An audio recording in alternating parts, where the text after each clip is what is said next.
Welcome back to the dark. Real quick before we get into the report tonight, I want to say thank you. A lot of you have reached out saying you listen to these stories to fall asleep. And honestly, that's the highest compliment you can give a narrator. We are on the road to 1,000 subscribers right now. If you want to make sure you don't lose this channel in the morning, hit that subscribe button. Consider it your bookmark for the next sleepless night. Now, let's talk about Highway 26. You ever have that feeling that something's just off? Like you can't prove it, can't even explain it to anyone without sounding paranoid, but you know something's wrong?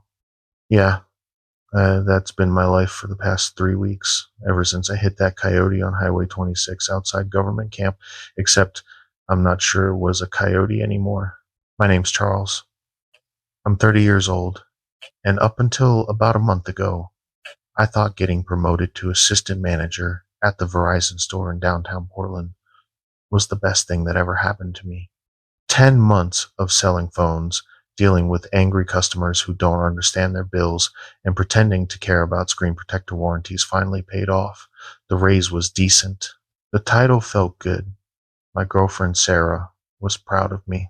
But nobody told me about the Bend rotation. See, our district covers a pretty wide area in Oregon, and the Bend location is chronically understaffed. Part of my new responsibilities as assistant manager meant covering inventory and management duties at the Bend store twice a month, 4-hour round trip, Highway 26 through Mount Hood National Forest, then south on Route 97. Not a bad drive, actually. Scenic, quiet, gave me time to listen to podcasts and decompress from the usual retail chaos. That first trip was 3 weeks ago, October 17th, 2024. I left Portland at 6:30 a.m. to beat morning traffic, thermos of coffee in the cup holder. Sarah still asleep back at the apartment. It was one of those crisp fall mornings where everything smells like pine and wood smoke, and the sky starts out that deep purple black before the sun comes up. The highway was empty. I mean, completely empty. No trucks, no early commuters, nothing. Just me and the dark trees on either side of the road, my headlights cutting through patches of ground fog that rolled across the asphalt like something alive. I had driven this route once before during my training week, but that had been mid-afternoon with plenty of traffic. This was different, quieter, the kind of quiet that makes you turn down your music just to make sure your car's still running.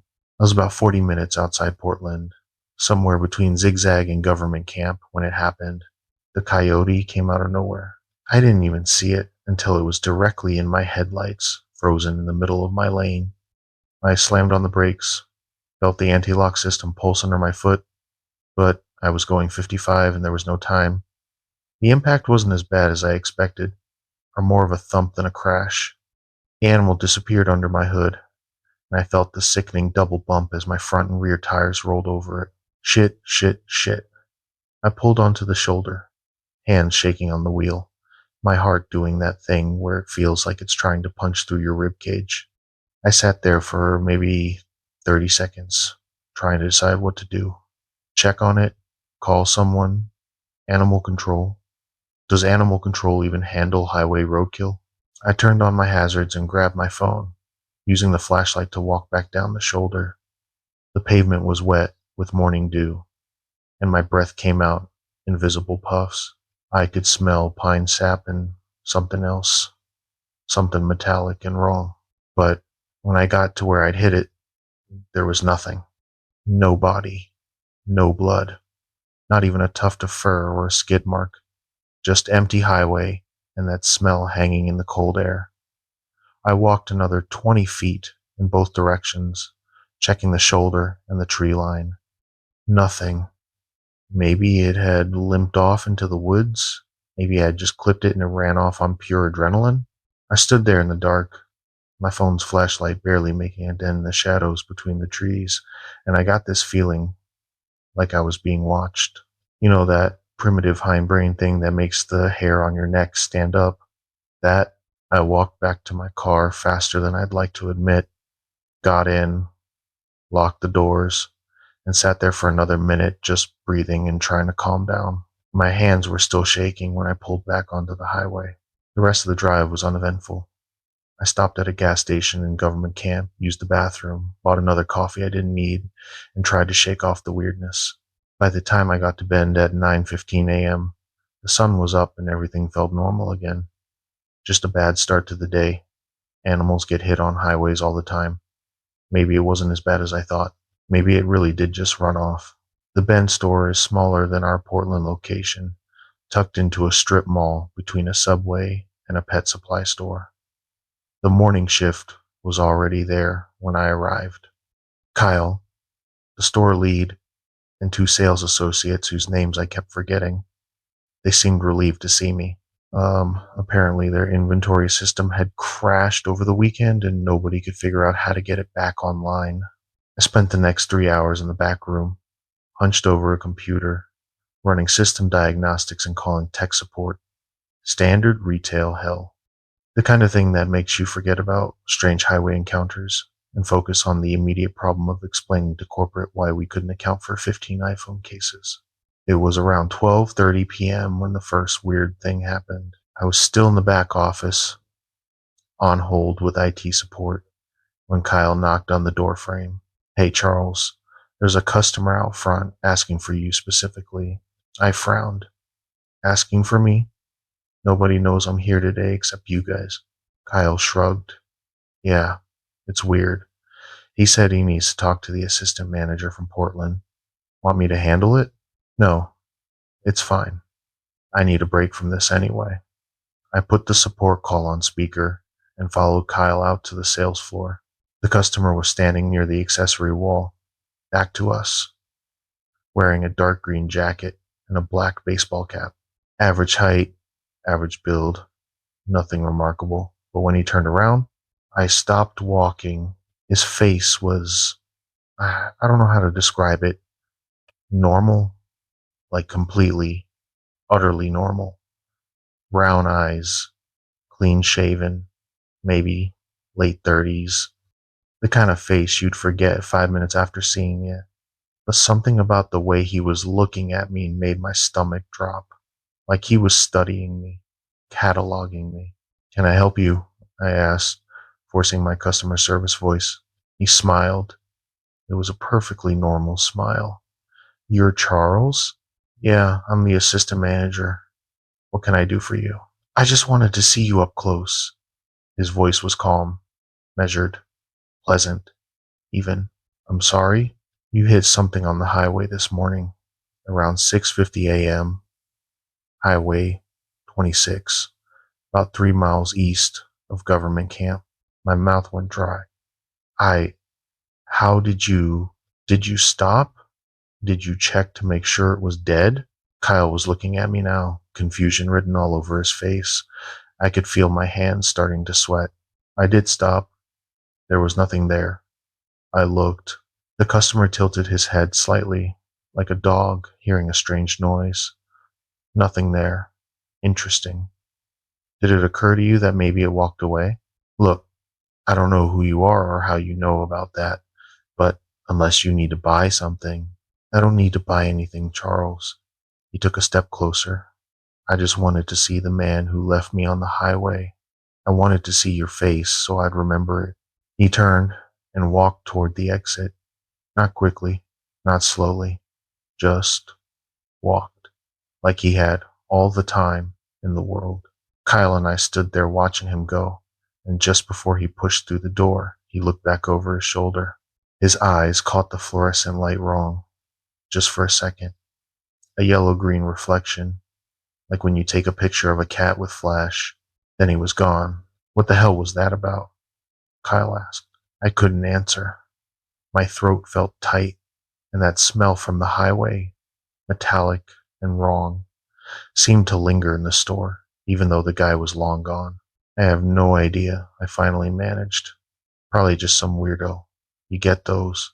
But I knew, somewhere deep in my gut, I knew that wasn't a person, and I knew I should have stopped and made sure that coyote was dead. The rest of the day in Bend was thankfully normal. I got the inventory system back online by 3 p.m., helped with a few customer issues, and was on the road back to Portland by 4:30. I told myself I was being paranoid about the customer. Of Coincidence, that's all. Maybe he'd seen me pull over on the highway. Maybe he was just a creep trying to mess with me. But I drove back a different route. Took Route 26 south to Route 97, then cut west on Route 26 again, avoiding that specific stretch where I'd hit the coyote. Added an extra 40 minutes to my drive. I didn't care. Sarah was home when I got back to our apartment in the Hawthorne district around 7 p.m. She worked as a dental hygienist and usually got home around 6. She was in the kitchen making stir fry, and the normalcy of it, the smell of garlic and ginger, the sound of the TV in the living room, her humming along to some playlist, it made everything feel okay again. "Hey babe, how was Bend?" she called out when she heard me come in. "Long, boring, the usual." I dropped my keys on the counter and kissed her on the cheek. "I'm gonna shower. Dinner will be ready in 10. The hot water helped. I stood under the spray for probably 20 minutes, trying to wash off the day and convince myself I was being irrational. Weird customer, that's all. You work retail long enough, you get all types. The guy probably had some mental health issues. Maybe he'd been in a minor accident himself and was projecting. Maybe he'd seen my Verizon badge and made a lucky guess about my route. By the time I got out, dried off, and put on sweats, I almost believed it. We ate dinner on the couch, watching some cooking competition show that Sarah loved, and I pretended to follow. She told me about a difficult patient who'd needed 3 numbing shots and still complained the whole time. I told her about the inventory system crash, leaving out the part about the strange customer. No need to worry her with that. Around 9:30 p.m., my phone buzzed with a text. "Unknown number. Asterisk, asterisk, you should have stopped. Charles. Asterisk, asterisk." I stared at the screen, my chopsticks frozen halfway to my mouth. "Everything okay?" Sarah asked. "Yeah, just work thing." I deleted the text and turned my phone face down on the couch. Probably just spam, or that creepy customer somehow got my number. I'd block it later. But 10 minutes later, another text. Asterisk, asterisk, I know where you live. Asterisk, asterisk. This time I blocked the number immediately. My hands were shaking again. Sarah noticed. "Charles, what's wrong? You look like you saw a ghost." "I'm fine. Just tired. Long day." I forced a smile. "I think I'm gonna head to bed early." I couldn't sleep. I lay there in the dark, Sarah breathing softly beside me, and I kept thinking about that customer's eyes, the way they'd reflected the light, the way he tilted his head, the smell that had seemed to follow him. Around 2 a.m., I heard something, scratching. It was coming from the living room, soft but persistent, like nails on wood. I lay there for 5 minutes, telling myself it was just the building settling, or a neighbor's cat, or tree branches on the window. But we lived on the 3rd floor. There were no trees near our windows. The scratching continued. Finally, I couldn't take it anymore. I got up as quietly as I could, grabbed my phone for a flashlight, and crept out of the bedroom. The apartment was dark, except for the city light coming through the curtains. Everything looked normal. Couch, TV, coffee table, Sarah's yoga mat rolled up in the corner. The scratching had stopped. I walked to the front door and checked the deadbolt. Locked. Checked the windows. Locked. Checked the sliding door to our tiny balcony. Also locked. Nothing. I was about to go back to bed when I noticed something on the balcony glass. I moved closer, using my phone's flashlight. 4 parallel scratches in the glass. Fresh. Deep enough that I could feel the grooves with my fingertip. We were 3 stories up. Nothing could have made those marks from outside unless it was a bird with diamond talons or someone with a ladder and a vendetta. And I would have heard a ladder. I stood there staring at those scratches for a long time, my breath fogging the glass. And I realized something. The scratches were exactly the width of the claw marks you'd expect from a large canine. I didn't sleep at all that night. Just sat on the couch with the lights on, jumping at every creak and settling sound, until the sun came up and everything felt safe again. Sarah found me there at 6:30 a.m. when she got up for work. "Did you sleep out here?" She looked concerned. "Are you feeling okay?" Yeah, fine. Just couldn't sleep. Didn't want to keep you awake with my tossing and turning. She kissed my forehead. You're working too hard.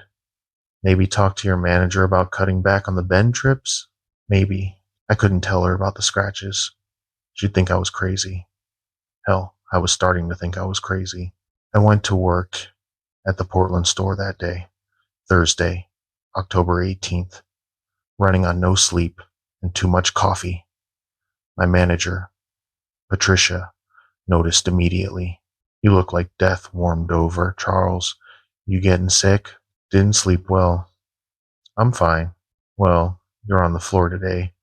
Brady called in sick, so you'll be covering his shift plus doing inventory check at close. Great. Just what I needed. A 14-hour day on zero sleep. The morning passed in a blur of customer interactions, phone upgrades, billing questions. A woman who insisted her iPhone was possessed because Siri wouldn't stop activating randomly. The usual chaos. I was operating on autopilot, going through the motions, trying not to think about the scratches on my balcony door or the texts from last night. Around 11 a.m., things got weird again. I was in the back, checking stock, when I heard my own voice. Not like an echo or a recording, my actual voice, out on the sales floor, talking to a customer. I froze, listening. And that plan includes unlimited data, so you won't have to worry about overage charges. That was my pitch, word for word how I explained the unlimited plans. But I was in the back room. I walked out to the floor and saw Brady talking to a customer at the counter. Brady, who had called in sick, he looked up when he saw me, and for just a second, less than a heartbeat, his face was wrong. The proportions were off. Eyes a little too far apart, mouth a little too wide. Then he blinked, and he was just Brady again. 24 years old, blonde hair, perpetually tired looking. Charles, hey, I thought you called in sick. One of the other associates, Jennifer, said from behind me. What? No. Brady called in sick. Jennifer frowned. No, Patricia said. You texted her at 7 a.m. saying you weren't coming in, food poisoning or something. My stomach dropped. I never sent that text. I've been here since 9. But Jennifer looked confused. You've been here since 9? I saw you leave like 20 minutes ago. You said you were going to grab lunch. Jennifer, I've been in the back room for the last 45 minutes doing inventory. Brady was still helping the customer, but I could see him watching me in the reflection of the display case, smiling. This isn't funny, I said, walking up to the counter. Brady, what are you doing here? You called in sick. He turned to face me, and the customer he'd been helping stepped back, sensing the tension. I think you have me confused with someone else, Charles. His voice was pleasant, calm, exactly like mine had sounded a minute ago. I've been here all morning. Bullshit. Patricia told me you called in. Did she? Brady tilted his head. Just like that customer in Bend had done. Like he was studying me. Maybe you should go ask her. But I think you'll find she has no record of me calling in. I think you'll find that the only person who called in sick this morning was you. The customer was definitely uncomfortable now, backing toward the door. Jennifer was looking between me and Brady like she was trying to solve a math problem, and Brady just kept smiling at me with my own smile. I turned and walked straight to Patricia's office. She was on the phone but held up one finger to tell me to wait. I couldn't wait. I was about to lose my mind. As soon as she hung up, I said, Patricia, did Brady call in sick today or not? She looked at her computer. Brady? No. He's been here since 9. You texted me at 7 saying you had food poisoning. Why are you here? Are you feeling better? I never sent you that text. Check your phone. I've been here since 9 a.m. I opened with Jennifer. Patricia pulled out her phone, scrolled through her messages, and showed me the screen.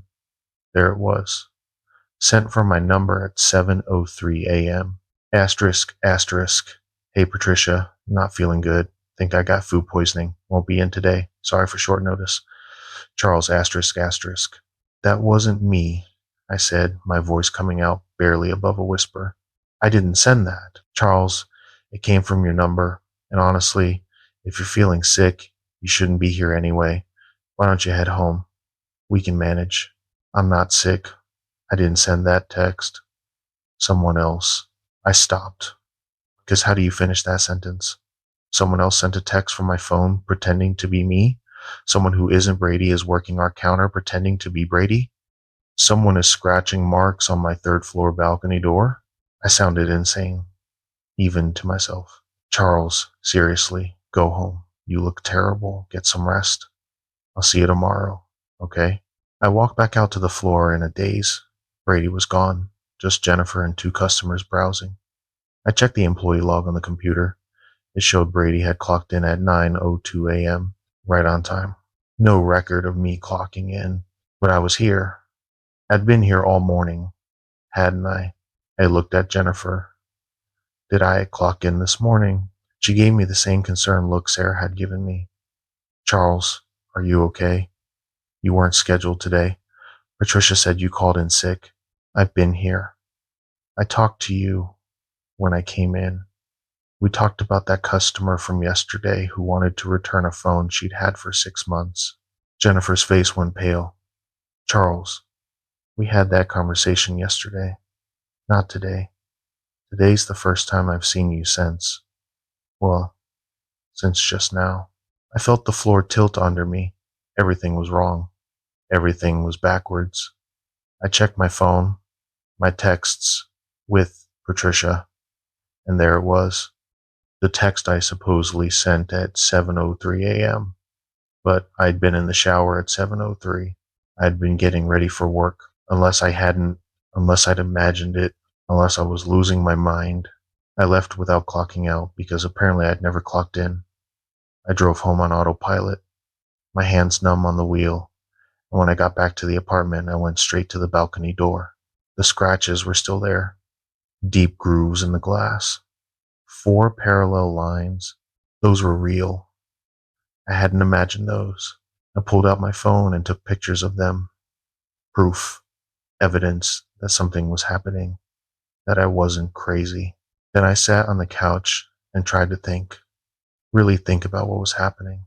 The coyote on the highway, the customer in Bend who knew about it, the texts from unknown numbers, the scratches on the balcony, Brady showing up when he'd supposedly called in sick, the confusion about whether I'd been at work. Something was messing with me, something that could send texts from my number, something that could make people think I was somewhere I wasn't, something that could climb 3 stories and scratch glass, something that wanted me to know it could do these things. I spent the next 4 hours researching coyotes on Highway 26, animal behavior after being hit by cars, everything I could find. But what I kept coming back to, what I couldn't stop reading about, were the stories. Native American legends from the Pacific Northwest, skinwalkers, shapeshifters, witches who could take animal form. Most of the stories were from the Southwest, Navajo territory, but there were similar legends up here too. Different names, same basic concept. Creatures that could mimic human voices, that could appear as other people, that held grudges, that sought revenge. I was reading about how skinwalkers were said to target people who had wronged them, who had insulted them or harmed them in some way. When Sarah came home, hey, I thought you were sick. She set her bag down and came over to the couch. Patricia called me around lunch to check on you. Said you showed up at work even though you'd called in sick and you seemed really out of it. I didn't call in sick. I went to work. Someone sent a text from my phone, but it wasn't me. Sarah sat down next to me, her hand on my forehead. You don't feel warm. Are you sure you're okay? You seem, I don't know, stressed. Is something going on? I almost told her everything. The coyote, the customer, the scratches, all of it. But when I opened my mouth, I realized how it would sound. She'd think I was having some kind of breakdown. Maybe I was. I'm fine. Just tired. Work's been stressful with the new position. She didn't look convinced, but she let it go. Okay, well, I'm making pasta tonight, your favorite, and we're watching something light and stupid, and you're going to relax. Deal.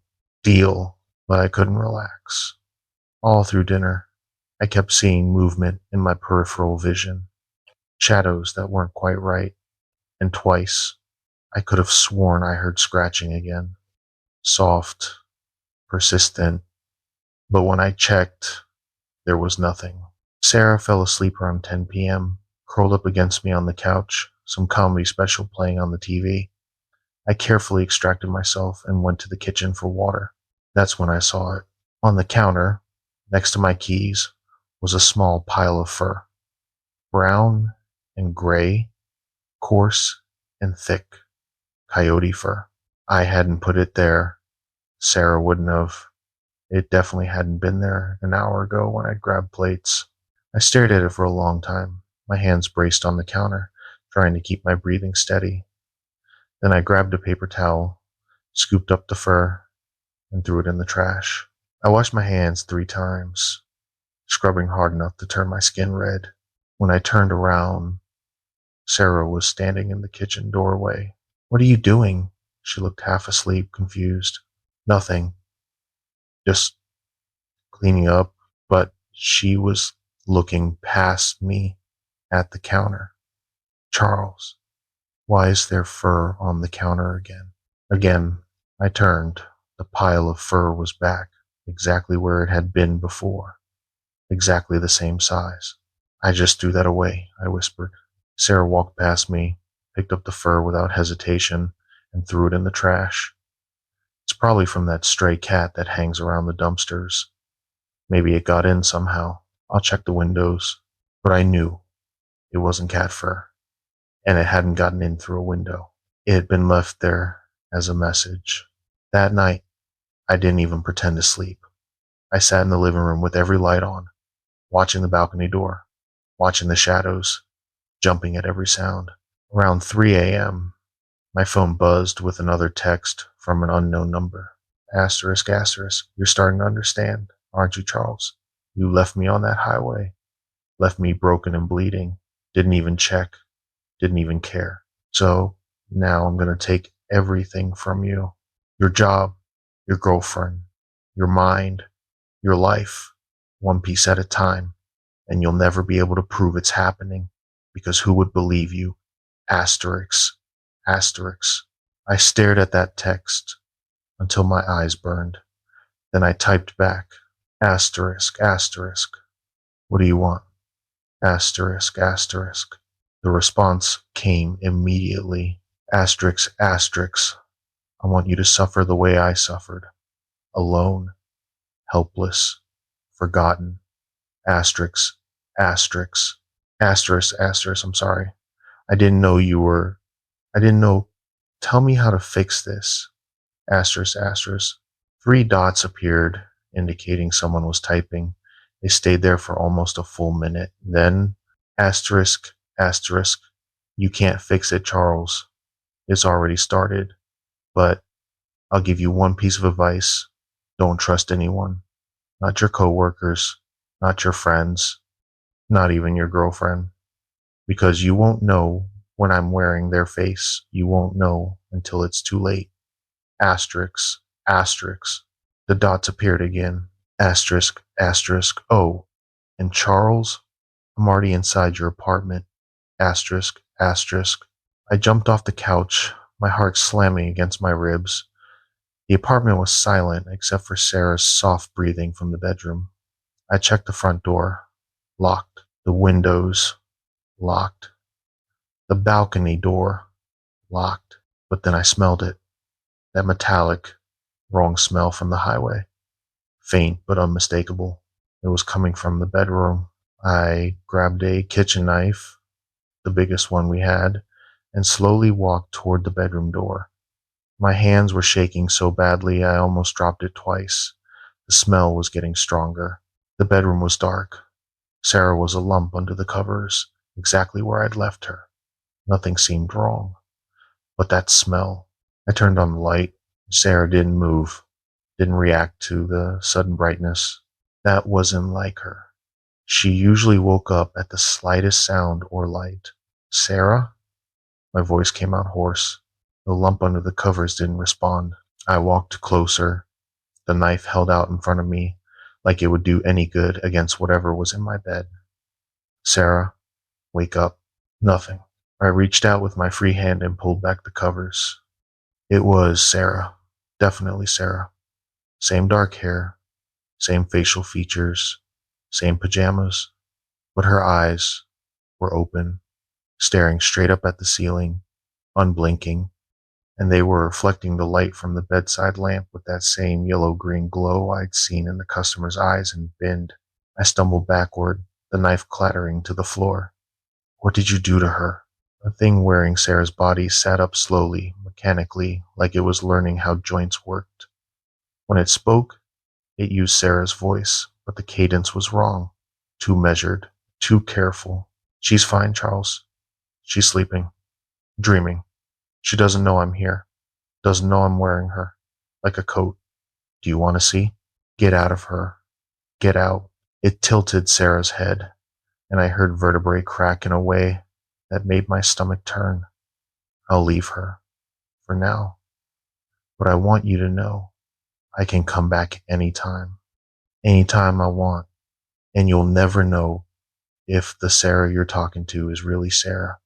You'll never be sure. That's the gift I'm giving you, Charles. Uncertainty. Forever. Sarah's body went slack and collapsed back onto the bed. For 10 seconds, she didn't move, didn't breathe, and then she gasped, her eyes returning to normal, and sat up looking confused and disoriented. Charles, what? Why are you standing there? What time is it? I couldn't speak, couldn't move. I just stared at her, looking for any sign that it was still in there, that it was still wearing her. Babe, you're scaring me. What's wrong? She got out of bed and reached for me, and I flinched backward. The hurt that flashed across her face was real. I could see that. But how could I be sure? How could I ever be sure again? I'm fine, I managed. Bad dream. Really bad dream. She tried to hug me, and I let her, but I kept my body stiff. He kept watching her eyes for that telltale reflection. They seemed normal. They seemed like Sarah's eyes, but I couldn't be certain. And that, I realized, was exactly what it wanted. We went back to bed, but I didn't sleep. I lay there next to Sarah, or the thing pretending to be Sarah, and I thought about that text. Asterisk, asterisk, I'm going to take everything from you. Asterisk, asterisk. It wasn't just threatening me. It was demonstrating what it could do, showing me that nowhere was safe. No one was safe. That it could be anyone, anywhere, anytime. By the time the sun came up on Friday morning, I'd made a decision. I needed to know what I was dealing with, not just folklore and internet forums. I needed real information, and I knew exactly where to start. Sarah got ready for work like it was a normal day. She kissed me goodbye at 7 a.m., told me she loved me, reminded me to eat something for breakfast. I watched her leave, studying every movement, every word, looking for something off. I couldn't find anything. She seemed like Sarah, completely normal, but that didn't mean anything anymore. I waited until 7:30, then called Patricia and told her I needed to take a personal day. She didn't sound happy about it, but after yesterday's incident, she didn't push back. Probably thought I was having some kind of mental health crisis. Maybe I was. I drove out to the Warm Springs Indian Reservation, about 2 hours southeast of Portland. I'd done enough research last night to know that if anyone would have answers about what was happening to me, it would be someone who actually understood the traditional beliefs of the region, not some folklore website or horror movie interpretation. The reservation was beautiful in the morning light. Rolling hills, pine forests, the Deschutes River cutting through the landscape. I found the tribal administration building and spent 20 minutes explaining to a very patient receptionist that I needed to speak with someone about, and this is where it got tricky. traditional spiritual matters. She gave me a look that I couldn't quite read. Skepticism, concern, pity, maybe all three. We don't really do consultations with non-tribal members about spiritual matters, she said gently. Especially not about, let me guess, skinwalkers? I nodded, feeling my face heat up with embarrassment. She sighed. Every couple of months, someone comes in here after watching too many horror movies or reading creepypasta asking about skinwalkers. It's disrespectful to our traditions, and honestly, it's exhausting. I understand. I'm sorry. But this isn't, I'm not some horror tourist. Something is actually happening to me. Something that started after I hit an animal on Highway 26. And now I stopped, realizing how insane I sounded. Never mind. I'm sorry for wasting your time. I turned to leave, but she called out, Wait, Highway 26? Your government camp? I turned back. Yeah, about 3 miles east. Why? Her expression had changed. She was taking me seriously now. What day was this? October 17th, early morning, around 6:50 a.m. She was quiet for a long moment, then picked up her phone and made a quick call. I couldn't hear what she was saying, but she kept glancing at me. After a minute, she hung up. Someone will be out to talk to you in a few minutes. Have a seat. I sat in one of the waiting room chairs, my leg bouncing nervously, trying not to think about what I'd tell Sarah if she found out I'd driven 2 hours to a reservation to talk about supernatural creatures. She'd definitely think I was losing it. 10 minutes later, an older man emerged from a back office. He had to be in his 70s, with long gray hair pulled back in a ponytail, wearing jeans and a flannel shirt. His face was deeply lined, but his eyes were sharp and focused. Charles? His voice was gravelly but kind. I'm Raymond. Come with me. I followed him to a small conference room. He closed the door and gestured for me to sit. Sarah at the front desk said you hit something on Highway 26 on October 17th. Tell me exactly what happened. Don't leave anything out. So I did. I told him about the drive to Bend, the impact, finding nothing on the road. The customer at the bin store with the reflecting eyes, the texts, the scratches on my balcony, Brady appearing when he'd supposedly called in sick, the confusion about whether I'd been at work, the fur on the counter, and Sarah, or what had been wearing Sarah's face, in my bedroom at 3 a.m. Raymond listened without interrupting, his expression neutral. When I finished, he was quiet for a long time. You're not crazy, he finally said. And you're not the first person to come here with a story like this, but you might be the first one to come here this early. Most people wait until it's too late. Too late for what? Too late to do anything about it. Too late to stop what's been set in motion. He leaned back in his chair. What you're dealing with isn't exactly what the internet calls a skinwalker. That's Navajo tradition, and while there are similarities, what we have here in the Northwest is different. Older, maybe less structured. What is it then? We call them Yetlahuya, spirit walkers, people who died violently or unjustly, who were given a choice at the moment of death. Move on to the next world, or stay here and seek balance. Balance, not revenge. Sometimes balance looks like revenge, especially when someone dies alone and afraid. Raymond folded his hands on the table. 5 years ago, one of our tribal members was killed on that same stretch of highway. Hit and run. The driver never stopped, never came forward. Thomas Whitehorse was his name. He was walking to a sacred site to perform a personal ceremony when it happened. My stomach dropped. Thomas Whitehorse. You've heard the name. I looked him up last night. I found the news article. The man who approached me at the Ben's store. He looked exactly like the photo in the obituary. Raymond nodded slowly. Then you understand what you're dealing with. Thomas was a good man, a healer, but dying like that, alone on the highway, watching the sun come up while his life bled out. It changed him, or changed what he became. So he thinks I'm the person who killed him. But I wasn't even living in Oregon 5 years ago. I didn't hit him. I hit a coyote, or I thought I did. Did you? Raymond's gaze was intense. Or did you hit something that was shaped like a coyote at that moment? Spirit walkers can take many forms. Animal forms are easiest, most comfortable.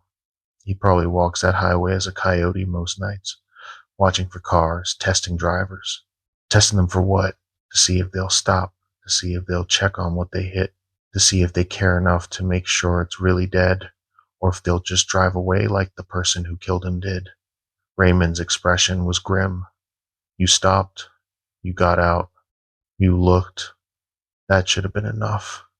But apparently, it wasn't. So what do I do? How do I stop this? You can't stop it. Not directly. A spirit walker who's chosen revenge over peace. They're bound to their anger until they choose to let it go, or until they complete their purpose. Complete their purpose? You mean kill me? Not necessarily kill, but destroy us. Take everything you value. Make you feel the way they felt. Alone, helpless, forgotten. Raymond stood and walked to the window, looking out over the reservation. But there might be another way. Tell me. Thomas chose to stay because he wanted the person who killed him to face consequences. But you're not that person. If you can prove that to him, if you can help him find the actual driver, he might release his claim on you. How am I supposed to find someone who committed a hit and run 5 years ago? The police couldn't find them. The police were looking for a human who made a mistake. You need to look for someone who made a choice. Someone who saw a person in the road and decided not to stop. That kind of choice leaves marks. What kind of marks? Raymond turned back to me. 5 years ago, someone drove away from that scene knowing they'd just killed a man. You think that person has been sleeping well since then? You think they haven't been looking over their shoulder, waiting for consequences? That kind of guilt, it shows in behavior, in patterns, in the small choices people make. That could be anyone. How would I even know where to start? Start with the vehicle. Thomas was hit hard enough to die from his injuries, which means significant damage to the car. Someone had to get that fixed. Probably not locally. They'd drive somewhere far enough away that no one would connect it to the incident. Body shops. You want me to check body shops? I want you to check insurance claims. Someone filed a claim for front-end damage in mid to late October of 2019 within, say, a 200-mile radius of that highway. Find that claim, you find your driver.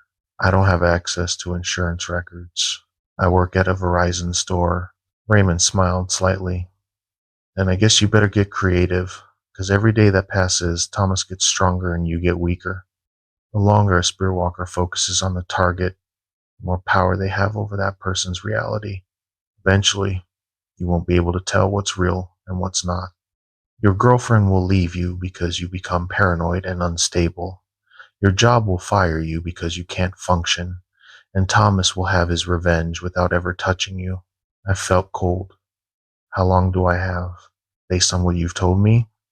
A week, maybe 2. The fur appearing and reappearing. That's a bad sign. It means he's already manipulating physical reality around you. It'll get worse. And if I can't find the real driver in time, Raymond's expression was sympathetic but firm, then you'll spend the rest of your life never knowing what's real, never trusting anyone, never feeling safe. Is that the kind of life you want? I stood up, my legs shaky. Thank you for talking to me, for taking me seriously. One more thing. Raymond pulled something from his pocket. A small leather pouch on a cord. Wear this. It's white sage and cedar. It won't stop him, but it might slow him down. Give you some breathing room.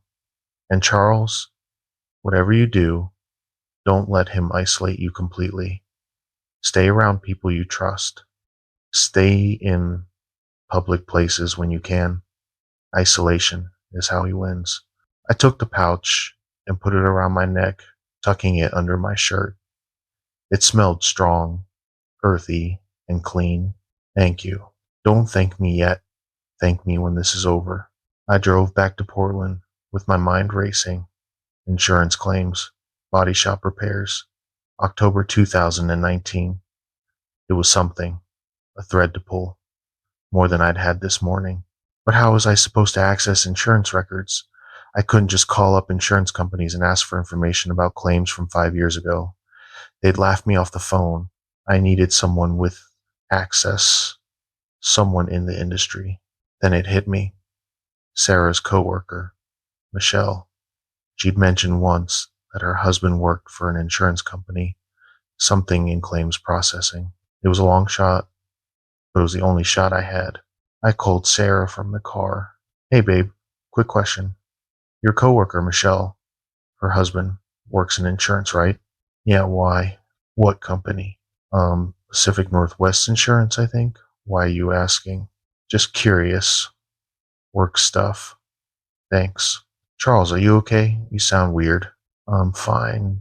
Just taking care of some things. I'll see you tonight. Okay? Okay. Love you. Love you too. I hung up and immediately Googled Pacific Northwest Insurance. They were based in Portland, mid-sized regional company, which meant they probably handled a lot of claims in the area, including the Highway 26 corridor. Now I just needed to figure out how to get Michelle's husband to pull records from 5 years ago without telling him why I needed them. I spent the rest of the afternoon at a coffee shop with my laptop, trying to come up with a plausible story. By 5 p.m., I decided on a half-truth. I'd tell him I was trying to track down information about my uncle who'd been in an accident around that time and had lost contact with the family. Could he check if there were any claims filed by someone matching the description? It was weak, but it was all I had. I called Sarah again and asked if she could get Michelle's husband's number for me. She sounded suspicious, but agreed. 20 minutes later, I had the number. His name was Trevor. He sounded young on the phone, friendly. I gave him my story about the lost uncle, embellishing details about a family estrangement and trying to reconnect. I could hear him typing as I talked. So you're looking for claims filed around October 2019 on Highway 26? Yeah, specifically front-end collision damage, probably filed as hitting a deer or an animal. More typing. Okay, let me see what I can pull up. This is kind of irregular, but I guess if it's family. Hold on. I waited, my heart pounding, listening to keyboard clicks. All right, I've got about 12 claims in that time frame for that area. Most are deer strikes, a couple of other animals. You said front end damage? Yeah, significant damage. Like enough to require serious repairs. Okay, that narrows it down to 4. 2 were locals who filed with State Farm. 1 was someone from California passing through, filed with Geico. And 1 was, what? What? 1 was filed with us, actually, October 21st, 2019. Front end damage, described as hitting an elk. But the weird thing is, the claim was filed, but then withdrawn 2 days later. Said they'd handle repairs privately.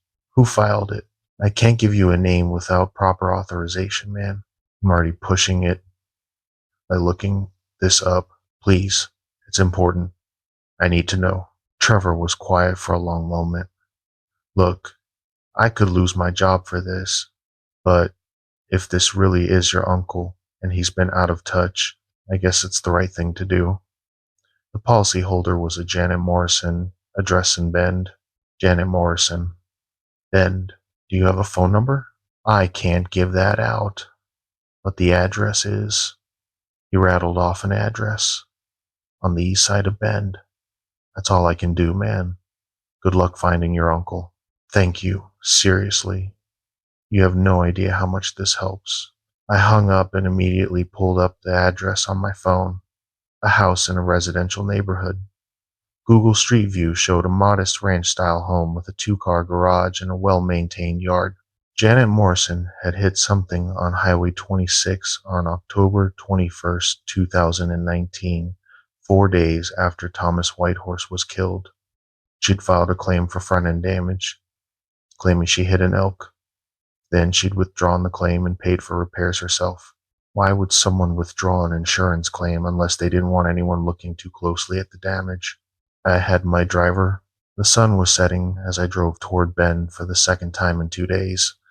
I texted Sarah that I had to handle something for work and would be home late. She responded with a concerned emoji but didn't push. I reached Bend around 8 p.m. and drove slowly past Janet Morrison's house. Lights were on inside. A silver SUV sat in the driveway. Newer model. Probably not the vehicle from 5 years ago.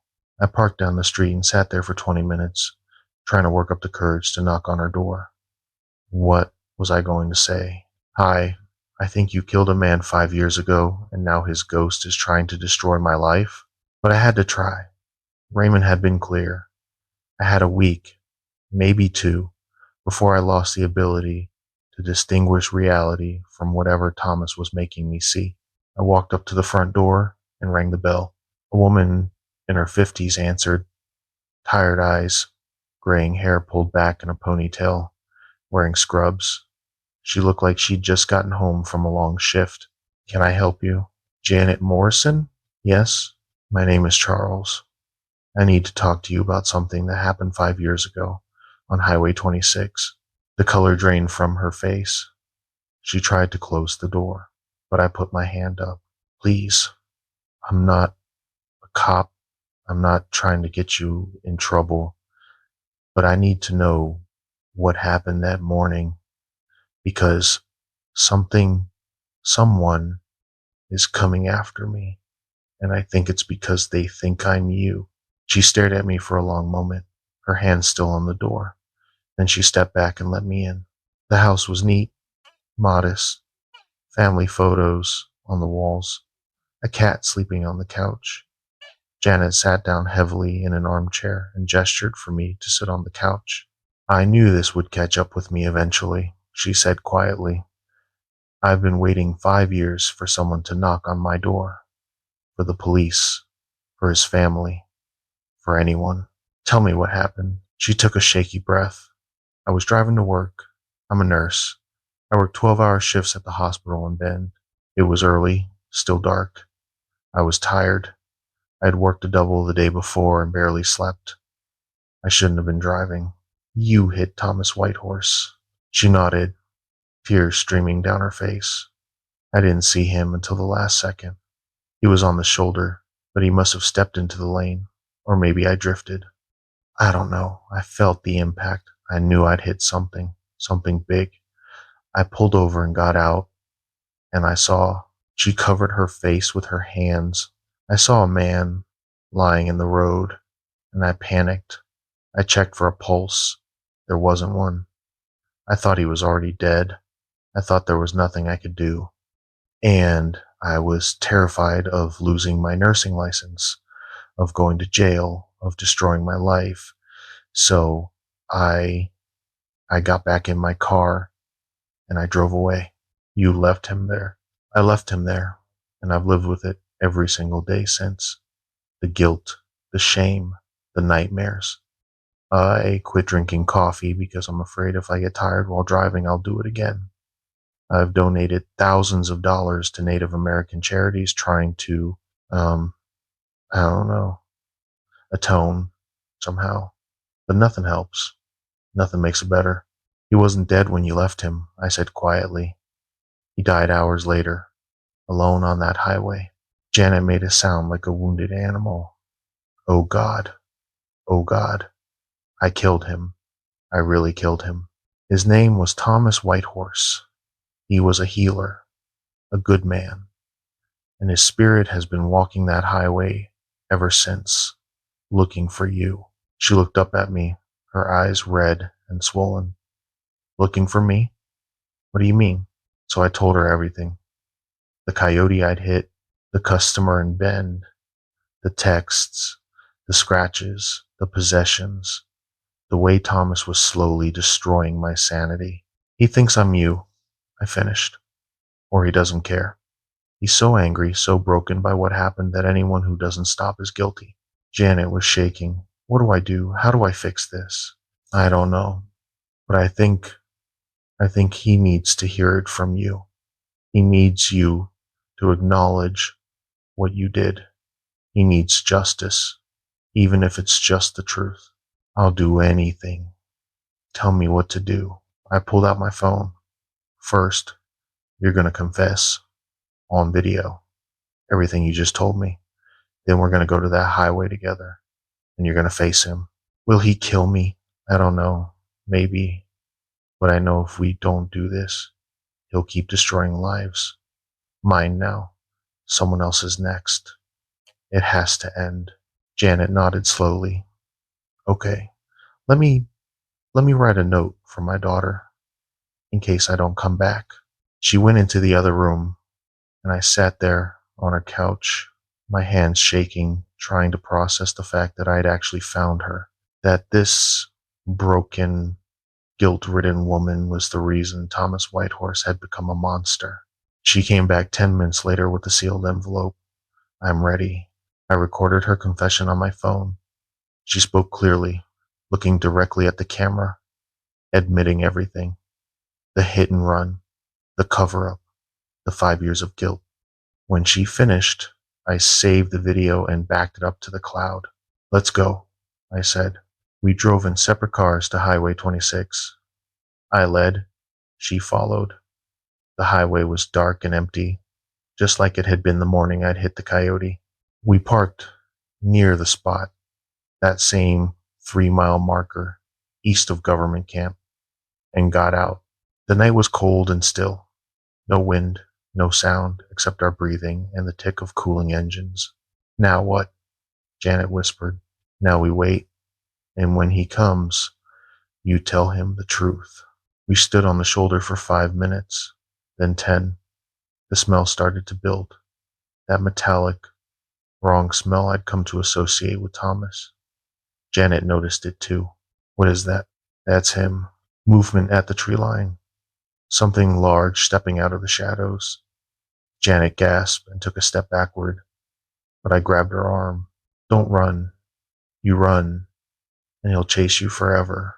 The creature that stepped onto the highway was the same thing I'd seen in the Ben store and in my bedroom, but worse, fuller, more solid, as if every day of tormenting me had made it stronger. It was easily 7 feet tall now, covered in dark fur, with a canine head and those glowing yellow-green eyes. It moved on 2 legs, but with an animal's grace, and when it opened its mouth, I could see rows of teeth that were neither human nor wolf. It looked at me first, and its gaze shifted to Janet. She fell to her knees, on the pavement, sobbing. I'm sorry, she choked out.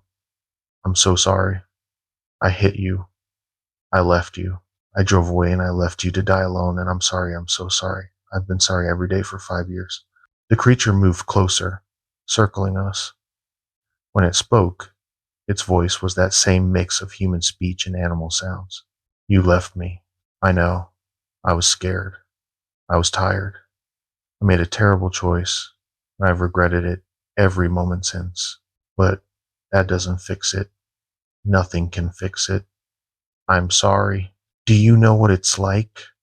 The creature's voice was louder now, more human, filled with rage and pain. To lie on cold asphalt, watching the sun rise, feeling your life drain away, calling for help that never comes. To watch cars drive past people who could save you but don't even slow down. Do you know what that does to a soul? No. I can't imagine. I'm sorry. Sorry isn't enough. The creature roared, and Janet flinched. Sorry doesn't bring back the 5 years I should have had. Sorry doesn't undo the choice you made to save yourself instead of me. You're right. It doesn't. So tell me what will.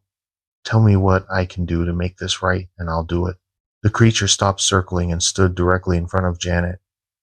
You can suffer the way I suffered. You can die the way I died. Alone and afraid and forgotten.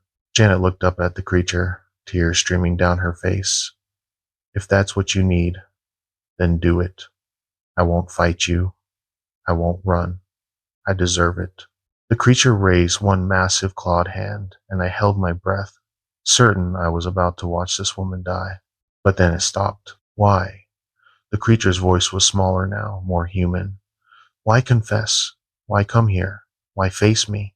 Because it's what I should have done 5 years ago. I should have stopped. I should have called for help. I should have stayed with you. I should have faced the consequences, and I didn't. So I'm facing them now. The creature lowered its hand. "You're not him." Janet looked confused. "What?" "You're not the Charles. The one who hit me 3 weeks ago. The one I've been tormenting." "No," I said, stepping forward. "I'm Charles, but I'm not the one who killed you. She is. Janet Morrison. October 17th, 2019. The creature turned to me, and for a moment I could see the man underneath, Thomas Whitehorse, healer and spiritual leader, looking at me with exhausted, ancient eyes. I know. I've always known. I could smell the guilt on her from the beginning. But the rage doesn't discriminate. You didn't stop either. You hit me, and you left. I hit a coyote, or I thought I did. And I did stop. I got out. I looked, and there was nothing there. Because I ran, Thomas said quietly. I was testing you, seeing if you'd care enough to check. You did. You stopped. And that should have been enough. But I was so angry, so consumed by what she did. He looked at Janet. What you did. That I couldn't let it go. I wanted everyone to suffer. Everyone who drives that highway without thinking about who they might hurt. I understand, Janet said, and I'm ready to face whatever judgment you think is right. But please, leave him alone. He didn't do anything wrong. Thomas was quiet for a long time. Then he shifted, the fur receding, the animal features fading, until Thomas Whitehorse stood before us in human form, older, tired, but human. Justice, he said softly. For 5 years I've wanted justice. But this, he gestured at himself, at his spirit walker form. This isn't justice. This is just spreading the same pain that was done to me. Raymond was right to send you. You know Raymond? He's been trying to reach me for years, trying to convince me to let go, to find peace. But I wasn't ready to listen. Thomas looked at Janet. You need to turn yourself in. Confess to the police. Face actual consequences, not supernatural revenge. Janet nodded immediately. I will. Tomorrow, I'll tell them everything. And you, Thomas turned to me. You need to tell people what happened here. Tell my story. Make sure people know what a hit and run really does. Not just to the victim, but to everyone connected to them. I will, I promise. Thomas took a deep breath, and I could see him fading, becoming translucent. It's time for me to go, to really go, to stop walking this highway looking for revenge. He looked at Janet one last time. I forgive you, not because you deserve it, but because I need to, for me, so I can finally rest. Thank you, Janet whispered. Thomas Whitehorse smiled, and then he was gone. Just gone. No dramatic exit, no special effects, just a man who finally chose peace over rage. Janet and I stood on that empty highway for a long time, neither of us speaking. Finally, she said, I meant what I said. I'm going to the police tomorrow. I know, and I'll testify if you need me to. I have your confession recorded. Good. I don't want any way out of this. I need to face it. We drove back to Bend in silence. I followed her to her house to make sure she got home safely, then started the long drive back to Portland. It was almost 3 a.m. when I walked into my apartment. Sarah was asleep, but she'd left a note on the kitchen counter. Asterisk, I don't know what's going on with you, but I'm worried. Please talk to me. I love you. S. Asterisk. I sat on the couch and cried for the first time since this whole thing started. Relief.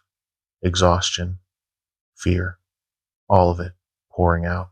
Sarah found me there in the morning, still in my clothes from yesterday, the note clutched in my hand. "Charles," she sat next to me, her hand on my back. "What's happening? Please tell me."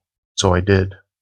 I told her everything, and I expected her to think I was crazy, to leave, to call a doctor. But she just listened, and when I finished, she held me.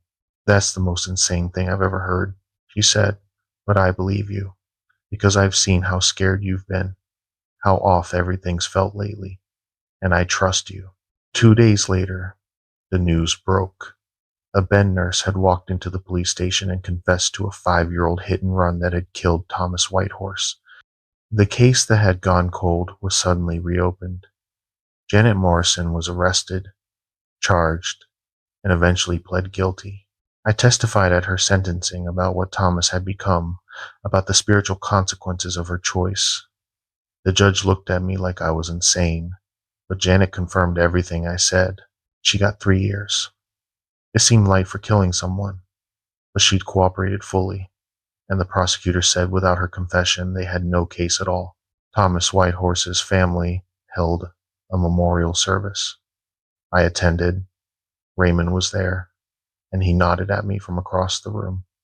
Afterward, he approached me. "You did good," he said. "Thomas is at rest now. I can feel it. The highway is quiet again." "How can you tell?" "Because Yedalaya leave a mark on a place, a weight. That stretch of 26 has felt wrong for 5 years. As of 2 nights ago, it feels normal again." I drove that highway one more time, a week after everything happened, back to the Ben store for my regular rotation. The drive felt different, lighter, normal. No metallic smell, no sense of being watched, just a highway through beautiful forest. But I still stopped when I saw a deer at the side of the road, and I'll always stop, always check, because I learned that the things we hit and leave behind, they don't always stay behind. And some debts can only be paid with acknowledgement, with presence, with caring enough to stop. I wish I could say that was the end of it, that Thomas found peace, Janet faced justice, and I went back to my normal life selling phones and complaining about difficult customers. But the thing about surviving something supernatural, it changes you. It leaves marks that don't show up on the surface but run deep underneath. The nightmares started about a week after Thomas disappeared. Not every night, just often enough that I started dreading sleep. I'd dream I was back on that highway, watching Thomas die. Or I'd dream that Janet never confessed, that Thomas was still out there, still wearing Sarah's face, or Brady's face, or my own face. I'd wake up gasping, checking Sarah's eyes in the dark to make sure they weren't glowing yellow-green. She was patient about it, more patient than I deserved, but I could see the concern in her face when she thought I wasn't looking. The way she'd pause before answering my questions, like she was calculating whether I was asking because I genuinely wanted to know or because I was checking to see if she was really her. "You need to talk to someone," she said one morning over coffee. It was mid-November, almost a month after everything had happened. "A therapist, someone who specializes in trauma." "A therapist is going to think I'm delusional if I tell them I was stalked by a shape-shifting ghost." "Then don't tell them that part. Tell them you witnessed something traumatic, that you've been having nightmares and trust issues and you need help processing it. You don't have to mention the supernatural stuff." She was right, of course. She usually was. So I made an appointment with a therapist named Dr. Reeves, who specialized in PTSD. I went in expecting to lie, to carefully edit my story into something that sounded plausible. But when I sat down in her office and she asked me what brought me in, I found myself telling her everything, every detail. The coyote, the customer, the texts, the scratches, Janet Morrison, Thomas Whitehorse, all of it. I expected her to reach for her prescription pad or her phone to call for a psych evaluation, but she just listened. And when I finished, she said something I didn't expect. "That must have been terrifying. You You believe me? I believe that you experienced something that felt very real to you, whether it was literally supernatural or a manifestation of extreme stress combined with coincidental events. Does it matter?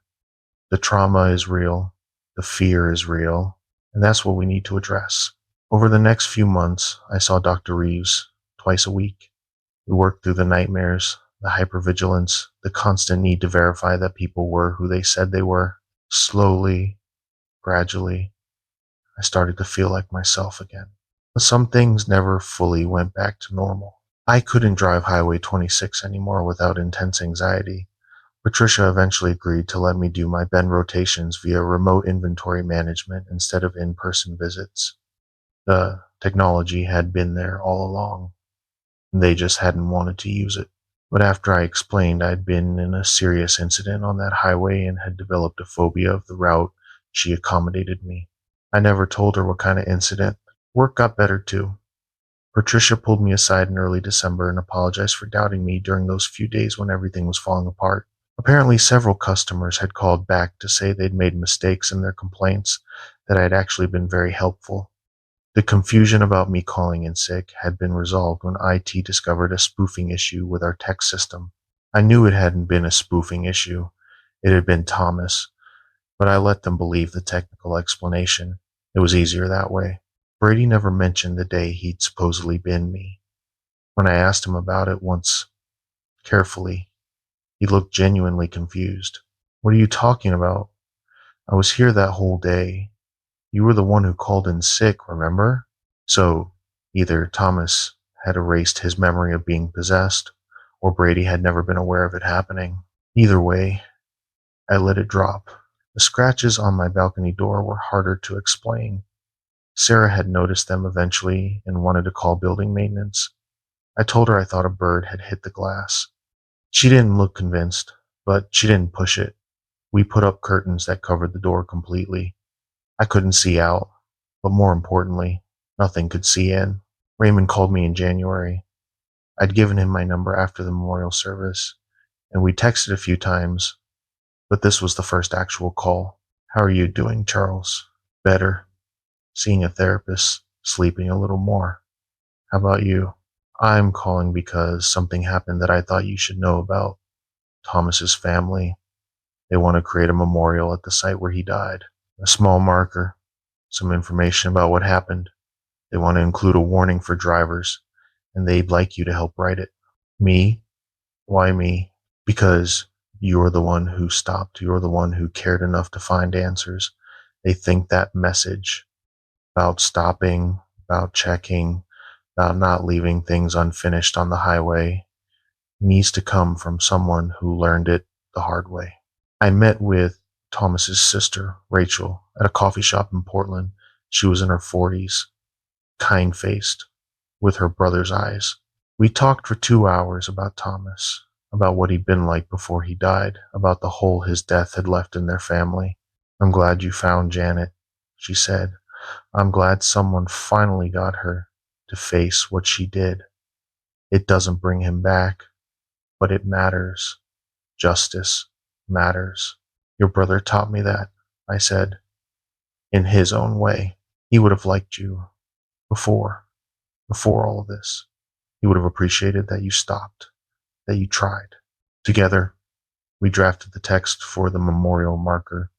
It took several revisions to get it right, to balance honoring Thomas's memory with warning future drivers without revealing too much about what Thomas had become.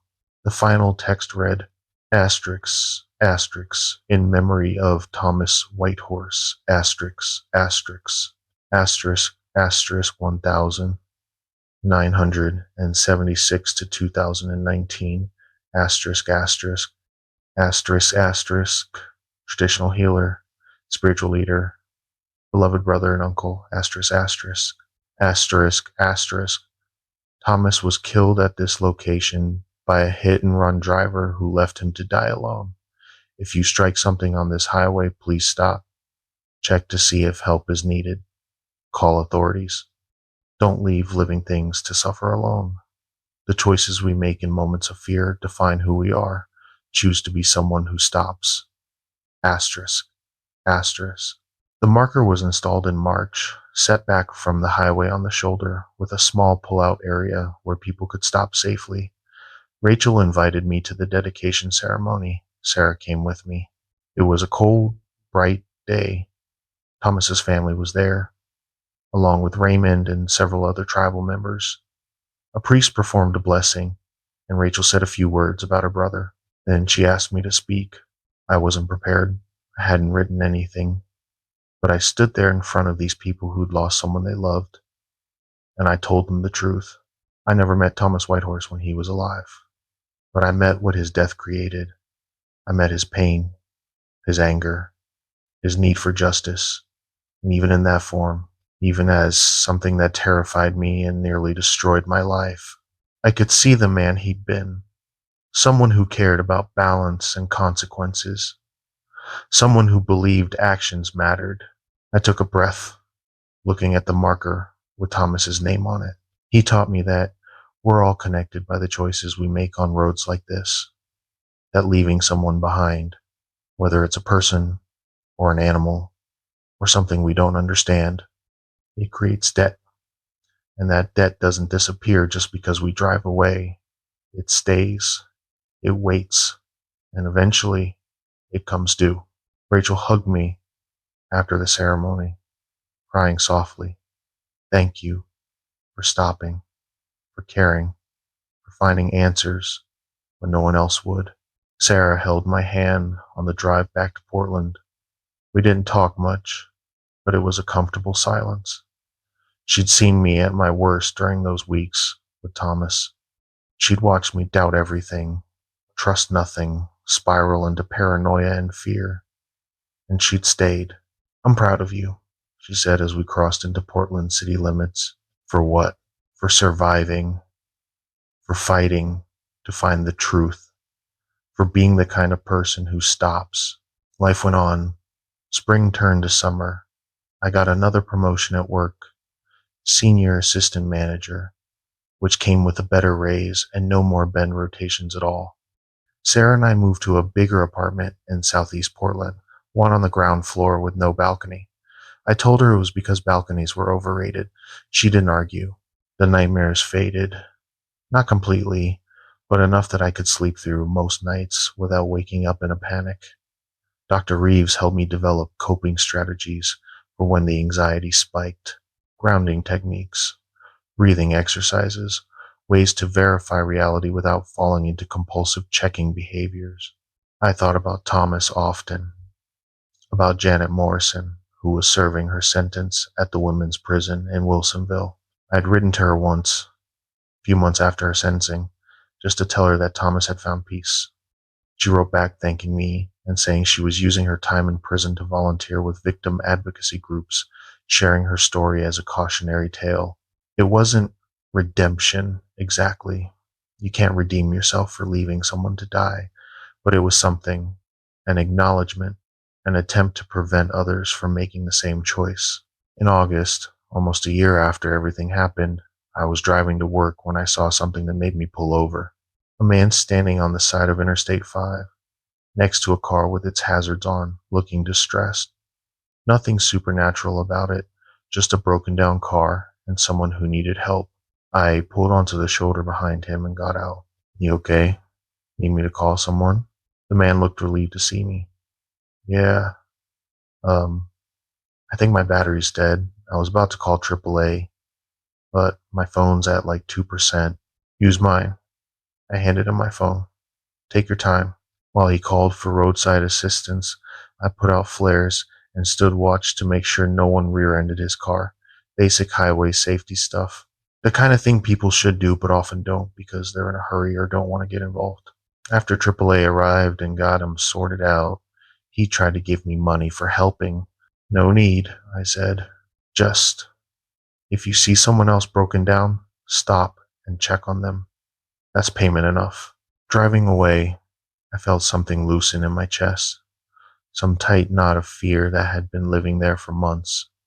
I'd stopped for someone who needed help, and it had been normal. No glowing eyes, no supernatural consequences, just one person helping another. That's when I realized Thomas's final gift to me.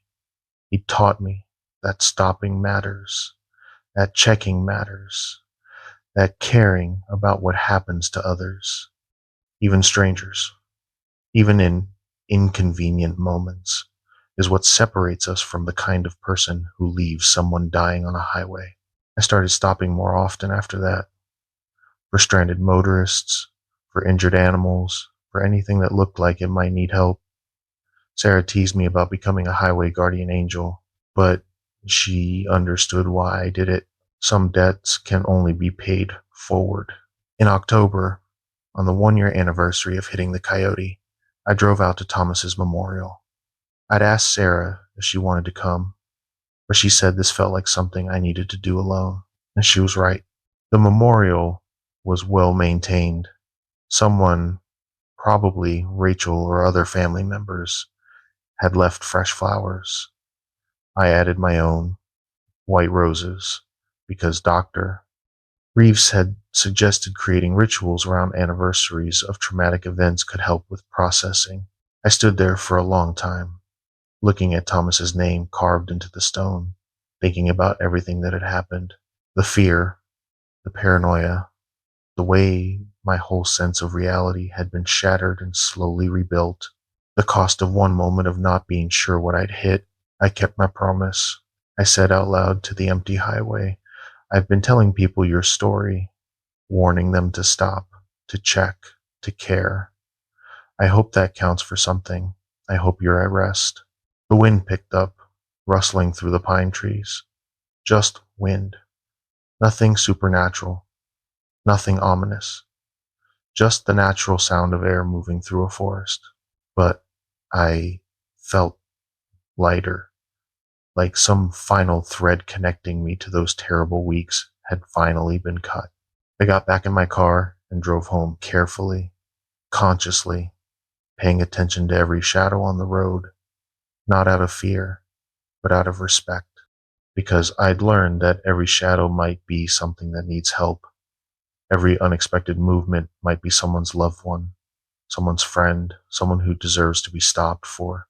Sarah was making dinner when I got home. Something smelled incredible. Her grandmother's recipe for chicken and dumplings. "How was it?" she asked, stirring the pot. "Good, sad, necessary, all of the above." "You doing okay?" I thought about it honestly. The nightmares had stopped weeks ago. The hypervigilance had faded to normal caution. The compulsion to constantly verify people's identities had been replaced with healthy trust. I could drive at night without panic. I could see someone in my peripheral vision without assuming they were something wearing a human face. "Yeah," I said, and meant it. "I think I actually am." That night, I slept through without waking once. No dreams of highways or glowing eyes or Thomas Whitehorse, just deep, restful sleep. The next morning, I went to work like normal, helped customers, handled inventory, did all the mundane things that make up an ordinary life. And it felt good, really good, to be normal again. To be someone whose biggest worry was hitting sales targets, not determining whether coworkers were secretly skinwalkers. But I never forgot, and I never stopped stopping. A few months later, I was driving home late from a concert with Sarah when we saw a dog limping on the side of the road. Without hesitation, I pulled over. "Wait in the car," I told Sarah. "Dogs in pain can bite."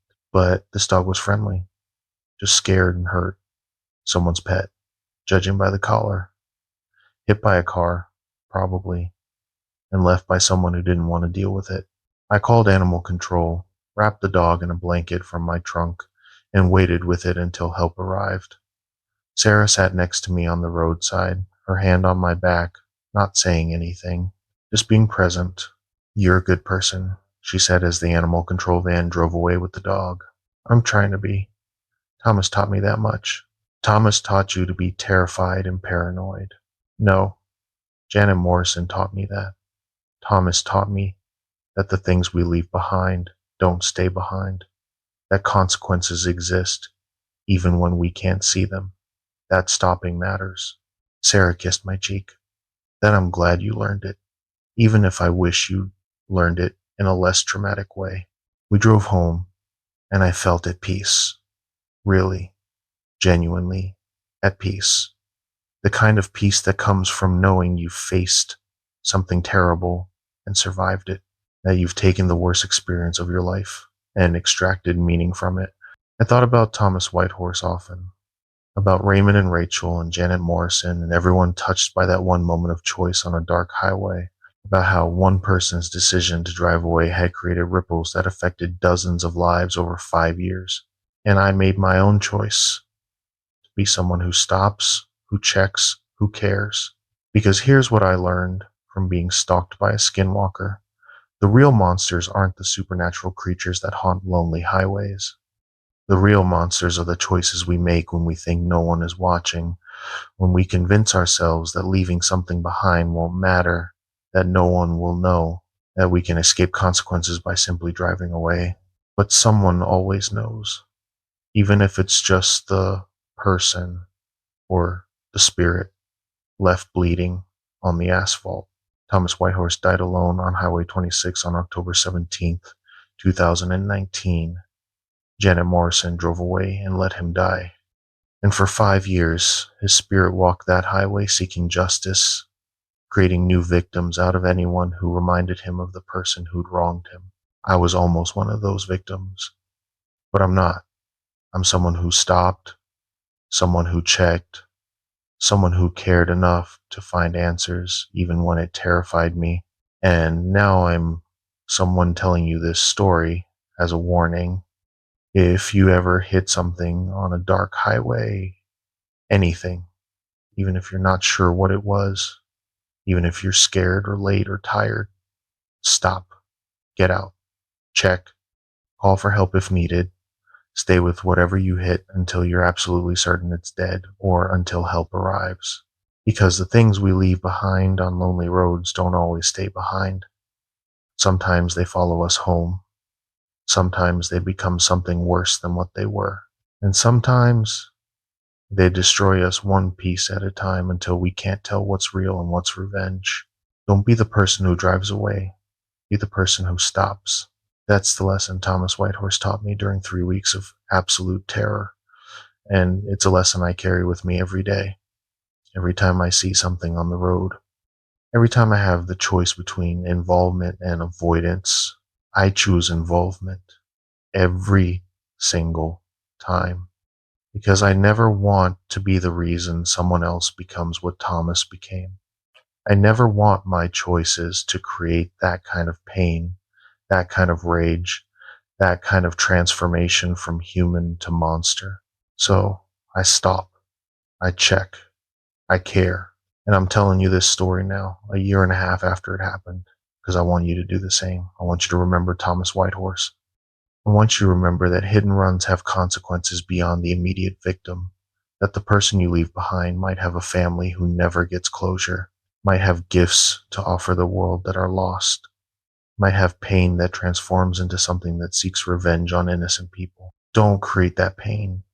Don't be that person. Just stop. It's the simplest thing in the world. Pull over, get out, check, and if what you hit is beyond help, at least stay with it, bear witness. Acknowledge that a life ended on that road and that it mattered. That acknowledgement, that simple act of caring is sometimes all that stands between peace and haunting, between moving on and staying behind, between justice and revenge. I learned that the hard way. You don't have to. So if this story resonated with you, if it made you think about the choices you make on the road, I'd appreciate it if you'd hit that like button and subscribe to hear more stories like this, real experiences from real people who've encountered things that shouldn't exist but do, things that teach us lessons we'd rather not learn but desperately need to know. Drop a comment below if you've ever had an experience that taught you the importance of stopping, of checking, of caring. I'd like to know I'm not alone in carrying these lessons forward. And remember, the next time you're driving late at night and you see something in your headlights, something that might be an animal, or might be something else. Don't hesitate. Don't rationalize. Don't convince yourself it's fine to keep driving. Stop, check, care. Because the alternative, the thing that waits for people who drive away without looking back, is worse than you can imagine. Trust me, I know. My name is Charles. I'm 31 years old. I work at a Verizon store in Portland, Oregon. And for 3 weeks in October of 2024, I was stalked by the vengeful spirit of a man I never met, a man who died because someone else made the choice I almost made. The choice to keep driving, to assume everything was fine, to prioritize my comfort over checking on what I'd hit. I got lucky. I stopped. I looked. And even though what I'd hit wasn't what I thought it was, even though it was a test and not an actual animal, that choice to stop saved my life. Make that same choice every time, no matter what. Because sometimes the things we hit on lonely highways are exactly what they appear to be, and sometimes they're tests. And sometimes they're already angry spirits looking for any excuse to make us pay for someone else's sins. You won't know which until it's too late. So just stop. Always stop. And if you take nothing else from my story, if you forget every other detail, remember this. Thomas Whitehorse deserved better than what he got. He deserved to be stopped for, to be helped, to be acknowledged as a human being whose life had value. Janet Morrison didn't give him that, but you can give it to whoever you encounter next. You can be better than she was. You can be the kind of person who stops. That's the revenge of the Skinwalker, not the supernatural stalking or the reality manipulation or the terror. The real revenge is teaching people like me, people who almost made the same mistake Janet did, to be better, to do better, to stop every single time. It's a lesson learned in fear, paid for in nightmares, and carried forward in choice. I'm choosing to stop every time. Will you? The night survey. I've been working as a land surveyor for 5 years now, mostly boring boundary disputes and construction site prep. Nothing exciting, just long days in the sun with a GPS unit and a notepad, making sure some rancher's fence line matches what the county says it should. But about 6 months ago, I took a contract that changed everything I thought I knew about working alone in the desert. I watched Sarah walk toward me from the west, calling out that she found the boundary marker. But Sarah was already standing right next to me. Let me back up. The job was straightforward enough. A property development company out of Albuquerque needed updated surveys on about 200 acres of scrubland near the Arizona-New Mexico border, right up against Navajo Nation land. The previous survey was from 1973, and with all the GPS technology we have now, they wanted modern coordinates for some commercial development they had planned. The catch was the timeline. They needed it done in 2 weeks, which meant working through the cooler parts of the day. That meant nights. My crew was small, just me, Sarah, and Tom. Sarah had been surveying almost as long as I had, sharp as hell with the GPS equipment, never missed a detail. Tom was younger, maybe 23, but he was reliable and didn't complain about the heat or the hours. We'd worked together on a dozen jobs before this one, and I trusted them both completely.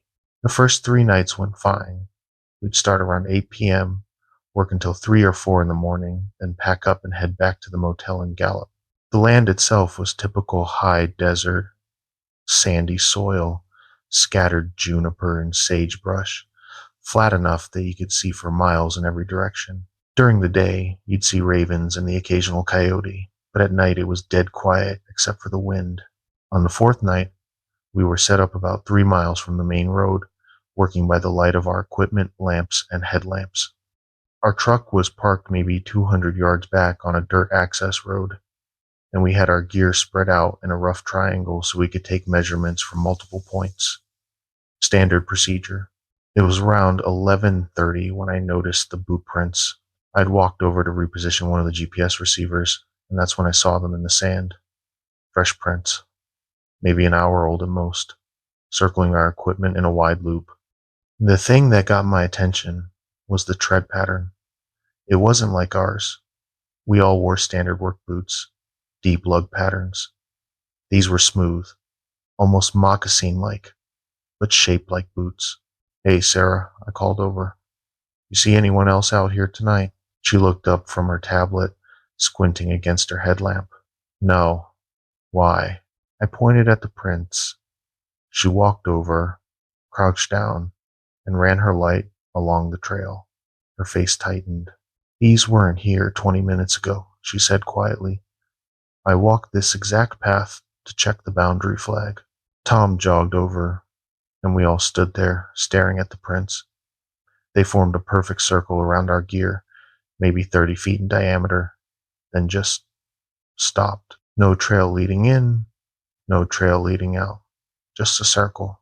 "Maybe we missed them earlier," Tom offered, but he didn't sound convinced. "Maybe," I said, but I didn't believe it either.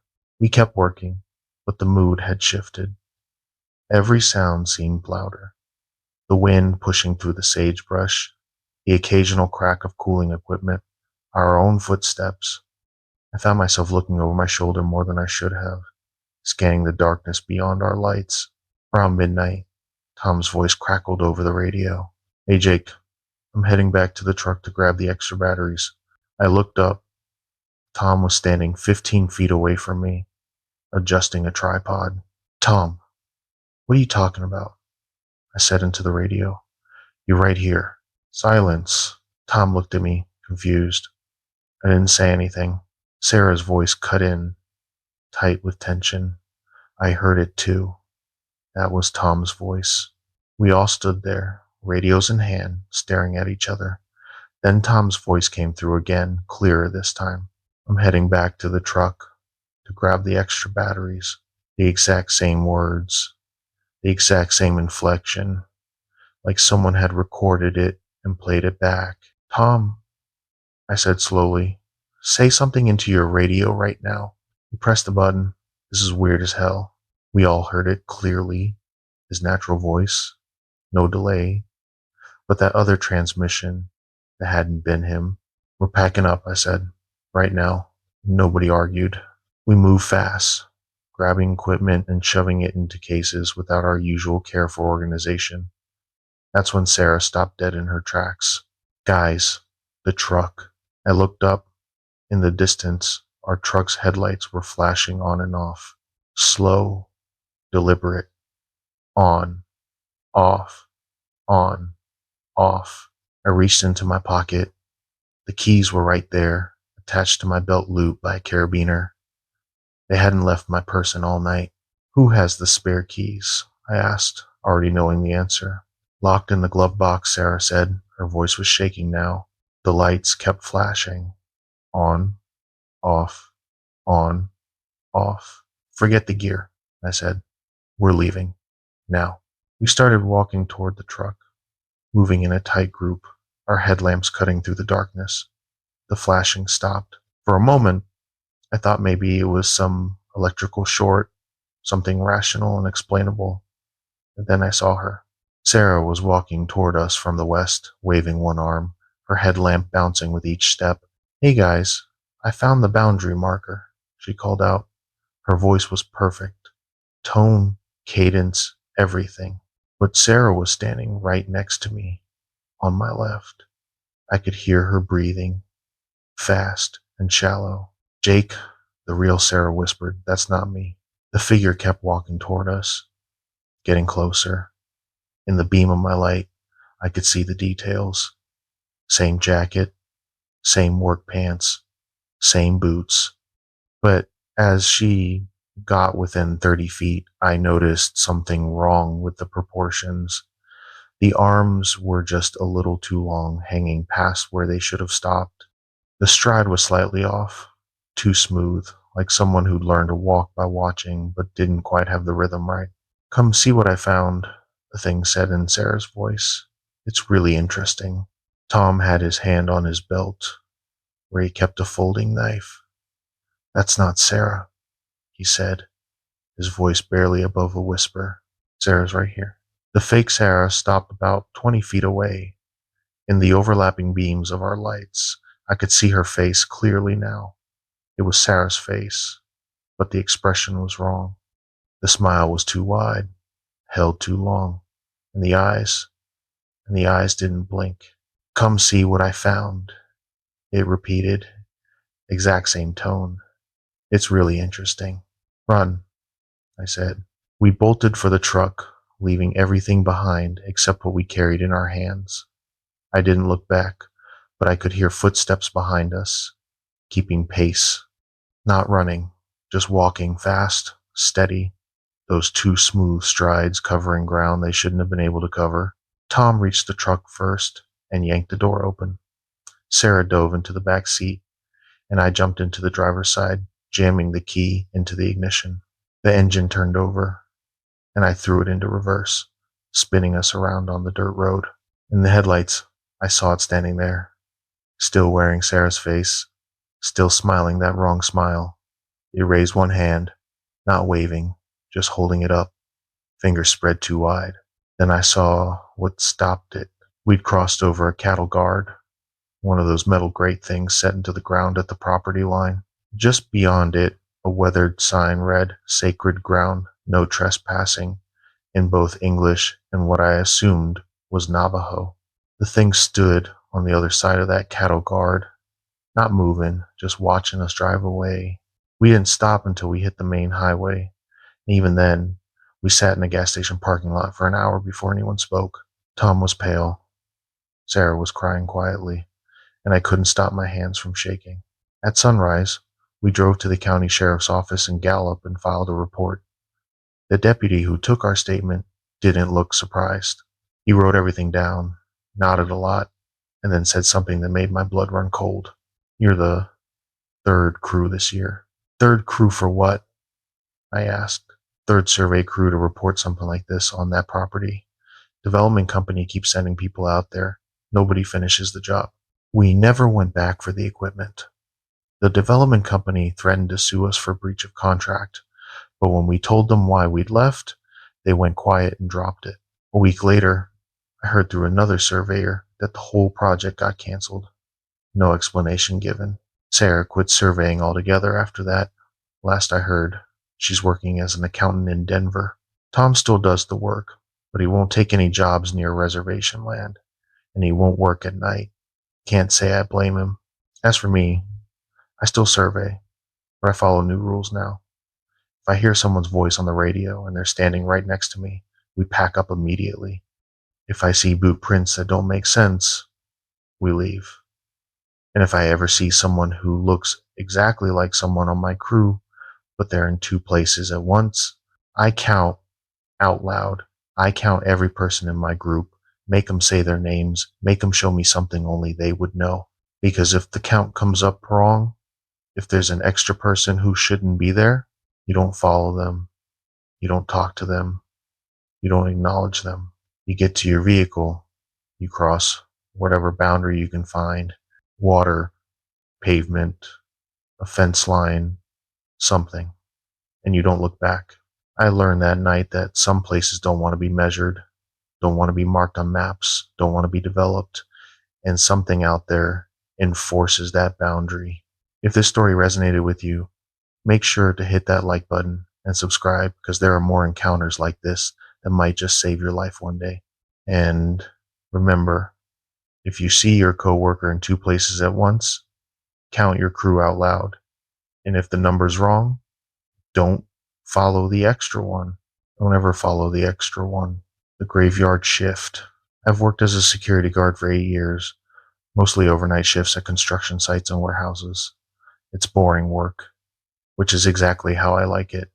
Walk the perimeter, check the locks, make sure nobody's stealing copper wire or catalytic converters. I've dealt with trespassers, drunk kids, even a few break-ins, but I'd never dealt with anything like what happened at the Red Rock Industrial Park outside Farmington, New Mexico. I heard my supervisor tell me to check the east fence line over the radio, but when I called him back on my phone, he said he'd never keyed his radio once that night. Here's what happened.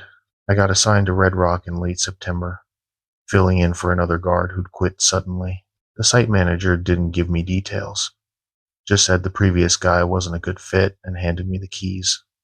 The industrial park was about 15 years old. Half the units were empty, and the occupied ones were mostly storage for oil field equipment. Lots of expensive machinery just sitting there, which meant they wanted 24-hour security. My shift was 11 p.m. to 7 a.m., 5 nights a week. The site covered maybe 40 acres, surrounded by chain link fence with 3 vehicle gates and 1 pedestrian entrance. Standard setup. I'd drive the perimeter road every hour, check the gates, make sure all the unit doors were secure, then spend the rest of the time in the guard shack near the main entrance. The first week was completely normal. Quiet nights, no problems, barely even saw a coyote. The second week, I started noticing things. Small things at first. I'd lock a gate at midnight, come back an hour later, and it would be unlocked. Not open, just unlocked. Then I'd lock it again, and the next round, it would be fine. I figured maybe I was tired, maybe I'd forgotten to turn the key all the way, but it kept happening. Always. The same gate, the east vehicle entrance. Then I started finding boot prints in the sand near that gate. Not unusual by itself. Workers came and went during the day. Trucks made deliveries. But these prints were always fresh, always showed up between my rounds, and they always led away from the gate into the desert, then just stopped after about 20 feet. No return trail, just stopped. On my third week, around 2 a.m., I was sitting in the guard shack doing paperwork when my radio crackled.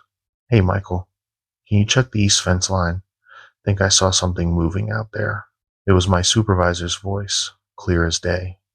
His name was Frank, and he usually called me around 1 a.m. to make sure everything was good, and I wouldn't hear from him again until shift change. "Copy that," I said into the radio. "Heading out now." I grabbed my flashlight, climbed into the company truck, and started driving toward the east fence. But something nagged at me. Frank's voice had sounded flat. No static, no background noise, just his words. Halfway to the east fence, my phone rang. Frank's number. "Michael, you there?" Frank's voice, slightly tinny through the phone speaker. "Yeah, I'm here. Just heading to the east fence like you asked." Silence. "Michael, I didn't call you on the radio. I'm calling you right now for the first time tonight." My stomach dropped. I pulled the truck over and sat there, engine idling, staring at the radio on my belt. You didn't tell me to check the east fence?" I asked slowly. "No, I haven't keyed the radio once tonight." "Why? Did someone tell you that?" "Yeah, your voice over the radio, maybe 2 minutes ago." Frank went quiet for a long moment. When he spoke again, his voice had changed, lower, more serious. "Michael, I want you to go back to the guard shack right now. Don't check the fence. Just go back and lock yourself in until sunrise." "Frank, what's going on?" "Just do it. I'll explain in the morning." He hung up. I sat there in the truck, parked on the perimeter road, looking out at the east fence line maybe 100 yards away. My headlights illuminated the chain link, the desert beyond, scattered creosote bushes making long shadows. Nothing moving, nothing visible, but I could feel it. Something out there, just past the fence, waiting. I put the truck in reverse and backed up slowly, keeping my eyes on the fence line. That's when I saw it. A figure, standing just outside the fence. Tall, wearing what looked like a security uniform. My uniform. The figure raised one hand and waved slowly, deliberately, like someone signaling a truck to back up. I couldn't see the face clearly at that distance, but the proportions were wrong. The arms were too long, hanging almost to the knees. The legs were bent backward slightly, like a dog's hind legs. The radio crackled again. "Come check the fence line, Michael. I think something's wrong with it." Frank's voice. Perfect replication. I grabbed the radio, Hands shaking. Who is this? No response. Just empty static. The figure by the fence started walking toward me, moving along the outside of the chain link, staying just beyond the property line. It walked wrong. Not limping, but with a gait that didn't match human mechanics.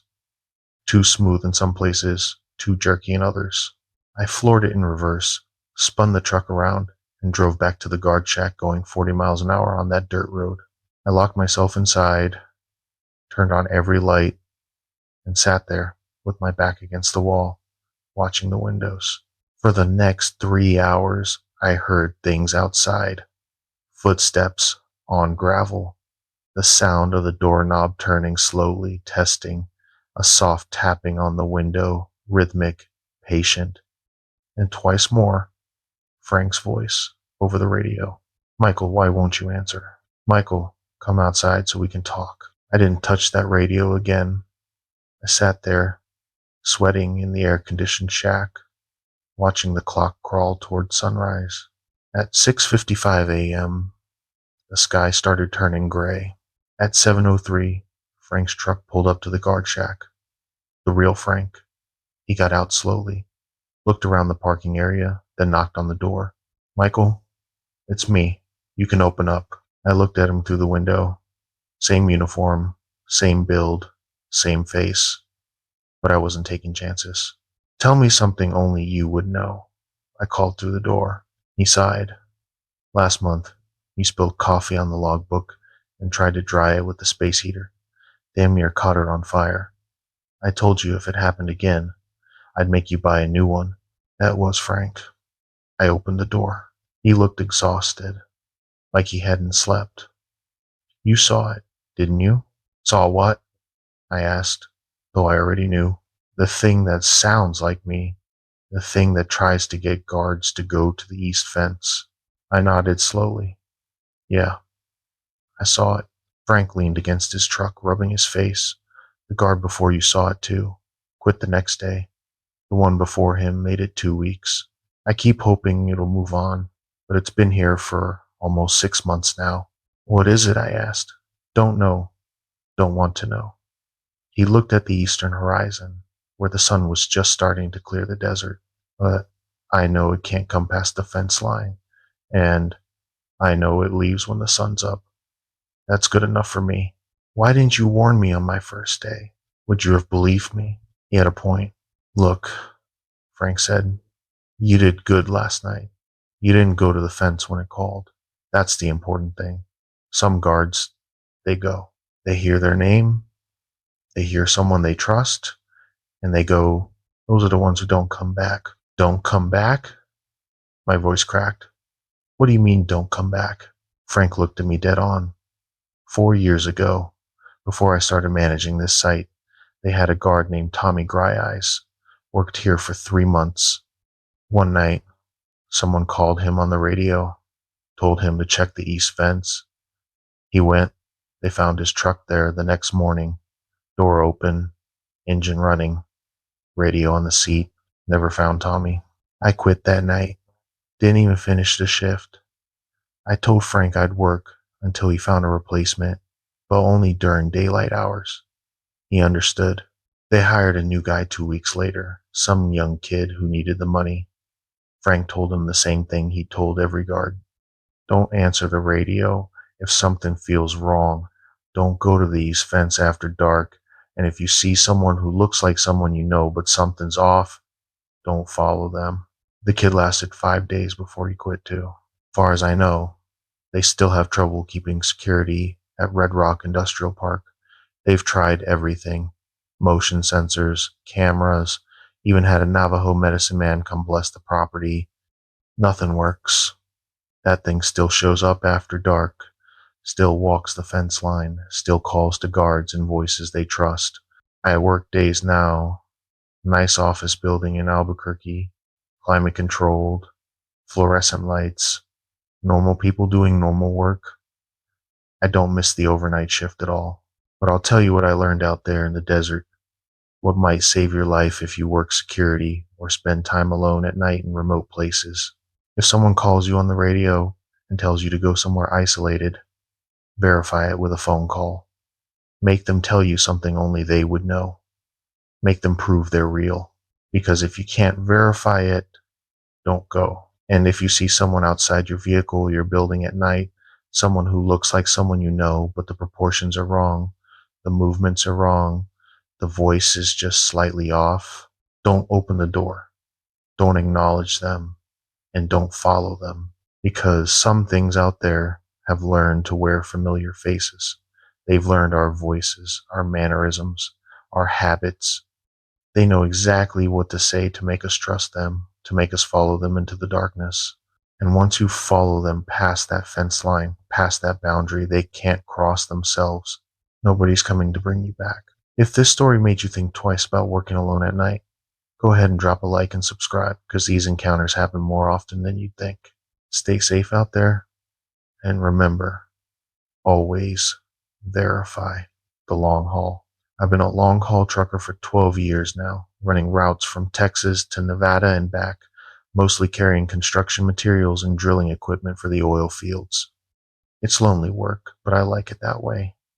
No boss breathing down your neck, no coworkers to deal with, just you, the road, and whatever podcast or audiobook keeps you company through the night. I've seen plenty of weird things on those highways: drunk drivers, bizarre accidents, strange lights in the sky, but nothing prepared me for what I encountered on Highway 60 between Magdalena and Detil, New Mexico. I saw someone standing in the middle of the highway, waving me down, but when I got within 50 feet, they were suddenly on the shoulder, and when I looked in my mirror, they were running behind my truck on all fours. Let me set this up properly. It was early November, around 3 a.m., and I was hauling a full load of steel I-beams from Midland to a construction site outside of Reno. I'd been driving for about 6 hours, and I was starting to feel that late night fatigue creeping in, so I'd planned to stop at a truck stop and daddle for coffee and a quick power nap. Highway 60, through that stretch, is empty at night. No traffic, no lights, just sage, desert, and darkness on both sides of the road. The moon was almost full that night, bright enough that I could see the landscape pretty clearly without my high beams. The highway rolled through gentle hills, and every so often I'd see the eyes of a deer or coyote reflecting my lights from the shoulder.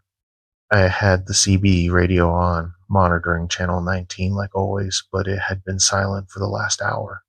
Not even static, just dead air, which was unusual but not unheard of in that remote stretch. That's when I saw the person. They were standing right in the center of my lane, maybe 300 yards ahead, arms raised above their head, waving them back and forth like they desperately needed help. My first thought was breakdown.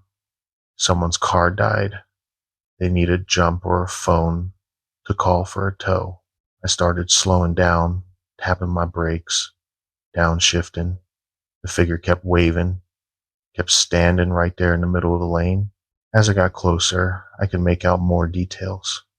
Tall person, maybe 6 feet, wearing dark clothes that looked like a hoodie and jeans, but something felt wrong about the proportions. The arms seemed too long, and the waving motion was too smooth, too rhythmic, like a metronome. When I was about 50 feet away, going maybe 20 miles an hour now, I blinked. In that fraction of a second, the figure was no longer in the middle of the highway. It was standing on the shoulder, 20 feet to my right, perfectly still, watching my truck pass. I hit the brakes hard, air brakes hissing, the whole rig shuddering as I brought it to a stop. In my passenger side mirror, I could see the figure standing there on the shoulder, not moving, just facing my direction. The moon was bright enough that I should have been able to see their face clearly, but I couldn't. It was like looking at a shadow shaped like a person, but with no features, just darkness where a face should be. My CB radio crackled suddenly, making me jump. "You got a problem there, driver?" The voice was male, generic, sounded like it could have been any trucker on the channel. I grabbed the mic, my hand shaking slightly. "Yeah, somebody flagged me down. Thought they needed help." Static. Then nothing. The radio went dead again, that same unsettling silence. I looked in my mirror again, The figure was gone. Just empty shoulder, empty highway, nothing but sagebrush and moonlight. "Hello?" I said into the CB. "Anybody else on this stretch see someone walking on 60? Nothing but that dead silence. I sat there for a long moment, engine idling, every instinct telling me to just drive away. But what if someone really did need help? What if their car was broken down somewhere in the dark and I'd just left them stranded? I've helped dozens of stranded motorists over the years. Jump starts, tire changes, even gave a family a ride to the next town once when their radiator blew. It's part of the code out here. We help people when they're in trouble." I put on my hazard lights, grabbed my heavy-duty flashlight, and climbed down from the cab.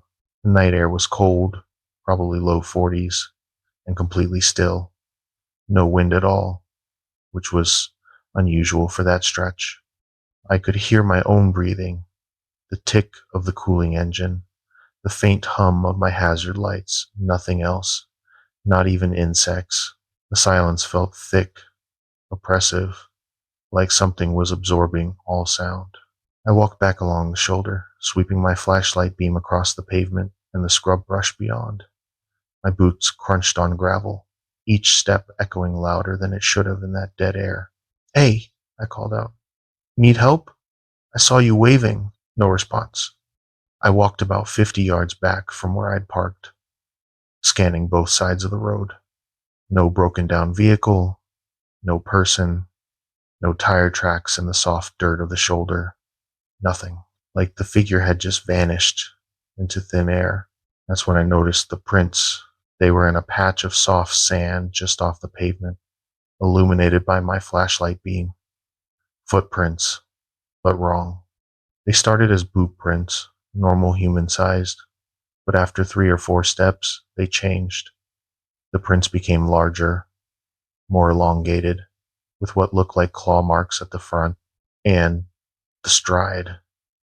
The stride was too long, maybe 6 feet between prints, like whatever made them was either running or walking with impossibly long legs. The prints led away from the highway into the desert, heading north toward a rocky outcropping maybe 100 yards out. I stood there, following the trail with my light, and that's when I saw the eyes. 2 yellow-green points of light, reflecting my flashlight beam from near those rocks. Too high off the ground to be a coyote, too far apart to be a deer. They didn't blink, just stared, fixed on me. My blood went cold. I started backing toward my truck, keeping my light aimed at those eyes, not turning my back.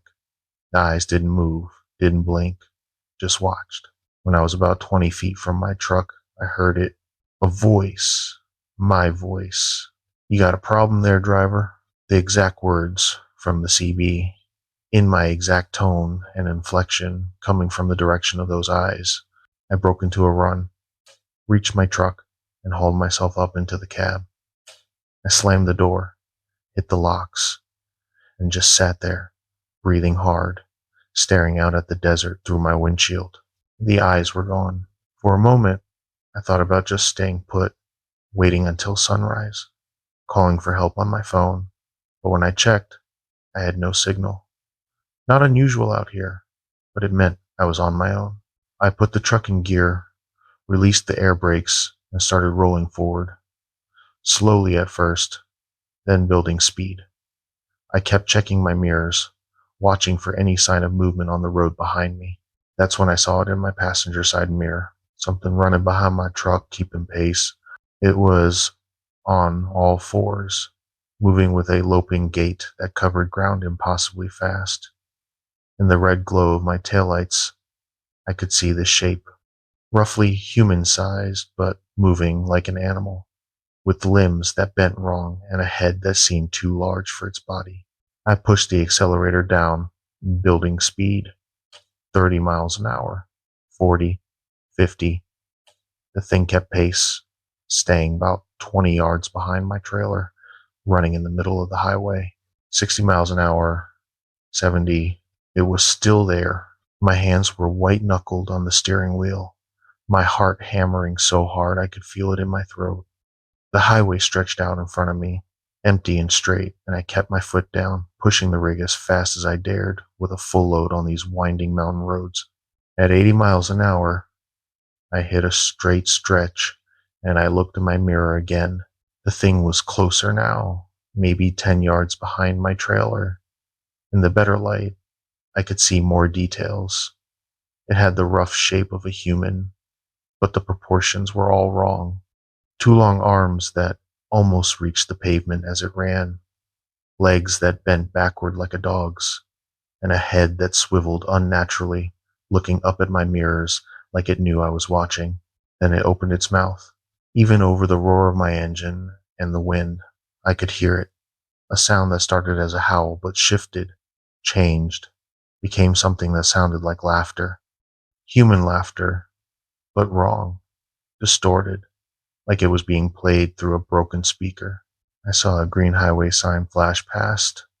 Daddle, 5 miles. I kept my foot down, praying the rig wouldn't jackknife on these curves, praying I'd make it to town, to lights, to people. The thing behind me kept running, kept laughing, that awful sound cutting through the night. 4 miles, 3 miles, 2 miles. I could see lights ahead now, the glow of the truck stop at the Datil exit, sodium vapor lamps casting orange light over the parking lot, the bright fluorescence of the convenience store, beautiful artificial light that meant civilization and safety. 1 mile. I started slowing down, preparing for the exit ramp, and I looked in my mirror one last time. The thing was gone. The highway behind me was empty, just dark pavement and painted lines disappearing into the night. I took the exit at 40 miles an hour, probably way too fast, and pulled into the truck stop parking lot. I found a spot under one of the brightest lights, set my air brakes, and just sat there, hands still shaking, trying to process what had just happened. The truck stop was almost empty. Just two other rigs parked at the far end of the lot. Their cabs dark, drivers probably sleeping. The convenience store was open, and through the windows I could see a clerk behind the counter reading something on his phone, completely normal and mundane. I climbed down from my cab, my legs unsteady, and walked into the store. The bell above the door chimed, and the clerk looked up.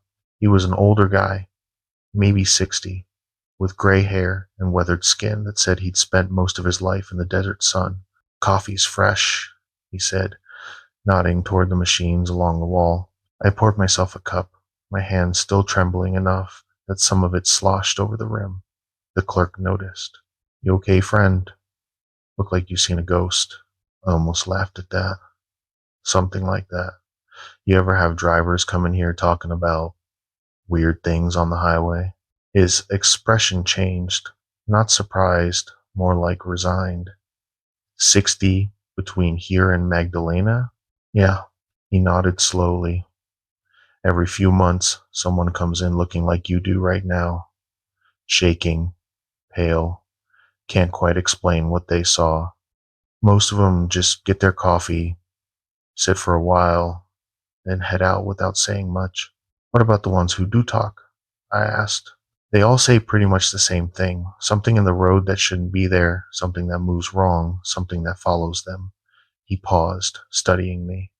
Thing that gets me is they're always reliable folks, professional drivers, cops, rangers, not the type to spook easy or make things up. You ever see anything yourself? Me? Nah, I don't drive that stretch at night anymore. Haven't for years. He leaned on the counter. There's a Navajo elder who comes through here sometimes, picks up supplies for his community up in the hills. Last time I mentioned the stories, he just nodded like it wasn't news to him at all. Said some things, hunt that stretch of highway, things that used to hunt the old trails before the road was there.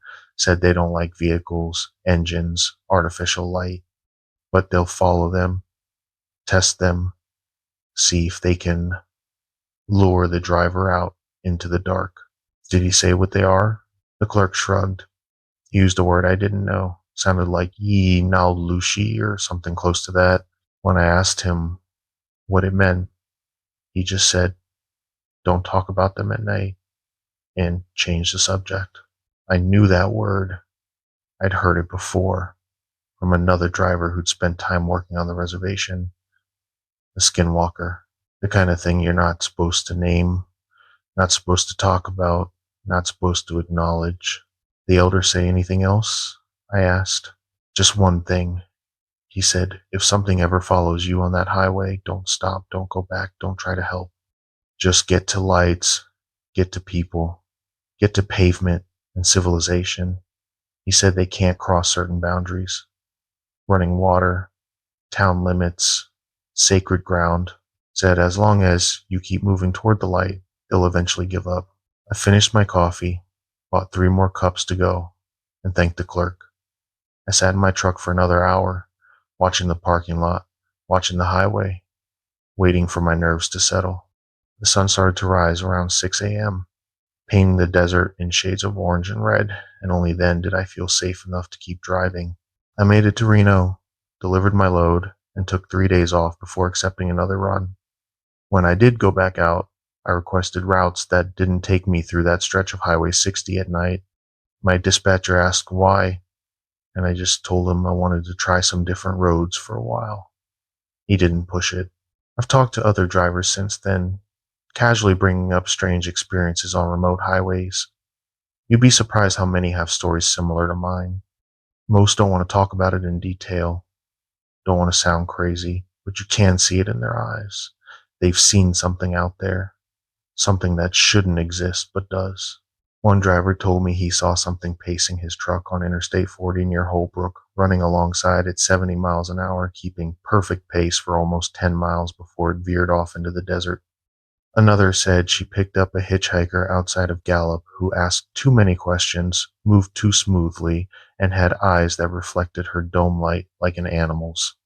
She said when she pulled into a rest stop and turned to tell him they'd arrived, he was gone. Just gone. The passenger door was still locked from the inside. I still drive long haul. I still run routes through New Mexico and Arizona, but I follow new rules now. Rules that might sound paranoid to someone who hasn't been out there at night, alone, on those empty highways where the desert stretches for miles in every direction. If I see someone standing in the road at night, I slow down, but I don't stop. I report it on the CB, give the location, and keep moving. If something seems wrong about a person, proportions off, movements too smooth or too jerky, face hidden or unclear, I don't engage. I don't make eye contact. I keep driving. If I hear my own voice, or any voice, coming from somewhere it shouldn't, the CB, the side of the road, the darkness outside my windows, I ignore it. I turn on my radio, I focus on the road, and I head for the nearest town. And most importantly, if something follows me, I don't stop. I don't go back to check. I don't try to figure out what it is. I just keep moving toward artificial light, toward people, toward civilization, until whatever's behind me gives up and returns to whatever darkness it came from. Because out there, on those lonely highways, in the hours between midnight and dawn, there are things that hunt, things that test you, things that want to see if they can lure you off the pavement, away from your vehicle, away from the protection of steel and light and motion. And if you stop, if you go back, if you follow them into that darkness, you might not come back. If this story made you think twice about pulling over for strangers at night, hit that subscribe button and drop a like, because these roads are lonelier and more dangerous than most people realize. Stay moving, stay in the light, and remember, if something on the highway doesn't feel right, trust your gut and keep driving. Don't ever stop for something that moves wrong. The night shift. I worked the graveyard shift at a gas station outside Shiprock, New Mexico for 2 summers while I was in college. It wasn't glamorous work, but it paid decent, and I could study during the slow hours between midnight and 6 a.m. Most nights, I'd see maybe 10 customers total. Truckers, shift workers, the occasional insomniac buying energy drinks and beef jerky. I thought I'd seen every type of late-night customer there was. I was wrong. The woman walked in at 3:17 a.m. asking for the bathroom key, but I'd watched her car pull up, to pump 4, and she'd never gotten out. Let me explain how it started. It was mid-July, stupid hot even at night, the kind of heat that makes the pavement shimmer and the air taste like dust. The gas station sat at a lonely crossroads about 8 miles outside of town, surrounded by nothing but desert scrub and the occasional mesa rising up in the distance. We got steady business during the day, but nights were dead. Just me, the fluorescent lights humming overhead, and whatever podcast I could stream on the shaky Wi-Fi. That night, I was working on a paper for my geology class, something about sedimentary rock formations in the Four Corners region. Boring stuff, but it beat staring at the empty parking lot. Around 3 a.m., I noticed headlights coming from the south, moving slow.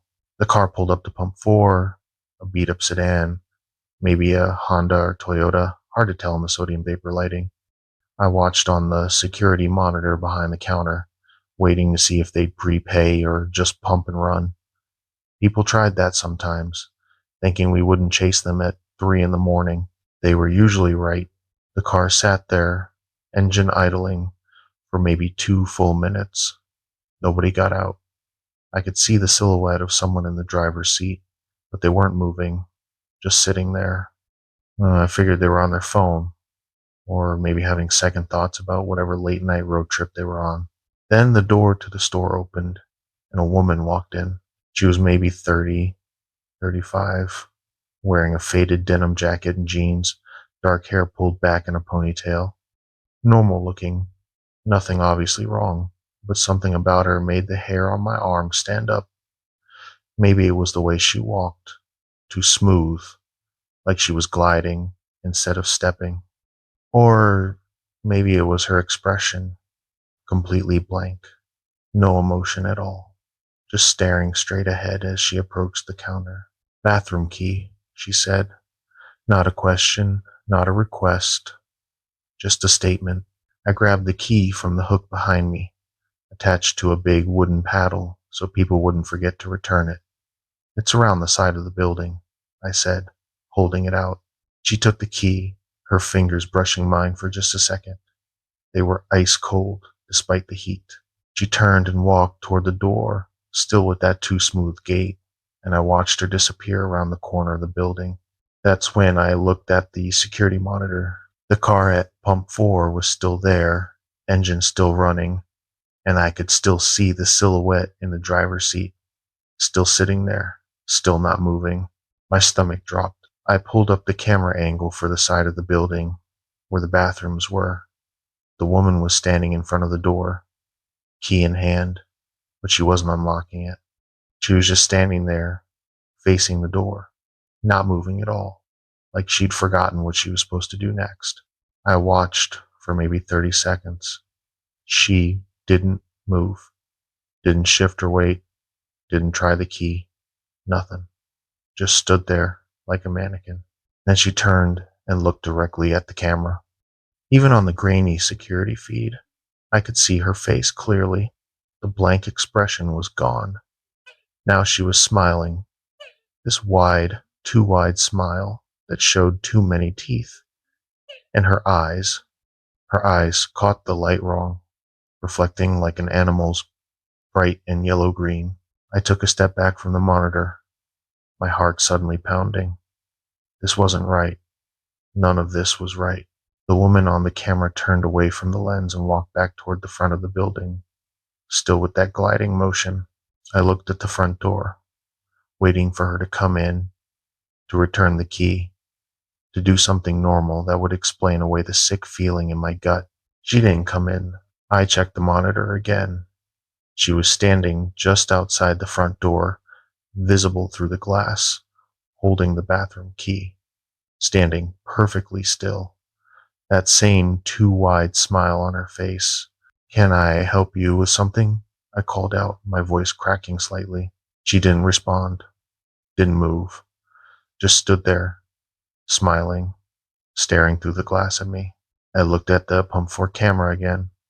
The car was still there. The silhouette was still in the driver's seat. 2 of them. There were 2 of them. Or, no, wait. I pulled up the timestamp on the camera feed, scrubbed back to when the car first pulled up. I watched the car arrive, watched it sit there with the engine running, watched the driver's seat, waiting to see when the woman got out. She never did. The driver's seat never moved. Nobody opened the door. Nobody got out. But 3 minutes after the car arrived, the front door of my store opened, and the woman walked in. I felt my hands start shaking. The woman outside pressed her palm against the glass door, still smiling. I could see her hand clearly. Normal, at first glance, but the fingers were too long, the joints bending in places they shouldn't. She tapped once, twice, 3 times, a slow, deliberate rhythm. Then she spoke, her voice muffled by the glass, but still clear enough to understand. Can I come in? Every instinct in my body screamed, no, don't invite her in. Don't open that door. Don't acknowledge her. Store's open, I said, trying to keep my voice steady. Door's unlocked. Can I come in? She repeated. Same exact tone, same inflection, like a recording. Door's unlocked, I said again. She tilted her head, that smile never changing, and tapped on the glass again. 3 slow taps. That's when I noticed she wasn't casting a reflection in the glass. The fluorescent lights inside the store were bright enough that I should have been able to see her reflection in the door, but there was nothing. Just the glass, the darkness beyond, and her hand pressed against it. Can I come in? I grabbed my phone from my pocket, hand shaking so hard I almost dropped it. No signal. Not unusual out here, but right now it felt like the universe was abandoning me. The landline. The store had a landline for emergencies. I picked up the receiver, keeping my eyes on the woman at the door. Dial tone, thank God. I punched in 911, and after 3 rings, a dispatcher answered. 911, what's your emergency?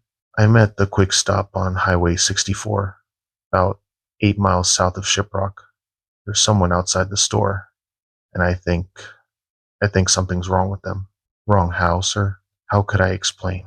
They're not moving right. They're asking to come in, but won't open the door. And there's a car at the pump that's been running for 10 minutes, with someone still inside it. Is the person outside threatening you? Not exactly. But something's wrong. Really wrong. Okay, I'm sending a unit out to you. Should be there in about 15 minutes. Stay inside, keep the doors locked if you feel unsafe. The door doesn't lock from the inside, it's a gas station. Silence on the other end. Then stay behind the counter. If they come in and try to harm you, get to the back room and barricade yourself. Units on the way. She stayed on the line with me, asking questions to keep me calm, but I barely heard them. I was watching the woman at the door. She'd stopped smiling. Now her face was blank again, expressionless, and she was slowly dragging her hand down the glass, leaving no streak, no fingerprints, nothing. Can I come in? She asked again. Why won't you just open the door? I said, not to her, but to myself, trying to understand. The dispatcher heard me. The person's asking to come in? Yeah, over and over. But the door's unlocked. She could just walk in. The dispatcher went quiet for a moment. Then, carefully, what tribe land are you near? Navajo Nation border is about 2 miles west. Why? Another pause. The officer I'm sending, he's Navajo. He'll know what to do when he gets there. But listen to me very carefully. Do not, under any circumstances, tell that person they can come in. Don't give them permission. Do you understand? My mouth went dry. What is she? Just don't give permission. Officer's 8 minutes out. The woman at the door stepped back, her movements suddenly jerky, mechanical. She looked at the bathroom key still in her hand, then threw it. Hard. It hit the glass door with enough force to crack it, a spiderweb fracture spreading across the surface. Then she turned and walked toward the car at pump 4. That gliding motion again. I watched on the monitor as she approached the driver's side door, opened it, and climbed in. But the silhouette never moved, never shifted to accommodate her. The driver's seat looked exactly the same as it had for the last 10 minutes, like nobody was sitting there at all. The car pulled away from the pump, no headlights, and drove slowly across the parking lot toward the highway. It didn't accelerate, didn't turn on its lights, just rolled onto the pavement and disappeared into the darkness heading north. I stood there, shaking, watching the empty parking lot, waiting for something else to happen. 6 minutes later, headlights appeared from the south. A Navajo Nation police unit pulled into the lot, and an officer got out. Older guy, maybe 50, with gray in his hair and a face that had seen too much.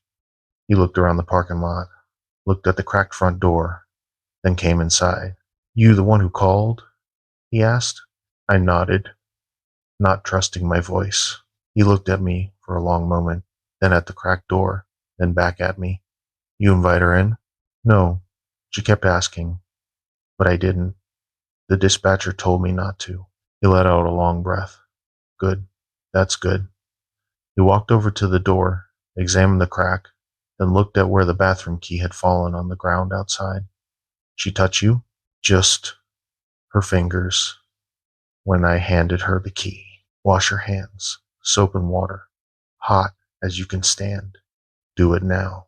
I went to the bathroom, scrubbed my hands until they were red and raw, used half a bottle of soap. When I came back out, the officer was watching something on the security monitor. "You got footage from tonight?" he asked. I nodded and showed him how to rewind it. He watched the whole sequence. The car pulling up, the woman walking in, her standing outside, the car leaving.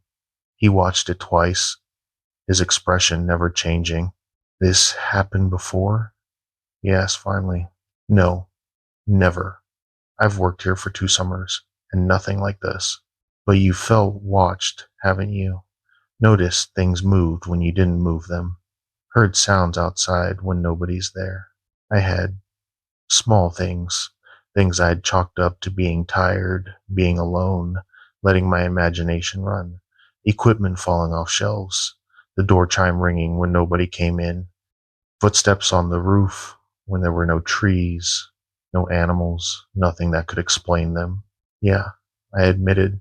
"Sometimes." He nodded. "This place sits on what used to be a trading route. Long time ago. Before the highways, before the reservation boundaries, people used to travel through here. Some of them. Some of them weren't people.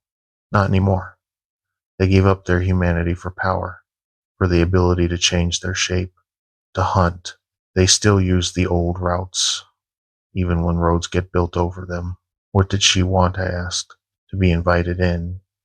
Some of them, the old rules still bind them. They can't cross certain thresholds without permission.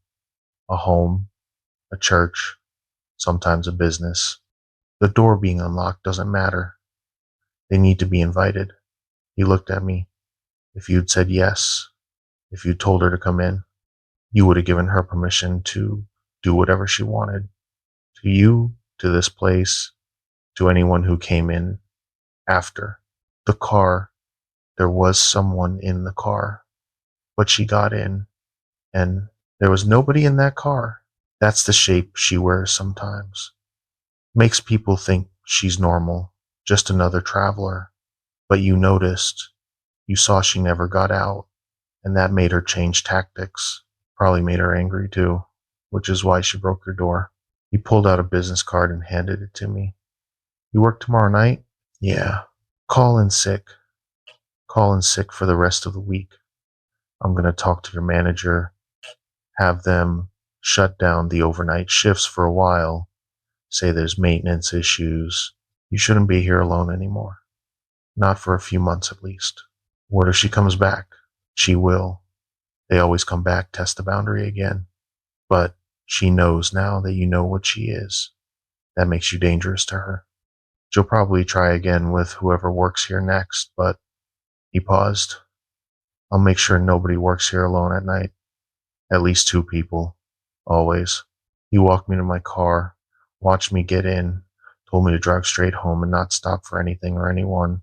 I did exactly that, going 70 miles an hour through the dark desert, checking my rearview mirror every few seconds, convinced I'd see headlights following me.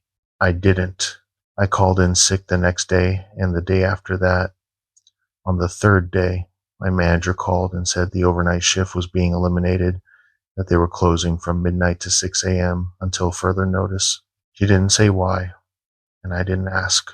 I finished that summer working day shifts, and when I went back to college in August, I changed my major from geology to computer science, something that would keep me in cities, in buildings with other people, somewhere I'd never have to work alone at night in the middle of nowhere. I've never gone back to that gas station. I've never driven past it, even during the day. I don't know if they ever reopened the overnight shifts, and I don't want to know.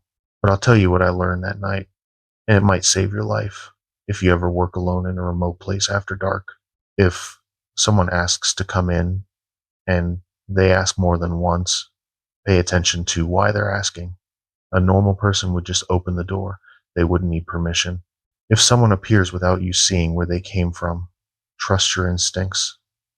Check the cameras, check the parking lot, verify that what you're seeing makes sense. And if something feels wrong, if your body is screaming at you that danger is near, listen to it. Don't rationalize it away. Don't convince yourself you're being paranoid. Call for help, stay in the light. Don't give permission for anything to cross your threshold, and wait for someone who knows what they're dealing with. Because some things out there know the rules better than we do. They know the words we use, the gestures we make, the social contracts we follow, and they'll exploit those rules, twist them, use them to get what they want. But if you know the rules too, if you refuse to play their game, they can't touch you. If this story made you grateful you don't work overnight shifts, hit that like button and subscribe, because there are more stories like this, more warnings that might just keep you safe. Stay aware out there. And remember, never invite in something that asks too many times. The field work.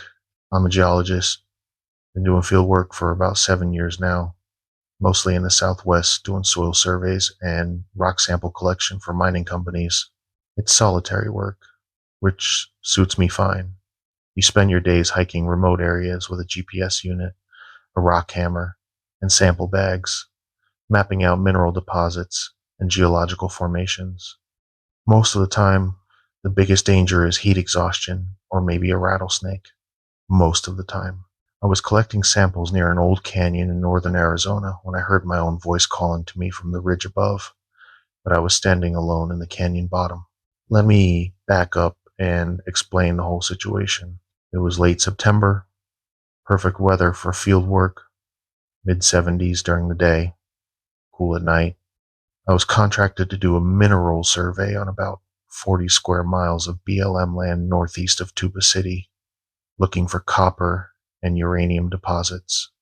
The area was mostly canyon country, sedimentary rock layers exposed in these beautiful striations of red, orange, and white. Isolated as hell, no cell service, nearest paved road was about 12 miles out. I'd set up a base camp near a seasonal creek bed, just my tent, a folding table for samples, and my truck parked under a scraggly juniper for shade. Standard protocol for solo field work.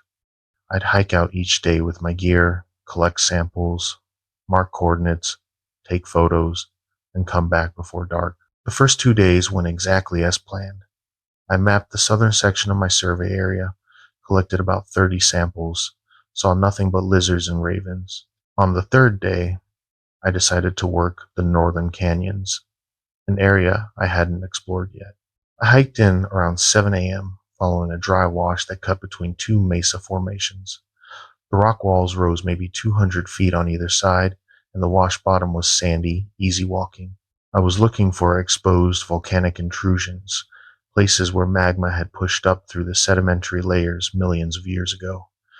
Those intrusions sometimes carried the minerals I was looking for. Around 10 a.m., I found a promising outcrop on the eastern wall, about 30 feet up from the wash bottom. I climbed up, carefully, testing each handhold. The rock face was solid, and when I reached the outcrop, I could see what I was hoping for. dark basalt cutting through the lighter sandstone, crystalline structures visible in the surface. I was chipping samples, focused on my work, when I heard it. Hey, down here. My own voice. My exact voice, calling from the wash below. I looked down, my hammer frozen mid-swing. The wash was empty. Nobody there. Just sand and scattered rocks and the shadows of the canyon walls. Hello? I called out. Silence. Just a faint wind moving through the canyon, that hollow sound you get in narrow spaces. I told myself I had imagined it. Heat playing tricks. Or maybe an echo of my own breathing. My mind filling in words that weren't there. I went back to work, chipped 3 more samples, bagged them, marked the GPS coordinates. Hey, down here, I found something. Same voice, same tone, but this time it was clearer, and it was coming from further down the wash, maybe 100 yards north, around a bend I couldn't see from my position. My skin prickled. That wasn't an echo. That wasn't my imagination. That was my voice, speaking words I hadn't said, coming from a place I wasn't standing. I climbed down from the outcrop, slower than I'd climbed up, my hands suddenly shaking. When I reached the wash bottom, I stood there, listening. The canyon was completely quiet now.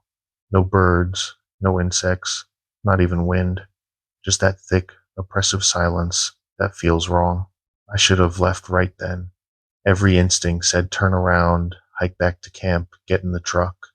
But part of me, the rational geologist part, needed an explanation.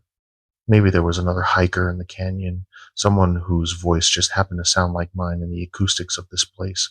Maybe it was some weird echo effect I didn't understand. I started walking north, following the wash, my boots crunching on sand.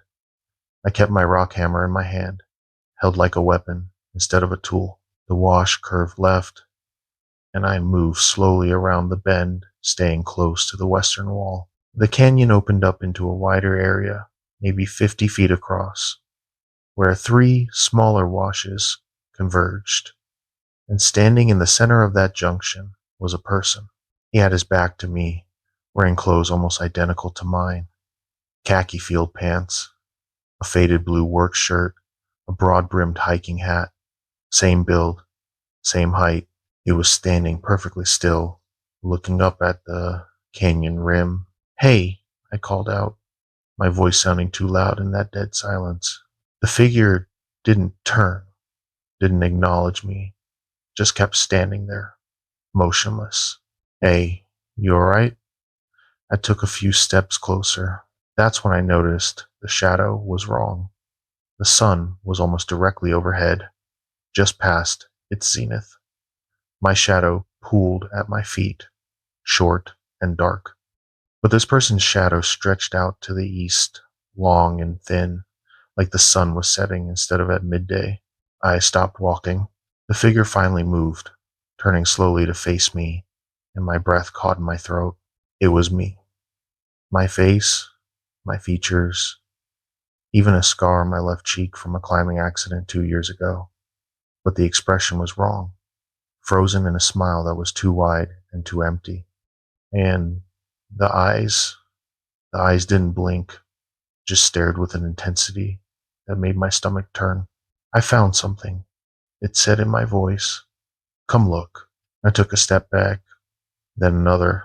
The thing wearing my face tilted its head, and I heard a crack like joints popping, but wrong, too loud. The smile never changed. Come look, it repeated, extending one arm toward a gap between the rock walls, a narrow side canyon I hadn't noticed before. It's really interesting. The extended arm was too long, subtly, but enough to notice once I was looking for it. The fingers didn't quite match the proportions they should have. Who are you? I managed to say, my voice barely above a whisper. It didn't answer, just kept smiling that empty smile, arms still extended, pointing at the side canyon. I started backing up, keeping my eyes on the thing, not turning around. My mind was racing, trying to find a rational explanation, trying to make sense of what I was seeing. Hallucination, heat stroke, dehydration, had to be something. But I knew, deep down, I knew this wasn't any of those things. The figure took a step toward me, and I heard that cracking sound again, like its legs weren't bending at the right joints. It moved smoothly despite that, closing the distance between us faster than walking should allow. I turned and ran. My boots slipped on loose sand, and I almost went down, caught myself against the canyon wall, kept running. Behind me, I could hear footsteps, but they were wrong. Not the rhythm of running feet, more like something hitting the ground in pairs, like it was using 4 limbs instead of 2. The wash curved right, and I followed it, not looking back, my lungs burning, my pack bouncing painfully against my spine. The sound behind me kept pace, sometimes closer, sometimes further away, but never stopping. I saw my outcrop ahead, the place where I'd been collecting samples, and I pushed harder, my legs screaming. Just beyond that was the path back to camp, maybe 2 miles of exposed wash, but it led to my truck, to escape. The footsteps behind me stopped. I risked a glance over my shoulder. The wash behind me was empty. Nothing. No figure, no movement, just sunlight and shadow and red rock. I didn't stop running until I reached my truck. I threw my pack in the bed, climbed into the cab, locked the doors. My hands were shaking so badly I could barely get the key in the ignition. The engine started, and I've never been so grateful for a mechanical sound in my life. I looked out at my camp. The tent was collapsed, the support poles scattered. My sample table was overturned. Bags of rocks spread across the ground.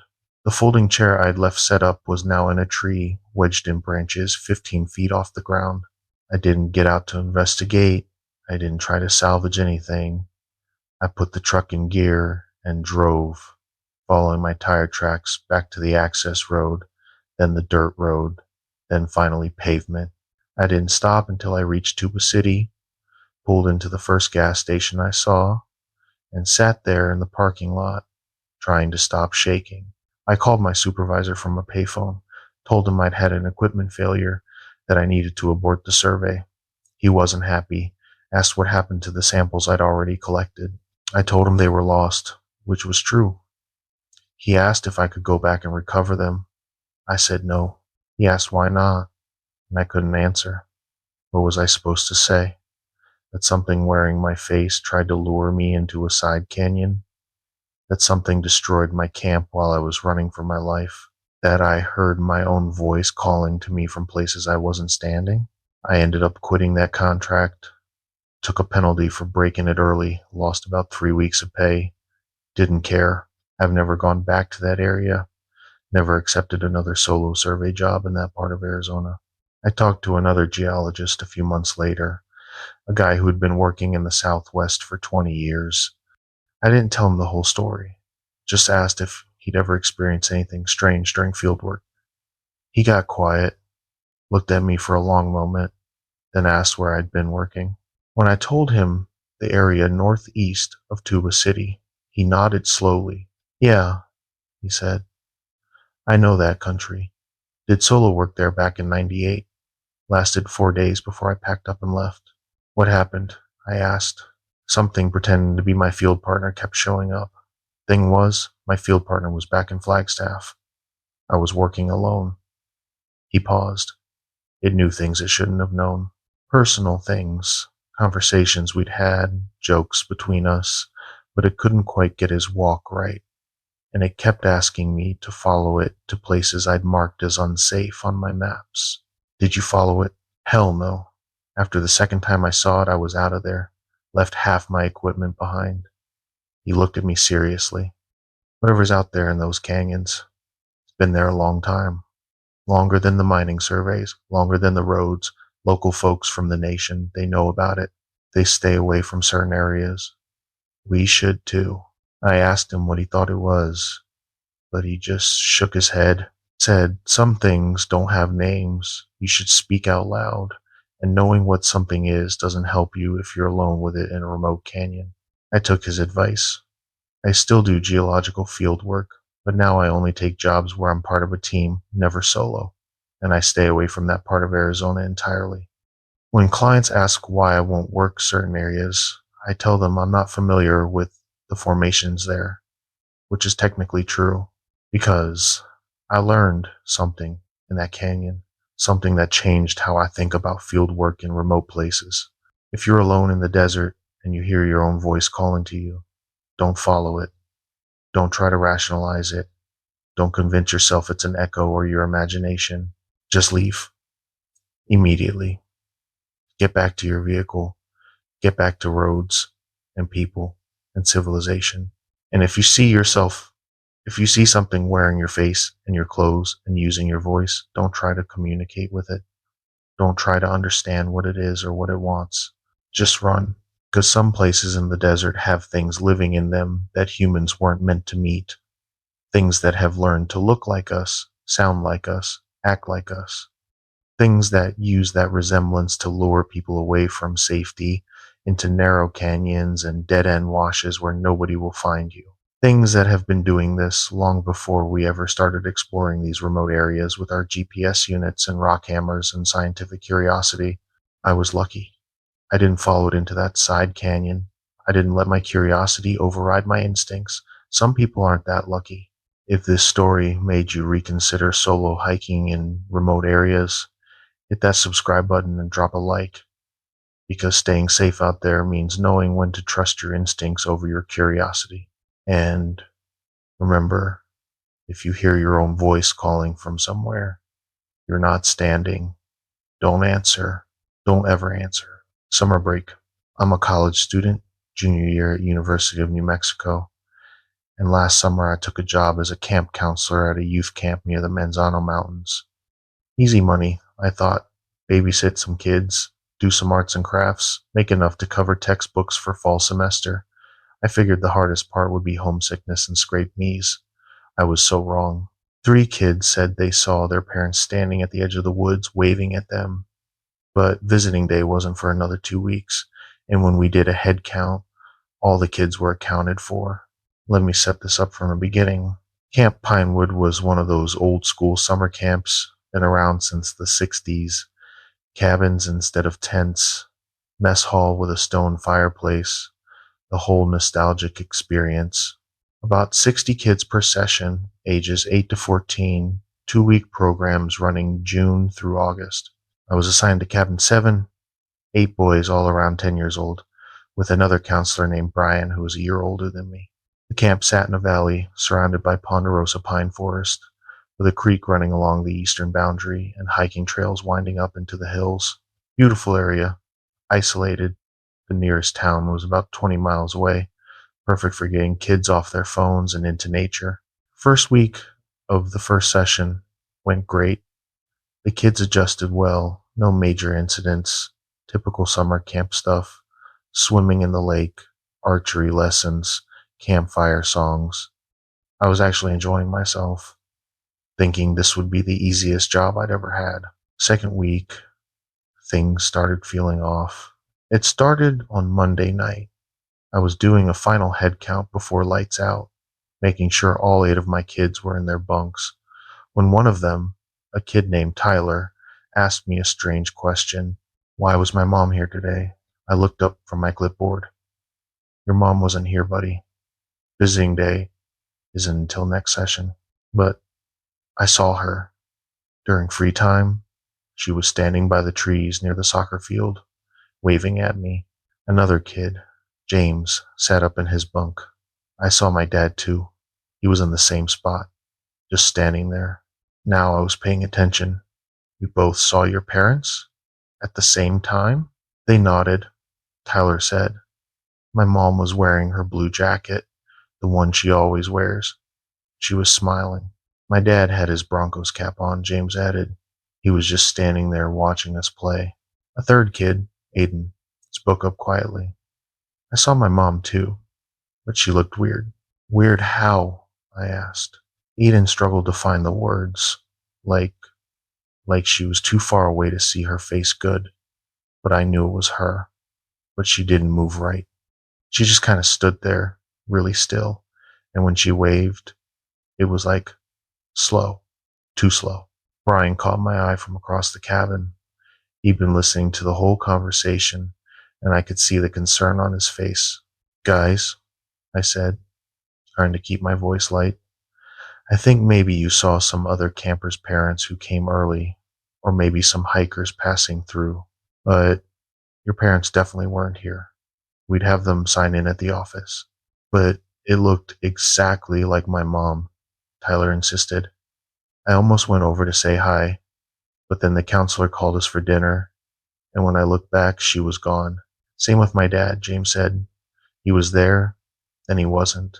I told them it was probably just a case of mistaken identity, that they were missing home and their minds were playing tricks.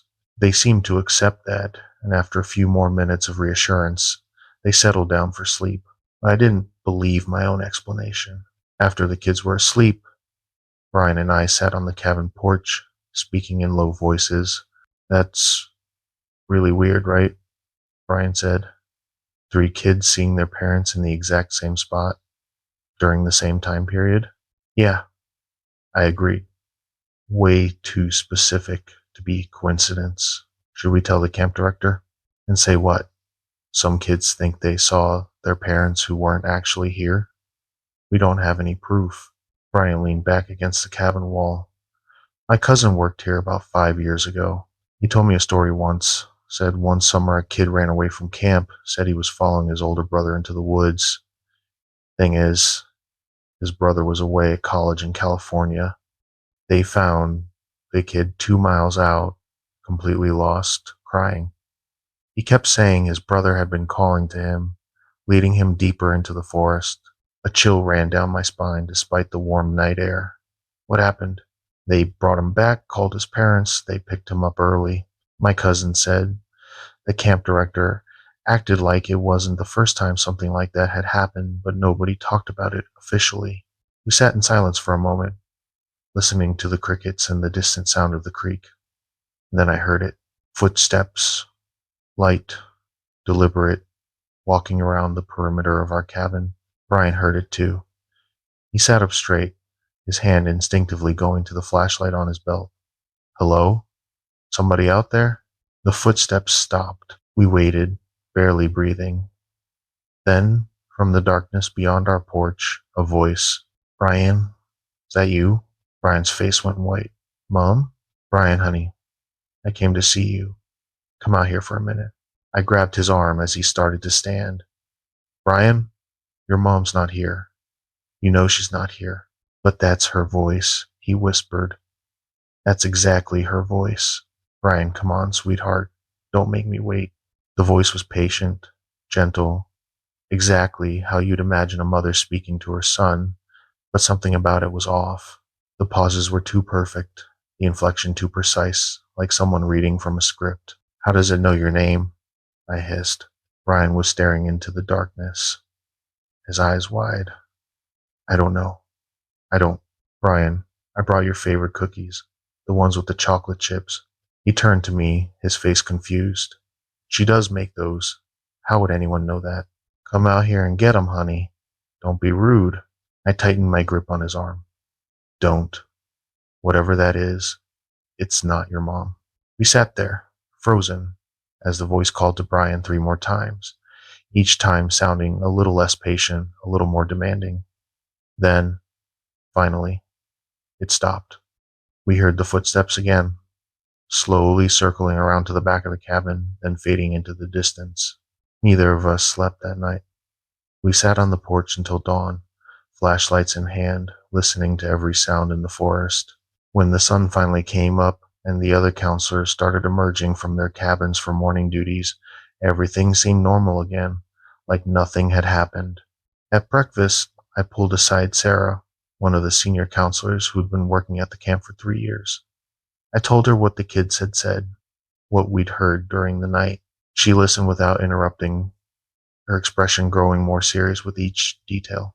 Come with me, she said when I finished. She led me to the camp director's office, a small building near the parking lot.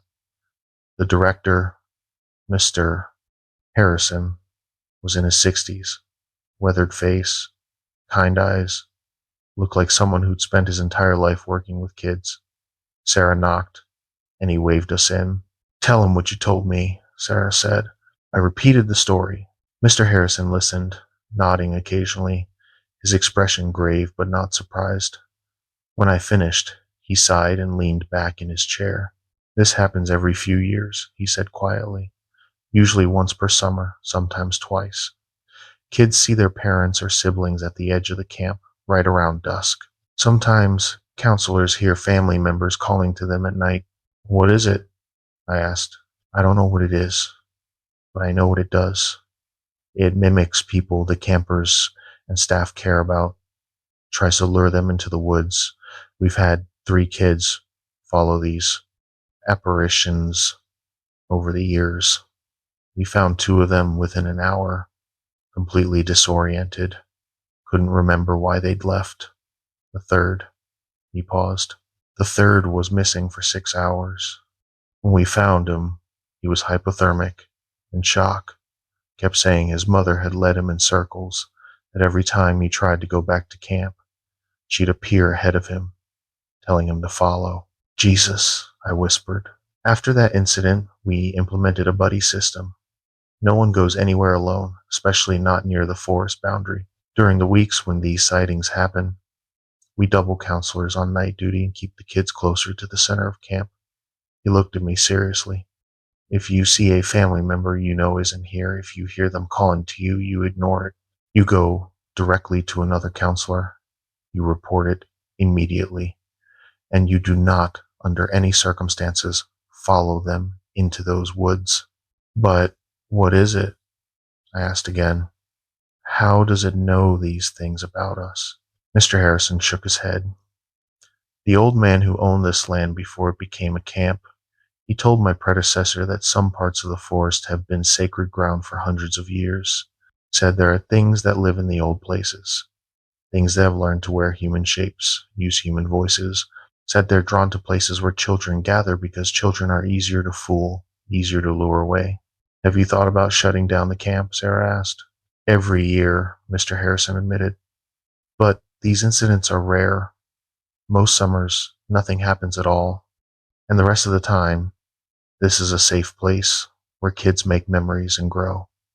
I won't let fear of something we barely understand destroy something good." He looked at both of us. "You're both experienced counselors now. You know what to watch for. Keep your kids close. Don't let them wander near the boundaries alone. And if anyone reports seeing a family member who shouldn't be here, you come directly to me. Understood?" We nodded. The rest of that session, I was constantly on edge. Every time we did activities near the tree line, I watched for figures standing in the shadows. Every night, I listened for footsteps and voices. The kids seemed fine, cheerful, engaged in camp activities, but I couldn't shake the feeling that something was watching us from the forest. On the last night of the session, during our final campfire, one of the little girls from Cabin 3 stood up and pointed at the trees. "Look, there's a person over there." Every counselor's head snapped in that direction. I saw it too. A figure, standing just inside the tree line, about 60 yards from our campfire circle. In the flickering light, I could see it was wearing what looked like a camp counselor uniform.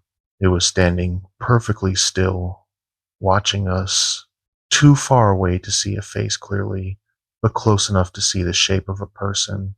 Mr. Harrison stood up calmly. "Everyone, let's move our campfire sing-along inside to the mess hall. Too many mosquitoes out here tonight." The kids groaned but obeyed, filing toward the mess hall with counselors herding them along. I stayed back with Mr. Harrison and 2 other senior counselors, watching the figure. "Is it still there?" Sarah asked. "Yeah," I confirmed. "It hasn't moved." "They usually don't," Mr. Harrison said. "They just watch, sometimes for hours." As we watched, the figure raised one arm, waving slowly, deliberately. The motion was hypnotic, rhythmic, and I felt a strange urge to walk toward it, to get closer, to see who it was. "Don't look directly at it," Mr. Harrison said sharply. "Eyes on me. All of you." We turned away from the figure. forming a tight group. The direct eye contact is what pulls you in, he explained. That's how they hook you. You stare, you get curious, you convince yourself you need to know what it is. Then you're walking toward it before you realize what you're doing. How do you know all this? I asked. I was a counselor here 30 years ago, he said quietly. I made the mistake of staring, walked halfway to the tree line before my co-counselor tackled me. I don't remember making the decision to walk. I just found myself moving. We kept our backs to the forest and walked to the mess hall.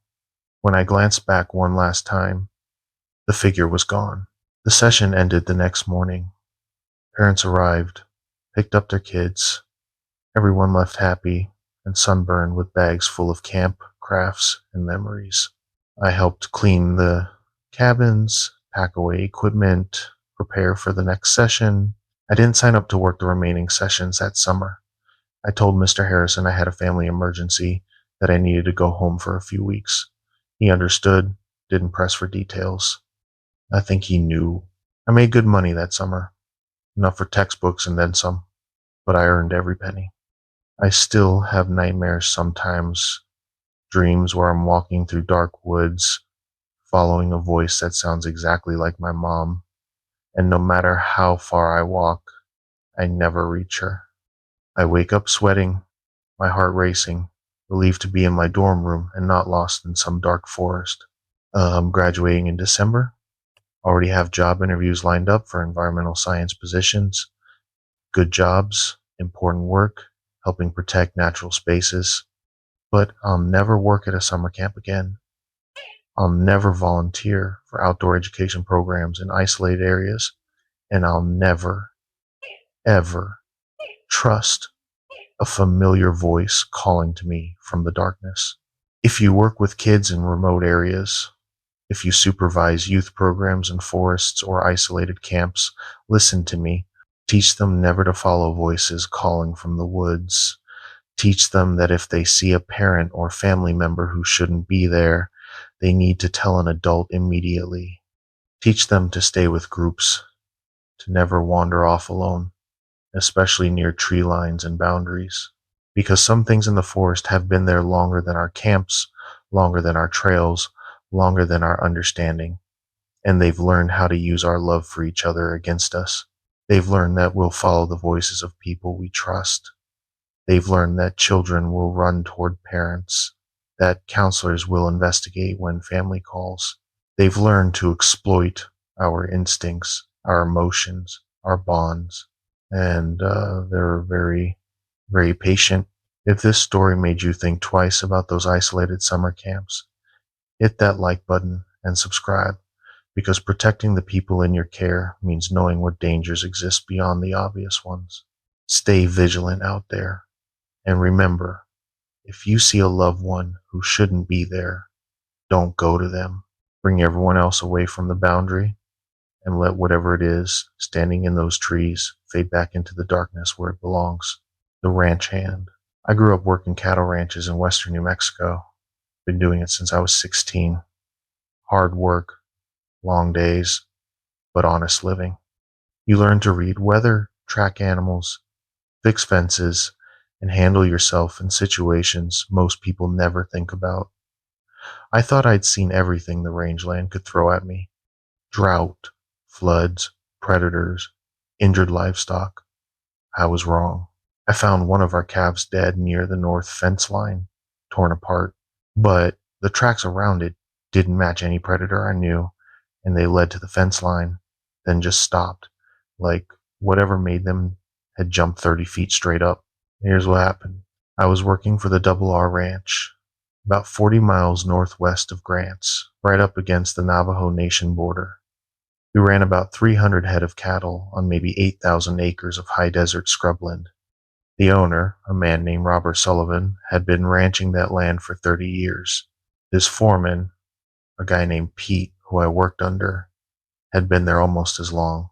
It was late October, getting into the cold season, and we were doing fence checks before winter, making sure all the barbed wire was tight, posts were solid, gates were working, standard maintenance. Pete sent me out to check the northern section, about 6 miles of fence line that bordered reservation land.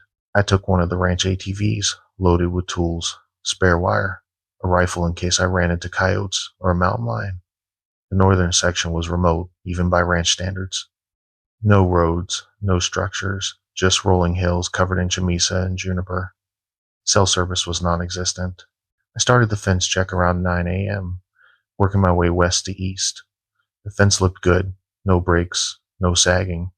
I stopped every quarter mile or so to check the posts, tighten any loose wire. By noon, I was about halfway through the section, and that's when I smelled it. Death. Unmistakable. Something dead and rotting nearby. I followed the smell to a small arroyo about 30 yards south of the fence. That's where I found the calf. It was one of ours, maybe 4 months old, Black Angus. But it wasn't just dead, it was destroyed, torn apart in ways that didn't make sense. The rib cage was crushed inward like something had squeezed it. The legs were bent backward at impossible angles, and the head was twisted completely around, facing the wrong direction. But there was almost no blood. For that amount of damage, there should have been blood everywhere. Instead, just a few dried smears on the rocks. I crouched down, studying the scene, trying to figure out what had done this. Not a coyote. They don't have the strength to crush bone like that, and they'd have eaten more of the carcass. Not a mountain lion. Wrong attack pattern. And, again, not enough feeding. Not a bear. We didn't have bears this far south. That's when I noticed the tracks. They started near the calf and led north toward the fence. At first, they looked like human footprints, barefoot, adult-sized. But after 5 or 6 prints, they changed, became larger, more elongated, with claw marks at the front. Then they changed again, became something that looked like a large dog or coyote, but too big, the stride too long. I followed them to the fence line, my rifle now in my hands, safety off. The tracks went right up to the fence, and then nothing. They just stopped. No prints on the other side, no disturbed vegetation, no sign that anything had jumped or climbed over. Just tracks leading to the fence, then empty ground beyond. I looked up. The fence was 5 feet tall, barbed wire on top, maybe 6 feet total. Nothing could jump that without leaving some kind of mark. Snagged hair, disturbed ground on the landing, something. But there was nothing. I stood there, staring at those tracks, a cold feeling settling in my stomach. This wasn't right. None of this was right. My radio crackled. Pete's voice, staticky but clear enough. "How's the fence looking?" I keyed the mic. "Fence is fine. But Pete, I found one of our calves dead, near marker 12. Something killed it, and I don't know what. Tracks are. They're weird." Silence for a moment. Then, describe weird. They start human, then change to something else. Lead right to the fence, then stop. Another long pause. Get back to the ranch. Now, leave the calf. Pete, I should at least document this for the livestock report. I said, leave it. Get on the ATV and come back. Don't stop. Don't investigate. Just drive. You copy? The urgency in his voice made my skin prickle. Copy. Heading back now. I climbed on the ATV, started the engine, and began driving back along the fence line. I kept looking over my shoulder, expecting to see something following me, but the landscape was empty. Just scrub brush and scattered trees and the endless blue sky. About 2 miles from where I'd found the calf, I saw something near the fence. A person, standing perfectly still, watching me approach. I slowed down, squinting against the sun. It looked like a man, tall, wearing dark clothes. As I got closer, I could see he was barefoot, just standing there on the reservation side of the fence, maybe 10 feet back from the wire, watching me. I stopped the ATV, About 50 yards away, something told me not to get closer. Hello? I called out. The figure didn't respond, didn't move, just stood there. I noticed the proportions were off. The arms hung too low, almost to the knees. The legs seemed to bend backward slightly at the knee, like a dog's hind legs. And the face, I couldn't make out details at this distance, but something about it was wrong. You need help? I called, though every instinct was screaming at me to leave. The figure tilted its head, and I heard something. Not words, exactly. More like a rasping sound, like air being pushed through a throat that wasn't shaped right. Then it smiled. I could see the smile clearly even at this distance, too wide, showing too many teeth. It raised one hand and waved at me, a slow, deliberate gesture. Come here. I put the ATV in gear and drove. Fast. Faster than I should have on that rough terrain, bouncing over rocks, the engine screaming. I didn't look back, didn't want to see if it was following, just focused on the path ahead, on getting back to the ranch buildings, to people, to safety. When I burst into the ranch yard, Pete was waiting outside the equipment barn. He took one look at my face and nodded. You saw it. Saw what? I demanded, my voice shaking. What the hell was that? Come inside.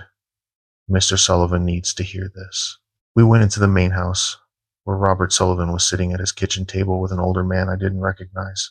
The stranger was Navajo, maybe 70, with weathered skin and eyes that had seen too much. Pete introduced him as Daniel, a livestock inspector from the nation who'd been consulting on some missing cattle cases. I told them everything, the dead calf, the changing tracks, the figure at the fence. Daniel listened without interrupting, his expression grave. When I finished, he looked at Mr. Sullivan. It's on your land now, he said quietly. Crossed over in the last few days. That calf was a test, seeing if you'd notice, seeing how you'd react. What is it? I asked. Daniel looked at me for a long moment before answering. My people have a name for it, but speaking that name calls attention. What you need to know is it's a person who gave up their humanity for power. They can take animal shapes, mimic voices, move between forms. They hunt at night, usually. But this time of year, when the days get short, they get bolder. Why is it here? Mr. Sullivan asked. Could be many reasons. Maybe it was driven out from somewhere else. Maybe it's hunting because food is scarce. Maybe it's just mean. Daniel paused. But it knows you're aware of it now. It knows you saw it. That matters. What do we do? Pete asked. You protect your livestock best you can. Bring the herd closer to the buildings. Keep lights on at night. Don't send anyone out alone, especially near the north fence. And if it tries to talk to you, if you hear voices calling from the dark, you look at each of us in turn. Don't answer. Don't go to investigate. Stay inside until sunrise. How long will it stay? Mr. Sullivan asked. Until it finds easier hunting. Could be days, could be weeks. But it won't cross running water, and it doesn't like crowds. Keep your people together, keep your livestock protected, wait it out. That night, we moved the entire herd into the pastures closest to the ranch buildings, about 200 acres with good fencing and floodlights on posts. Mr. Sullivan hired 2 more hands temporarily so we could run patrols in pairs through the night. I was paired with Pete for the first night watch, midnight to 4 a.m. We drove the ranch truck slowly around the perimeter, checking fences, checking livestock, watching for anything unusual. Around 2 a.m., the truck's headlights caught something near the north pasture fence, the figure from earlier. Standing inside our fence line now, about 20 yards from a group of calves. It was facing away from us, toward the cattle, and I could see its back clearly. The spine was wrong, bumping up in places that didn't match human anatomy. The arms hung at its sides, fingers nearly touching the ground. Pete hit the horn. 3 long blasts. The figure's head snapped around, impossibly fast, like an owl.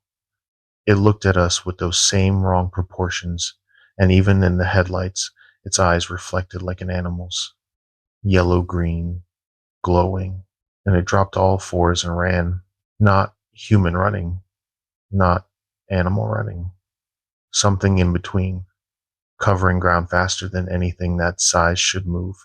It hit the fence line and leaped straight up, clearing the 5-foot fence by a good 6 feet, landing on the other side without breaking stride, and disappeared into the darkness. Jesus Christ, I whispered. Pete grabbed his radio. All hands converge on the north pasture. Move the calves to the central pen. Do it now. Within 20 minutes, we had every animal moved to the most secure area, closest to the buildings, with all the floodlights on. We didn't see the figure again that night, but we heard things. Scratching on metal, like claws on the barn roof, footsteps circling the buildings. And once, around 4 a.m., Pete's voice calling from the darkness beyond the lights. Hey, anyone got a spotlight? I need help out here. But Pete was standing right next to me. We both heard his voice calling. He keyed his radio to make sure everyone else heard him. This is Pete. I'm at the equipment barn with the new guy. Whatever you hear calling out there, it's not me. The voice in the darkness called again. Come on, guys. I can't see. Someone bring a light. We didn't respond. Didn't go to investigate. Just stayed in the light. Waited for dawn. This went on for 9 days. Every night, the figure would appear somewhere near the property. Sometimes at the fence, sometimes closer. Once on the roof of the hay barn. Every night, we'd hear voices. Ranch hands calling for help. Mr. Sullivan asking someone to check something. Once even Daniel's voice speaking in Navajo. We lost 2 more calves during those 9 days. Both killed the same way. Crushed. Twisted. Almost no blood. Both times, the tracks led away toward the north, toward the reservation land. On the 10th day, Daniel came back. He walked the property line with Mr. Sullivan, spending particular time near the north fence. They were gone for about 3 hours. When they came back, Daniel said the presence had moved on. It got bored. He explained. You didn't give it what it wanted, didn't follow the voices, didn't send anyone alone into the dark, didn't make it easy, so it left to find easier prey. Will it come back? Mr. Sullivan asked.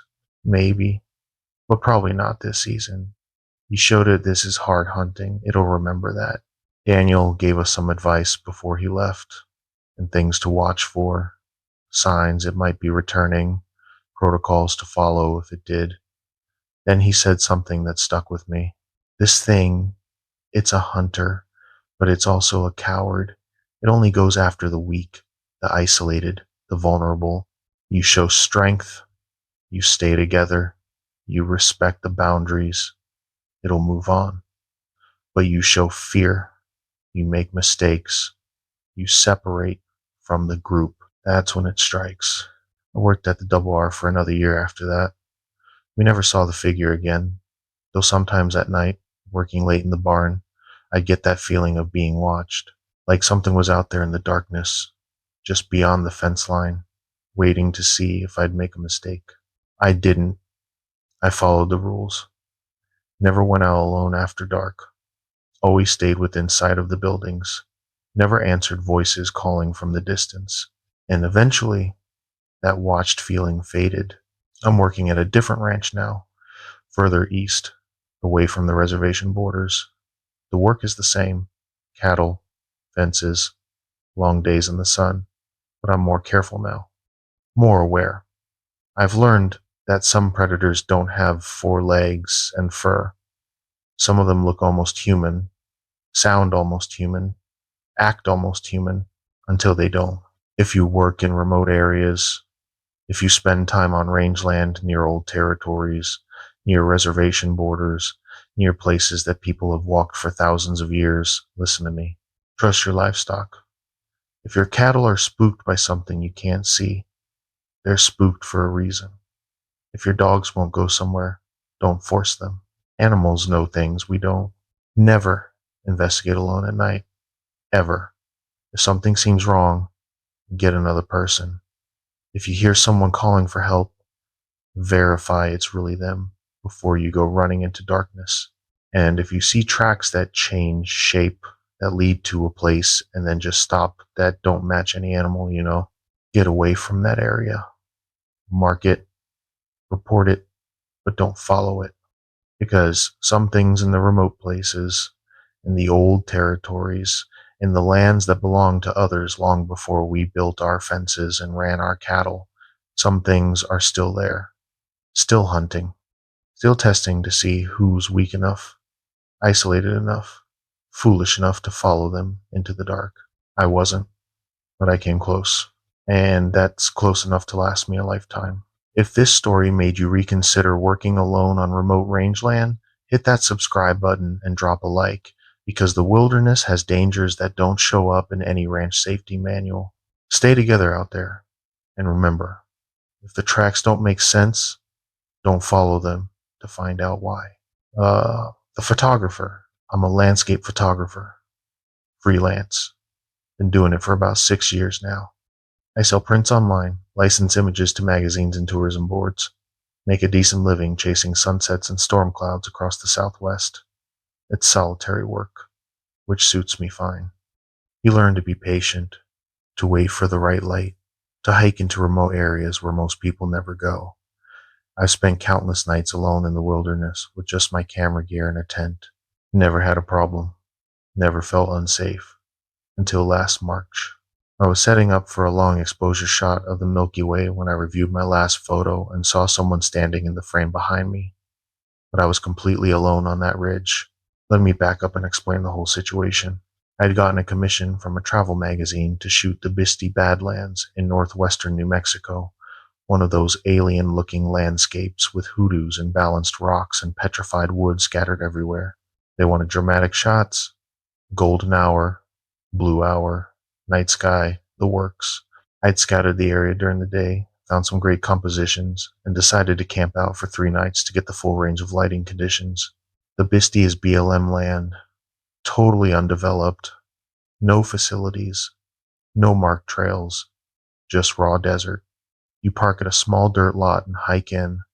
Most photographers do day trips, but I wanted the overnight shots, the kind of images you can only get when you're willing to stay through the darkness.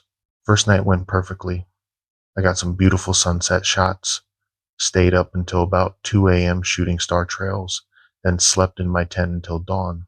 No issues, no weird feelings, just me and the landscape and the incredible silence of deep desert. Second day, I hiked further into the formations, maybe 4 miles from where I'd parked, looking for fresh compositions. I found this perfect spot on a ridge overlooking a valley of hoodoos with a clear view north toward the horizon. Perfect for Milky Way shots that night. I set up camp about 100 yards from the ridge, ate dinner, waited for the sun to go down. The sky was crystal clear, no moon, absolutely perfect conditions. By 10 p.m., the Milky Way was visible, this incredible band of light stretching across the sky. I set up my camera on the ridge, tripod locked down, camera settings dialed in, 30-second exposures, ISO 3200, wide open aperture. I had my headlamp on red light mode to preserve my night vision, and I was working mostly by feel and memory, checking the LCD screen between shots. I took maybe 20 shots over the course of an hour, adjusting composition slightly each time, trying different foreground elements. Around 11 p.m., I reviewed the last batch of images on my camera's screen, just checking focus and exposure. That's when I saw it. In the photo I'd just taken, there was a figure standing about 30 feet behind where my camera was positioned, right at the edge of the frame. Tall, human-shaped, but the details were blurry, like they'd moved during the 30-second exposure. My blood went cold. I was alone on that ridge. I'd been alone for the past hour. I'd been looking through the viewfinder, watching the composition, and there'd been no one there. I spun around, my headlamp cutting through the darkness. Empty. Nothing but rocks and scrub brush, and the vast, empty desert stretching away into the night. I looked back at the camera screen, zoomed in on the figure. The shape was definitely human. 2 legs, 2 arms, a head, but something was wrong with the proportions. The arms seemed too long, and the way it was standing, the angle was off, like the joints bent wrong. I checked the previous images. The figure wasn't in any of them, just the last one, the one I'd taken maybe 2 minutes ago. My hands started shaking. I told myself it was a trick of the light, a weirdly shaped rock that looked like a person, my mind filling in patterns that weren't really there. But I knew that wasn't true. I'd been photographing landscapes for 6 years. I knew the difference between a rock and a person. I packed up my camera, moving fast, my hands fumbling with the tripod legs. Every few seconds, I'd sweep my headlamp across the area, looking for movement, for any sign of someone nearby. Nothing, just darkness and the sound of wind moving through the formations. I got back to my tent, crawled inside, zipped it shut. I know that's stupid, but a tent is just nylon. It's not protection against anything real, but it made me feel slightly safer, like I had a barrier between me and whatever was out there. I sat in my sleeping bag, my headlamp off now, listening. The silence of the desert at night is different from regular silence. It's heavier, thicker, like sound gets absorbed by all that empty space. But I could hear my own breathing, my own heartbeat, the rustle of my sleeping bag when I shifted position. And then I heard something else. Footsteps, light, careful, moving around my tent in a slow circle. I held my breath, listening. The footsteps were rhythmic, deliberate, like someone walking around examining something. They'd stop occasionally, pause for a few seconds, then continue. Around and around, maybe 10 feet from my tent. "Hello," I called out, my voice shaking. "Who's out there?" The footsteps stopped. Silence. Complete silence. Even the wind had died down. I waited, barely breathing, straining to hear anything. After maybe 2 minutes, I heard a voice. My voice. "Hello? Who's out there?" The exact same words, the exact same inflection, even the shake in my voice, like a recording played back. But it was coming from outside, from somewhere near where the footsteps had stopped. "Who's out there?" it repeated. I didn't answer, didn't make a sound. Every horror movie I'd ever seen was running through my head. Every stupid decision people make when they should just stay put and wait. The voice changed. Now it sounded curious, amused. "Come see what I found. The light is perfect." Phrases I'd said earlier in the day when I was talking to myself while scouting compositions, thinking out loud like I always do when I'm working alone. But now those words were being repeated back to me in my voice from something outside my tent. "Come see. The light is perfect." I pulled my sleeping bag up over my head like a kid hiding from monsters. I'm not proud of that, but I didn't know what else to do. I couldn't run.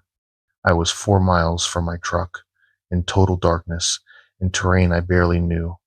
I couldn't fight. I didn't even know what I was dealing with. I could only wait. The voice spoke again, but this time it wasn't mine. It was my mom's. "Honey, are you okay? Come out here and talk to me." My mom lives in Phoenix. She's never been to the Bisty Badlands, but that was her voice. Perfect replication. The exact way she talks when she's concerned about me. "I'm worried about you. Come on out so I can see you're all right." I bit down on my hand to keep from making noise, because part of me, some stupid, instinctive part, wanted to answer, wanted to believe my mom was somehow out there, checking on me. "Please, honey, I came all this way. Don't make me wait out here." The voice was patient, gentle, but there was something underneath it, something that felt wrong, predatory, like a trap disguised as concern. I stayed in my sleeping bag, silent, for what felt like hours. The voice kept trying different approaches. My mom's voice. my dad's voice, my best friend from college, my ex-girlfriend, all perfect replications, saying things that sounded reasonable, caring, designed to make me open the tent and come out.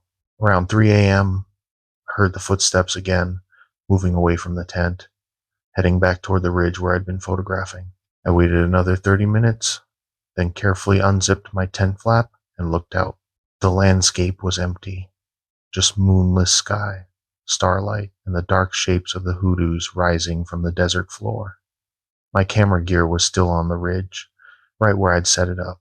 I didn't go get it, didn't even consider it. I broke camp in the dark, using my headlamp, shoving everything into my backpack without organizing it, just wanting to leave. It took me almost 3 hours to hike back to my truck in the darkness, following my GPS, constantly checking over my shoulder. When I finally reached my vehicle at sunrise, I threw my pack in the back and drove straight to Farmington, the nearest town with people and buildings and normal civilization. I got coffee at a McDonald's and just sat there for 2 hours, watching families with kids, workers on break, people living regular lives. I called the magazine editor and told them I couldn't complete the assignment, that I'd had equipment failures. They weren't happy. I lost that commission and probably burned a bridge professionally, but I didn't care. When I got home to Albuquerque, I looked at that photo again, the one with the figure in it. I'd been hoping it was a mistake, a smudge on the lens, anything explainable. But it was still there, a tall shape, humanish, standing right behind where I'd been working, arms too long, posture wrong. I zoomed in as far as the image would allow. The face was blurred from movement, but I could make out details, eyes that reflected the light wrong, a mouth that seemed too wide, features that were almost human, but not quite. I deleted that photo, deleted all the photos from that night, backed up, nothing, just wanted them gone. I talked to another photographer a few weeks later, a woman who'd been shooting in the Southwest for 20 years. I asked her casually if she'd ever experienced anything weird while camping in remote areas. She gave me this look, like she was deciding whether to answer honestly. "Bisty?" she asked. "Yeah," I admitted. "How'd you know?" "Because it happens there more than other places. I don't know why. Something about those formations, that specific piece of desert. Other photographers have told me about it. Voices in the dark, figures in photos that weren't there when you took the shot, feeling like you're being circled." "What is it?" I asked. She shrugged. "I don't know. Don't want to know. I shoot the Bisty during the day only, and I'm out before dusk. Whatever it is that wanders those formations at night. It's not interested in photography. It's interested in photographers. Has anyone ever stayed, tried to document it?" One guy did. Wildlife photographer, thought he could get footage of whatever it was. He set up trail cameras, spent 5 nights camping out there. She paused. He came back. Different. Wouldn't talk about what happened. Quit photography entirely. Moved to Seattle, last I heard. But his trail cameras? They were all found arranged in a circle, all pointing at his tent. Every single image on them was black, like something had covered the lenses.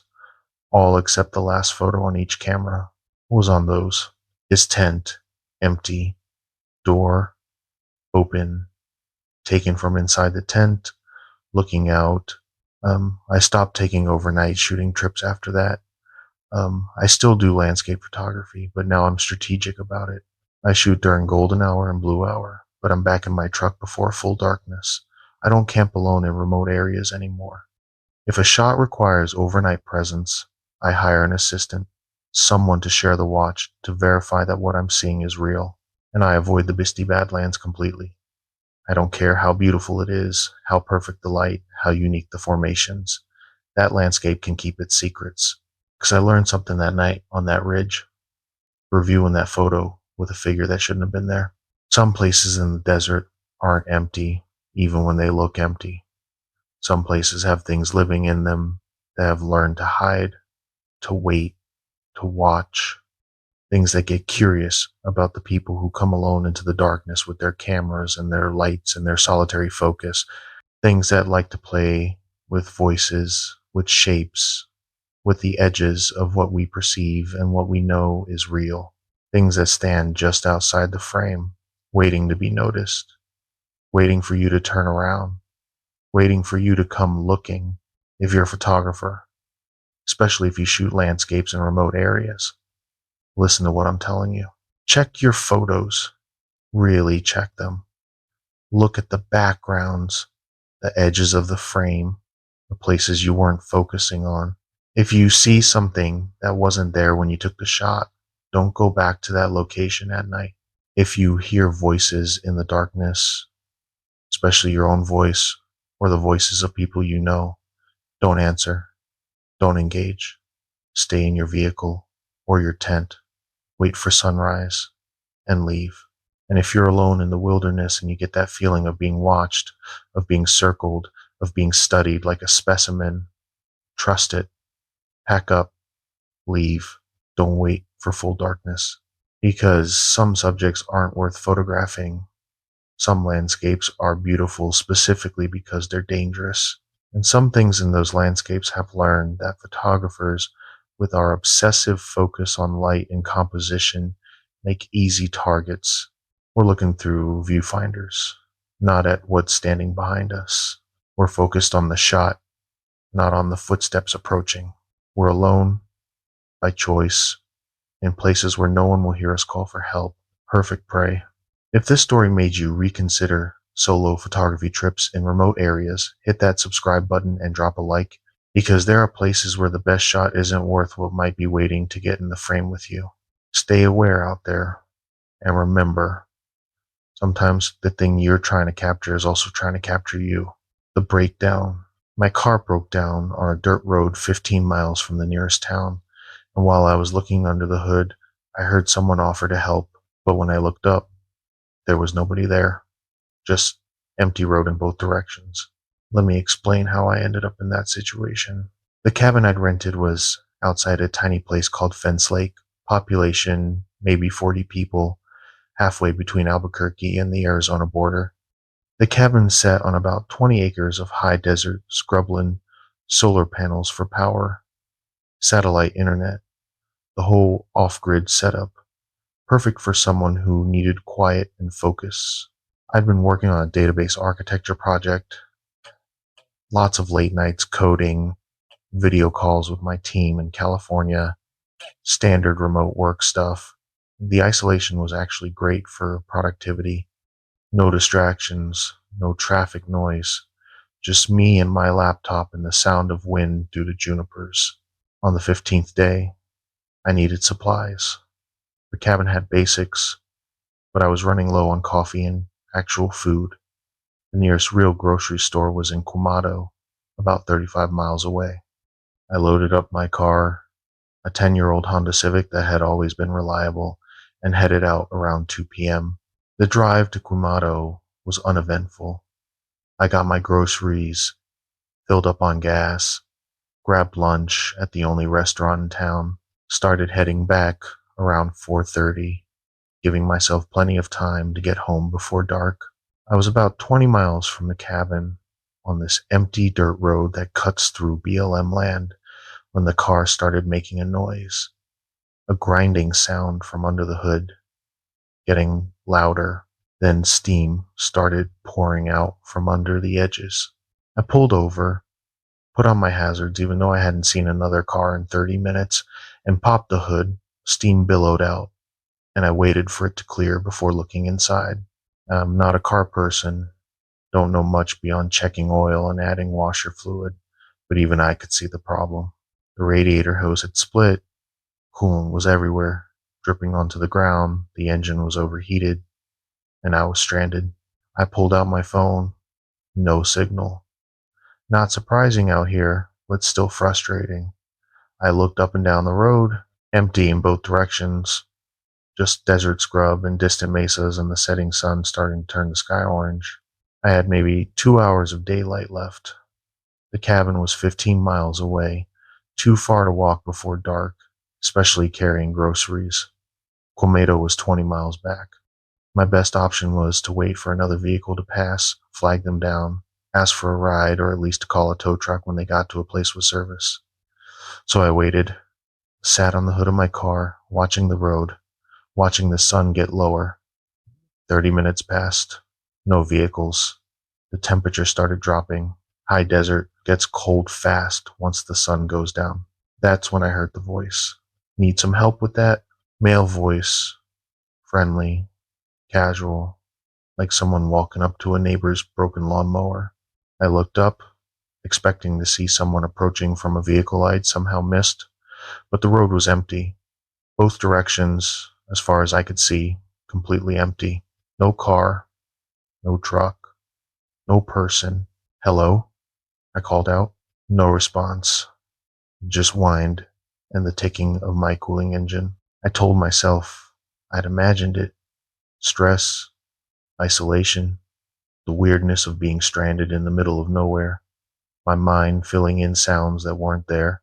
I pulled out my phone again, checking for signal even though I knew it was pointless. Still nothing. I opened my email app anyway, hoping maybe I could queue up a message that would send once I got back to civilization, let someone know I was stranded. That won't work out here. The same voice, closer now, like someone standing right next to my car. But when I looked, there was nobody. I spun around, checking all sides of the vehicle.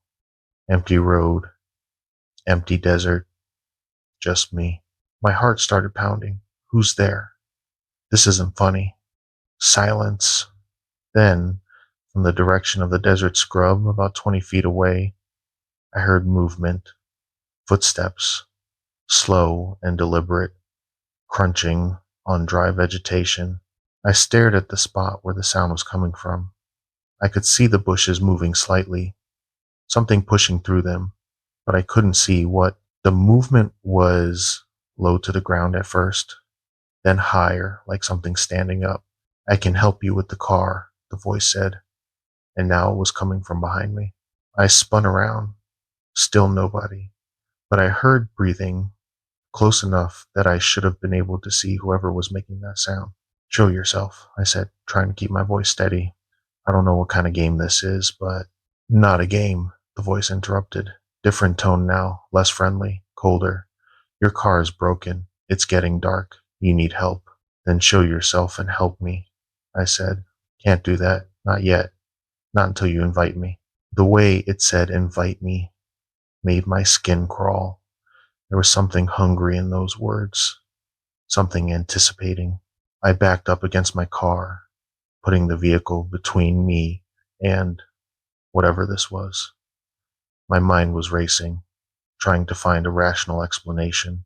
Someone playing a prank with speakers, a weird acoustic effect, heat exhaustion making me hallucinate. But I knew, deep down, I knew this wasn't any of those things. The sun was lower now, maybe 45 minutes from full dark. The shadows were getting longer, and the temperature had dropped at least 10 degrees. I could see my breath. Tell me to help you, the voice said, patient now, almost coaxing. Just say yes. Help me, and I will. Every instinct was screaming not to say those words, not to give permission, not to invite whatever this was to do anything. No, I said firmly. I don't need your help. Silence. Long enough that I thought maybe it had left, given up, moved on. Then I saw it. At first, it looked like a person walking along the road from the direction of Compilaiton. A tall figure, maybe a hiker, getting closer. I felt a wave of relief. Another person. Someone real. Someone who could actually help. But as the figure got closer, the relief turned to dread. The walk was wrong. Too smooth. Like it was gliding instead of stepping. The proportions were off. Arms too long. Legs bending at angles that didn't match human joints. And as it got within 50 yards, I could see the face clearly in the fading sunlight. It had no features, just a smooth expanse where a face should be, like someone wearing a flesh-colored mask with nothing on it. The figure stopped about 30 feet from my car. It stood there, perfectly still, and then its head tilted sideways. Too far, at least 90 degrees, like an owl.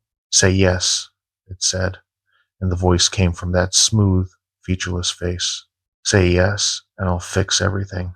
I couldn't move, couldn't speak, just stood there, frozen, staring at this thing that looked almost human but wasn't. Then I heard an engine, real engine noise, coming from the direction of the cabin.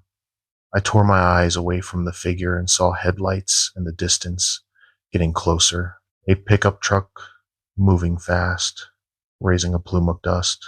The figure turned toward the approaching vehicle, its head swiveling unnaturally. Then it stepped off the road and into the desert scrub, moving with that same gliding walk, and disappeared behind a cluster of junipers. The pickup pulled up next to my car and stopped. An older man got out, maybe 60, wearing ranch clothes and a Stetson. He looked at my car, at me, then at the desert where the figure had disappeared. "You okay, son?" he asked. I nodded, not trusting my voice yet. "Radiator hose." He walked around to look under my hood. "Yeah, that's blown. You're not going anywhere in this." There was. I started, then stopped. How do you explain what I'd just seen? The rancher looked at me more carefully. There was someone here, wasn't there? Someone who wasn't right. I nodded again. He sighed, took off his hat, wiped his forehead. "You tell it yes? You give it permission to help?" "No." I said no. "Good." He put his hat back on. "That's good. Get your stuff. I'll give you a ride back to your cabin. We'll deal with the car tomorrow, in daylight, with more people." I grabbed my laptop bag and the groceries that wouldn't spoil. The rancher helped me load everything into his truck bed. As we were getting in the cab, I asked him what that thing was. He looked at me for a long moment. "You're not from around here. Seattle, originally. I'm renting the Peterson cabin for a month. City boy then." He started the truck, did a 3-point turn to head back toward the cabin. "What you saw, we don't talk about it directly. Bad luck to name it.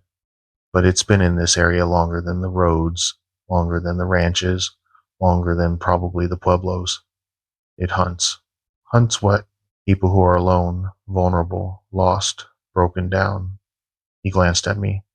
"It can't hurt you directly, not unless you give it permission. But it can sound like anyone, look like almost anyone, and it's very patient.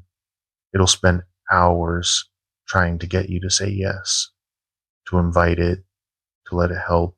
What happens if you say yes? Happens. Don't know exactly. People who say yes don't come back to tell us." He drove in silence for a moment. "But we find evidence sometimes. Clothes, scattered belongings, tracks that lead into the desert, and then change, stop being human, tracks." We reached my cabin about 20 minutes later. The rancher helped me unload, then gave me his card. His name was William. He had a ranch about 8 miles north, and he said he'd come by in the morning with a tow truck to deal with my car. "One more thing," he said before he left. "You're out here alone, right? No roommate, no partner?" "Yeah, it's just me." He frowned. "Might want to cut your stay short. Go back to the city early. That thing knows where you live now. Knows you're alone. It'll come by, test you, see if you'll give permission the next time." "Next time?" My voice cracked. "It doesn't give up easy. You're marked now. It'll come around at night, probably. You'll hear voices, see things, get tempted to open your door or go outside. Don't. Stay inside. Keep the lights on. Wait for morning." He drove away, and I went inside my cabin. I locked every door, every window, turned on every light, sat at my desk with my laptop, trying to work, trying to act normal. Around midnight, I heard knocking, soft, polite knocking on my front door. "Hey man, it's me. Let me in. I'm freezing out here." My roommate's voice. My roommate from Seattle, who I had lived with for 2 years before going remote. Perfect replication, right down to the slight Boston accent he had. But my roommate was in Seattle, 2 states away. He had no idea where this cabin even was. Nice try, I said to the door. You're not him. The knocking stopped. Silence for maybe 30 seconds. Then my mom's voice. Honey, are you okay in there? I'm worried about you. Please open the door. I put on headphones, turned up music, tried to drown out the voices, but I could still hear them between songs during quiet moments. Friends, family, co-workers, all of them asking to be let in, all of them sounding concerned, caring, real. It went on until sunrise. When the sun came up, the voices stopped, and I heard footsteps walking away from the cabin, crunching on gravel, fading into the distance. I called my landlord that morning, told him I had a family emergency, needed to break my lease early. He was understanding.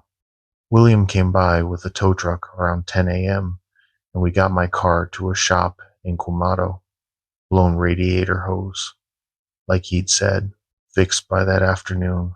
I packed up my stuff, loaded my car, drove straight back to Albuquerque, didn't stop except for gas, got back to the city, and felt like I could breathe again. Buildings, traffic, people, noise, light, civilization. I thought I wanted isolation and quiet. I was wrong. I still work remote, but now I do it from my apartment in the city, or from coffee shops, or from co-working spaces, places with people, places with noise, places where if something tries to get my attention, I can verify it's real. I don't take solo trips into rural areas anymore. I don't rent isolated cabins, and I always make sure my car is in perfect condition before I drive anywhere remote. Because I learned something on that empty dirt road, waiting for help that I knew I couldn't accept. Some offers of help aren't help at all. Some friendly voices don't come from friendly sources. And some things in the remote places, the empty places, the lonely places, they've learned exactly what to say to make you open the door, to make you accept assistance, to make you give permission.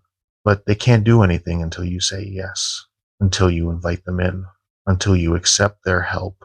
If you break down in a remote area, if you find yourself alone and vulnerable and someone offers to help but won't show themselves, don't say yes, don't give permission, don't accept. Wait for help that comes with a visible face, a real vehicle, a verifiable identity. Wait for help that doesn't ask for permission before giving it. And if you're alone in an isolated place and you hear voices of people you know, people who shouldn't be there, people who want to be let in or want you to come out, don't listen. Stay inside. Stay in the light. Wait for sunrise. Because some things can't come in without an invitation, and that's the only thing keeping them out.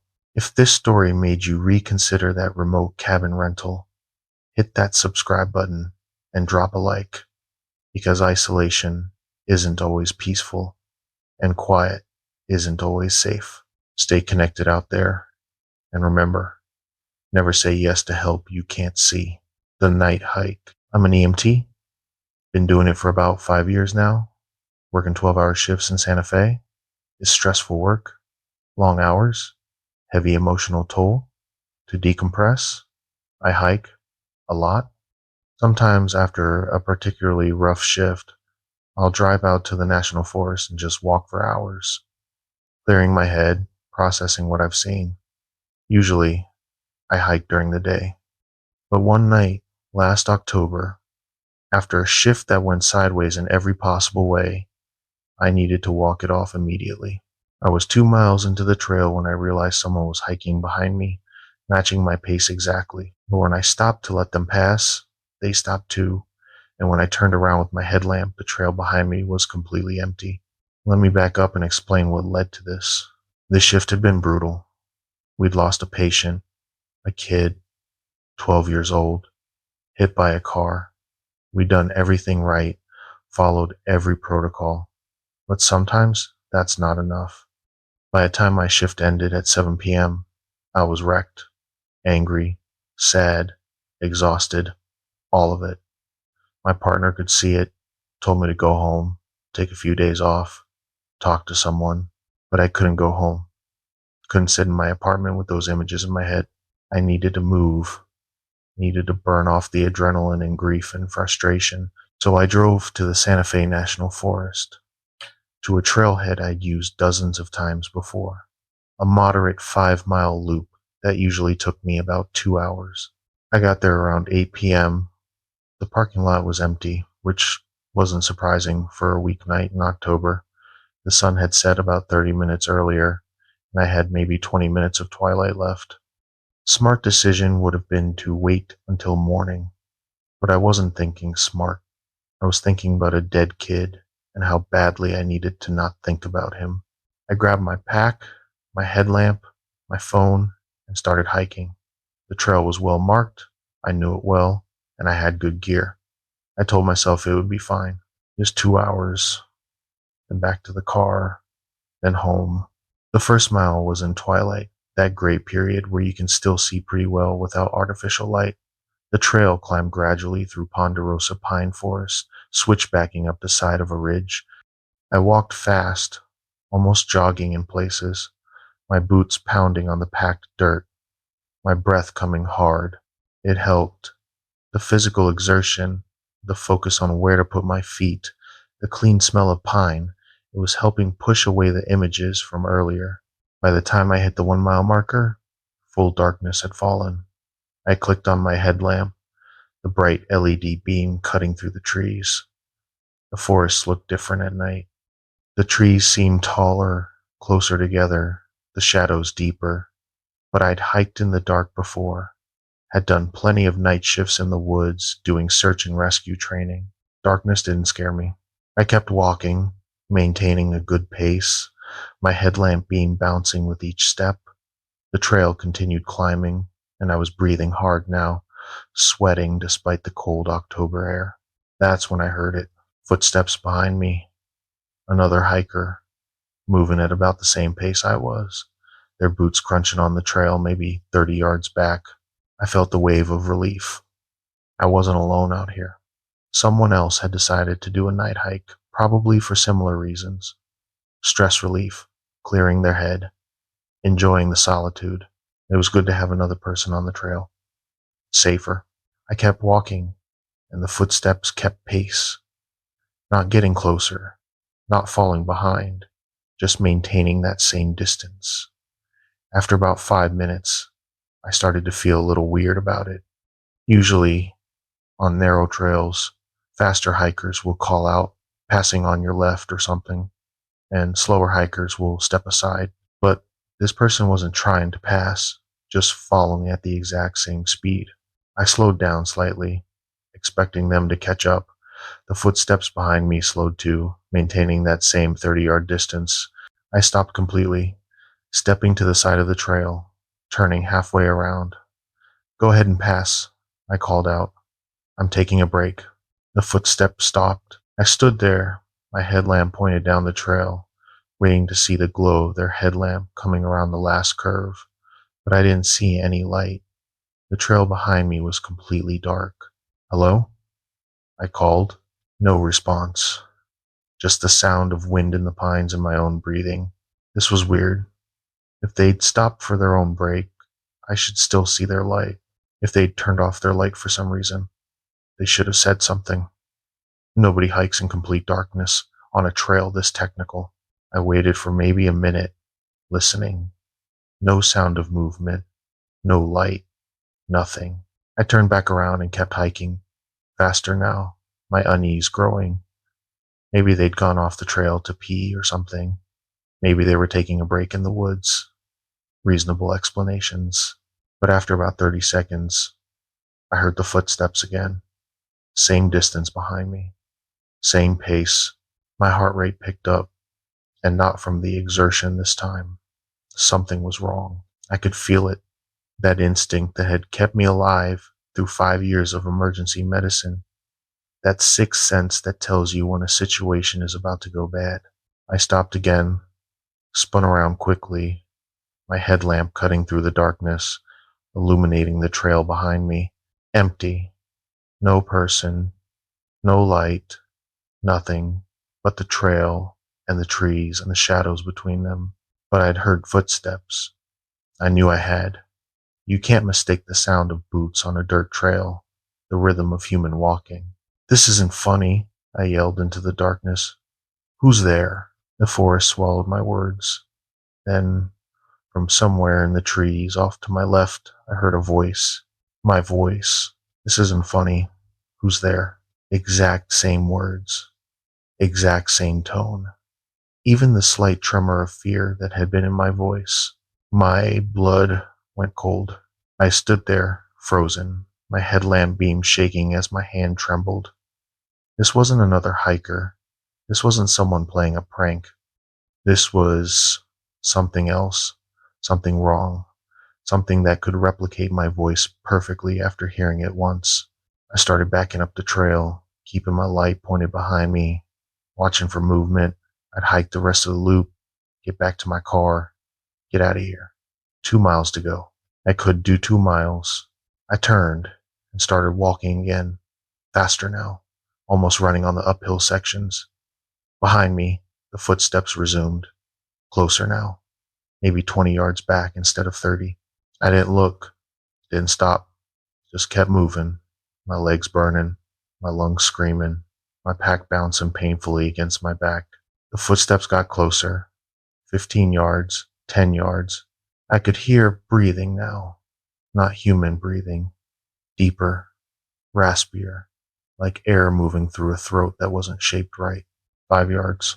I broke into a full run, scrambling up the trail, my headlamp beam jerking wildly, throwing shadows everywhere.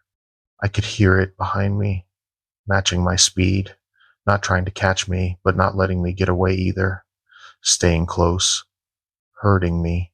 The trail curved sharply to the right, wrapping around a large boulder. I took the turn too fast, my boot slipping on loose rocks, and I went down hard, sliding on the gravel, my hands scraping against the trail. I rolled onto my back, my headlamp now pointed up at the trees, my heart pounding so hard I thought it might burst. I fumbled for the light, trying to aim it back down the trail to see what had been following me. The beam found it, 10 feet away, standing in the middle of the trail. It was shaped like a person. 2 legs, 2 arms, a head, but everything about it was wrong. The legs bent backward at the knee, like a dog's hind legs. The arms were too long, hanging past where its knees would be if the knees bent the right direction. And the head, the head was tilted at an angle that would break a human neck, turned almost completely around, looking at me, upside down. The face was the worst part. It looked almost human, but the features were slightly off, like someone had described a human face to an artist who'd never seen one. The eyes were too large, spaced too far apart. The mouth was too wide, extending past where the cheeks should end, and it was smiling. This horrible, too wide smile that showed too many teeth. "Are you okay?" it said, in a perfect imitation of my voice. "Do you need help?" I scrambled backward, my hands and boots slipping on the rocky trail, trying to put distance between us. It took a step toward me, and I heard bones cracking, joints popping, like its body was rearranging itself with each movement. "I'm an EMT," it said, still in my voice. "I can help you. That was a bad fall." My hand found a rock, about the size of a baseball. Without thinking, I threw it as hard as I could. The rock hit the thing square in the chest, and it made a sound. Not a cry of pain, more like a hiss of annoyance. It looked down at where the rock had hit, then back up at me, that smile never changing. "That wasn't very nice," it said. "I'm trying to help." I got my feet under me, still backing away, my headlamp beam shaking so badly I could barely see. The thing took another step forward, its movement smooth, now fluid, like it had figured out how to work the body it was wearing. Then I heard something that made me want to cry with relief. Voices. Real voices. Multiple people. Talking and laughing. Coming up the trail from behind me. A group of hikers. Probably doing the same loop. Probably wondering why there was a crazy person sitting in the middle of the trail shining a light at nothing. I turned my head slightly, keeping the thing in my peripheral vision. I could see headlamp beams bouncing through the trees, getting closer. Maybe a dozen lights. Looked like a guided night hike group. When I looked back, the thing was gone. Just empty trail, like it had never been there. The group came around the bend, and I saw they were college students, led by two guides with Forest Service patches on their jackets. One of the guides, a woman in her 30s, saw me and hurried over. "Hey, are you alright? Did you fall?" I looked down at myself. My hands were scraped and bleeding. My pants were torn at the knee. My pack was half off my shoulder. I must have looked like I'd tumbled down the mountain. "Yeah, I managed. Yeah, I fell. I'm okay." "You're hiking alone?" the other guide asked, concerned. "At night?" "Bad decision," I admitted. "Really bad decision." They helped me up, checked my scrapes, made sure I wasn't seriously injured. The female guide offered to walk back with me to the trailhead, said the group could manage without her for a bit. I accepted gratefully. As we walked down the trail together, my legs shaking with adrenaline crash, she asked me what I'd been looking at when they came around the bend. "I thought I saw an animal," I lied, "on the trail, but it ran off when I heard your group coming." She nodded, but something in her expression said she didn't quite believe me. "What kind of animal?" "I don't know. It was big, maybe a bear, but it moved wrong. I couldn't really see it clearly." She was quiet for a moment, then said, "We brief all our night hike groups before we go out. Tell them to stay together, don't wander off, don't follow voices in the woods that sound like people they know. And if they see something that looks almost human but isn't quite right, don't approach it. Just get back to the group." And we leave immediately. "Does that happen often?" I asked.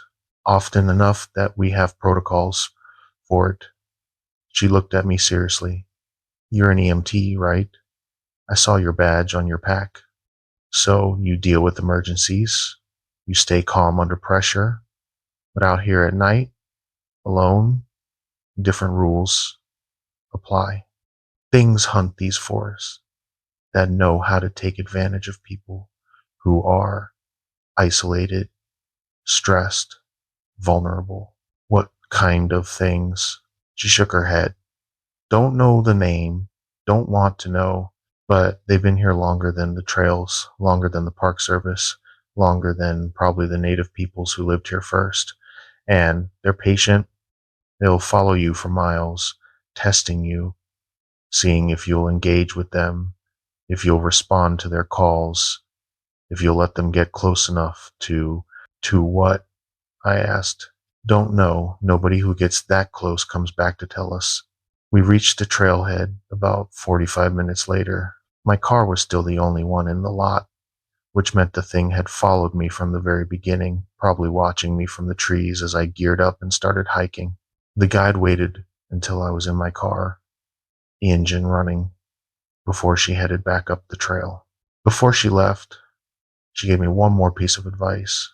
"If you need to decompress after rough shifts, find a gym, find a therapist, find a busy trail during the day with lots of people, but don't come out here alone at night. Whatever you're trying to process, whatever you're trying to work through, it's not worth what might find you in the dark." I took her advice. I found a therapist who specializes in first responder trauma. I joined a gym. I still hike, but only during daylight hours and never alone. And I've learned to deal with the bad shifts in healthier ways, ways that don't involve putting myself in vulnerable situations in isolated places. Because I learned something on that trail, with something that wasn't human matching my footsteps in the darkness. The things we carry from our work, from our trauma, from our stress, they make us vulnerable. They cloud our judgment.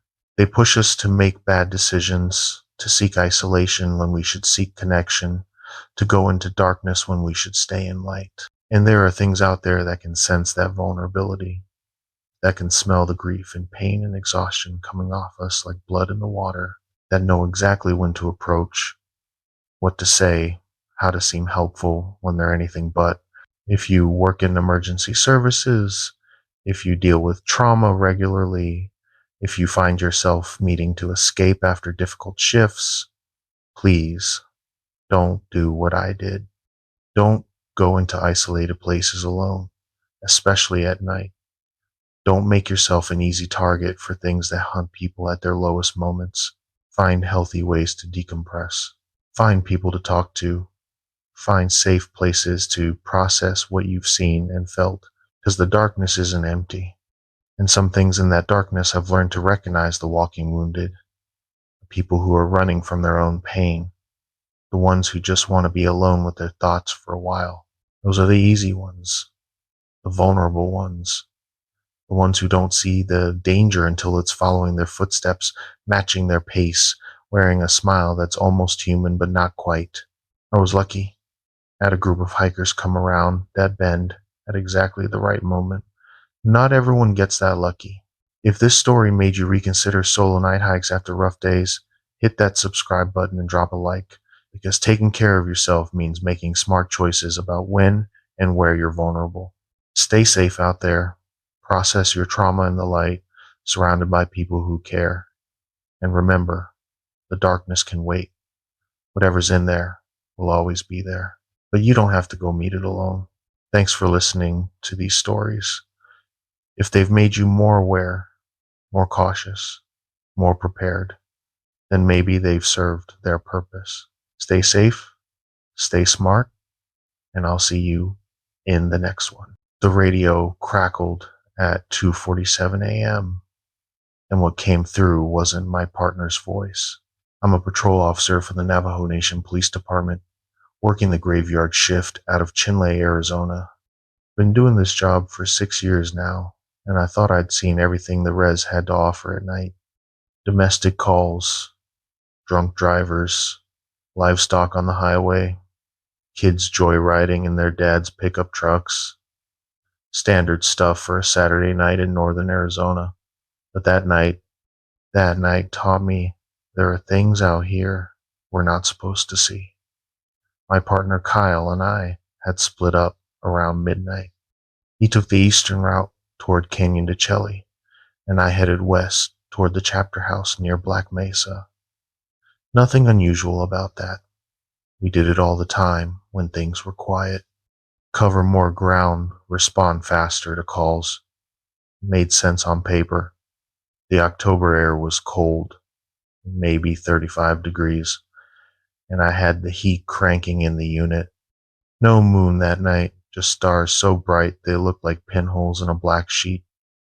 Out here, away from any real towns, the darkness is absolute. Your headlights carve out this little bubble of reality, and everything outside that bubble, or well, you just don't know. I'd been driving for maybe 2 hours, checking on a few abandoned vehicles near the highway when the radio squawked. Unit 12, this is Unit 9, you copy? Kyle's voice. Normal. Maybe a little staticky, but normal. I grabbed the handset. Yeah, I copy. What's up? Got a call about some dogs harassing livestock near the old Begay place. You know where that is? I did. About 15 miles northeast of my position, up a dirt road that wound through some pretty desolate country. The Begay family had moved off the res 3 years ago, and the property had been sitting empty ever since. Yeah, I know it. You need backup? Nah, should be fine. Just letting you know where I'll be. Probably just coyotes. Copy that. Stay safe. 10-4. Standard exchange. Nothing to indicate what was coming. I kept driving my route, circling back toward the main highway. The heater was making me drowsy, so I cracked the window. Let that sharp, cold air keep me alert. Sage and diesel exhaust. That's what the res smells like at night. 20 minutes later, my radio crackled again. Unit 12. Kyle's voice. But wrong. The cadence was off, like someone reading from a script they didn't understand. Unit 12. Can you come out to the Begay place? I need assistance. The hair on my arm stood up. I've known Kyle for 3 years. We'd been through a lot together. DUI arrest that turned violent, a officer-involved shooting over in Cayenta, even pulled a kid out of a flooded wash during monsoon season. I knew his voice, and this was his voice. But something about the way the words came out made my stomach tighten. Kyle, you okay? What kind of assistance? Silence. Just static. Kyle, respond. What's your situation? More static. And then, just come, please. That word, please. Kyle didn't say please on the radio. We didn't talk like that. It was all 10 codes and short, clipped sentences. Professional. I grabbed my phone to call his cell, but out here, no signal. Never was. I tried the radio again. Kyle, I need you to confirm your situation. Are you 10 to 10? Are you in danger? Nothing. I made the decision. Flipped on my lights, no siren, and gunned it toward the Begay place. The Crown Vic's engine roared as I pushed it up to 80 on the empty highway, then had to slow down when I hit the turnoff. The dirt road was rutted and rocky. Couldn't risk blowing a tire. My headlights bounced crazily as I navigated the washboard surface. Sagebrush scraped against the sides of the car. Nothing out here but empty land and the occasional Hogan in the distance, dark and lifeless. I kept trying the radio. Unit 9, respond. Kyle, come back. Static. Kyle, I'm 5 minutes out. Respond. Nothing. The road curved around a small mesa, and that's when I saw it. Kyle's unit. Parked sideways across the road, driver's door hanging open, headlights still on. The light bar was dark. I pulled up about 30 feet back, positioned my car at an angle so my headlights lit up his vehicle. My hand went to my sidearm, Glock 19, and I popped the retention strap. Unit 9, I'm on scene. Show yourself. I stepped out of my car, and the silence hit me. No wind, no coyotes, no insects, just nothing. Even with Kyle's engine running and mine idling behind me, the quiet felt thick and oppressive. His driver's door was wide open, interior light on. I could see his radio handset dangling by its cord. No, Kyle. I approached slowly, weapon drawn but pointed down. Training kicked in. Check your surroundings. Don't tunnel vision on the obvious threat. I swept my flashlight in a wide arc. Nothing but sage and dirt and rocks. Kyle, Chinley PD, call out. My voice sounded flat, like the darkness was swallowing it. I reached his car. Empty. Keys still in the ignition. His duty belt was still on the passenger seat. Gun. Radio. Everything. Kyle would never leave his weapon. Never. That's when I smelled it. Wet dog, but worse. Like something had died and then been left in standing water for days. Rotten and thick. Made me gag. I backed away from the car, bringing my weapon up to low ready. My flashlight swept the area again, and that's when I saw the tracks. Boot prints. Kyle's boots. I recognized the tread. They led away from the driver's side door, heading toward a cluster of rocks about 50 yards off the road. But here's the thing. They didn't walk. The prints showed he'd been running hard, toes dug in deep, long strides, and next to his boot prints, something else. Bare feet. Human-sized but wrong. The toes were too long, and there was a second impression next to each footprint, like something was dragging claws through the dirt. I keyed my radio, hoping dispatch could hear me, even if Kyle couldn't. Dispatch, this is Unit 12. I have a 1078. Officer needs assistance at the Big A property. Unit 9 is 10 to 7. Repeat, Unit 9 is missing. Requesting immediate backup. My radio screeched. Not static, horror screech. High-pitched and warbling, like a woman screaming underwater. I dropped it. Then, from the rocks, I heard Kyle's voice.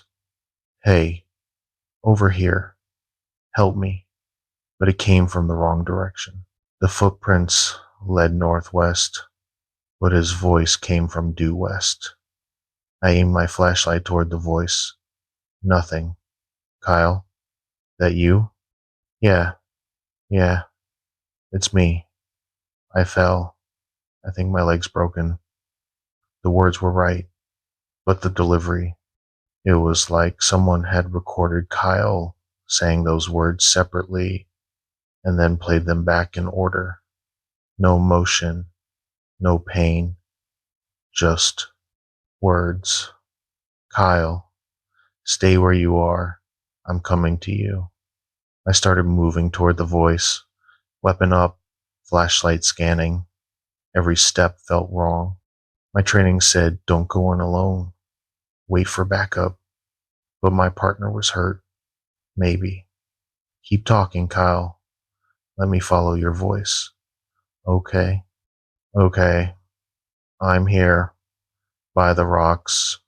It hurts. Still flat. Still wrong. I was maybe 20 yards from the rocks when I saw movement. Low to the ground. Fast. I stopped. Kyle. The movement stopped. My flashlight caught something. A shape behind a large boulder. Tall. Too tall to be. Kyle crouching. I'm talking 7 feet, maybe more. Show yourself, Chinley PD. It stepped out. I need you to understand something. I'm not a superstitious guy. I grew up traditional, sure, but I also went to college. So I believe in evidence, in what I can see and touch. But what stepped into my flashlight beam, there's no scientific explanation for that. It had Kyle's face, not wearing it, not like a mask. It was Kyle's face, but stretched. The features were all there. His eyes, his nose, his mouth. But the proportions were wrong. The eyes were too far apart. The mouth was too wide. And the skin, gray-blue, in my flashlight. Loose. Like it didn't quite fit over what was underneath. It was naked, emaciated, ribs showing, arms too long, ending in hands with fingers that had too many joints. It stood on 2 legs, but the knees bent backward, like a dog's hind legs. And it smiled at me. Kyle's smile, but too wide, showing too many teeth. Help me, it said in Kyle's voice. But the mouth didn't move right. The words came out, but the lips were doing something else entirely. I fired. 3 rounds, center mass, just like training. The muzzle flash lit up the desert. It screeched. That same sound from the radio, and bolted. Not like a human, not like any animal I'd ever seen. It dropped to all 4s and ran, faster than anything that size should move. 1 second it was there, the next it was gone, into the darkness. I stood there, shaking, my flashlight sweeping back and forth across empty sagebrush. My ears were ringing from the gunfire. The smell of cordite mixed with that rotten dog stench. I ran back to my unit, jumped in, and radioed, Dispatch, Unit 12, shots fired. Officer under attack. I need every available unit to my location. Now. The dispatcher, Linda, I think it was, came back immediately. Unit 12. Confirm shots fired. Are you injured? Negative. I'm not hit, but I need backup now. Something attacked me. Unit 12. We're showing Unit 9. Just called in. He's 10 to 8 at the station. Says he cleared the animal call an hour ago. I went cold. Say again? Unit 9 is 10 to 8 at the station. He's been there for 45 minutes. I looked at Kyle's empty patrol car. Still running. Driver's door open. Dispatch. I'm looking at Unit 9's car right now. It's empty. He's not here. Silence on the radio. Then, Unit 12, stand by. I sat there for what felt like hours, but was probably 3 minutes. My hands wouldn't stop shaking. Linda came back. Unit 12, I have Sergeant Yazzie on the line. He confirms Unit 9 is in the station filing paperwork. Are you certain you're looking at Unit 9's vehicle? I read off the unit number on the door. Another pause. Unit 12, advise your current status. I'm okay, but something's wrong, dispatch. I saw something. I shot at something. Unit 12, backup is en route. ETA 20 minutes. Stay in your vehicle. I locked the doors. Those 20 minutes were the longest of my life. I kept my flashlight moving, scanning the darkness outside my windows. Twice I thought I saw something moving out there, low and fast, circling. My radio stayed silent. When backup finally arrived, 3 units, light bars blazing. I'd never been so happy to see other cops in my life. Sergeant Yazzie was with them. So was Kyle. Kyle looked fine, completely normal. Clean uniform, no injuries. Confused about why I'd called in an emergency. Bro, I've been at the station for over an hour, he said, leaning into my window. Took care of that dog call, filed my report, was about to head back out. What happened? I told him everything. The radio calls, the voice, finding his car, the thing with his face. They searched the area, found Kyle's patrol car right where I'd seen it, except it wasn't his. It was Unit 14, reported stolen 3 months ago from the Tuba City station. Someone had changed the numbers on the door with black tape. They found the tracks, boot prints, and those other ones. The bare feet with the claw marks. Crime scene tech took photos and casts. They found my shell casings. They found blood, just a few drops, but enough to collect. It came back from the lab 2 weeks later. The report said inconclusive. Possible canine DNA with anomalous markers. No one talked about what that meant. Sergeant Yazzie drove me back to the station, told me to take a few days off. These things happen out here, he said quietly.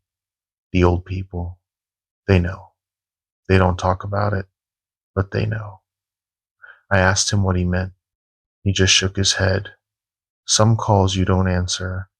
Some voices, even when they sound right, you don't listen. I took a week off. Couldn't sleep. Every time I closed my eyes, I saw that thing with Kyle's face, smiling at me. When I came back to work, there was a small leather pouch on my desk. No note. Inside was white ash and something that looked like a carved stone. I asked around. No one knew where it came from. I keep it in my pocket now, every shift. Kyle and I don't split up anymore. Department policy changed. All units patrol in pairs after dark. No explanation given, just a memo from the chief.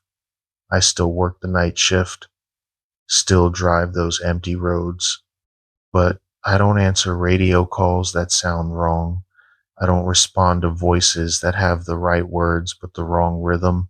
And when I'm out there, in that absolute darkness, and I hear something that sounds like my partner's voice calling for help, I keep driving.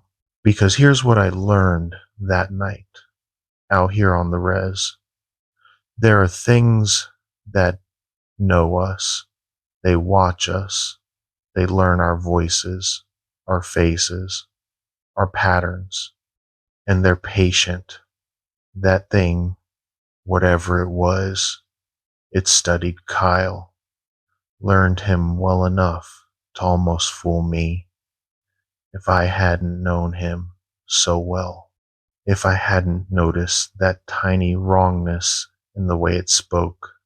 I don't like to think about what would have happened. So if you're ever out driving at night, especially in remote areas, and someone, calls for help, but something feels off, even just a little, trust that feeling. Don't answer. Don't go looking, because some things out there in the dark, they're counting on you being helpful. They're counting on you being a good friend, a good partner, a good person, and they'll use that against you. The real Kyle and I still work together. We're still friends.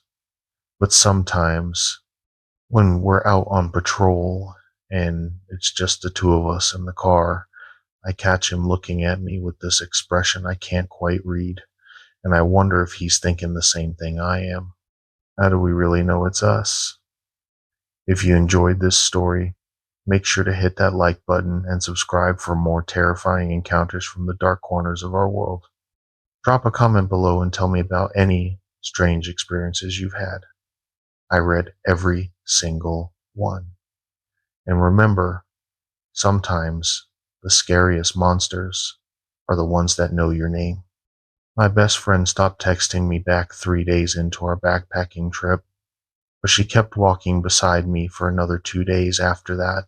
I need to tell you this story because I think someone else might be going through the same thing. And if you are, you need to get out now. Don't make the same mistake I did. My name's Sarah, and I'm a pretty experienced hiker. 26 years old, been backpacking since I was 16, done portions of the Appalachian Trail, the John Muir Trail, even spent a summer working as a guide in the Rockies. I'm not some naive city girl who wandered into the wilderness unprepared. I knew what I was doing, or I thought I did. Last September, my best friend Amanda and I planned a 5-day backpacking trip through the canyonlands in southern Utah. We'd been planning it for months, mapping out our route, coordinating our time off, getting our permits. She worked as a nurse and I was between jobs, so the timing worked perfectly. The plan was simple. We'd start at the Confluence Overlook trailhead, hike down into the canyon system, camp at designated spots, and loop back to where we started. Roughly 40 miles total over 5 days. Moderate difficulty. We'd both done harder trips. We set out on a Tuesday morning in mid-September. Perfect weather, mid-70s, clear skies, just enough breeze to keep us cool. Amanda was in a great mood, singing while we hiked, making terrible jokes, taking photos of every interesting rock formation. "This is exactly what I needed," she said as we descended into the first canyon. 3 months of 12-hour shifts. I was going crazy. I agreed. The isolation felt good. Just us, the red rock, and silence. The first day went perfectly. We made good time, set up camp near a dried creek bed, cooked dinner, and sat around our little camp stove talking until the stars came out.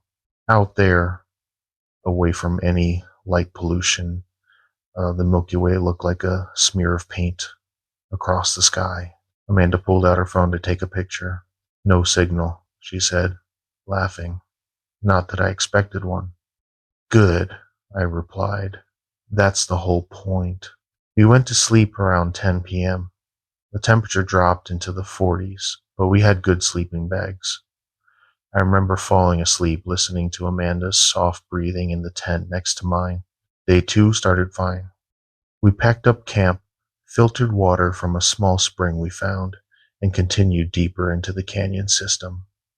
The walls rose up around us, massive red and orange cliffs that seemed to block out half the sky. Beautiful, but also oppressive, like the landscape itself was closing in. Amanda seemed quieter than usual, but I figured she was just tired. We'd covered almost 10 miles the day before. Around noon, we stopped for lunch at a place where the canyon opened up into a wider bowl. I was digging through my pack for trail mix when Amanda spoke. "Sarah, do you see that?" I looked up. She was staring at the canyon wall to our left, about 200 yards away. "See? What?" "There's someone up there, on that ledge." I squinted, saw nothing. "Amanda, there's no one right there. Blue jacket, they're waving." I looked harder. The ledge she was pointing to was maybe 60 feet up the canyon wall. There was no blue jacket, no person, nothing. "Babe, I think the sun's getting to you.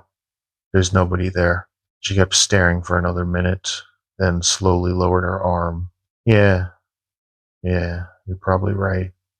Sorry, trick of the light or something." We ate lunch and kept moving, but Amanda kept looking over her shoulder. That afternoon, the trail got rougher. We had to scramble over some boulder fields and navigate a few steep sections with loose rock. Amanda slipped twice, unusual for her. She was normally sure-footed. "You okay?" I asked after the second time. "Fine. Just distracted." "By what?" She didn't answer right away. When she did, her voice was quiet. "I keep feeling like someone's behind us." I stopped and turned around. The canyon stretched back the way we'd come, empty.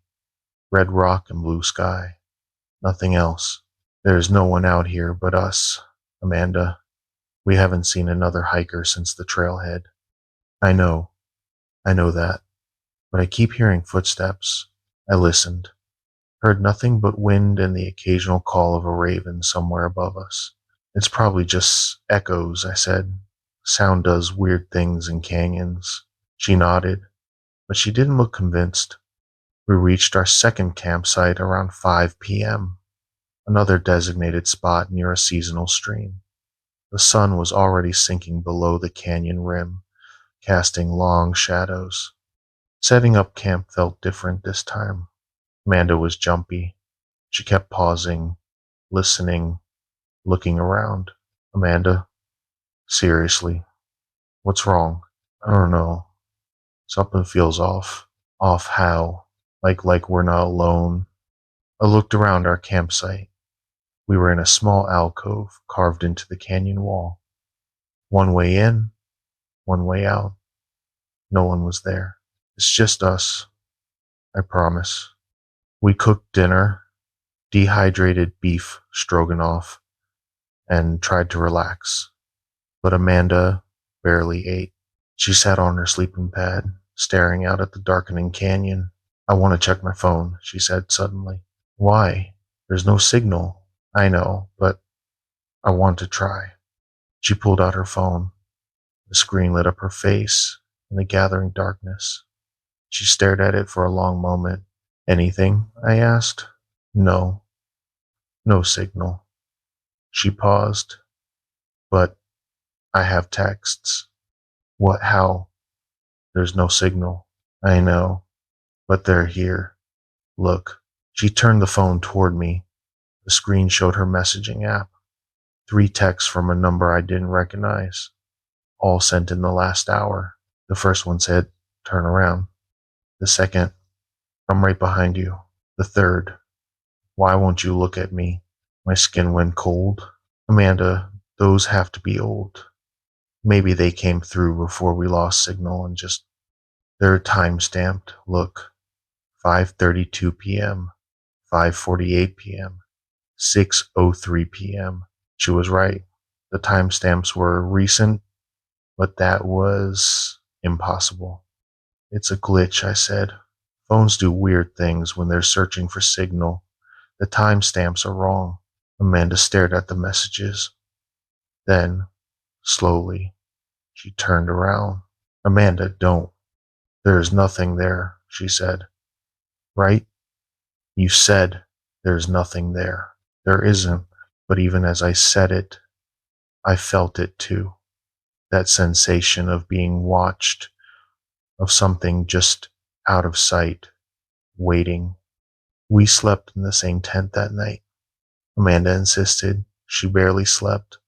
I could hear her shifting around, breathing hard, checking her phone. In the morning, I found her sitting outside the tent, staring at her phone. More messages? I asked. She showed me the screen. Dozens of texts, all from that same unknown number, all sent during the night while we slept. We're leaving, I said immediately. Screw the rest of the trip.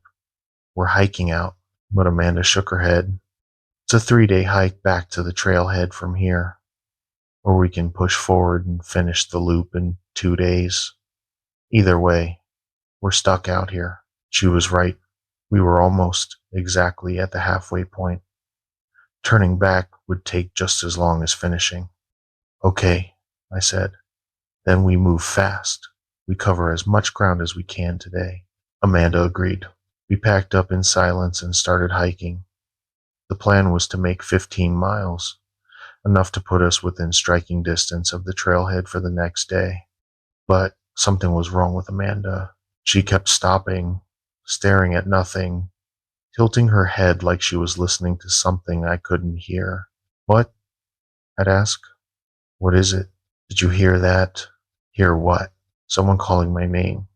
Every time, I heard nothing.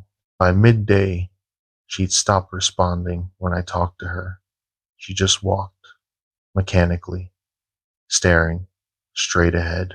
Amanda, you okay? No response. Amanda. She flinched, like I'd startled her awake. What? I asked if you're okay. You're not answering me. I'm fine. Just tired. But, her eyes, something was wrong with her eyes.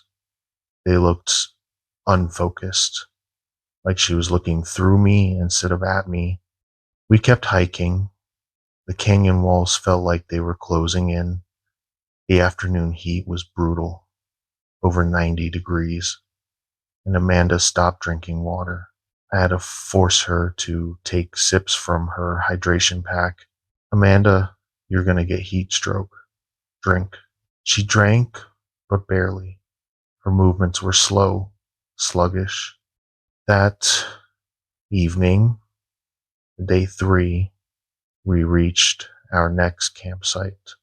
Another alcove, this one deeper, almost like a cave carved into the canyon wall. I wanted to keep moving, but Amanda sat down and refused to get up. We need to set up camp, she said flatly. Amanda, we still have daylight. We can cover a few more miles. We're stopping here.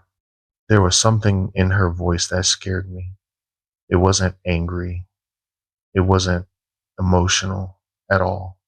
Just empty. I set up the tents while Amanda sat on a rock, staring at her phone. I asked her what she was looking at. Messages, she said.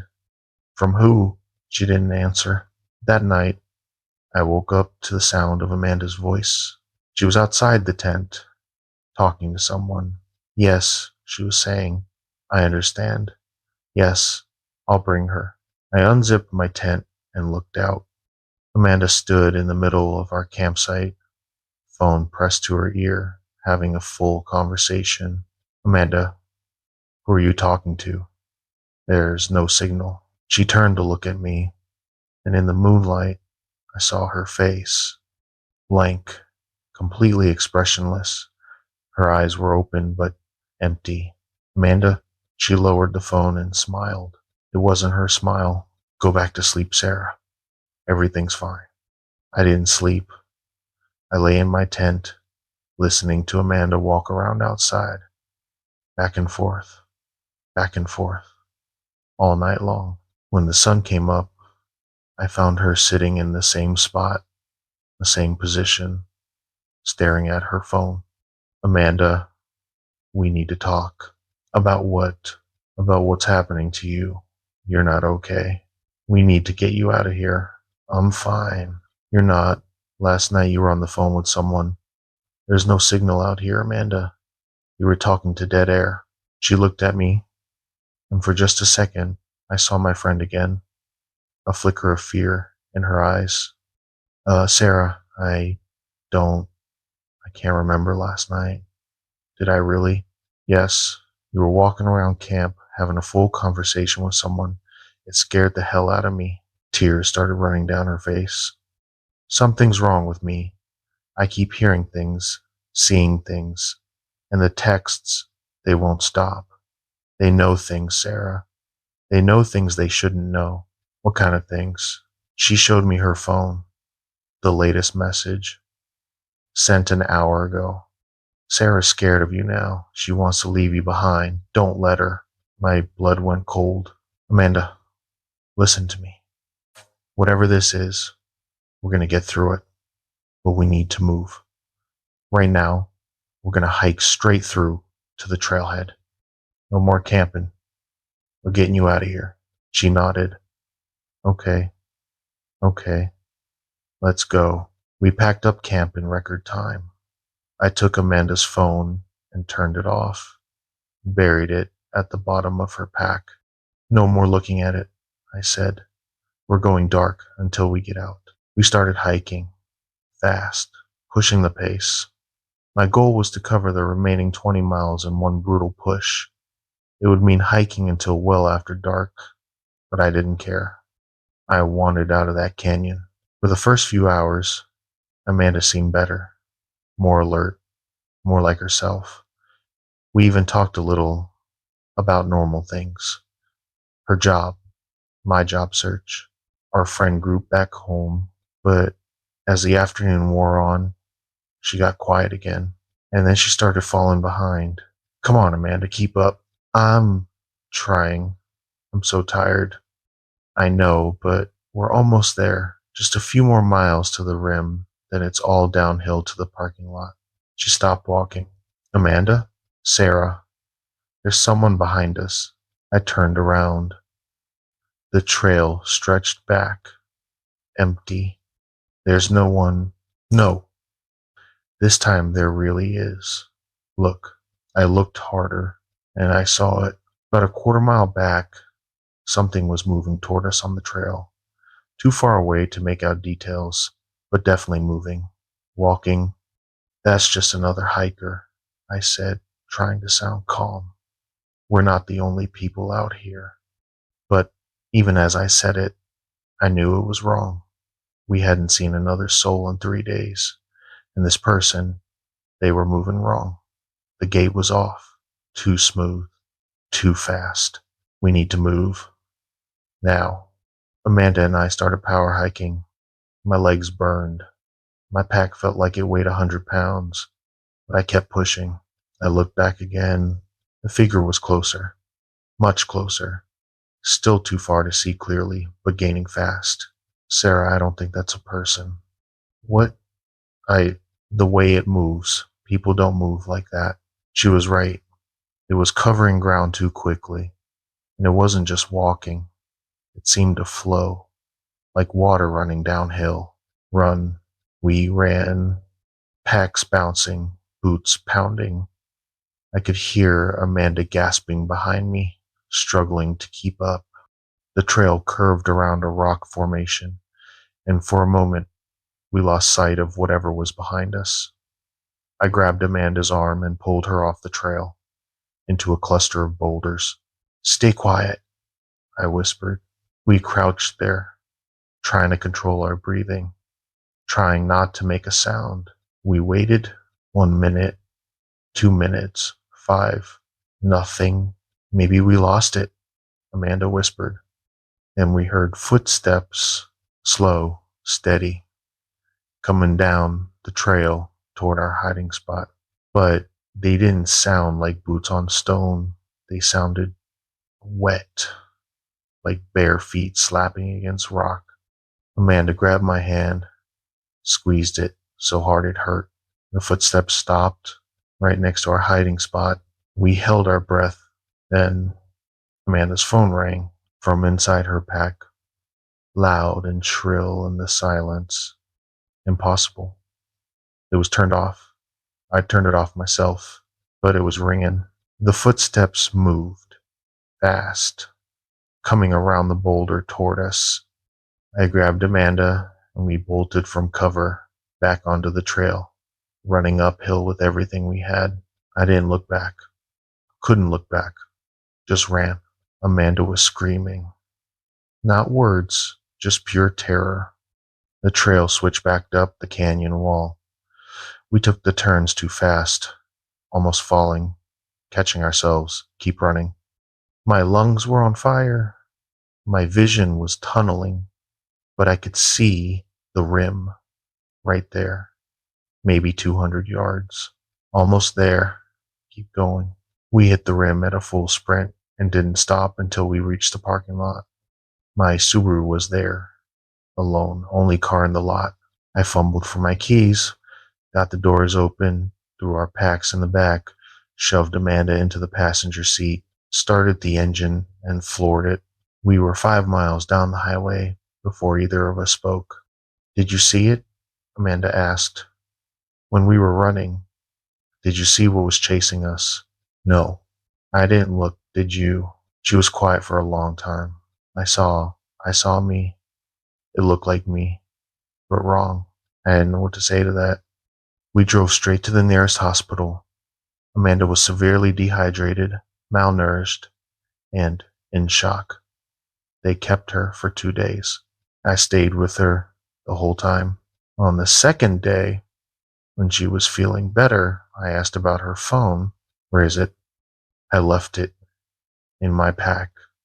I don't want it anymore." I'd actually left both our packs in the back of my car. I went out to the parking lot to check. Her pack was there. I opened it carefully, looking for her phone. It was at the bottom, right where I'd buried it, still turned off. But when I held it, it was warm, like it had been running. I took it inside and gave it to Amanda. "Turn it on, check the messages." "Sarah, I don't. Please, I need to know." She turned it on. Hundreds of messages, all from that unknown number. The most recent sent just minutes before we reached the parking lot. It said, "I'll see you again soon, Amanda. We're not finished." Amanda threw the phone across the hospital room. It shattered against the wall. She started screaming. The nurses had to sedate her. We went to the police, filed a report. They were sympathetic, but said there wasn't much they could do. No one was hurt. Nothing was stolen. And our story, well, it was hard to explain. The investigating officer suggested we might have experienced some kind of shared hallucination brought on by dehydration and heat exposure. Maybe he was right, but I don't think so. Amanda and I don't talk much anymore. She moved back east to live with her parents. Last I heard, she was in therapy. I haven't been backpacking since. I still have nightmares about those canyons, about something following us, about Amanda's blank face when she was talking on a phone with no signal. And sometimes, late at night, I get texts from an unknown number. They say things like, "Amanda misses you," or "Come back to the canyon," or "Bring a friend next time." I've changed my number 3 times. The messages always find me. So, here's my advice. If you're planning a backpacking trip, especially somewhere remote, pay attention to your group. If someone starts acting strange, if they start seeing things, hearing things, getting messages when there's no signal, get them out immediately. Don't wait. Don't think it'll pass. Because whatever it is that lives in those wild places, it's patient, it's smart, and it knows that the easiest way to get to you is through the people you trust. If this resonated with you, Please hit that subscribe button. Share your own experiences in the comments. I need to know I'm not the only one this has happened to. And remember, always trust your instincts. When something feels wrong, it probably is. Stay safe out there. I picked up a hitchhiker on Route 491 3 weeks ago, and I'm pretty sure it's still in my truck. I drive long haul, cross country routes mostly. Been doing it for 12 years. I know every truck stop between Albuquerque and Denver, every way station, every spot where the state troopers like to hide. It's a good living if you don't mind the loneliness. And I never have. Not until that night. It was late October, and I was hauling a load of auto parts from Phoenix to Salt Lake City. The route took me through the northwest corner of New Mexico, right through the heart of Navajo Nation land. Beautiful country during the day. But at night, it's just endless black, nothing on either side of your headlights. I'd left Phoenix around 6 p.m., planning to drive straight through. My rig's a Peterbilt 389, older model, but I keep her running smooth. She's got a good sleeper cab, satellite radio, and a CB that still works even though nobody uses them anymore. Everything I need for a solo run. The highway was nearly empty. Maybe saw 5 other vehicles in the first 3 hours. That's normal for Route 491 at night. It's not exactly a major thoroughfare. Around 11 p.m., I was about 40 miles south of Shiprock when I saw him. At first, he was just a figure on the shoulder, thumb out, lit up by my headlights. Male, maybe 5 to 10, wearing what looked like a denim jacket and jeans. No bag, no vehicle anywhere in sight. I normally don't pick up hitchhikers. It's against company policy, and you hear stories. But something about this guy, I don't know. I felt bad for him. Middle of nowhere, freezing cold out, no towns for miles. Against my better judgment, I slowed down, pulled onto the shoulder about 50 yards past him. In my side mirror, I watched him walk up to the truck. Normal gait, normal everything. I rolled down the passenger window. Need a ride? He looked up at me, and in my cab lights, I could see his face. Native American, maybe mid-20s, clean-shaven. Looked tired but harmless. If you're heading north, he said. Just to Shiprock. Shiprock was only 40 miles up the road. Easy. Climb in. He opened the door and pulled himself up into the passenger seat. Moved a little stiffly, like he was sore, but nothing strange. Thanks, man, he said, settling in. I really appreciate this. No problem. What happened? Car breakdown? Yeah. No, 5 miles back. Radiator went out. Had to walk. In the dark? That's rough. He nodded. Phone's dead, too. Bad night. I pulled back onto the highway, got the rig up to speed. The cab was quiet, except for the engine rumble and the occasional crackle from the CB. I'm Tommy, I said. Francis, he replied. We drove in silence for a few miles. I kept the satellite radio off. Didn't want to be rude. Francis just stared out the windshield. After about 10 minutes, I noticed something. He hadn't blinked, not once. I watched him out of the corner of my eye. His eyes were open, fixed on the road ahead, unblinking. Maybe he's just zoned out, I thought. People do that, stare at nothing when they're tired. But it started to unnerve me. So, Francis, you from around here? He didn't answer right away. Long enough that I thought maybe he hadn't heard me. Then, yes, born here. 2 words. Flat. No inflection. Family in Shiprock. Yes. Another long silence. Okay, so he wasn't chatty. That's fine. Plenty of people aren't. But my hands were starting to sweat on the wheel. Another 5 miles passed. Francis still hadn't blinked. still hadn't moved. He sat perfectly straight, hands on his knees, staring forward. I'd picked up dozens of hitchhikers over the years. Back when I was younger and dumber, they always fidgeted, adjusted in their seats, looked around the cab, made small talk, normal human stuff. Francis did none of that. He just sat. So, what do you do for work? I tried again. Silence. Then I watch. You watch? Like security? I watched the road. What the hell did that mean? My unease was turning into actual fear. Something was wrong. Every instinct I had was screaming it. I glanced at him again. He was looking at me now, not turning his head. His body was still facing forward, but his eyes had rotated in their sockets, looking directly at me. No one's eyes move like that. I jerked my gaze back to the road, heart hammering. Francis, you feeling okay? Yes. You sure? You seem off. I'm fine. His voice hadn't changed.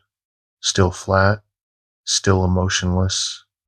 I checked my mirrors, looking for an excuse to pull over. Maybe another vehicle I could flag down. But the highway behind me was empty. Just darkness and my trailer lights. You know what? I need to make a quick stop. I lied. Grab some coffee. There's a truck stop coming up. No stops. The way he said it. Not a request. A command. I really need coffee, man. Won't take long. No, stops. His head turned toward me. Slowly. Mechanically. Like it was on a swivel. And I saw his face in the dashboard lights. It was still Francis's face. Same features. Same skin. But the expression, it was wrong. The mouth was turned up in something like a smile, but too wide.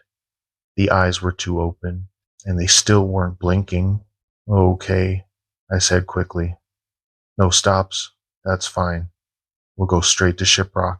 Good. He turned back to face the windshield. I was gripping the wheel so hard my knuckles were white. 20 more miles to Shiprock. I could do this. Get him out of my truck. Drive away. Never pick up another hitchhiker again. The CB crackled. Static, and then a voice. Westbound Peterbilt, this is eastbound Kenworth. You got your ears on? Another trucker. Thank God. I grabbed the handset. Yeah, I'm here. Go ahead. Just wanted to give you a heads up, partner. Road's blocked about 15 miles up. Accident. State police got it shut down. They're detouring everyone off at the Newcomb exit. My stomach dropped. A detour meant side roads. Less traffic. More isolation. Copy that. Thanks for the warning. 10-4. Drive safe. The CB went quiet. I looked at Francis. He was smiling.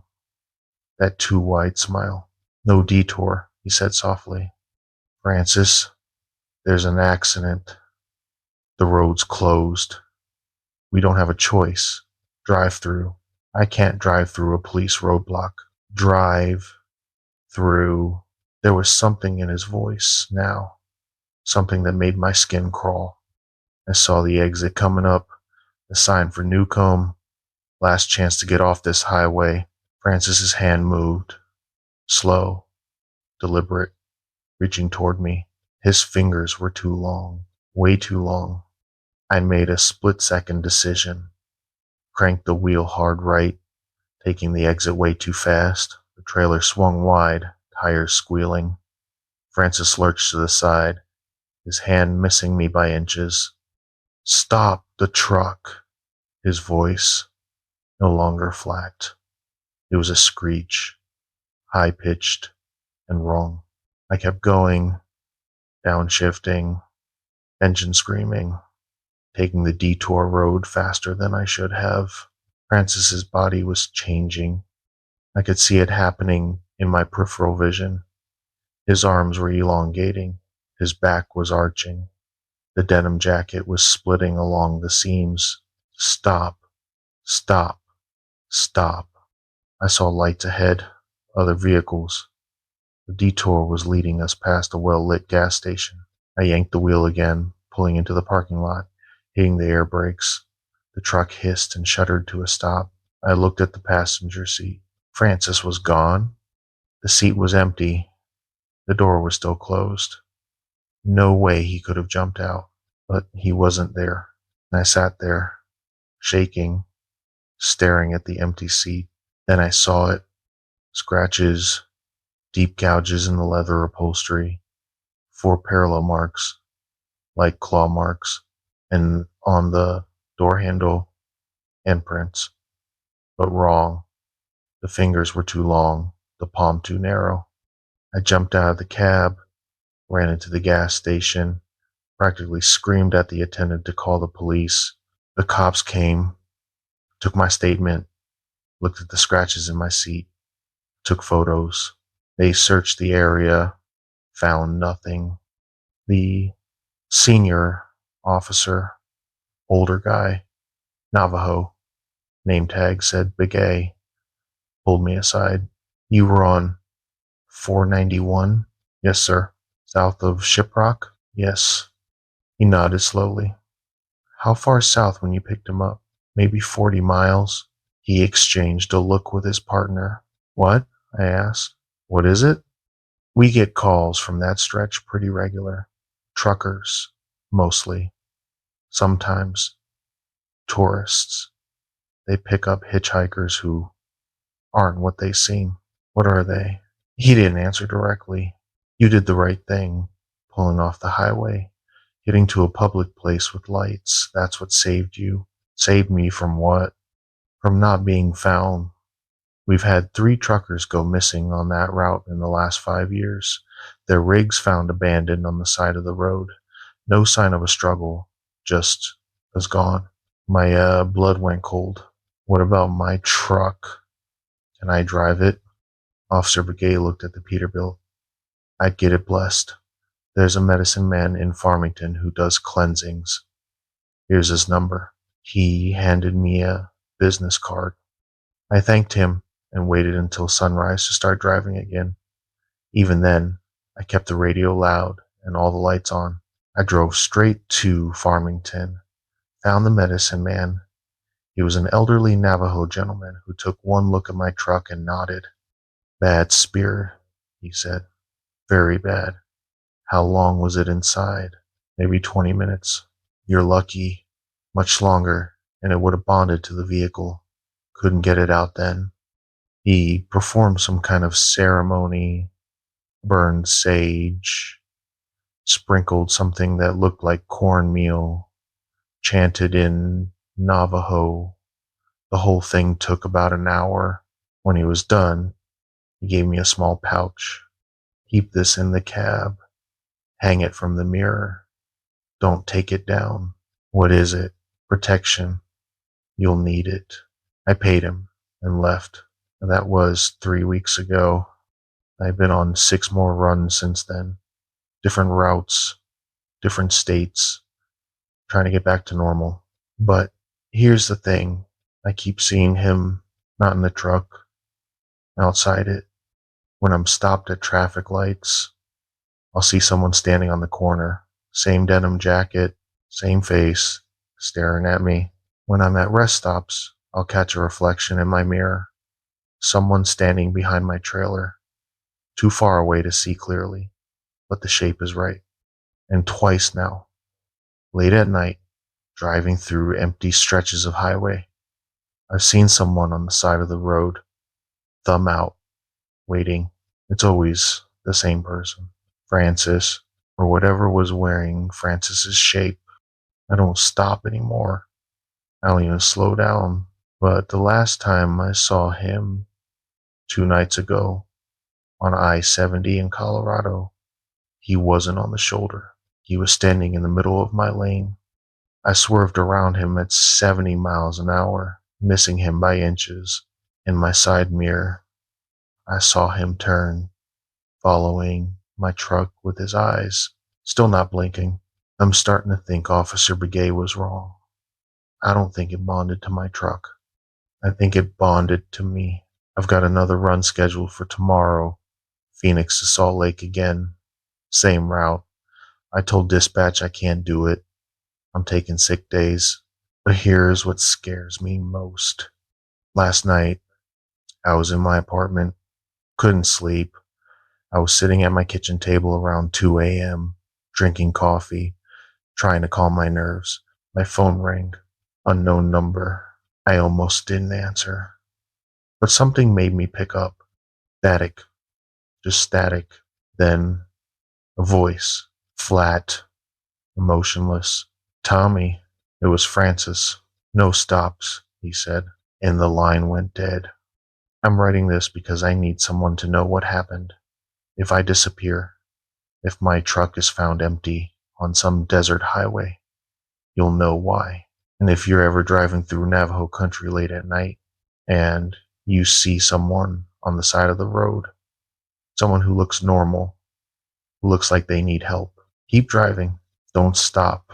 Don't even look, because some of them aren't hitchhikers looking for a ride. They're looking for something else entirely. And once they're in your vehicle, once they know your name, they don't leave.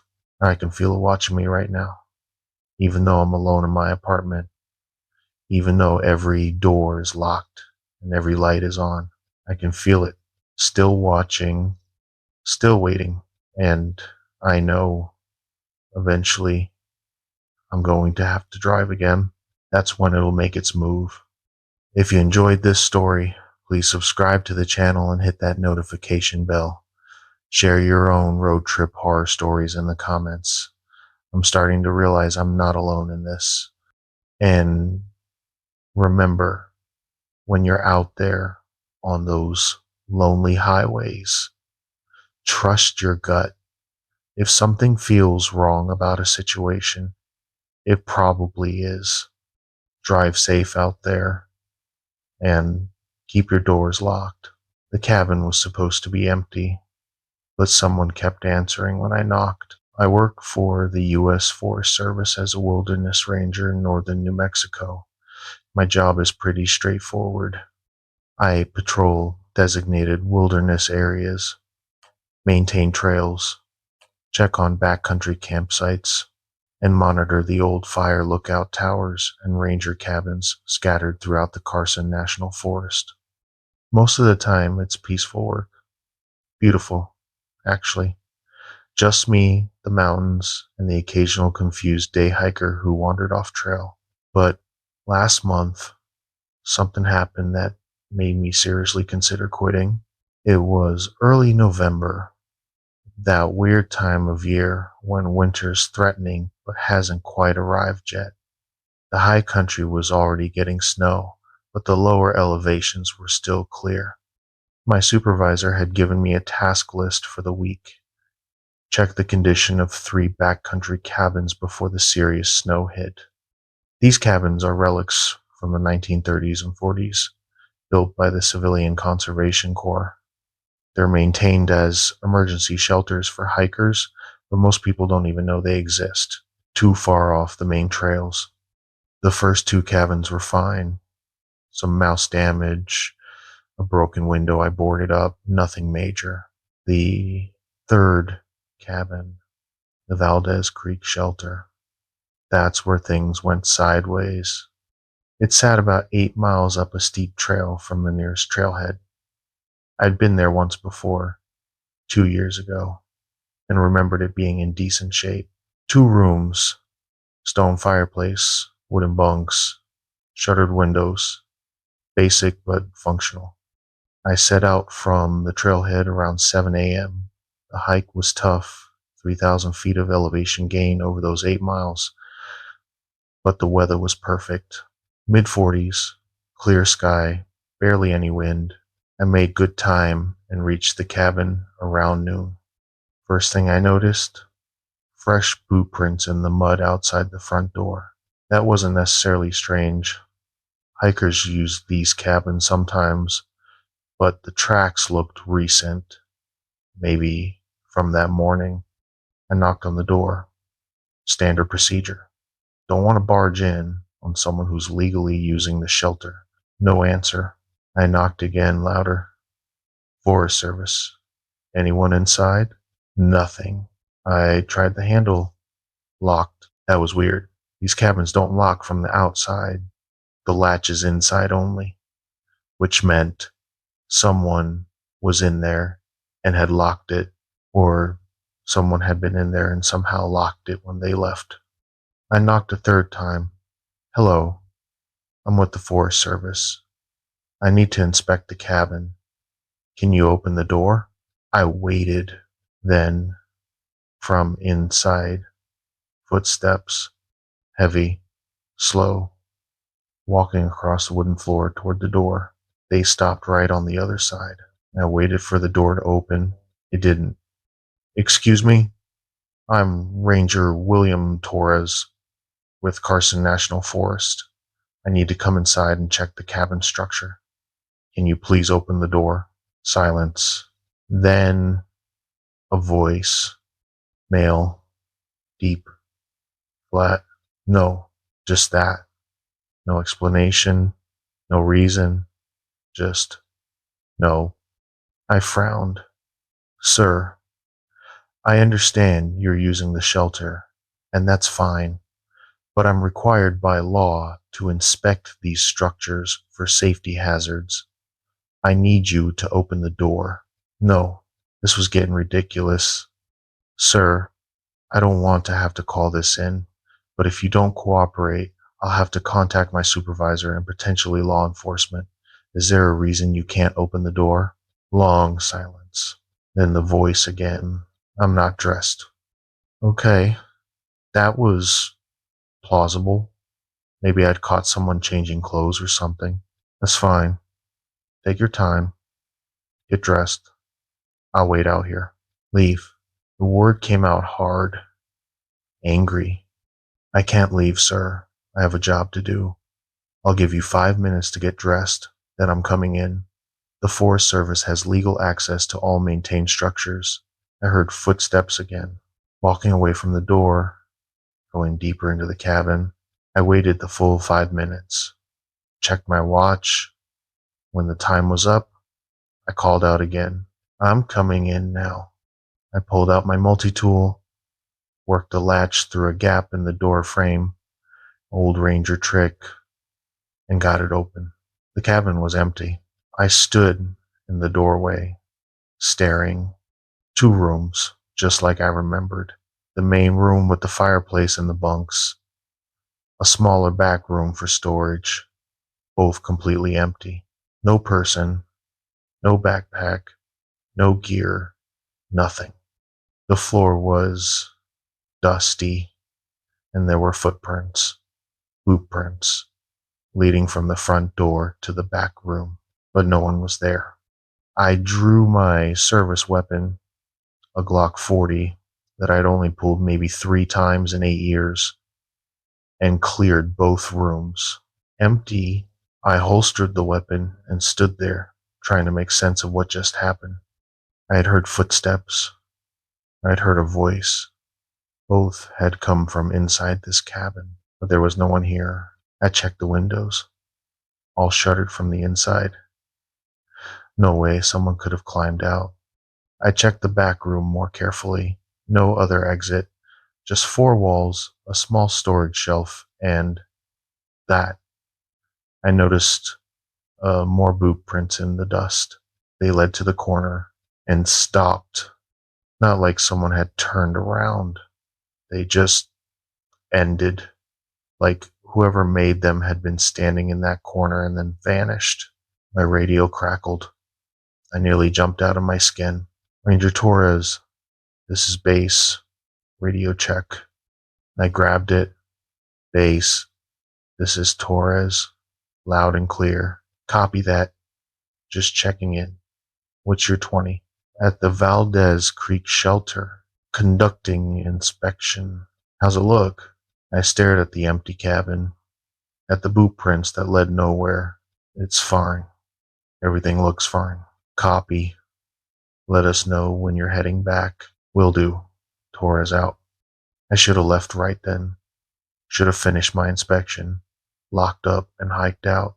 But I didn't, because I noticed something else. The fireplace. There were fresh ashes in it, still warm. Someone had had a fire going recently. I knelt down, felt the stones around the hearth, definitely warm, but I hadn't seen any smoke when I approached the cabin. And fires don't put themselves out perfectly, leaving no coals, no embers, just cold ash. I stood up, and that's when I saw it, scratched into the wooden mantel above the fireplace. Fresh scratches, made with something sharp, letters. They spelled, "Go away, William." My name, my full first name. I hadn't introduced myself by my first name. I'd said Ranger Torres. How did whoever was in here know my name? I backed toward the door hand, on my weapon again. "Okay," I said out loud. "I don't know what kind of game this is, but I'm leaving now, and I'm reporting this to law enforcement. If you're still on Forest Service land when they arrive, you will be arrested." No response. I left the cabin, pulled the door shut, and started back down the trail. Fast. Didn't run, didn't want to twist an ankle on the uneven terrain, but I moved as quickly as I could safely manage. I was maybe half a mile from the cabin when I heard it whistling. Someone was whistling a tune behind me on the trail. I stopped and turned around. No one there. The whistling continued, getting closer, but I couldn't see anyone. "Hello?" I called out. The whistling stopped. Then footsteps, running, coming up the trail toward me, fast. I pulled my weapon and aimed at the trail behind me. "Stop. Identify yourself." The footsteps got louder, closer, and then nothing. They stopped right where I should have been able to see them, but there was nothing there. I stood frozen, gun raised, finger on the trigger, staring at empty trail. 30 seconds passed. A minute. Nothing. I slowly lowered my weapon, turned, and kept walking down the trail. The whistling started again. Right behind me, I spun around. Nothing. This happened 6 more times over the next 3 miles. Whistling, footsteps, both following me, both invisible. By the time I reached my truck at the trailhead, I was running. I threw my pack in the back, jumped in the cab, locked the doors, and sat there shaking. My radio crackled again. "Ranger Torres. Base." I grabbed it. "Torres here. Everything okay? We're showing you back at the trailhead earlier than expected." "Yeah, I'm inspection's done. Heading back to the office." "Copy that. See you soon." I started the truck and drove. The whole way back, I kept checking my rearview mirror, kept expecting to see someone standing in the road behind me or sitting in my back seat. Nothing. I filed my report that evening, told my supervisor the cabin was in good condition, didn't mention the voice, the footprints, the message scratched into the mantle. I should have, because 2 days later, we got a missing person report. A day hiker named William Begay, native guy, mid-30s, had been reported missing by his family. Last seen heading up the Valdez Creek Trail 3 days ago. Search and rescue went up. I was part of the team. We found his car at the trailhead, locked. His wallet and keys were inside. We followed the trail to the cabin. The door was open. Inside, we found his backpack, his water bottle, his jacket. No sign of William Begay, but there was something written on the wall in what looked like charcoal from the fireplace. It said, "William is here now." The SAR team searched for a week. Grid pattern, dogs, thermal imaging from a helicopter. Nothing. William Begay was never found. and I started having nightmares. Same dream every night. I'm standing outside the Valdez Creek cabin. I knock on the door, footsteps inside, coming to the door. It opens, and I'm standing there, looking at myself, my own face, my own uniform, my own voice. I'm not dressed, it says, and it smiles. I wake up screaming. I requested a transfer, got moved to a different district, told my supervisor I needed a change of scenery. He approved it without question, but as I was packing up my desk, he pulled me aside. The Valdez cabin, he said quietly. You saw something up there, didn't you? I didn't answer. You're the third ranger to request transfer after working that area, he continued. The other two won't talk about it either, but I need to know. Is that cabin dangerous? Should we close it? I thought about it, thought about William Begay's family, still looking for answers, thought about whoever or whatever was in that cabin. Yes, I said, close it, lock it up, tear it down if you can. Can't do that. It's a historical structure, protected. Then put up warning signs, keep people away. He nodded. I'll see what I can do. I don't know if he ever did. I work in a different forest now, Colorado, hundreds of miles from that cabin, but sometimes late at night, I still hear it whistling just outside my window, and I know eventually I'm gonna hear footsteps coming to my door, and when I answer, it'll be me standing there, asking to come inside. If this story gave you chills, please hit that subscribe button and share your own forest encounters in the comments below. Have you ever heard something in the woods that you couldn't explain? Have you ever felt like you were being followed by something that wasn't quite right? Let me know. I'd love to hear your experiences. And remember, when you're out in the wilderness, pay attention to your instincts. If something feels wrong about a place, trust that feeling and leave. Stay safe out there. My 7-year-old daughter has an imaginary friend, and I'm starting to think it's not imaginary. I'm a single dad. My wife passed away 4 years ago, cancer, and it's just been me and my daughter Emma ever since. We moved from Flagstaff to a small town outside Farmington, New Mexico about 8 months ago. Fresh start, new job, new house. The house is nice, old, built in the 1950s, but solid. 3 bedrooms, big yard, sits at the end of a dirt road with nothing but scrubland and scattered juniper trees for miles. Closest neighbor is about half a mile away. Emma loved it immediately, said it felt like a castle, her own kingdom. I was just happy to see her, excited about something.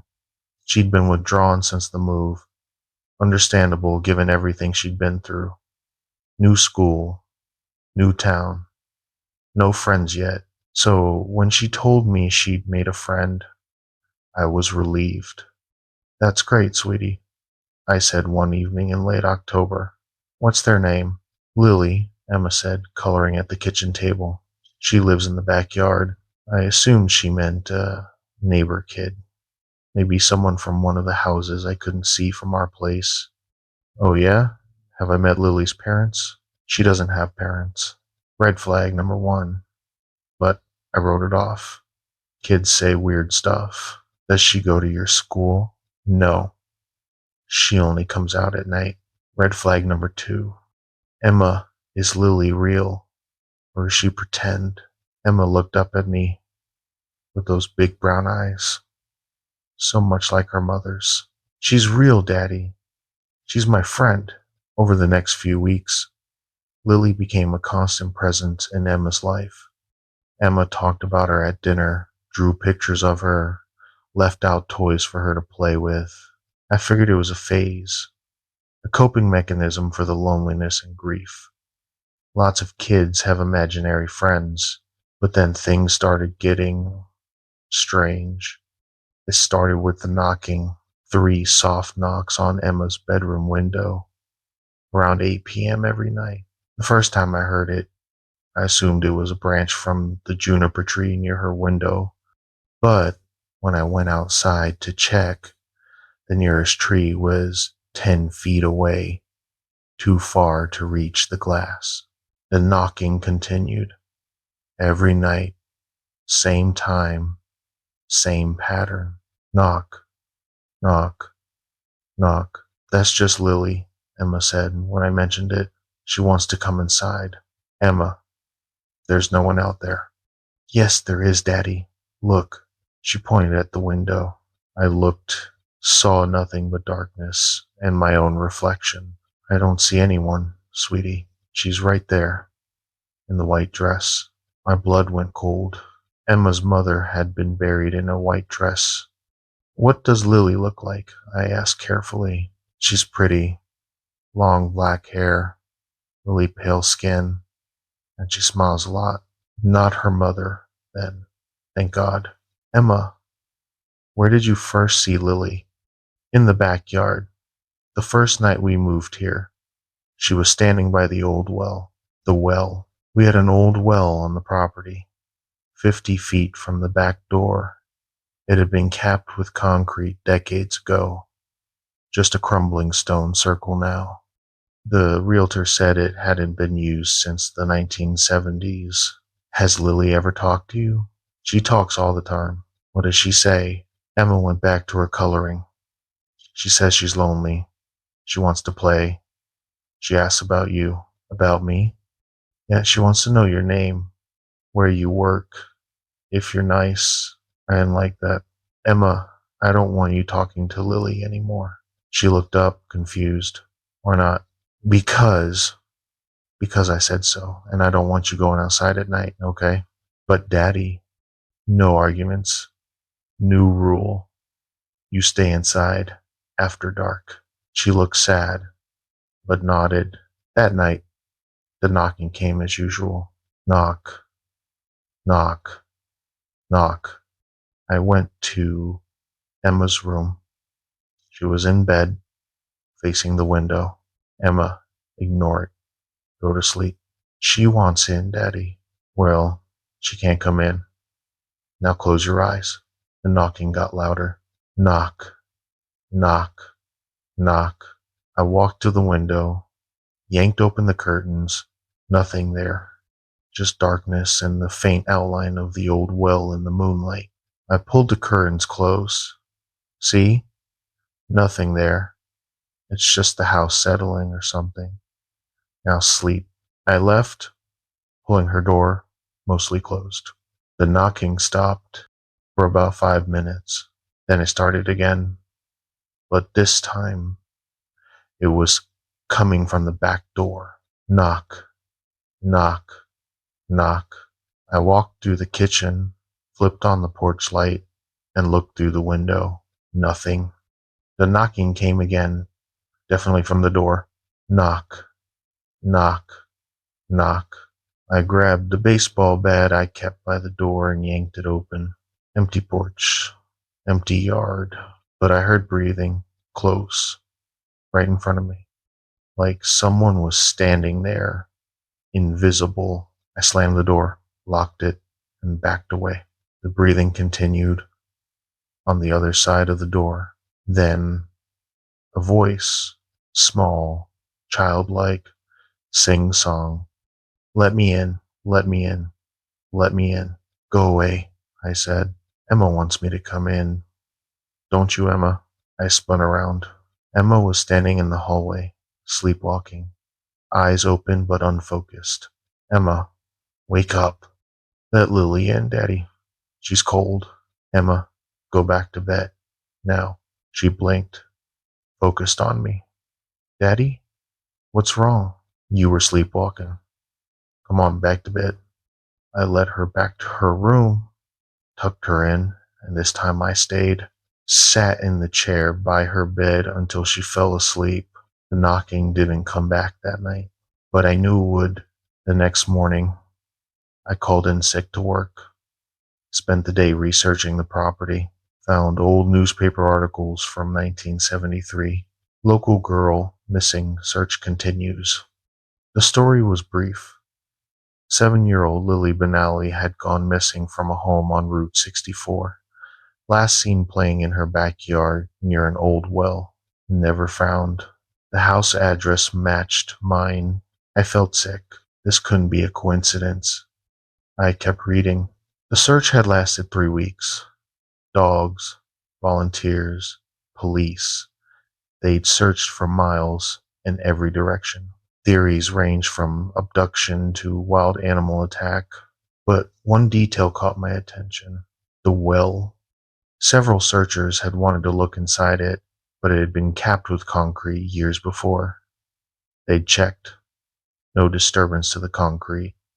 No way anyone could have fallen in. The search was eventually called off. Lily Benally was declared legally dead in 1980. I looked up at Emma's school photo on my desk. She looked almost exactly like the picture of Lily in the article. Same age, same build, same long brown hair. My hands were shaking. That evening, I had a plan.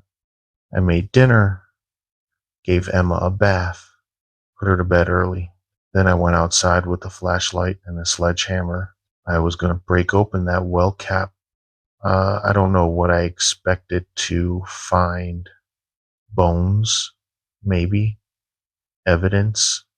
Something that would let me call the police and have this handled by professionals. The well cap was thick, reinforced concrete, but old, cracks, spiderwebbed across the surface. I raised the sledgehammer and heard Emma scream. I dropped the hammer and ran inside. She was in her room, sitting up in bed, sobbing. "Daddy, Lily's mad. She's really mad." "It's okay. It's okay. I'm here." "She says you're trying to hurt her. She says she's going to hurt you." The lights went out. All of them. Every light in the house. We were plunged into darkness. Emma screamed again. I grabbed her, pulled her close. "It's just a power outage, baby. It's okay." Crash. Glass shattering. From the kitchen. "Stay here," I whispered. "Don't move." I felt my way through the dark house to the kitchen. My flashlight was still outside. Phone was in my pocket. I pulled it out, turned on the light. The back door window was smashed. Glass everywhere. And written on the door, in what looked like mud, "She's mine." I ran back to Emma's room. She was gone. Emma, I heard her voice outside, calling for me. "Daddy, help. I'm stuck." I grabbed a flashlight from the hall closet and ran outside. Emma was at the well, standing on the broken concrete cap, exactly where I'd been, about to start demolishing it. "Emma, get away from there." "I can't move, Daddy. My foot's stuck." I ran toward her and stopped because it wasn't Emma. It looked like Emma, same pajamas, same hair, same voice, but the eyes were wrong. Too big, too dark, reflecting the flashlight beam like an animal's eyes. "Come help me, Daddy," it said in Emma's voice. "I'm scared. Where's my daughter?" It smiled. Too wide. "She's here. She's with me. We're friends now. Come closer and see." I said, "Where is my daughter?" "In the well, Daddy." The voice changed, deepened, no longer a child's voice. The thing wearing Emma's shape laughed. A horrible, wet sound, and then it dropped through a hole in the well cap. I heard it hit water, a splash, then silence. "Emma." I ran to the well, shined my light down. The cap was broken, a hole about 2 feet wide, just big enough for a small body to fit through. The flashlight beam illuminated water about 20 feet down and floating face up in the water. Emma, my real daughter, unconscious, or worse. I didn't think just acted. I lowered myself into the well, braced my feet and back against the stone walls, and shimmied down. The space was tight, the stone was slippery, but I made it. I dropped into the freezing water, maybe 5 feet deep, grabbed Emma. She wasn't breathing. No, no, no, baby, please. I started CPR right there in the water. Chest compressions, rescue breaths. Come on, Emma, breathe. She coughed. Water came up. She gasped and started crying. Daddy, I've got you, I've got you. I looked up at the hole 20 feet above us. No way I could climb out carrying her. My phone. I still had my phone. I pulled it out, soaking wet. Screen cracked, but it turned on. No signal. Of course not. We were trapped. Emma clung to me, shivering violently. Daddy, I'm cold. I know, baby, I know. We're gonna get out of here. I started yelling, hoping someone, anyone, would hear. No one came. Hours passed. Emma was getting hypothermic. I could feel her body temperature dropping. I held her close, trying to share what little warmth I had left. And then I heard it scratching on the stone walls. Above us, something was climbing down into the well. I shined my failing flashlight up and saw it, pale, skeletal, wet black hair plastered to its skull, wearing the rotted remains of a white dress. It climbed down the walls like a spider, all wrong, joints bending in directions they shouldn't. The thing that had been pretending to be Emma, the thing that had been pretending to be Lily. You broke the cap, it whispered. You let me out. Finally, after so long, it was right above us now, hanging upside down from the stones. Its face, Emma's face, were rotted, decomposed. Thank you, it said, and it dropped. I dove under the water, pulling Emma with me. Felt something grab my leg. Pull. I kicked hard, felt my boot connect with something soft. It let go. I surfaced, gasping. It was gone. The well was silent. Daddy, Emma whispered. Is it gone? I don't know. We waited. Minutes passed. Then, light shining down from above. Hello? Anyone down there? A man's voice. I recognized it. Our neighbor, Mr. Yazzie. We're here. My daughter and I are trapped. Hold on. I'm calling rescue. The fire department came, lowered a harness, pulled Emma up first, then me. We were rushed to the hospital. Hypothermia. Emma had to stay overnight. I told the police everything. Showed them the articles about Lily Benally.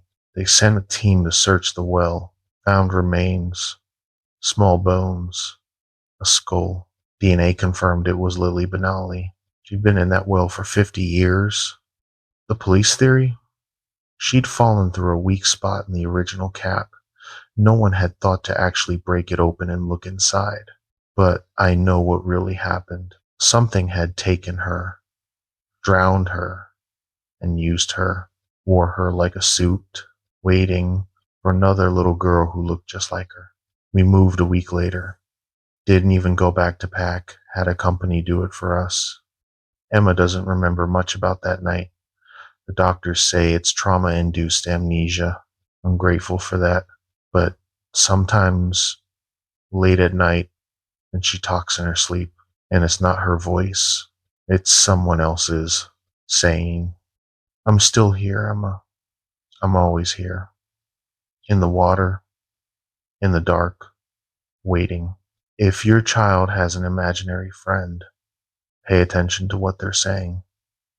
Pay attention to how they describe them, because some imaginary friends aren't imaginary at all, and some of them have been waiting a very long time to be found. If this story resonated with you, Please subscribe and hit that notification bell. Share your own experiences with unexplained childhood encounters in the comments. I'm starting to realize these things are more common than we think. And remember, always trust your instincts when it comes to your children. If something feels wrong, investigate. It might save their life. Stay vigilant out there. Shadows in the canyon. The figure had been following us for 2 days through the desert, always staying just far enough away that we couldn't see its face, until the last morning when it finally stepped into our path and let us see exactly what it was. I should start at the beginning. My name is Jason. I'm 31, and I'm a landscape photographer based out of Austin. April of 2023. 3 of my friends and I planned a backpacking trip through Big Bend National Park down in far west Texas. If you've never been, Big Bend is massive. Over 800,000 acres of Chihuahuan Desert right on the Mexican border. Remote doesn't even begin to describe it. The nearest town of any size is over 100 miles away, and cell service is non-existent in the backcountry. We'd been planning this trip for months. The group was me, Kevin, Rachel, and Liam. Kevin was our unofficial leader. 34, worked as a wilderness guide professionally, had done this trail system 3 times before. Rachel was 29, finishing her geology PhD, knew everything about desert ecosystems and rock formations.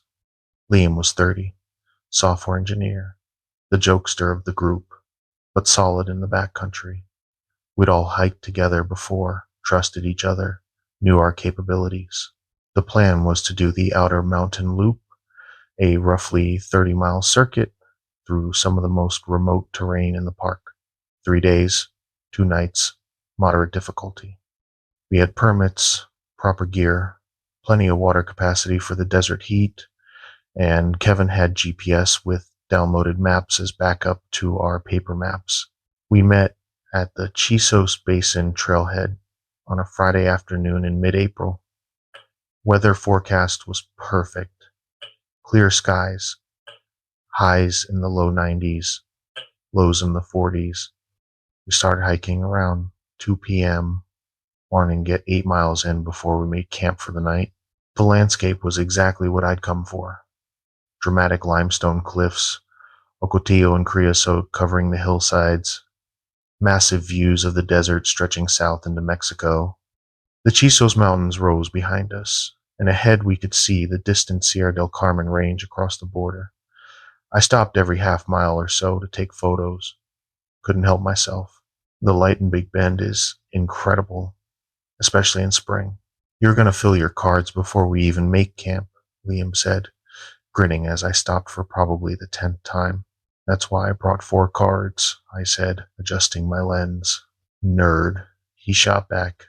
We hiked through the afternoon heat, following the trail as it wound through canyons and over ridges, saw plenty of wildlife, a road runner, some lizards, vultures circling thermals overhead. The temperature was hot but manageable, with our sun protection and regular water breaks.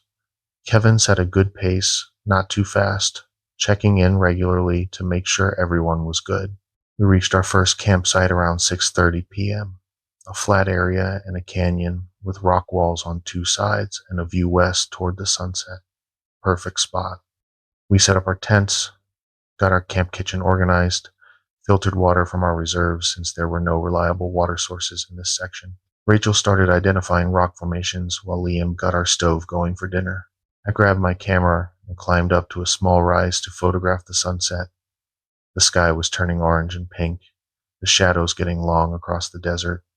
The Sierra del Carmen mountains were silhouetted purple-black against the horizon. I took probably 50 shots, bracketing exposures, trying different compositions. That's when I saw it in my viewfinder. There was a figure standing on a ridge, maybe half a mile away. I could see it clearly through my telephoto lens. Humanoid shape, tall, standing perfectly still. Too far away to make out any details, but definitely a person-shaped silhouette against the darkening sky. I lowered my camera and looked with my naked eye. Could barely see it at that distance, just a dark vertical shape that could have been a person or a dead tree or a rock formation. I raised the camera again, zoomed in as far as my lens would go. Still too far for real detail, but it was definitely person-shaped, standing on top of the ridge, not moving at all. Probably another hiker, I thought. Someone else camping in the back country. I took a few shots with the figure in frame, made for an interesting composition, showing scale against the landscape. I stayed up there until the light faded, then climbed back down to camp. We ate dinner, dehydrated pasta that tasted better than it had any right to, and sat around talking and watching the stars come out. The Milky Way in Big Bend is spectacular. No light pollution for 100 miles. Around 8:30 p.m., I pulled out my laptop to review the day's photos. Rachel and Liam were playing cards by headlamp light. Kevin was updating his trail log. I started going through the sunset shots, adjusting exposure in Lightroom, when I stopped on one of the images with the figure in it. "Hey guys, look at this," I said, turning the screen toward them. They crowded around. The figure was clearly visible in the photo, standing on that distant ridge. "Another hiker?" Rachel asked. "That's what I thought," I said. "But look at this." I pulled up another photo, taken about 20 minutes later from a slightly different angle.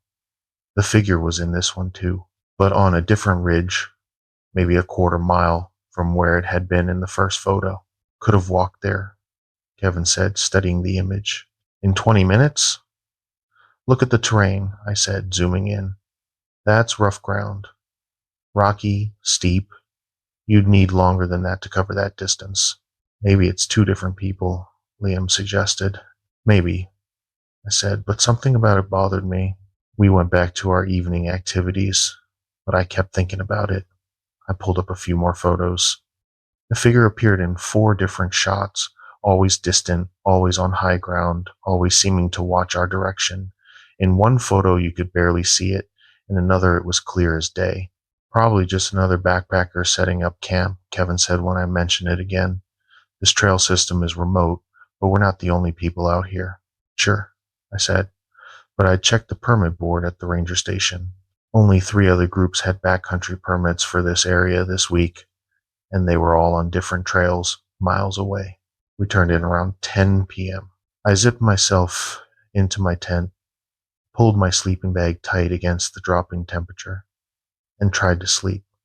The desert night is never truly silent. Wind, distant coyotes, the occasional rustle of some small animal.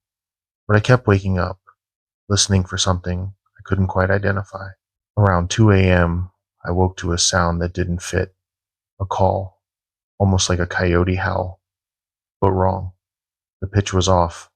The rhythm was off. It sounded like someone who'd heard a coyote once and was trying to imitate it from memory. I lay there, listening. The call came again, from a different direction, then again, from somewhere else. It was circling our camp in a wide perimeter, maybe a couple 100 yards out. The calls went on for about 20 minutes, then stopped. I didn't sleep well after that. Morning came with bright sun and cold air. I unzipped my tent around 6:30 a.m. to find Rachel already up, boiling water for coffee. "You hear that last night?" I asked quietly. "Weird coyote sounds?" "Yeah," she said. "I studied desert ecology. That wasn't a coyote." "What was it?" She shrugged, looking uncomfortable. "I don't know. Didn't sound like any animal I'm familiar with. Could have been a mountain lion. They can make weird sounds. Or, or, or someone messing with us," she said. "But who'd be out here doing that?" Kevin and Liam emerged from their tents, and we made breakfast, oatmeal, and instant coffee. Kevin checked his GPS and the paper map, confirming our route for the day. We had about 11 miles to cover to reach our second campsite, and the trail got rougher from here. We broke camp and started hiking by 8 a.m.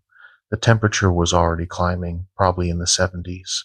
We followed the trail as it descended into a deeper canyon system, limestone walls rising on both sides, the vegetation getting denser in the drainage.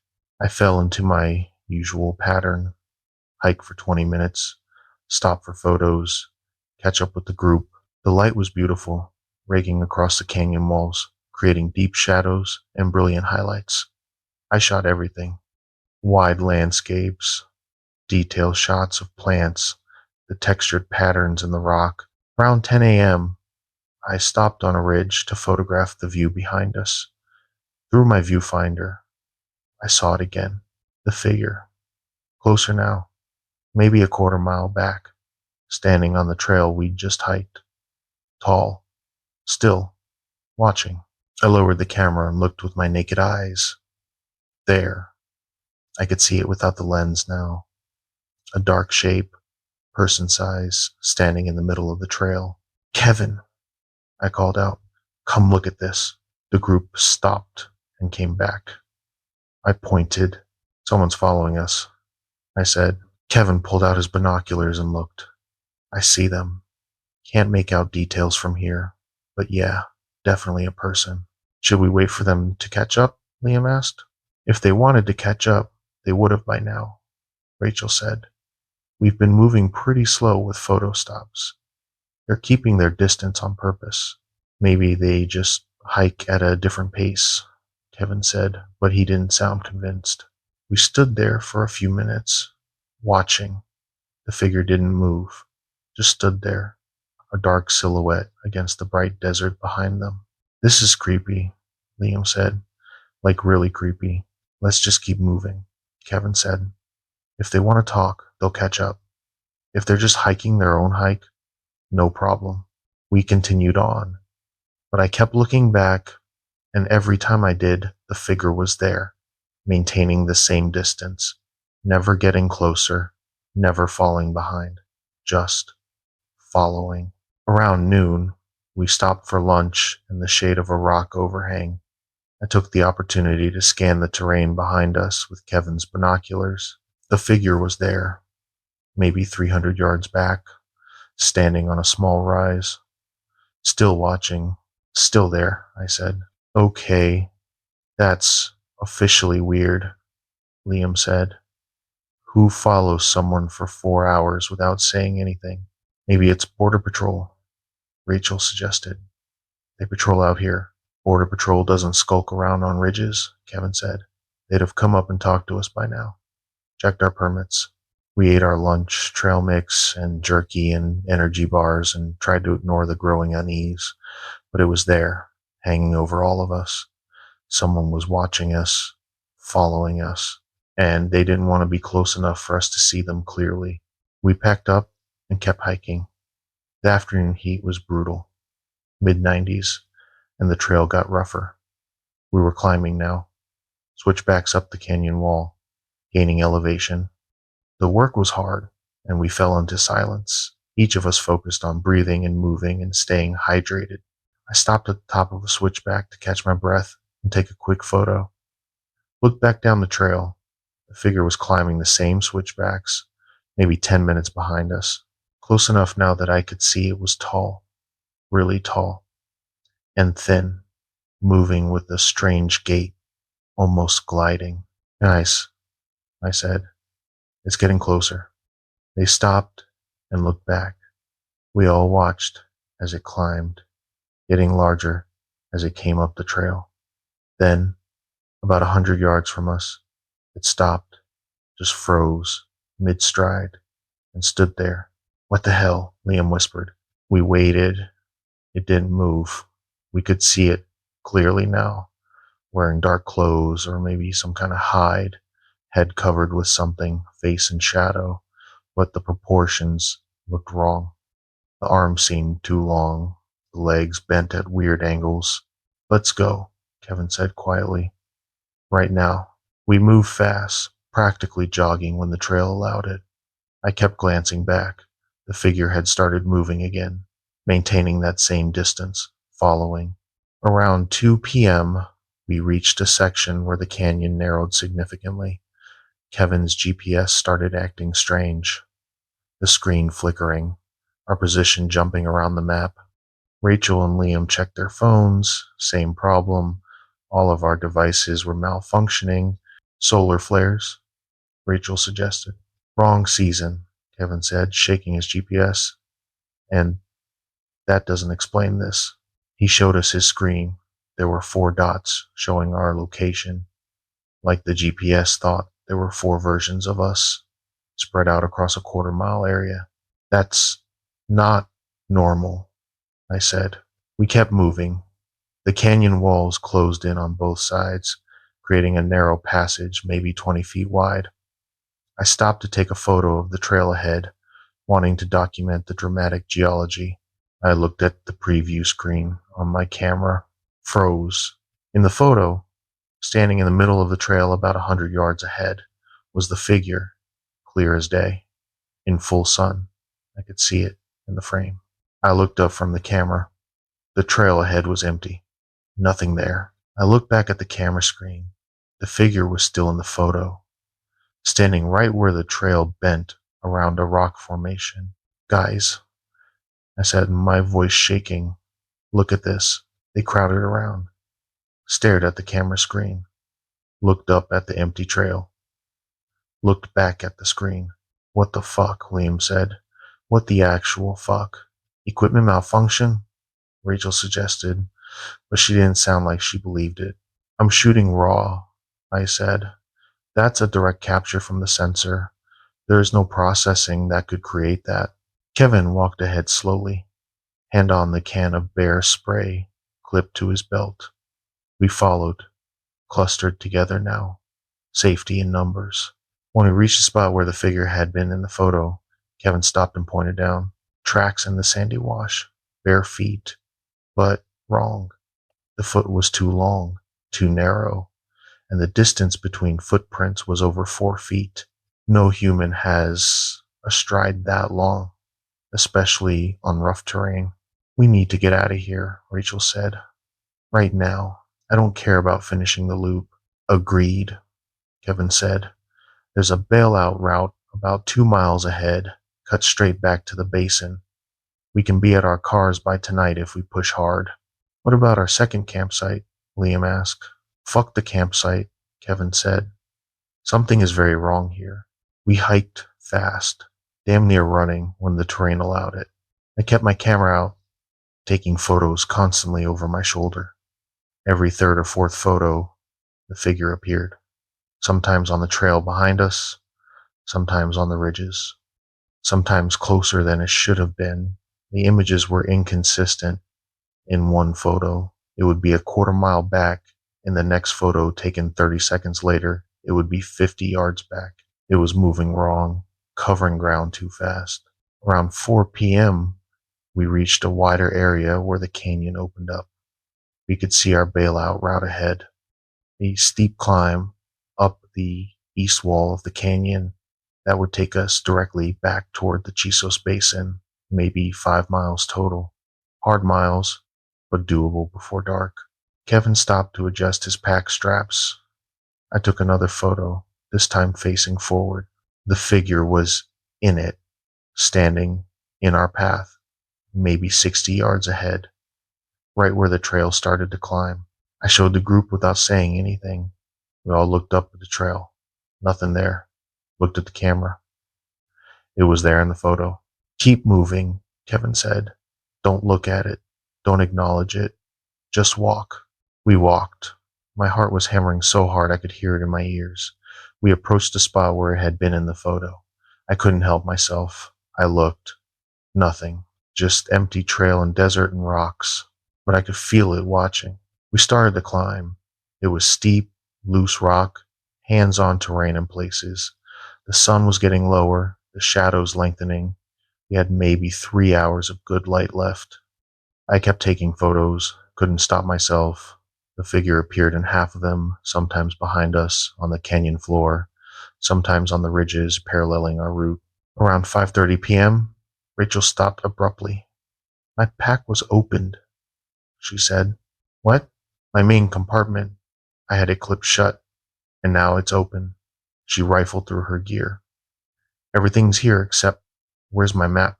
Check your pockets, Kevin said. It was in here. I know it was. She kept searching. It's gone. My map and my compass are both gone. When did you last check your pack? I asked. Lunch, she said. They were there at lunch. We all looked at each other. None of us had heard anything. No one had been near her pack. But somehow, Something had gotten into it and taken her navigation tools. Use mine, Kevin said, pulling out his GPS. The screen was still glitching, showing multiple versions of us, but at least we could make out the general terrain. Let's just get out of here. We climbed. The work was hard, and we were all scared now, moving with the desperate energy of prey animals. I kept hearing sounds behind us. Rocks, shifting, footsteps that weren't quite right, something moving parallel to us, just out of sight. The sun touched the horizon. We were maybe a mile from the rim, where the trail would level out and take us back toward the basin. So close. That's when Liam said, "Oh my God." He was looking at something ahead of us. We all turned. The figure was standing on the trail, right in front of us, maybe 40 yards away. For the first time, we could see it clearly, in person, not through a camera or binoculars, just there. It was tall, 7 feet, maybe more, too thin, like something stretched on a rack. The limbs were too long, the joints bent wrong, elbows and knees hyperextended in ways human joints don't move. It was wearing something tattered fabric or hide, hard to tell. The head was wrong, elongated, too large, covered partially by what might have been a hood or might have been part of its skull. I couldn't tell. But the eyes. I could see the eyes. Yellow-white, too bright, too large, reflecting the sunset like an animal's eyes. But wrong. The pupils were vertical slits. It wasn't moving, just standing there, watching us, waiting. "Back up," Kevin whispered. Slowly, we took a step back. The thing's head tilted slightly, following the movement. Just the head. The body stayed perfectly still. "Kevin," Rachel whispered. "What is that?" "I don't know," he said, "but we need to get around it." "How?" Liam asked. "It's blocking the trail." Kevin looked at the terrain. The trail here followed a narrow bench on the canyon wall. On one side was the slope we'd just climbed. On the other was a cliff dropping 30 feet to the canyon floor. The only way forward was past that thing. "We go around," Kevin said, "off trail, through the brush." "That's all Ocotillo and Catclaw," Rachel said. "We'll get shredded." "Better than getting close to that," Kevin said, nodding toward the figure. We moved as a group, stepping off the trail and into the desert scrub. The Ocotillo thorns caught at our clothes and packs. Catclaw acacia lived up to its name, raking at exposed skin. But we pushed through, giving the figure a wide berth, 20 feet, 30 feet off the trail. It watched us. The head tracked our movement, rotating slowly, but the body stayed motionless. The eyes never blinked. We were almost past it when it moved. Not toward us. It just shifted its position, turned to face us more directly, and I could see its face clearly for just a moment. It was mimicking a human face, but failing. The proportions were wrong. The mouth was too wide. The skin was gray-brown, textured like old leather left in the sun. And when it opened its mouth slightly, I saw teeth that didn't belong in a human skull. "Don't stop," Kevin said. "Keep moving." We scrambled through the brush, got back onto the trail 20 yards past where it stood. I looked back. It was still there, watching, slowly turning its head to follow us. We ran. Fuck the packs. Fuck the rough terrain. We just ran. Up the trail, over the rim, onto the flatter ground, above the canyon. The sun was almost gone now, just a sliver of orange on the horizon. We had maybe 15 minutes of twilight left. I kept looking back, nothing following, but I could feel it, the weight of being watched. We hiked hard through the dusk, using headlamps when the light failed completely. 2 hours of fast hiking, following Kevin's glitching GPS and praying we were going the right direction. No one talked. We just moved, driven by pure fear. Around 9 p.m., we saw lights ahead. The Chisos Basin, civilization, buildings, cars, people.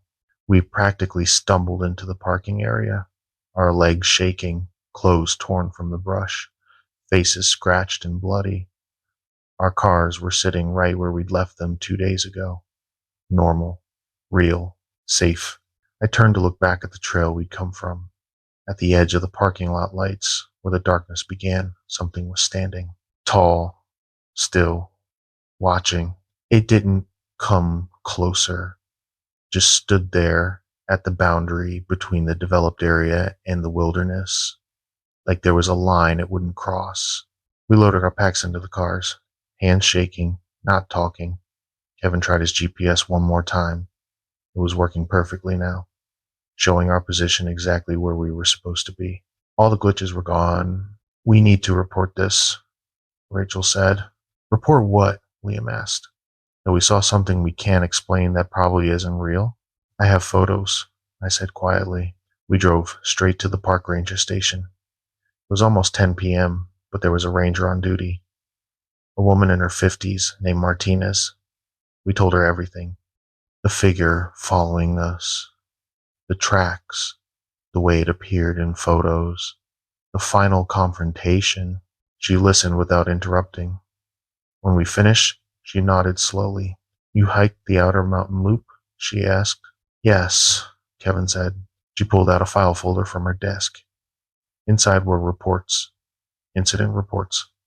Lots of them. You're not the first, she said.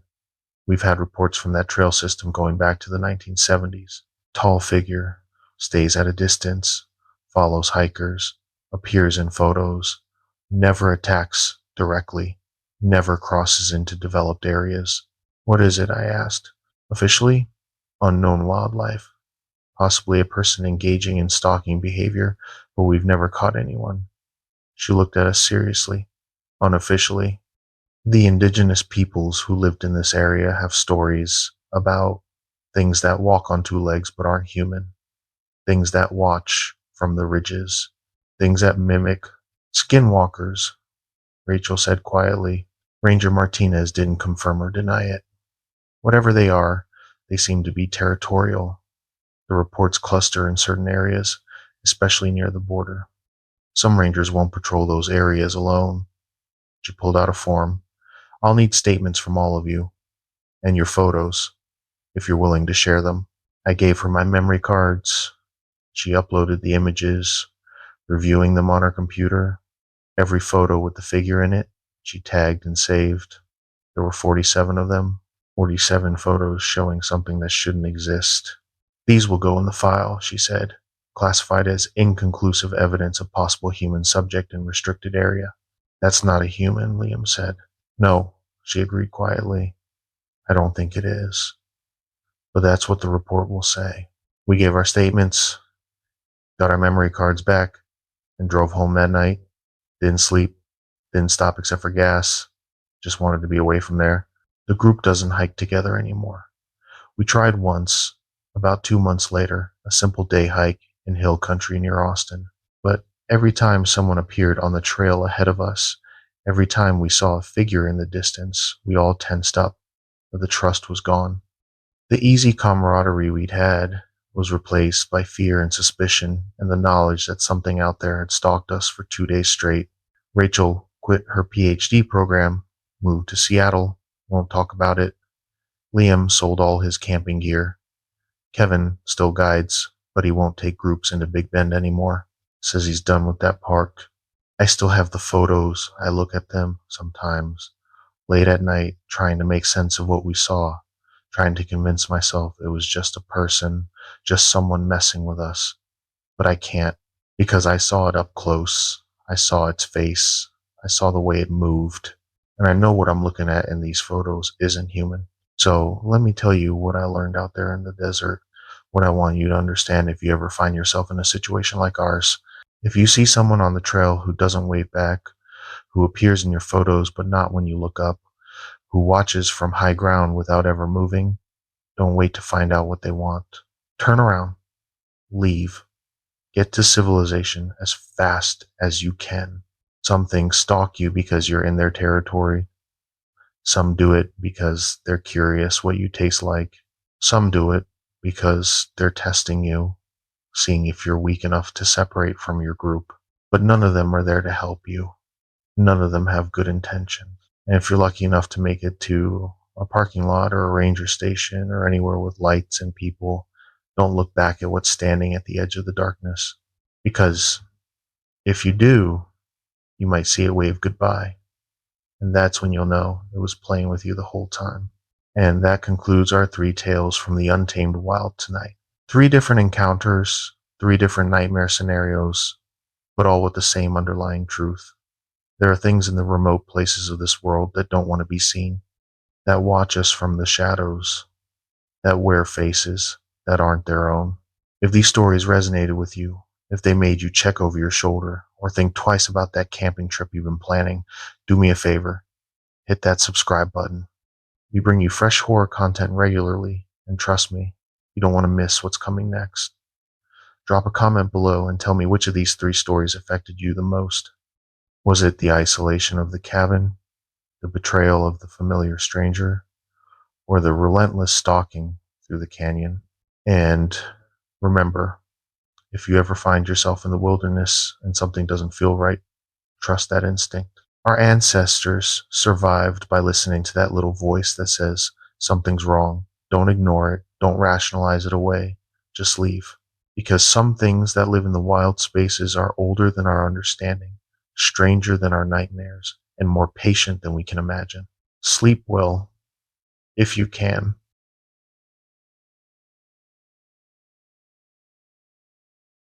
A little background first. I was serving a 15-year sentence in a penitentiary in southern Arizona. What I was in there for isn't important.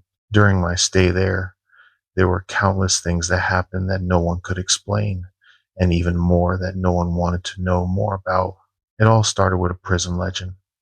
Supposedly, years ago, something awful and unexplainable happened in the prison. Every morning we'd be woken up and expected to stand near the front of our cells while guards visually confirmed we were present and accounted for. Apparently, about a year before I got sent there, the most brutal and unexplainable thing happened during one of these routines. A man who had a cell to himself looked very off during this check. When a guard pulled over another guard to help him check it out, they found it wasn't actually the prisoner they were expecting at all. It was a totally different man. This man was wearing the skin of the other man over him, loosely fitting, draped over him. Apparently looked like a real monster. The scariest things were, though, was the guy wearing the skin was not an inmate. They had no idea how he even got into prison, let alone a cell. What's worse is that they couldn't even figure out who the hell he was. He wasn't documented anywhere. And what's worse than that, they never even found the body of the man of the skin he was wearing. Pretty grisly stuff, I know. And I realize that's not the go-to definition of a skinwalker, but that's what the prison called him, the skinwalker. Didn't help that the guy never talked, apparently. Anyway, that's what started the whole skinwalker superstition around the yard. Apparently, the guy got shipped to a different spot about a month after it happened, and just about everyone in Gen Pop felt all the better for it.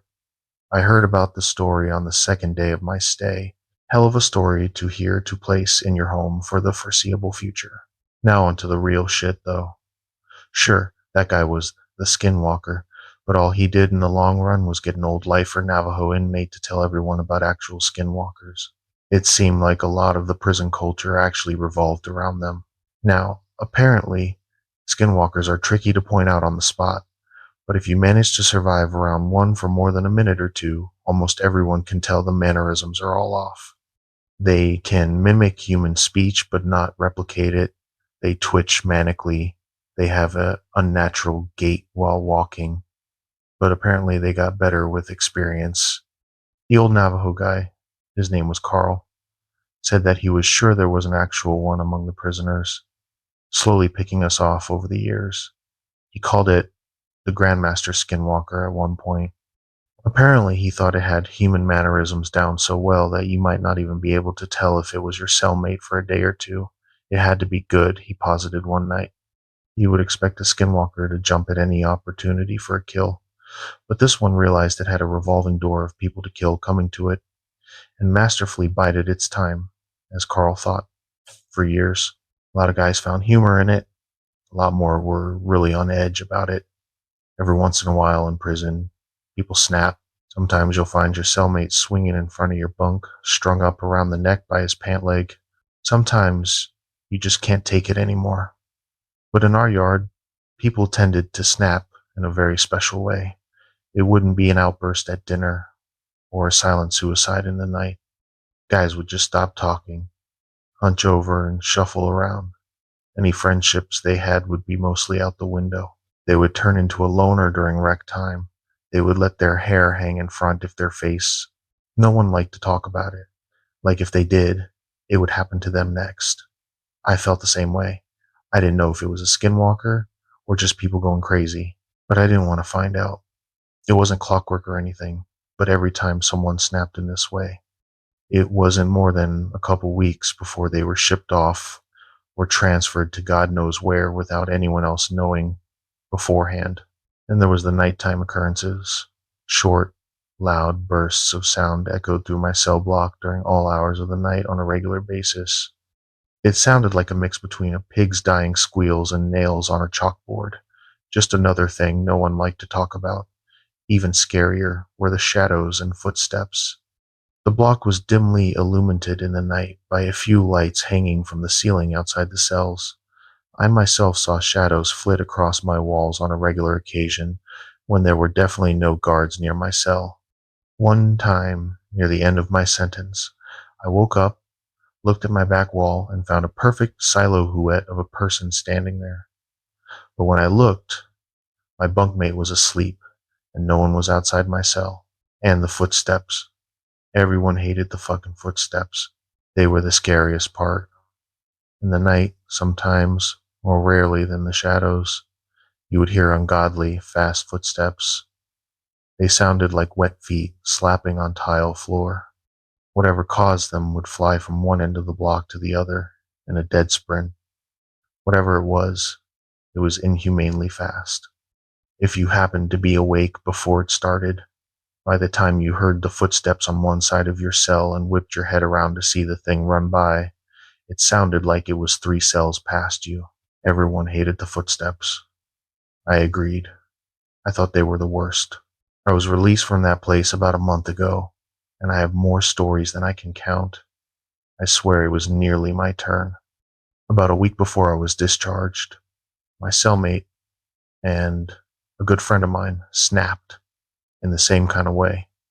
I didn't sleep for an entire week. Well, I did sleep, of course, but never for more than a few minutes at a time. Never turned my back on the guy. The scariest thing, I woke up one night to him somehow snaking his body through the bars of our cell. For reference, I couldn't get anything past my shoulder through them.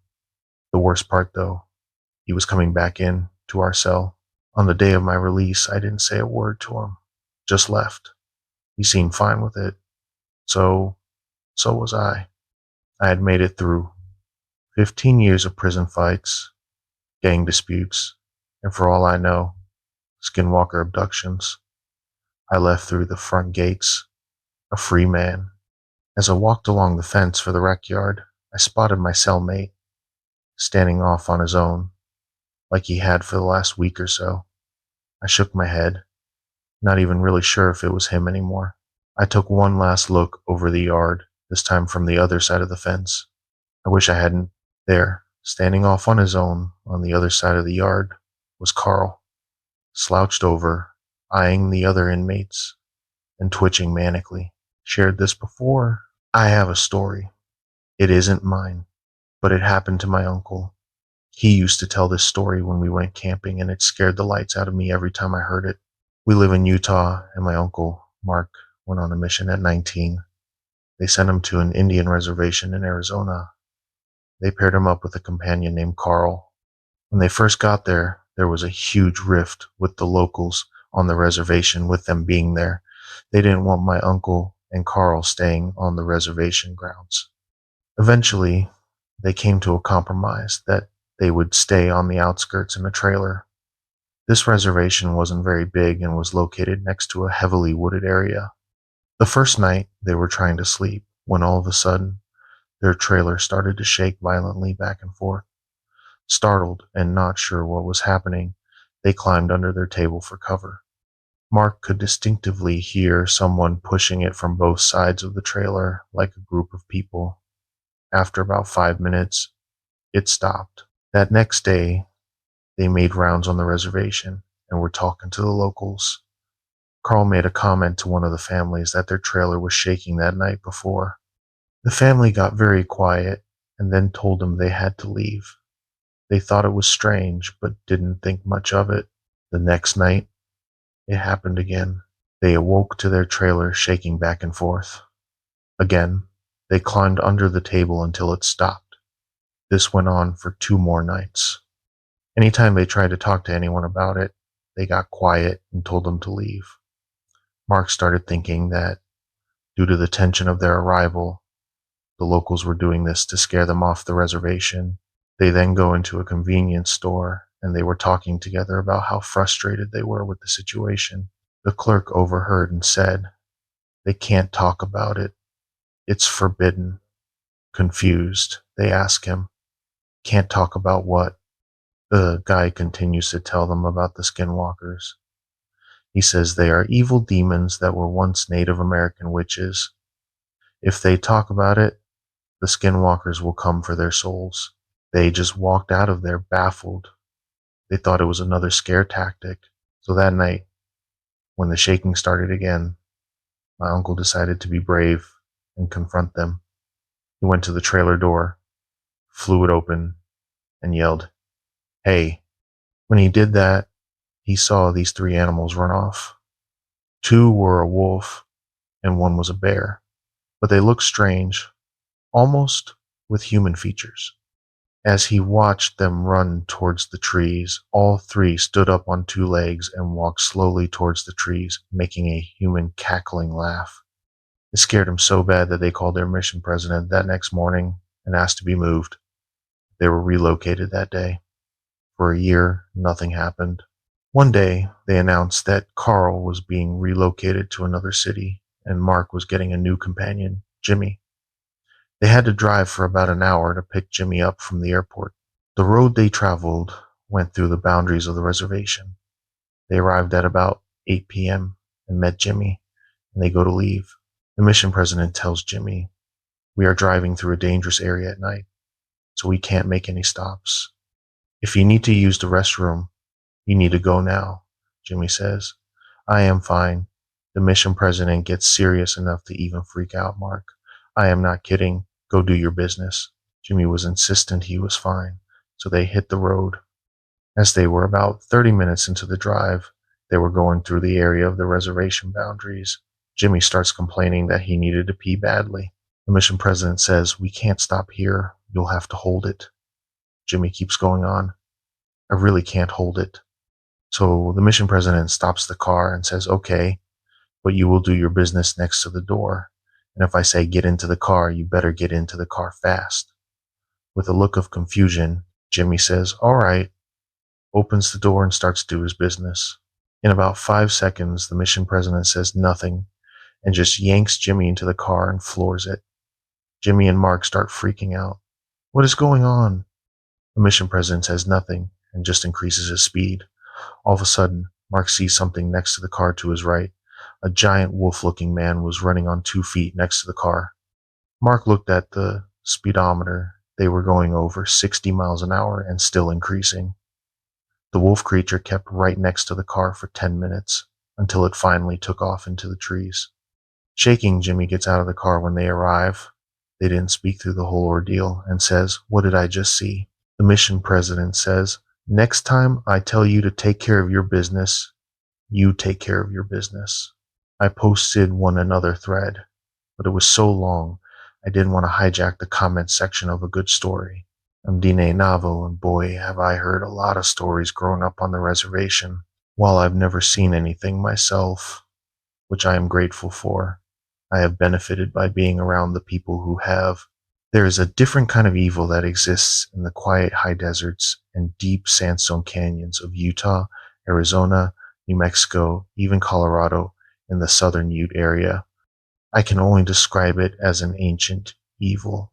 Now, there are helpful ceremonies, rituals, and traditions that are still practiced to this day.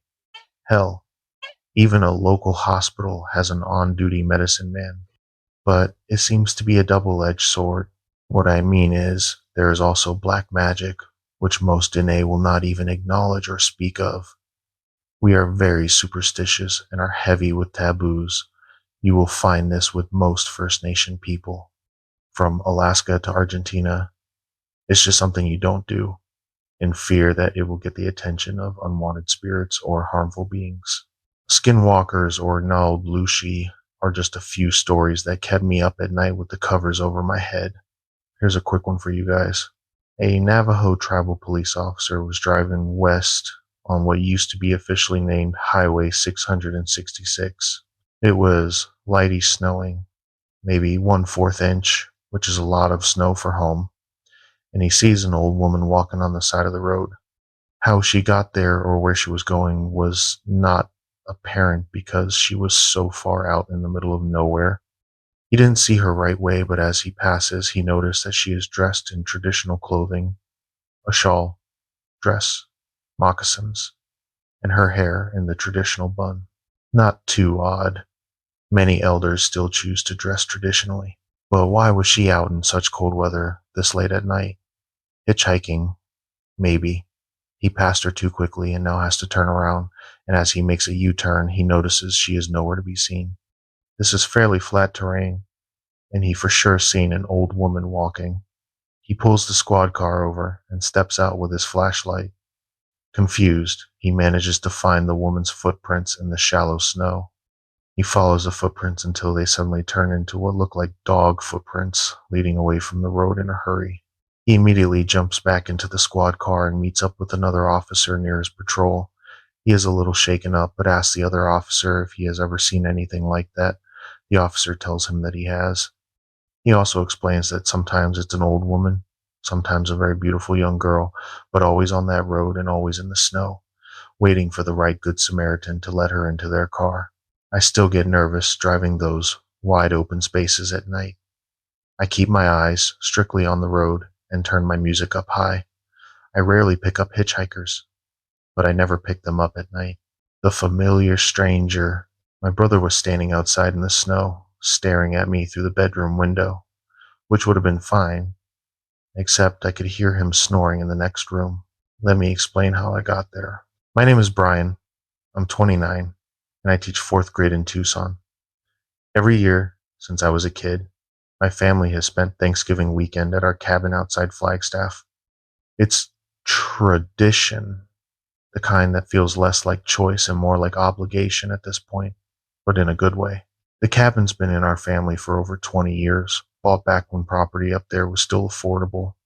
Nothing fancy, just 2 bedrooms, a kitchen, a wood stove, and about 3 acres of ponderosa pine.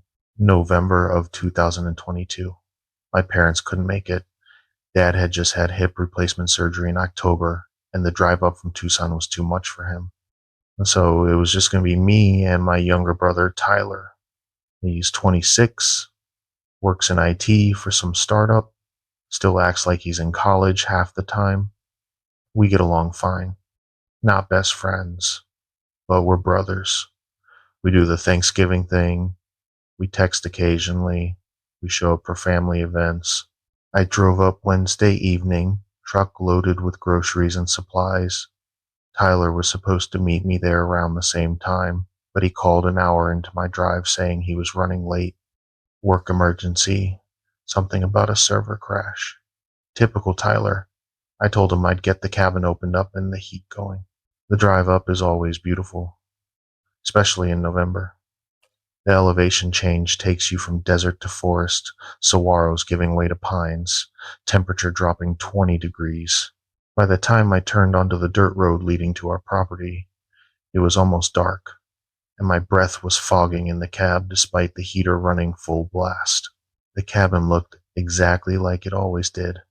Small, sturdy, lights off, waiting. I grabbed my first load and unlocked the front door. That smell hit me immediately. Old wood, pine, the faint mustiness of a place that sits empty most of the year. I turned on lights, got the propane going, started up the wood stove. Within an hour, the place felt almost warm. Tyler showed up around 8 p.m., pulling up in his Subaru with his music too loud and his attitude apologetic. "Sorry, man, that took forever," he said, hauling in his duffel bag and a case of beer. "Server's still fucked, but I told them I'm off grid until Monday." "No problem," I said. "I got the heat going. You want to grab the rest of the food from my truck?" We spent that first evening doing what we always did: unpack supplies, argued about what to watch on the laptop since there was no TV, drank a couple of beers, talked about work and our parents, and nothing particularly important. Tyler seemed normal. Tired, maybe, but normal. Same guy I'd known my whole life. We went to bed around 11. Tyler took the smaller bedroom like he always did, said he didn't mind. I heard him moving around for a bit. Then silence. I fell asleep listening to the wind in the trees and the occasional pop from the wood stove. I woke up early Thursday morning, maybe 6 a.m. Still dark outside. I'm always the one who cooks Thanksgiving dinner, and a turkey takes time. I got dressed, started coffee, and went to the kitchen to start prep work. We had a nice bird, about 15 pounds, and I wanted to get it in the oven by 7. I was pulling supplies out of the fridge when I realized we were low on firewood. The rack inside was almost empty, and I didn't want the stove going out. So I grabbed my jacket and a flashlight and headed outside. The morning was cold, probably low 30s, with that crisp bite that promises snow later. My breath fogged thick in the flashlight beam. The woodpile was around the side of the cabin, under a tarp. I walked over, started loading split logs into my arms. That's when I saw him. Tyler was standing at the edge of the tree line, maybe 50 yards out, just standing there, facing the woods with his back to me. He was wearing his dark blue jacket, the Patagonia one I'd seen him in yesterday, and jeans. His hands were at his sides. He wasn't moving. "Tyler?" I called out. "The hell are you doing out here?" No response. He didn't turn around, didn't acknowledge me at all. "Dude, it's freezing," I called louder. "Come inside." Nothing. He just stood there, perfectly still. I dropped the firewood back onto the pile and started walking toward him, getting annoyed. This was exactly the kind of weird shit Tyler would pull. Go outside early, zone out looking at nature, make it everyone else's problem when he got cold. But as I got closer, something felt off. The way he was standing was too rigid, too still. People don't stand that still, even when they're trying to. I was maybe 30 feet away when I heard the cabin door open behind me. "Brian, you getting the wood or what? Coffee's ready." I spun around. Tyler was standing on the porch, wearing his gray hoodie and sweatpants, holding a mug of coffee. He looked confused. I looked back toward the tree line. Nothing. No one. Just trees and morning shadows and scattered patches of old snow. "Did you?" I walked back toward the cabin, looking over my shoulder twice. "Were you just outside?" "No," Tyler said. "I literally just woke up. Heard you clanking around out here. You didn't go for a walk or anything?" "Brian, I was asleep 2 minutes ago. Why?" I stood there on the porch, staring at the tree line. The light was getting better now, dawn breaking over the mountains. I could see clearly. There was no one out there. No tracks in the patches of snow.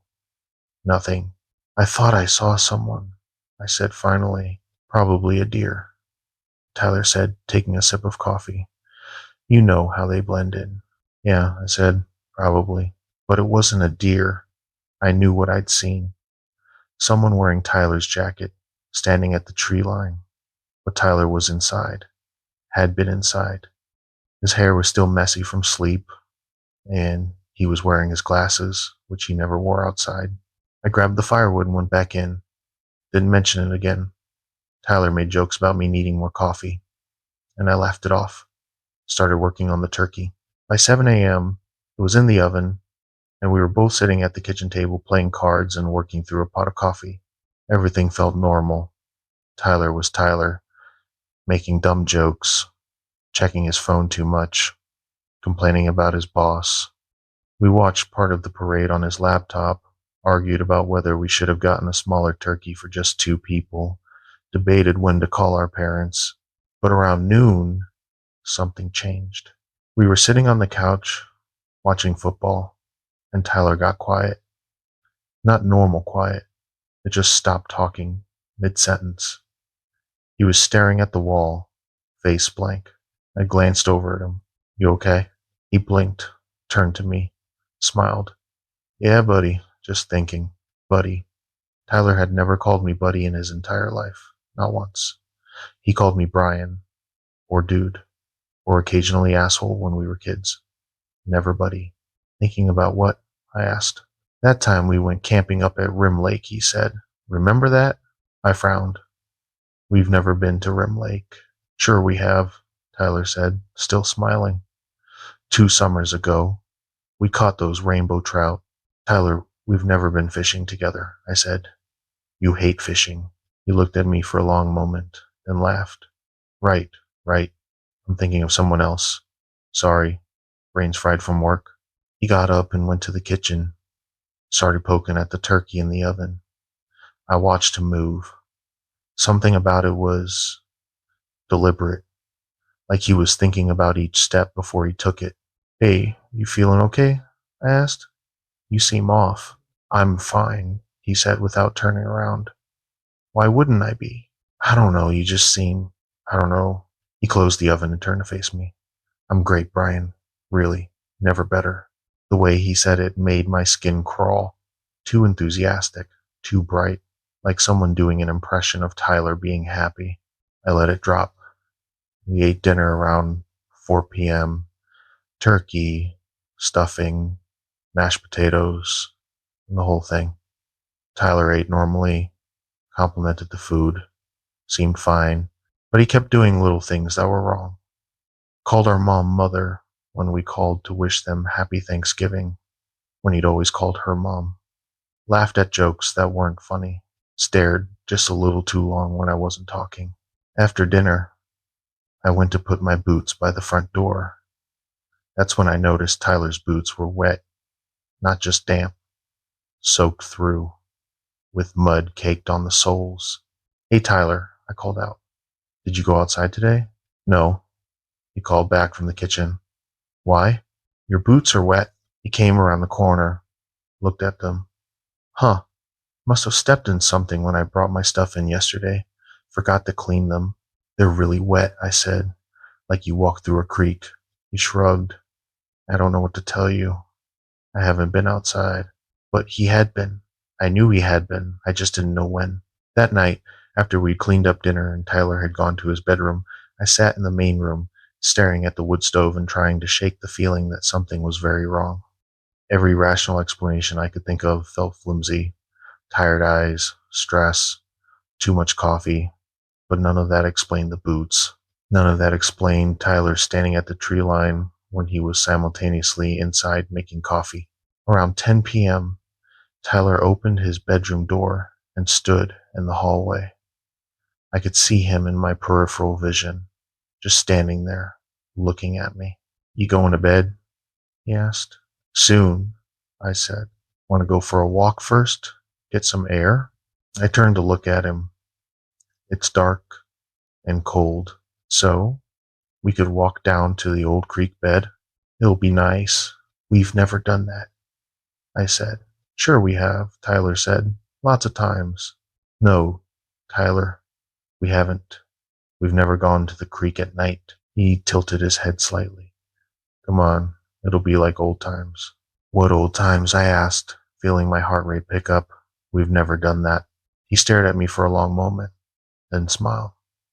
"Guess I'm misremembering again. Never mind." He went back into his bedroom and closed the door. I sat there, frozen, listening. 5 minutes later, I heard his door open again, footsteps in the hall, then his door closing, then silence, then his door opening again, This happened 4 times over the next hour. Open, footsteps, close. Open, footsteps, close. But when I got up and checked, Tyler was lying in his bed, eyes closed, breathing steady, like he was asleep, like he'd been asleep the whole time.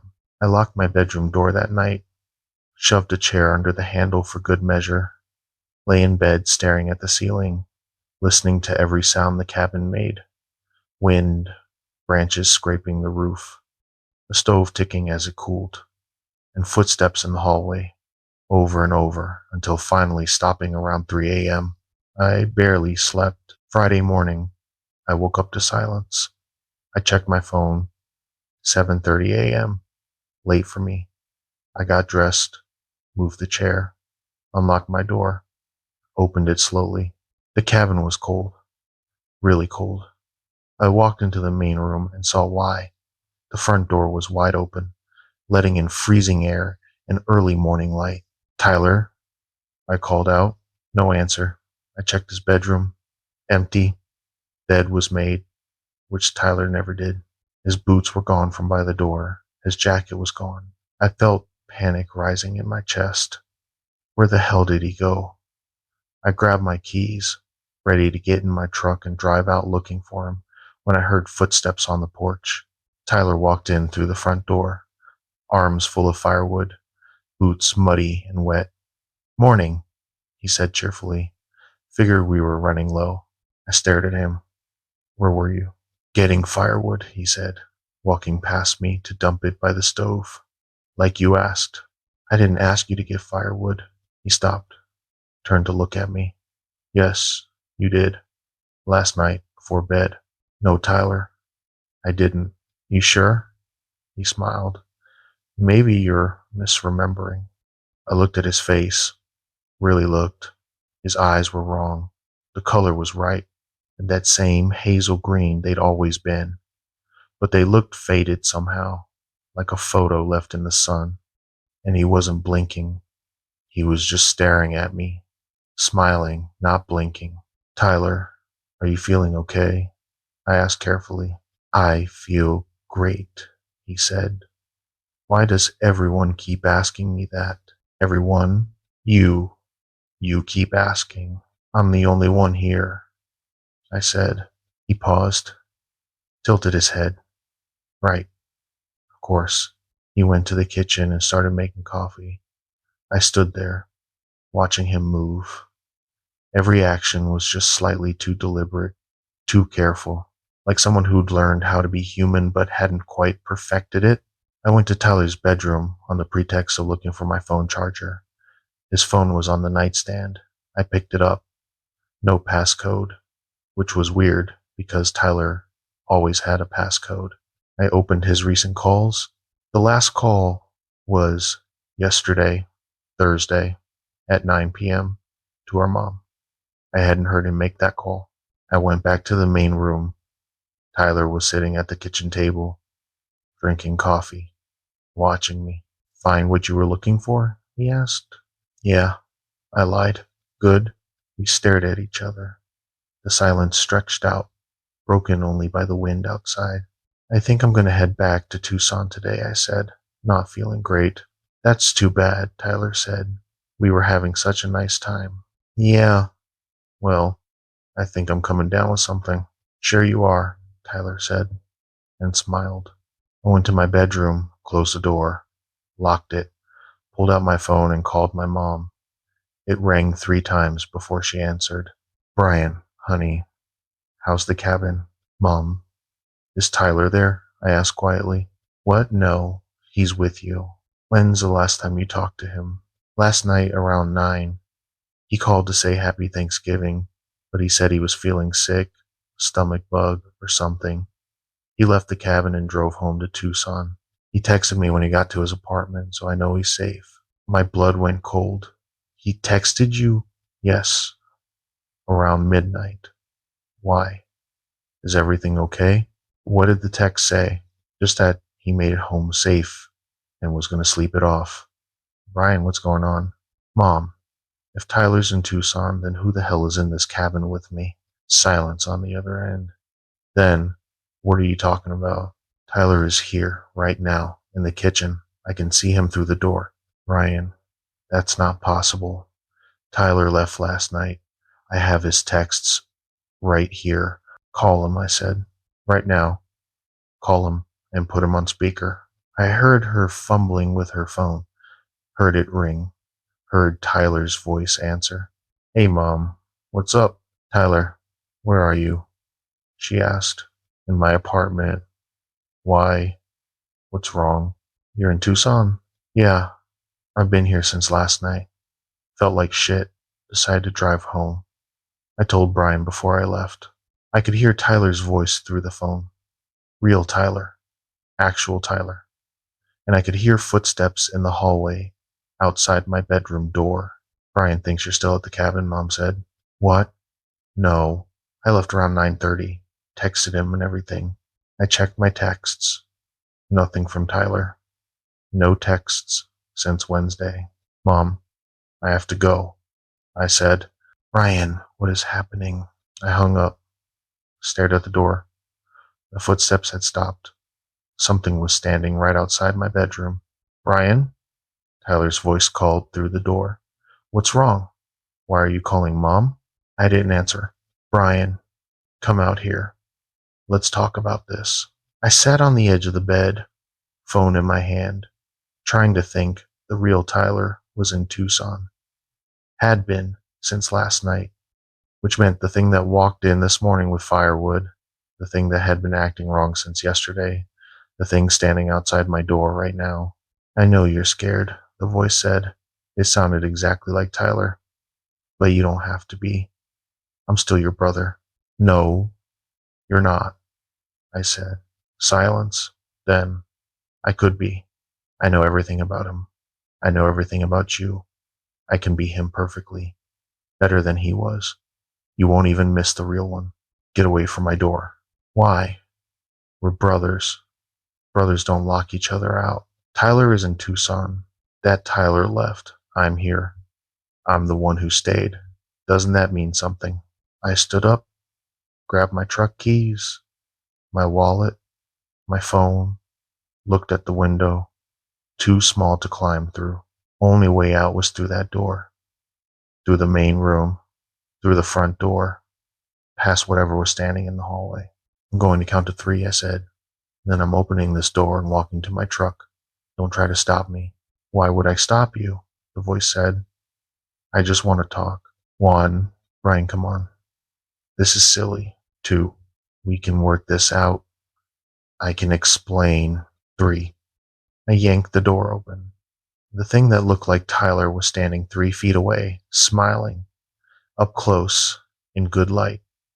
I could see it better. The skin was too smooth, too perfect. The proportions were almost right, but almost isn't the same as right. The neck was too long by maybe an inch. The fingers were too straight, like they didn't have all their joints. Let me by, I said. Stay, it said. Please. It's lonely out here. I had bear spray on my keychain. My dad had insisted I bring it after a ranger told him about mountain lion sightings. I pulled it out, held it up. Let me by, I repeated. It looked at the canister, tilted its head. That won't work on me. Let's find out. I sprayed it directly in the face. The thing didn't flinch, didn't blink, didn't react at all. The spray hit its eyes, its nose, its mouth, nothing. It just stood there, smiling Tyler's smile, while the skin where the spray hit started to shift.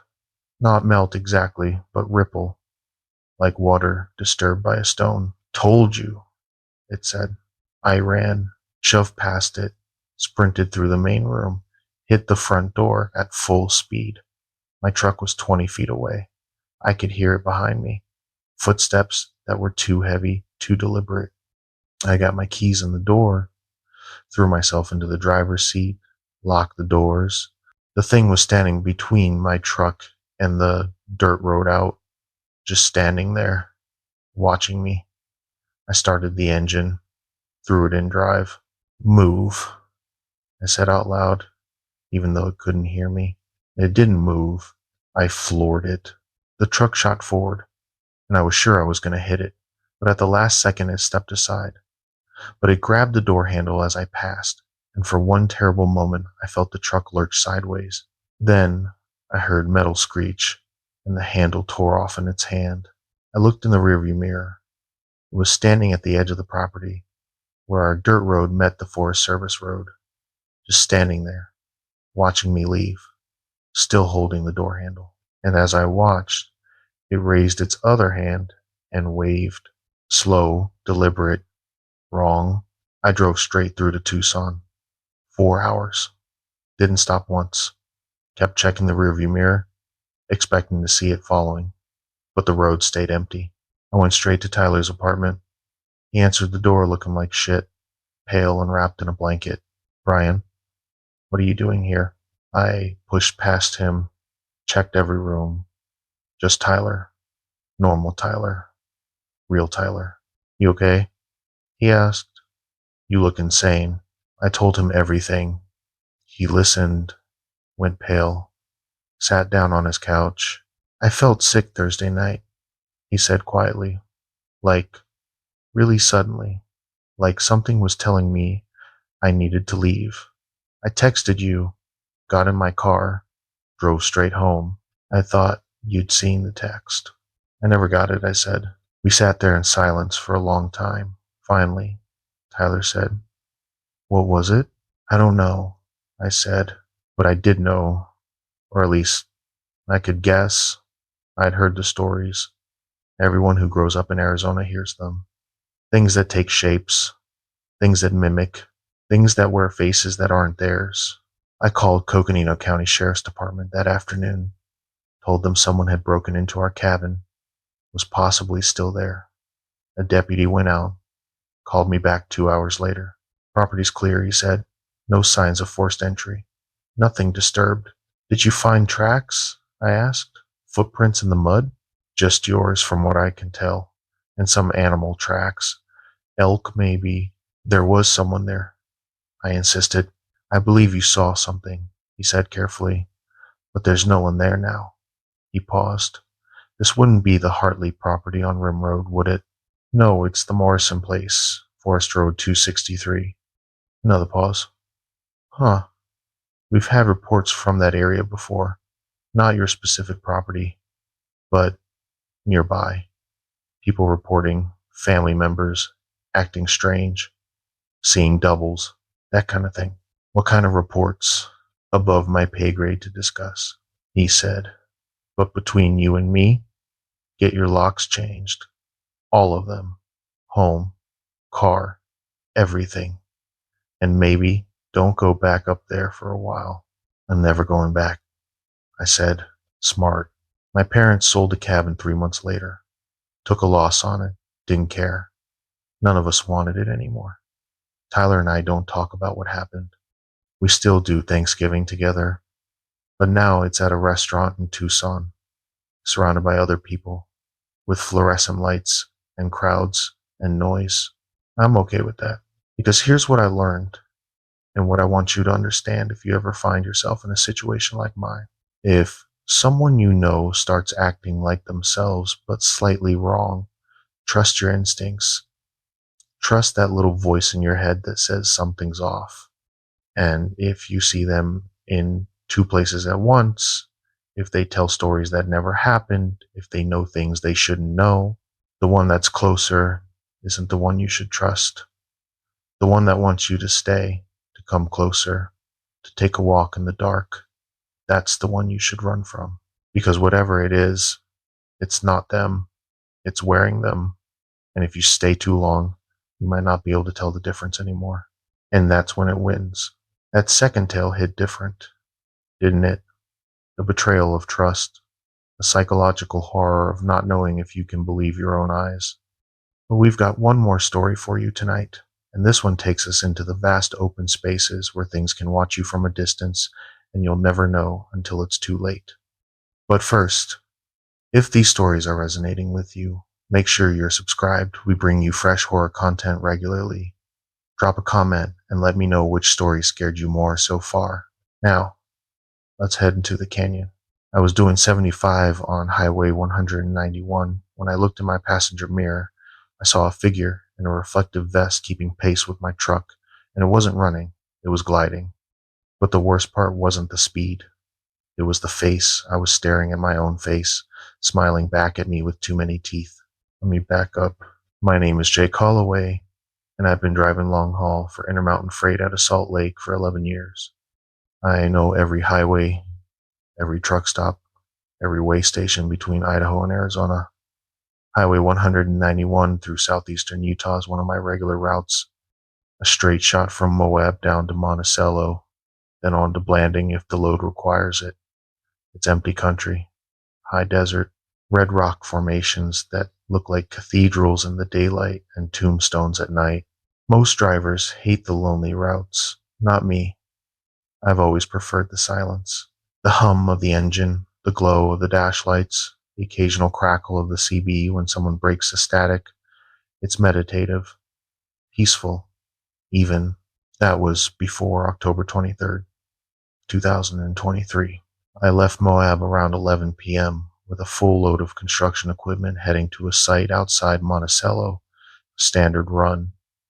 I'd done it maybe 200 times. The weather was clear. Cold, but clear.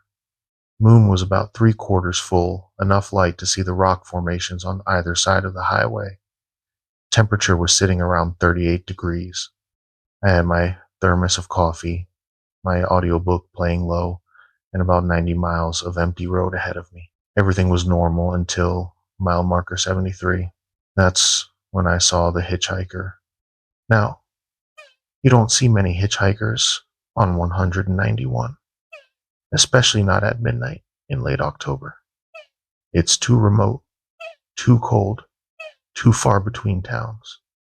But there he was, standing on the shoulder about 50 yards ahead, right at the edge of my headlight reach. Tall figure, maybe 6'2", 6'3", wearing what looked like a reflective safety vest over dark clothing, one arm extended with his thumb out in that universal hitchhiker gesture. I didn't slow down. I never pick up hitchhikers. Company policy, insurance liability, common sense. Pick your reason. But more than that, something about this guy felt off. The way he was standing, maybe too still, too perfect, like a mannequin someone had posed on the side of the road. As I passed him doing 75, I glanced in my driver's side mirror. He was still standing there, arm extended, watching my trailer lights disappear into the darkness. I couldn't make out his face, just the silhouette and that reflective vest catching my taillights. I went back to my audiobook. 8 minutes later, at mile marker 81, I saw him again. Same vest, same posture, same extended arm, standing on the shoulder like he'd been waiting there for hours. I felt my hands tighten on the steering wheel. There's no way, absolutely no way, when a hitchhiker could have covered 8 miles in 8 minutes on foot. The math doesn't work. Even if he'd started sprinting the second I passed him, he couldn't have gotten ahead of me. Not while I was maintaining 75 miles per hour. I checked my speedometer. 76. Steady. I checked my odometer. I definitely traveled 8 miles. I looked back at the figure as I approached. Same height, same vest, same pose. As I passed him the second time, I watched him in my mirror. He didn't move, didn't turn his head, follow my truck, just kept his arm extended, facing forward, like he was waiting for the next vehicle. My CB crackled. Southbound, Intermountain rig. You got your ears on? I grabbed the handset. Yeah, this is Intermountain 773. Go ahead. Nothing but static. I tried again. This is 773. You got me. More static then. Southbound Intermountain rig. You got your ears on? Same voice, same cadence, like a recording on loop. I hung up the handset and focused on the road. Probably just some bored trucker messing around. It happens. Guys get lonely on these night runs, start playing games on the CB to pass the time. Mile marker 89. The hitchhiker was there again. This time I felt genuine cold fear settle into my chest. Same exact figure, same vest, same pose. I'd covered another 8 miles in another 8 minutes, maintaining speed the entire time, and somehow this guy had gotten ahead of me again. I grabbed my phone from the cup holder. No service. Not unusual out here. There are dead zones all through this stretch of 191, but the timing felt wrong. As I approached the figure, I slowed down to 60. I don't know why. Maybe I wanted a better look. Maybe some part of me needed to confirm what I was seeing was real. The headlights hit him full on. That's when I saw the vest wasn't a vest at all. It was skin, or something like skin, that caught light the way a reflector does. It covered his torso in patches, irregular and wet looking, like someone had peeled strips of reflective tape and stuck them to bare muscle. His arm was extended, but it was too long. The elbow joint was in the wrong place. Or there were two elbow joints. I couldn't tell in the split second I had to process it. And his face, I didn't get a good look. Just an impression of something pale and smooth, like clay that hadn't been fully sculpted yet. No details, no definition. Just a blank surface that seemed to turn toward my truck as I passed. I punched the accelerator. The engine roared. My speedometer climbed. 80, 85, 90. I don't usually push a loaded rig that hard, but I needed distance. I needed to put miles between me and whatever that thing was standing on the shoulder. My CB crackled again. Jake. You got your ears on, Jake. My blood went ice cold. I hadn't identified myself by name on the radio. I'd only used my truck number. Jake. This is Jake. You got your ears on. It was my voice. Not similar. Not close. Exact. Every inflection. Every slight rasp from years of coffee and cigarettes. Every characteristic quirk of my speech pattern. I was hearing myself talk through the CB static. I ripped the handset off the dash and threw it onto the passenger seat. The radio kept transmitting. Jake, why didn't you stop, Jake? I just needed a ride, Jake. You always stop for hitchhikers, don't you, Jake? Remember that guy outside of Twin Falls? Remember the woman near Cedar City? You stopped for them, Jake. Why not me? I had stopped for those people years ago. Both of them had been stranded. The legitimate situations, daylight hours, nothing suspicious. I'd given them rides to the nearest town. How the hell did this thing know about that? Mile marker 97. I saw him in my passenger side mirror, not on the shoulder, not ahead of me, running alongside my truck. He was pacing me at 90 miles per hour, his body moving in that same gliding motion I'd seen earlier, like his feet weren't quite touching the ground. His two long arms pumped in a rhythm that was almost human, but not quite. And his head was turned toward my cab. And even though I couldn't make out features, I knew he was looking directly at me. Then he smiled. I saw teeth, rows of them, too many for a human mouth. They caught the light from my running lights and gleamed white against that clay-smooth face. And the face was mine, not similar. Mine. My nose, my jaw, my slightly crooked eyebrow from a bar fight in 2012. He was wearing my face like a mask, and that smile stretched it in ways human skin shouldn't stretch. I swerved. The truck lurched right, tires hitting the rumble strip, and I overcorrected back onto the highway. When I looked in the mirror again, he was gone. My hands were shaking so hard I could barely hold the wheel. The CB kept crackling with my own voice, now just saying my name over and over. Jake, Jake, Jake. I reached over and yanked the power cord out of the radio. The voice cut off mid-syllable. Silence. Just the engine and the road and my own ragged breathing. I checked my mirrors. Empty highway behind me, empty highway ahead, nothing on the shoulders. Then I heard it scratching, metal on metal, rhythmic, deliberate, coming from above. Something was on my roof. I've hauled enough loads to know the sounds a truck makes, the creaks and groans of the trailer, the wind noise, the occasional rattle from loose chains. This wasn't any of those. This was intentional. This was something with claws or nails dragging across the aluminum roof of my cab in long, slow strokes. Scratch, scratch, scratch. It moved from the front of the cab toward the back, then returned, pacing, like it was deciding where to get in. I couldn't see it. My mirror showed nothing above the cab line, but I could hear it. I could feel the weight of it up there. Subtle shifts in the truck's handling, like I'd gained another 200 pounds on the roof. The scratching stopped for maybe 10 seconds. There was nothing, and then something slammed against my driver's side window.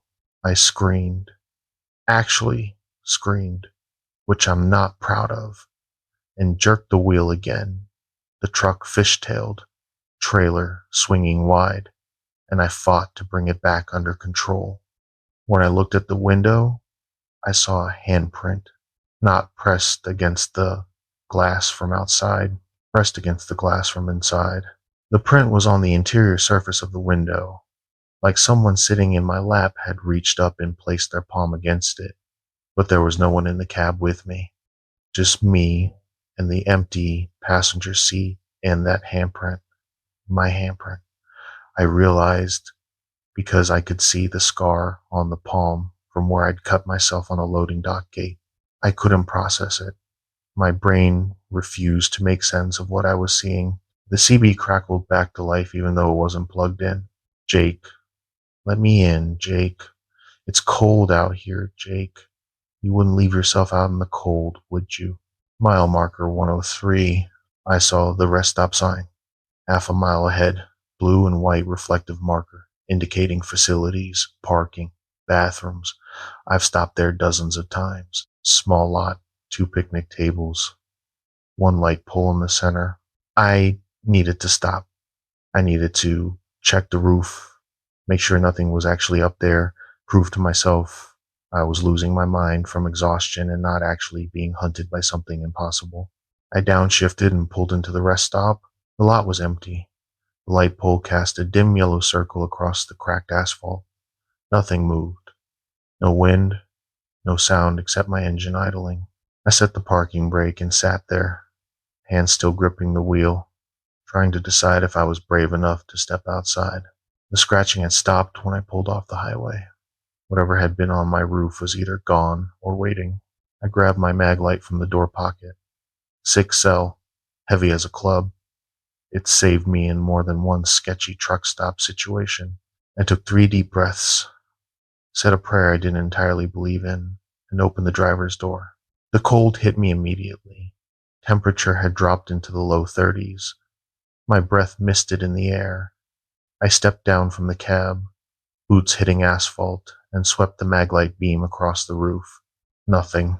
No scratches in the paint. No dents. No footprints in the thin layer of road dust that coated the aluminum. I checked the trailer, the passenger side, the undercarriage. Nothing. Relief washed over me so strongly my knees almost buckled. I'd been hallucinating. Exhaustion, probably. Or maybe carbon monoxide leak in the cab. I'd need to get the ventilation system checked when I got back to Salt Lake. But for now, I was okay. I was safe. I turned back toward the cab. The hitchhiker was standing under the light pole. Same reflective patches on his skin. Same 2 long arms. Same blank face. Except now the face had details. My details. He'd finished putting on my face, and it fit him perfectly. Every wrinkle, every imperfection. He even had the small mole under my left eye that I'd been meaning to get checked out. We stood there, maybe 20 feet apart, staring at each other. He smiled with my mouth. Thanks for stopping, Jake. His voice was mine, but it came from everywhere at once. From his mouth, from the air, from inside my own skull. I ran. I didn't think, didn't plan. just turned and sprinted for the cab, my boots slipping on the cold asphalt. I heard him move behind me, not footsteps, but that gliding sound, like something being dragged across pavement. I grabbed the door handle, hauled myself up, and slammed the door. My hands found the lock button and punched it. All the doors locked with a heavy mechanical thunk. He was at my window, standing right there, his face inches from the glass, staring in with my eyes. He raised one hand and placed it against the window, long fingers with too many joints spreading across the glass like a spider. Let me in, Jake. I'm you. You're me. We should be together. I fumbled with the key in the ignition. The engine was still running, still idling. I just needed to release the parking brake and go. He tilted his head, my head, at an angle that was almost 90 degrees, curious, studying me. You can't leave yourself behind, Jake. That's not how this works. I released the brake and threw the truck into gear. He smiled wider, and I heard his jaw crack as it extended past the limits of human anatomy. Those rows of teeth I'd seen before filled his mouth, my mouth, turning my face into something predatory. I floored it. The truck lurched forward. I heard a thud as he fell away from the window, or jumped, or whatever motion that thing used to move. I didn't look back. I just drove, grinding through the gears, pushing the truck back up to highway speed as fast as the loaded trailer would allow. The rest stop disappeared behind me. I kept checking my mirrors, expecting to see him gliding down the highway after me, but there was nothing. Just empty road and darkness. My CV was still dead. My phone still had no signal. I was alone with my thoughts and the sound of my own breathing and the hypnotic white line of the highway disappearing under my hood. Mile marker 112. Mile marker 120. Mile marker 128. Nothing. No hitchhiker. No scratching. No voice. I started to think maybe I'd actually left it behind. Maybe whatever that thing was, it was tied to that rest stop. Maybe it couldn't follow me beyond a certain distance. Then I saw the lights of Monticello civilization, the truck stop on the south edge of town, bright fluorescent lights, other trucks, people, safety. I've never been so happy to see a flying J in my entire life. I pulled into the lot and parked under the brightest light I could find, right in the center of the fueling area. I set the brake, killed the engine, and just sat there shaking for probably 5 minutes. Other trucks idled around me. I could see drivers inside the convenience store through the windows, normal people doing normal things, getting coffee, buying snacks, complaining about traffic. I finally worked up the courage to step out of the cab. The cold air felt different here, normal. The light was harsh and artificial and beautiful. I walked a slow circle around my truck, checking every surface, every shadow underneath. Nothing. No scratches, no handprints, no evidence anything had been on or near my vehicle. I was about to head inside when I noticed the night clerk at the way station building across the parking lot. He was standing outside, smoking a cigarette, watching me. I walked over. His name tag said Vernon.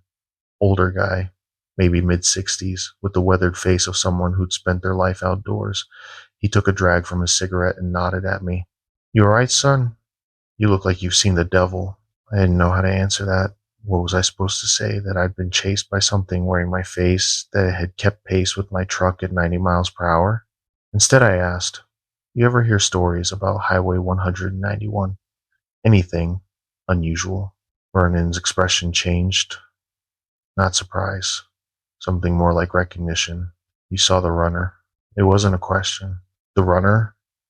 I repeated. He took another drag, exhaled slowly. "That's what we call it. Been happening for about 3 years now. Started in 2020, near as we can figure. Drivers report seeing a hitchhiker that shows up multiple times in one trip, always between Moab and here, always at night, always wearing something reflective." My mouth went dry. "What is it?" Vernon shrugged. Hell if I know. Skinwalker, maybe. That's what the Navajo folks say, though we're pretty far from the reservation. Some kind of mimic. It copies whoever sees it, voice, face, everything. Highway Patrol has 16 incident reports filed. None of them go anywhere because there's never any evidence, just drivers saying they saw something impossible. Has it ever hurt anyone? He ground out his cigarette under his boot. Not yet. Far as we can tell, it just follows, watches, tries to get people to stop or let it in. No one's been stupid enough to do that yet. He gave me a pointed look. You didn't stop for it, did you? I stopped at the rest stop at mile marker 103. It was already there. End quote. Vernon's face went pale. It was waiting for you? Yeah, under the light pole. He muttered something that sounded like a prayer. That's new. It's never done that before. It's always just chased. Never gotten ahead and waited. He looked at me seriously. You didn't let it touch you, did you? Didn't let it get in your truck? No, I locked the doors and drove away. He seemed to relax slightly. Good. That's good.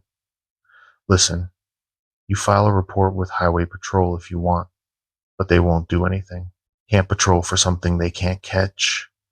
Best advice I can give you is don't drive 191 at night anymore. And if you see a hitchhiker anywhere in this state after dark, you keep driving. Don't stop. Don't look too close. And sure as hell, don't let it hear your name. I had thought about my CB, my voice coming through the static, saying my name over and over. It already knows my name, I said quietly. Vernon's expression turned grim. Then you make damn sure it doesn't get your face. I spent that night in the sleeper berth at the Flying J, parked under the lights, with every door locked and my mag light within reach. I didn't sleep, just watched the mirrors and listened to the normal sounds of a truck stop at night. Engines, air brakes, the distant sound of the highway. The thing never came back. I delivered my load the next morning and drove back to Salt Lake on I-70, adding 3 hours to my trip just to avoid 191. My dispatcher was pissed about the route change. I told him I'd had engine trouble. He didn't believe me, but he didn't push it. I filed a report with Utah Highway Patrol anyway. Officer listened politely, wrote everything down, and gave me a case number that I'm pretty sure went straight into a file labeled Crazy Trucker Stories. That was 2 years ago. I don't drive Highway 191 at night anymore. Hell, I don't drive any remote highways at night if I can help it. I've taken a pay cut to work more day shifts, more urban routes. My wife thinks I'm getting soft as I approach 50. I haven't told her the real reason, but sometimes on my regular routes around Salt Lake, I'll see him just for a second in my mirror at a stoplight, in the parking lot when I'm doing my pre-trip inspection, always wearing my face, always watching. Vernon told me the runner on 191 doesn't hurt people, just follows them. But he didn't say what happens if it follows you long enough, if it studies you long enough, if it learns to be you better than you can. I still see my own face in the mirror every morning when I shave. Most days, I'm pretty sure it's really me. Most days. If you drive Highway 191 between Moab and Monticello, especially at night, and you see a hitchhiker in something reflective, don't stop. Don't slow down. Don't look too close. And whatever you do, don't let it hear your name. Because once it knows who you are, it starts learning how to be you. And eventually, it'll do a better job of it than you ever could. If you've got strange stories from the road, or you've seen something on Highway 191 that didn't make sense, drop a comment below. Stay safe out there. And if you found this useful, hit that subscribe button. There are more things on these highways than most people realize, and the more we share what we've seen, the better chance we all have of making it home. Keep your doors locked and your lights on. They say the Uinta Basin is the most isolated place in Utah. That's a lie. When I heard my own voice calling out coordinates from across the canyon, I knew the wilderness wasn't empty. Something had been following me for days, and it had finally learned how to talk. Let me start from the beginning. My name is Travis Kendrick, and I'm a cadastral surveyor for the Bureau of Land Management out of the Vernal Field Office. That's a fancy way of saying I walk around remote public lands with GPS equipment and surveying tools, marking property boundaries for mineral leases, grazing permits, and land transfers. It's solitary work, technical, requires attention to detail and a tolerance for being alone in the backcountry for days at a time. I've been doing this for 8 years. I know the Uinta Basin better than most people know their own neighborhoods. I've walked canyons that don't have names on any map. I've set boundary markers in places where the only footprints in the dirt are from deer and elk. I've spent nights in my truck on two-track roads so remote that my GPS loses satellite connection. I'm telling you this so you understand. I'm not some rookie who panics at shadows. I'm not unfamiliar with the wilderness. I know what belongs out there and what doesn't. What I encountered in early March of 2024 didn't belong anywhere. The assignment was straightforward. The BLM was preparing to auction mineral rights for several parcels in the northeastern Uinta Basin, about 40 miles southwest of Vernal. My job was to verify and remark the boundaries of 6 sections, approximately 3,840 acres total. The parcels were adjacent to Navajo Nation trust lands, which meant the survey work had to be absolutely precise. No margin for error when you're dealing with tribal boundaries and federal mineral rights. I'd requested a partner for the job, standard protocol for work near reservation borders. My supervisor approved it, then called me 2 days before the assignment to tell me my partner had quit. Just walked out. No notice. No explanation. He asked if I wanted to postpone. I should have said yes, but I'd already blocked out the week, cleared my schedule, and prepped my equipment. The weather forecast looked good. Cold, but clear. Highs in the upper 40s, lows in the 20s. No precipitation expected. Perfect conditions for survey work. I told him I'd do it solo. First mistake.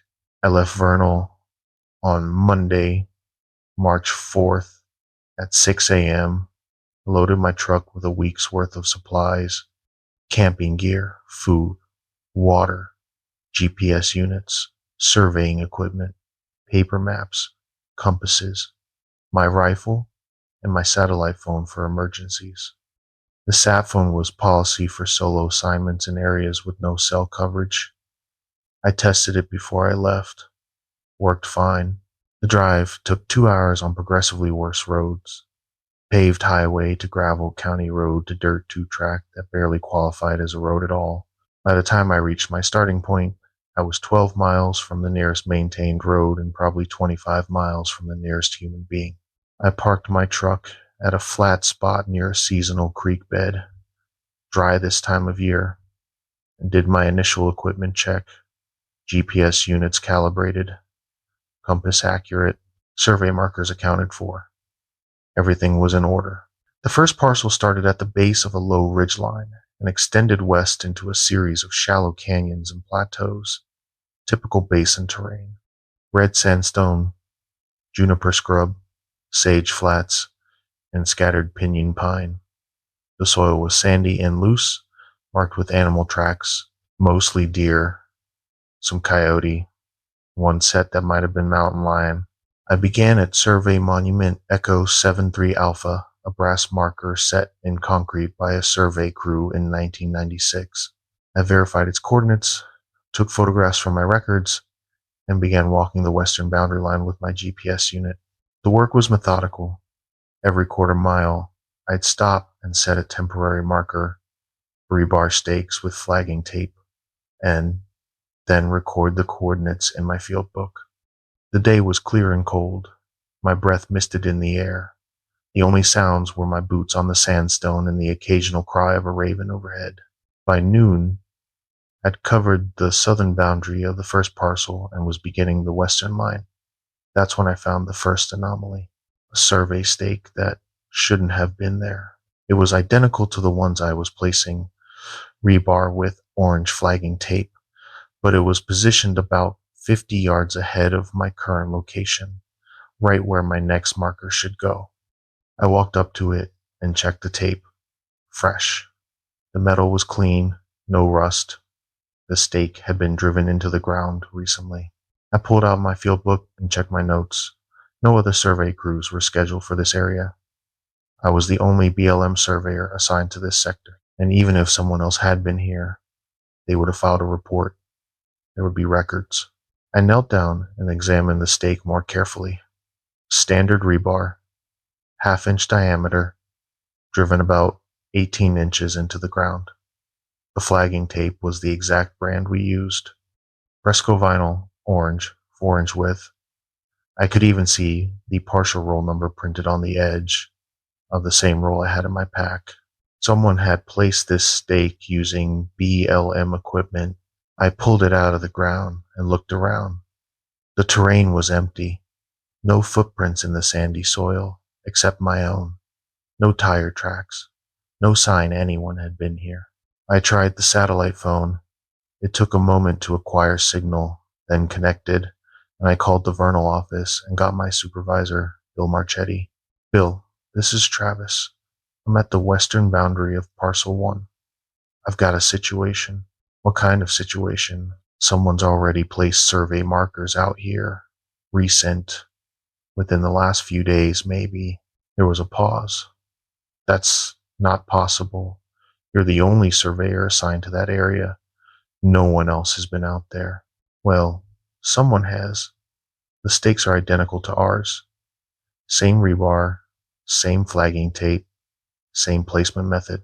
Another pause, longer this time. Could be old markers from a previous survey. These are fresh, Bill. The metal's clean. The tape isn't faded. These were placed within the last week. I heard him typing on his computer. I'm looking at the records now. Last survey in that area was 2019, 5 years ago, and those markers would have degraded by now. The tape would be shredded and the stakes rusted. These aren't degraded. They look brand new.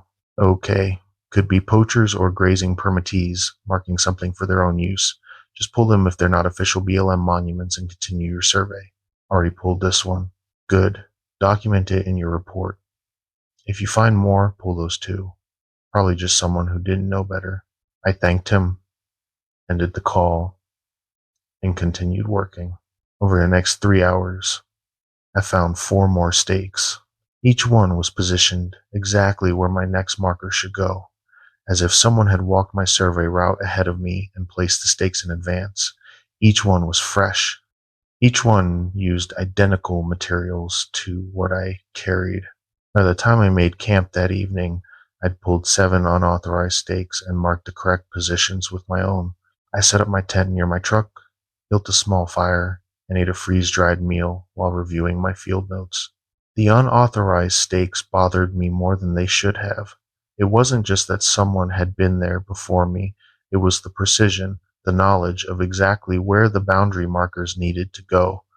That information required either access to BLM survey records or professional level surveying equipment and expertise.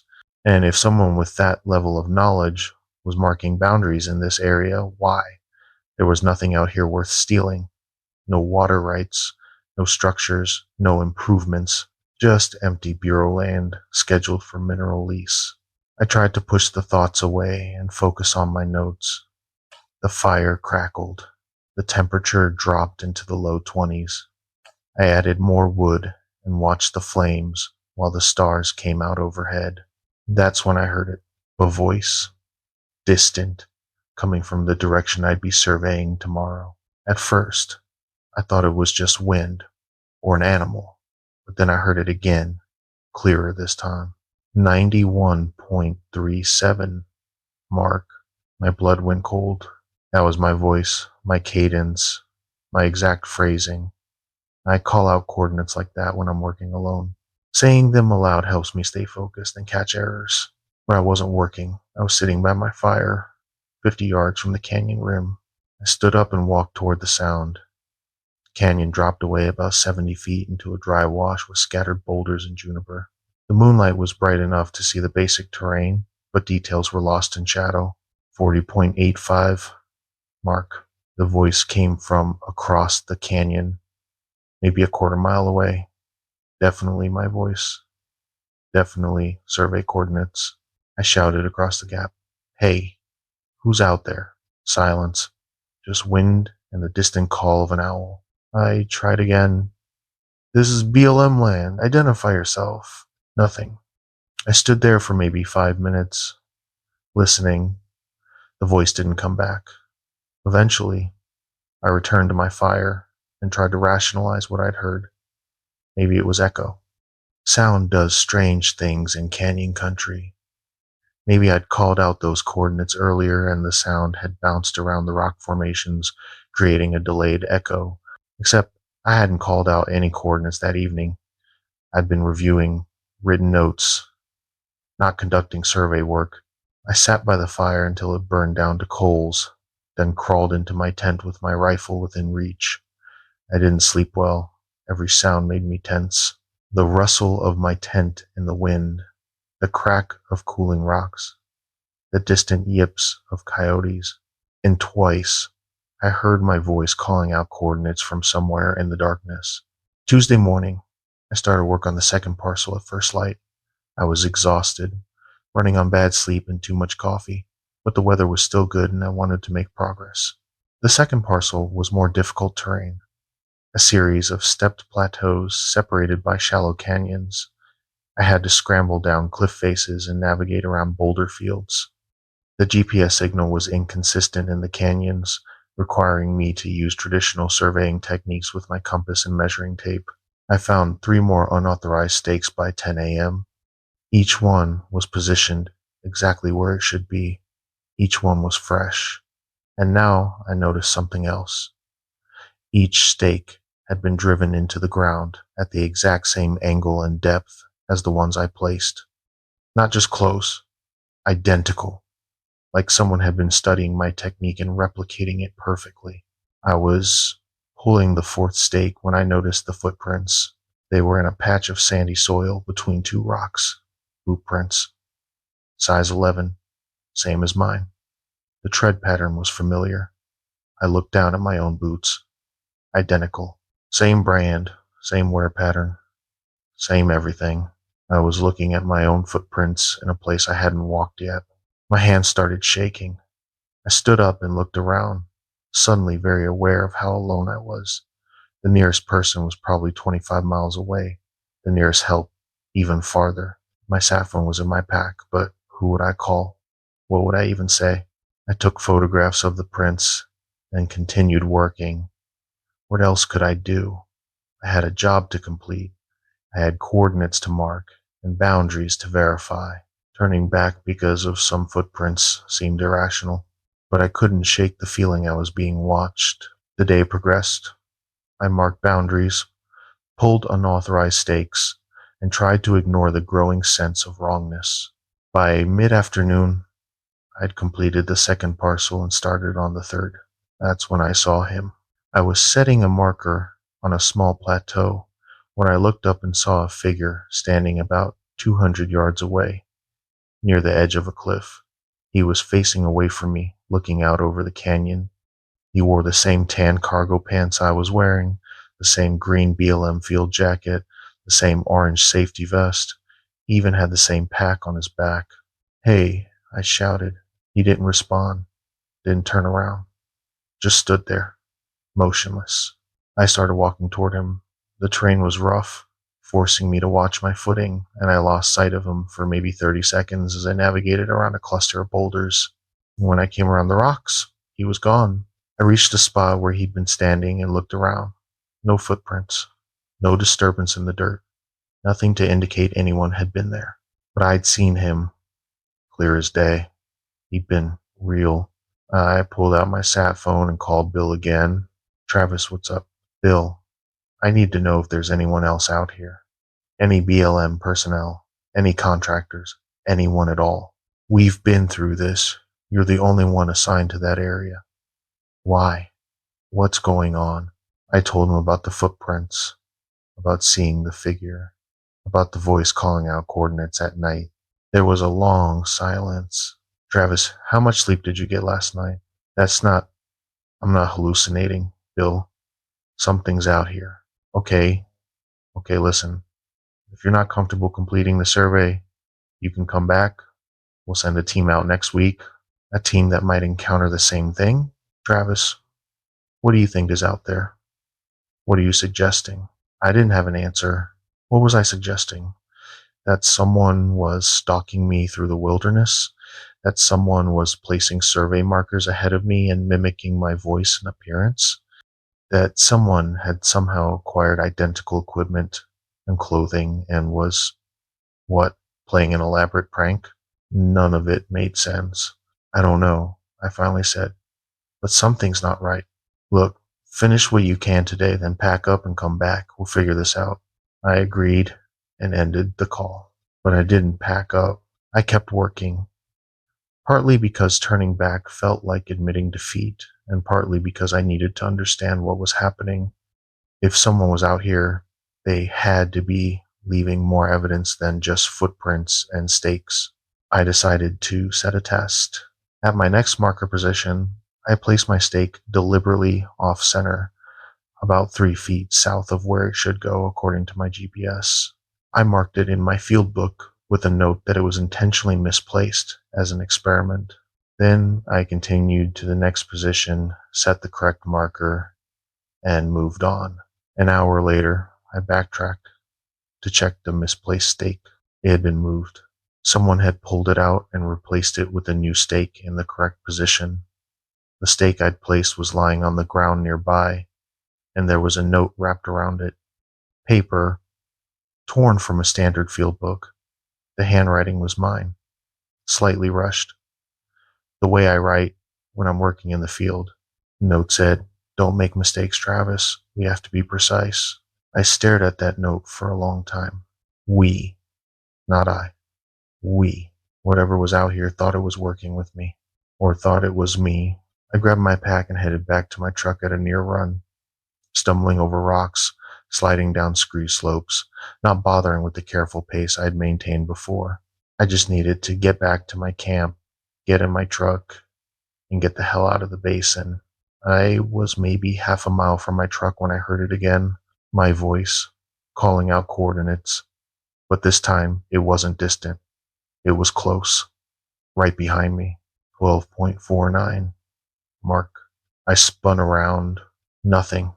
Empty plateau. Scattered juniper. Red sandstone. Travis. My name. In my voice. Coming from everywhere and nowhere. Travis, where are you going? We're not finished. I ran. My pack bounced against my back, equipment rattling. My breath came in ragged gasps.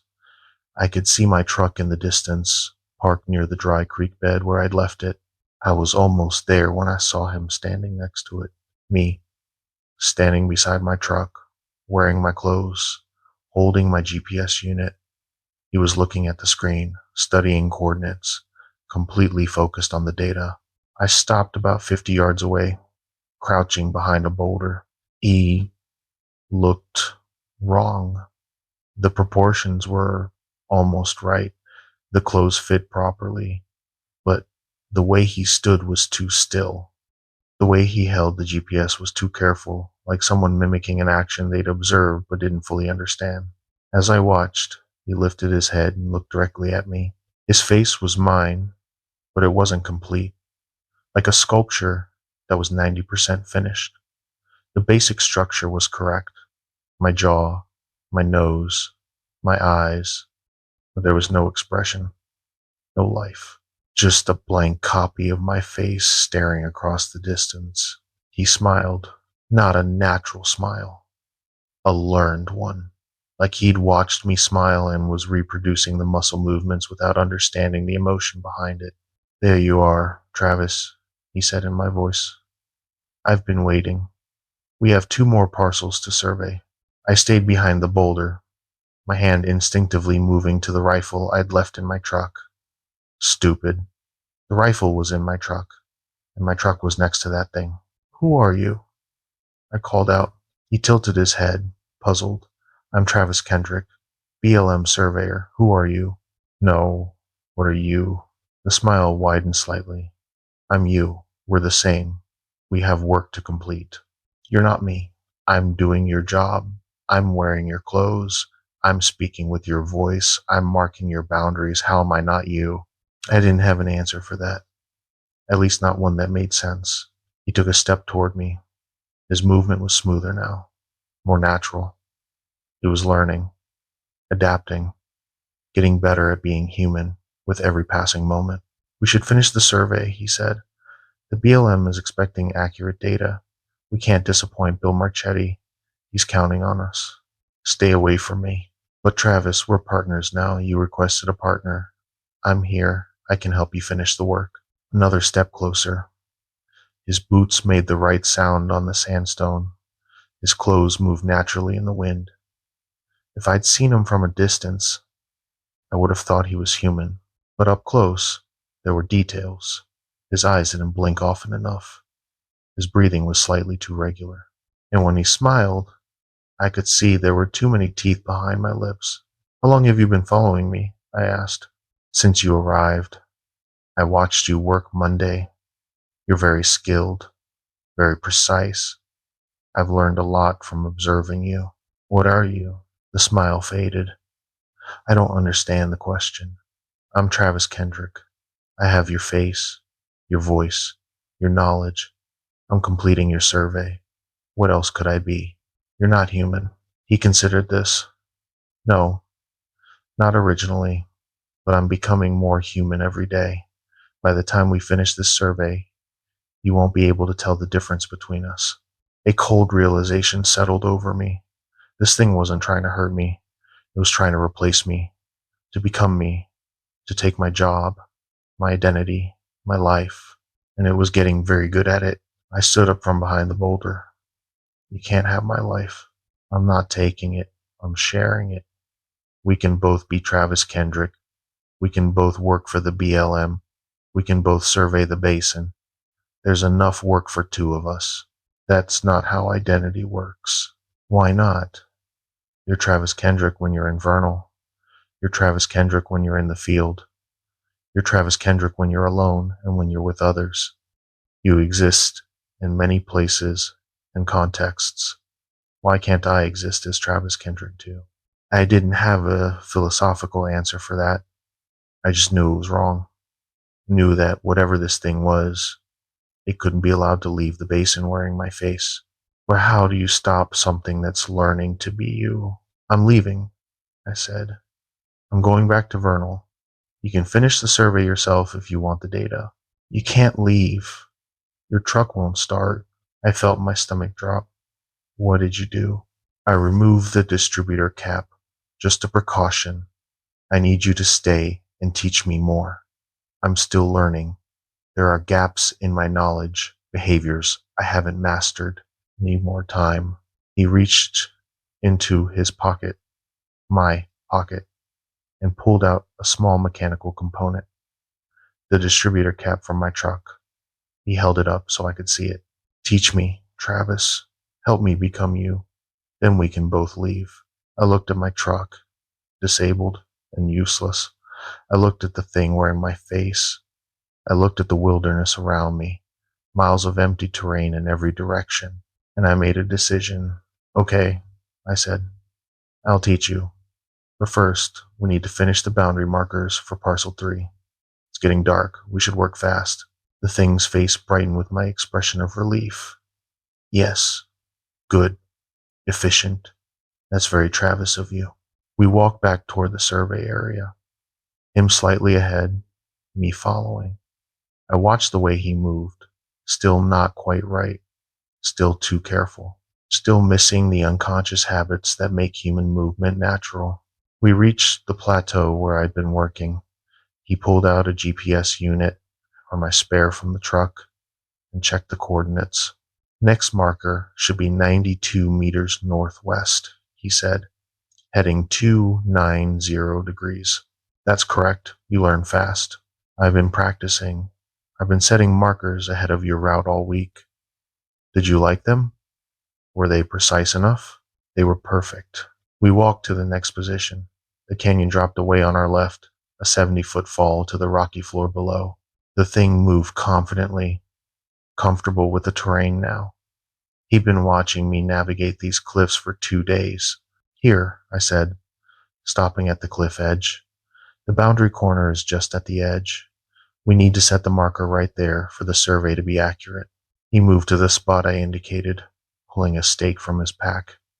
He knelt down, positioned the stake, and raised the small sledgehammer we used to drive rebar into the ground. I was behind him in 2 steps. I grabbed his pack and pulled hard, throwing him off balance. He dropped the hammer and tried to turn, but momentum and gravity were already doing their work. He went over the edge with a sound that was almost my voice screaming. I heard him hit the rocks below. Once, twice, then silence. I stood at the edge, shaking, looking down at the broken shape on the canyon floor. It was still wearing my clothes, still had my face, though the skull was cracked open and leaking something that looked like black oil in the fading light. As I watched, the body began to change. The human form blurred and shifted, revealing what had been underneath all along. Something thin and elongated, with too many joints and gray skin that looked like it had never seen the sun. The face, my face, melted away like wax, leaving behind a smooth surface with indentations where eyes should have been. I didn't stay to watch the rest of the transformation. I climbed down the cliff face using a route I knew was safe, retrieved the distributor cap from the thing's pocket without looking at it too closely, and returned to my truck. It took me 20 minutes to reinstall the cap with shaking hands. The engine started on the first try. I drove out of the basin that night, following my tire tracks back to maintained roads by headlight and moon. I didn't stop, didn't camp, didn't rest, just drove until I reached Vernal in the safety of streetlights and other people. I filed my report the next morning. Incomplete survey data, equipment malfunction, recommended a full team for completion of the assignment. Bill didn't ask questions. I think he knew something had happened out there, but he also knew I wouldn't talk about it. The BLM sent a team of 3 surveyors to complete the work 2 weeks later. They found all my markers. They found the additional stakes I'd pulled. They found footprints, multiple sets, in several locations. They didn't find any body at the bottom of that canyon, just a dark stain on the rocks and some scraps of fabric that might have been clothing. The mineral lease auction went forward. 6 parcels, 3,840 acres, accurately surveyed and marked. I still work for the BLM. I still survey remote lands, but I don't work alone anymore. I always request a partner, and if they can't provide one, I decline the assignment, because I learned something in the Uinta Basin that I wish I didn't know. Some places aren't empty just because there are no people there. Some places are empty because whatever lives there has learned it's easier to be human than to be itself. In the most isolated place in Utah, it's not the basin. It's not the wilderness. It's the space between what you are and what something else is learning to become. If you're a surveyor or you work alone in remote places, learn this. If you find evidence of your own work in places you haven't been yet, leave immediately. If you hear your own voice in the wilderness, don't answer. If you see yourself in the distance, turn around and don't look back. Because there are things in the empty places that learn by watching, and once they've learned enough to be you, they don't need the original anymore. If this story resonated with you, or if you've experienced something similar in remote places, share it in the comments. The more we talk about what's out there, the better prepared we all are. And if you want more stories from the wilderness, hit that subscribe button. Stay safe out there. And remember, if you're alone in the backcountry and you see yourself walking toward you, one of you isn't real. Make sure it's not you who disappears. I was sent to a condemned trading post in the middle of the desert for an emergency propane delivery. The customer who signed the receipt knew my entire route. He looked exactly like a normal man should, except for one problem. It was noon in the desert, and he didn't cast a shadow. I knew immediately I wasn't here to deliver gas. I was here to deliver myself. But let me go back to the beginning, because the details matter. The small things matter. They're what kept me alive. My name is Kyle Brennan, and I've been driving propane delivery for Southwest Gas Services out of Blanding, Utah for 6 years. It's honest work, reliable. I service a route that covers about 300 square miles of southeastern Utah, from the edge of the Navajo Nation to the scattered ranches and trading posts that dot the high desert. Most of my customers are repeat business, ranchers, small store owners, families living off grid who need propane for heat and cooking. I know my route like I know my own face in the mirror. Every dirt road, every cattle guard, every landmark I've delivered to the same addresses so many times, I could probably drive there blindfolded. That's why what happened on August 15th, 2023 made no sense from the very start. It was a Tuesday, hot, temperature was pushing 103 degrees by 10 a.m., and the forecast said it would hit 108 by mid-afternoon, typical August in the high desert. The kind of heat that makes the air shimmer and turns metal too hot to touch with bare hands. I'd started my route at 7 a.m., working my way south from Blanding toward the smaller communities near the Arizona border.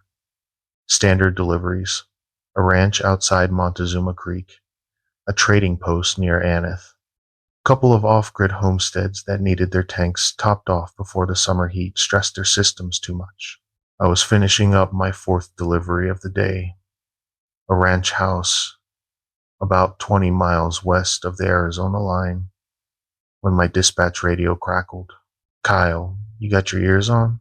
I recognized the voice. Sarah Campos, our dispatcher, been with the company for 15 years, knows the route territory better than most of the drivers. "Yeah, Sarah, I'm here. Just finished the Peterson Ranch." "What's up?" "Got an emergency delivery request that just came in. Customer needs a fill at a trading post near Oljado. You're the closest driver." I frowned. I knew most of the trading posts in that area. There were maybe 4 or 5 still operating, and I serviced 3 of them regularly. "Which trading post?" "I don't remember anyone near Oljado on my regular route." I heard papers shuffling. "Red Mesa trading post. Customer says they're completely out. Kitchen and heating both down. They need it today." "Sarah, I don't know any Red Mesa trading post. You sure about that location?" "That's what the customer gave me." "Hold on, I've got coordinates."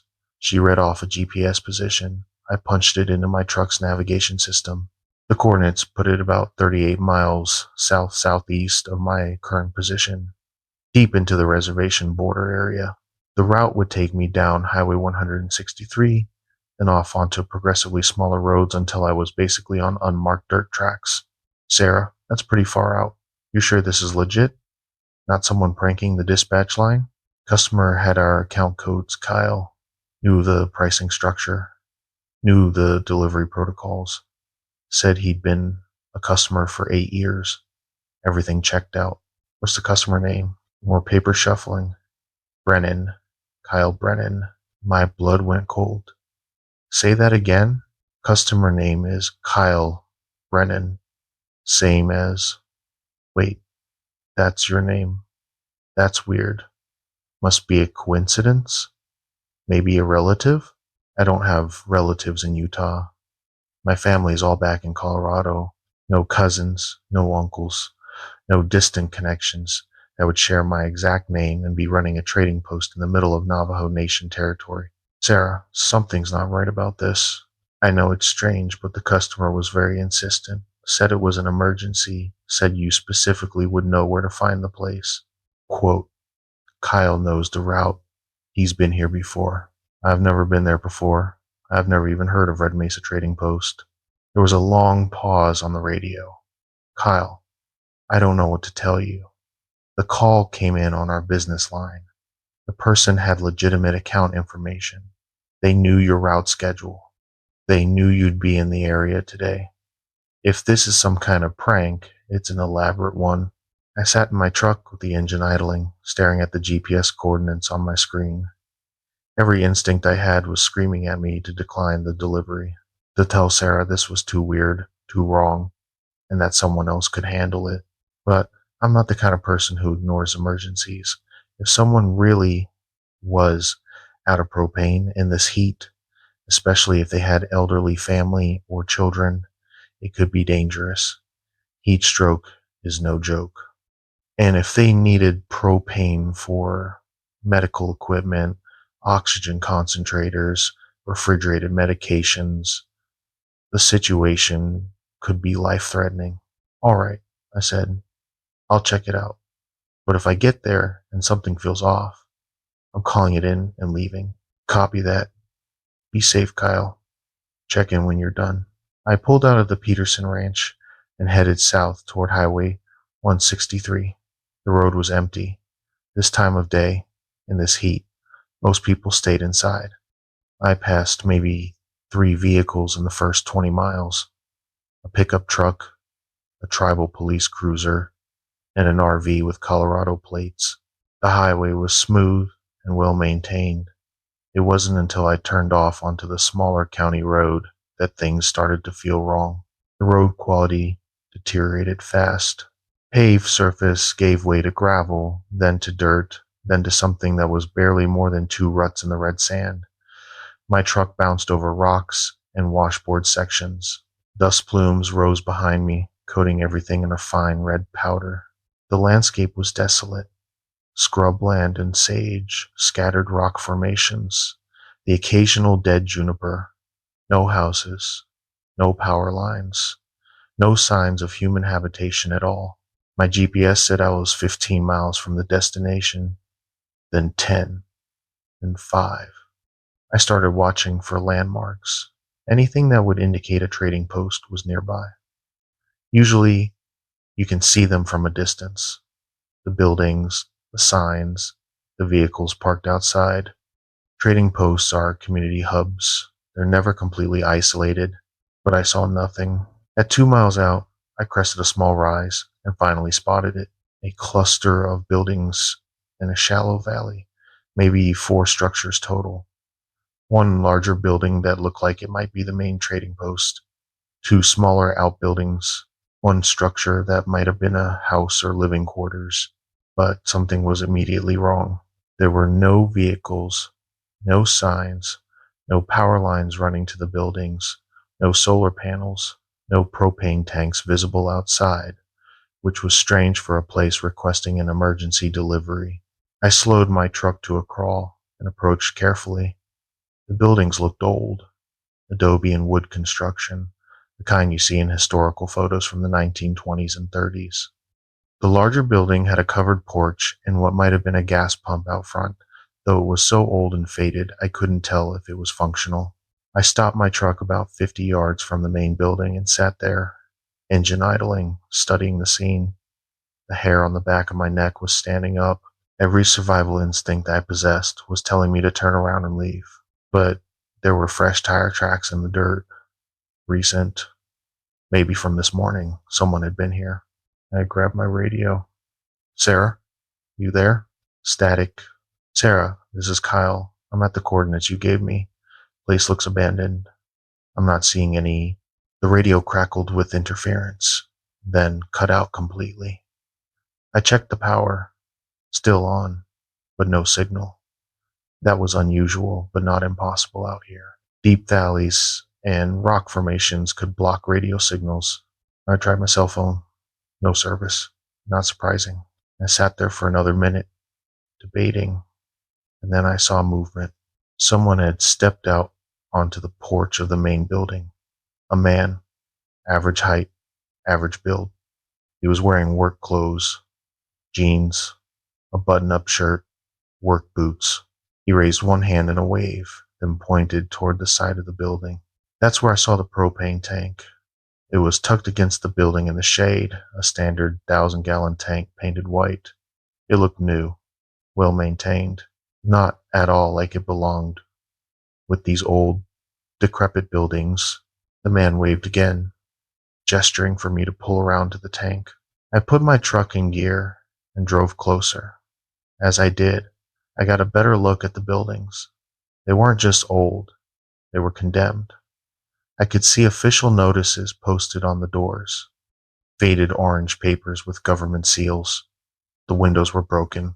The roof of one outbuilding had partially collapsed.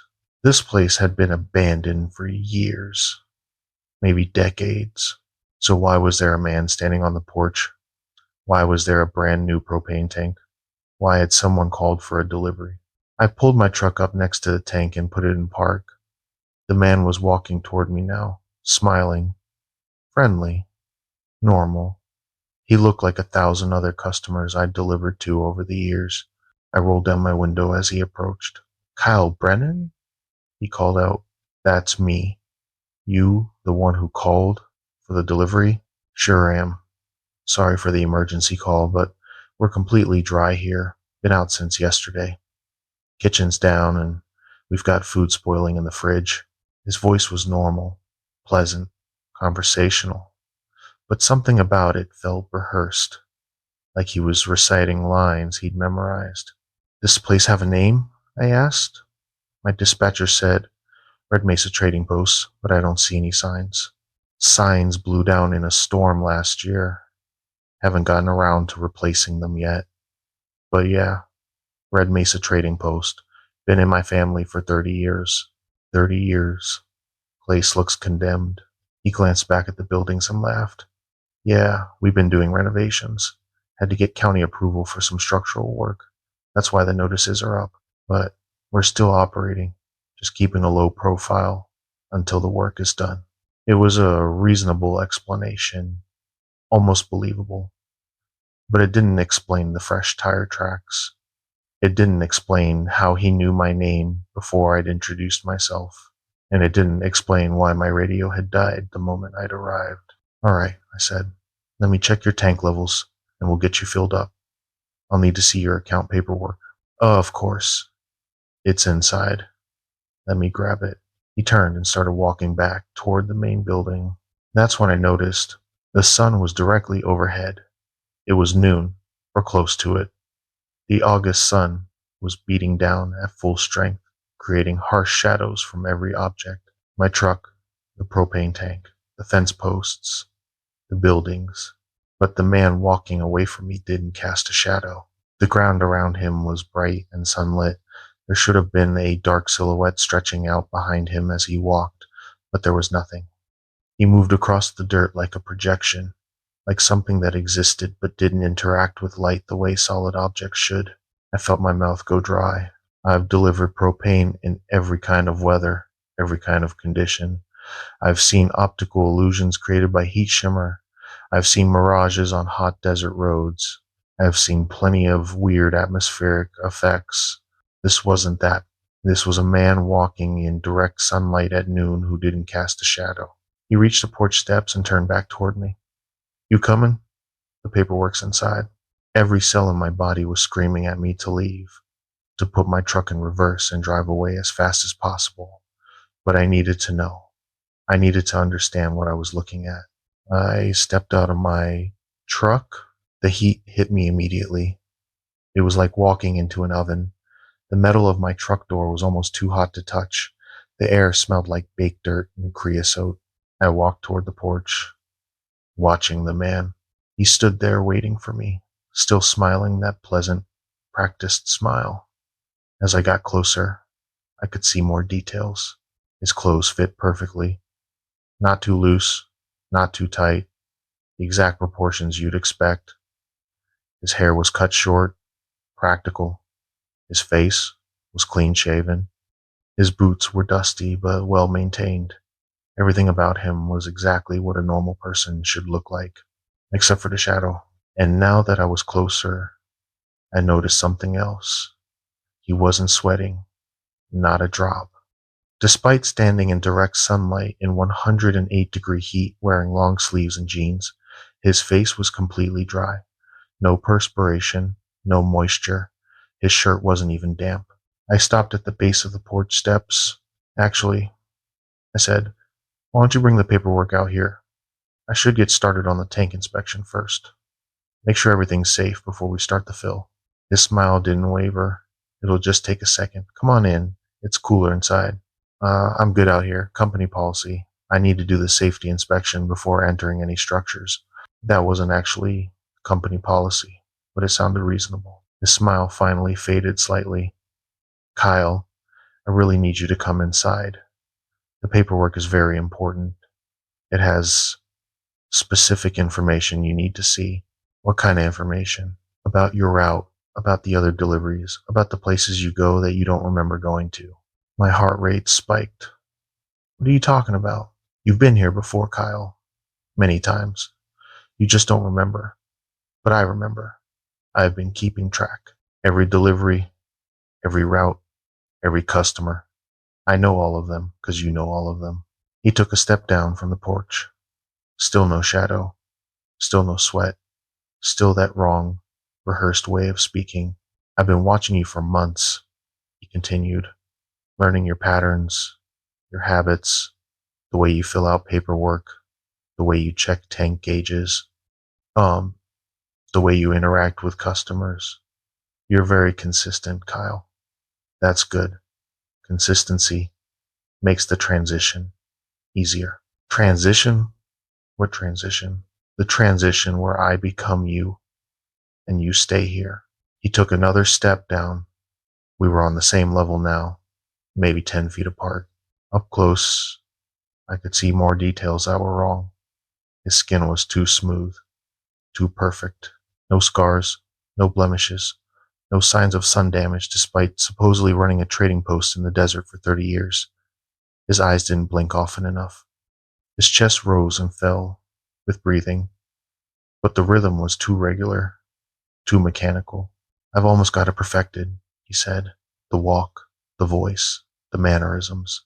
I've been practicing. In a few more hours, I'll be ready. I'll drive your truck back to Blanding. I'll complete your route. I'll go home to your apartment. I'll live your life, and no one will know the difference. That's not possible. It is, though. I've done it before. 3 times, actually.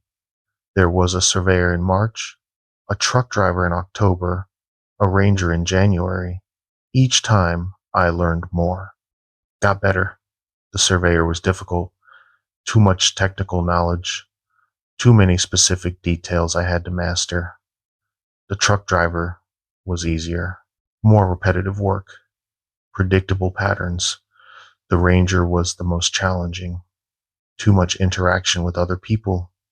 Too much variability in the job. He smiled again. But you, Kyle, you're perfect. Your job is consistent.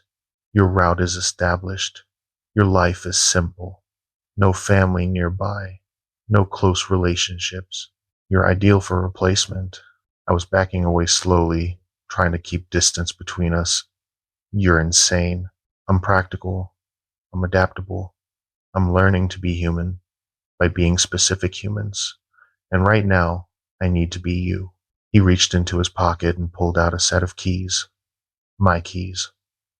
The ones that had been in my truck's ignition. I took these while you were checking the tank. You won't need them anymore. But don't worry. You can stay here. The trading post has everything you need. Food, water, shelter. You'll be comfortable. Well, until the heat gets too intense, then it might be unpleasant. But that's not my problem. That'll be the old Kyle's problem. I'll be the new Kyle, the better Kyle. I turned and ran for my truck. I heard him behind me, but he wasn't chasing, just walking, confident, because he had my keys and I didn't. I reached my truck and yanked on the door handle. Locked. I'd locked it out of habit when I'd stepped out.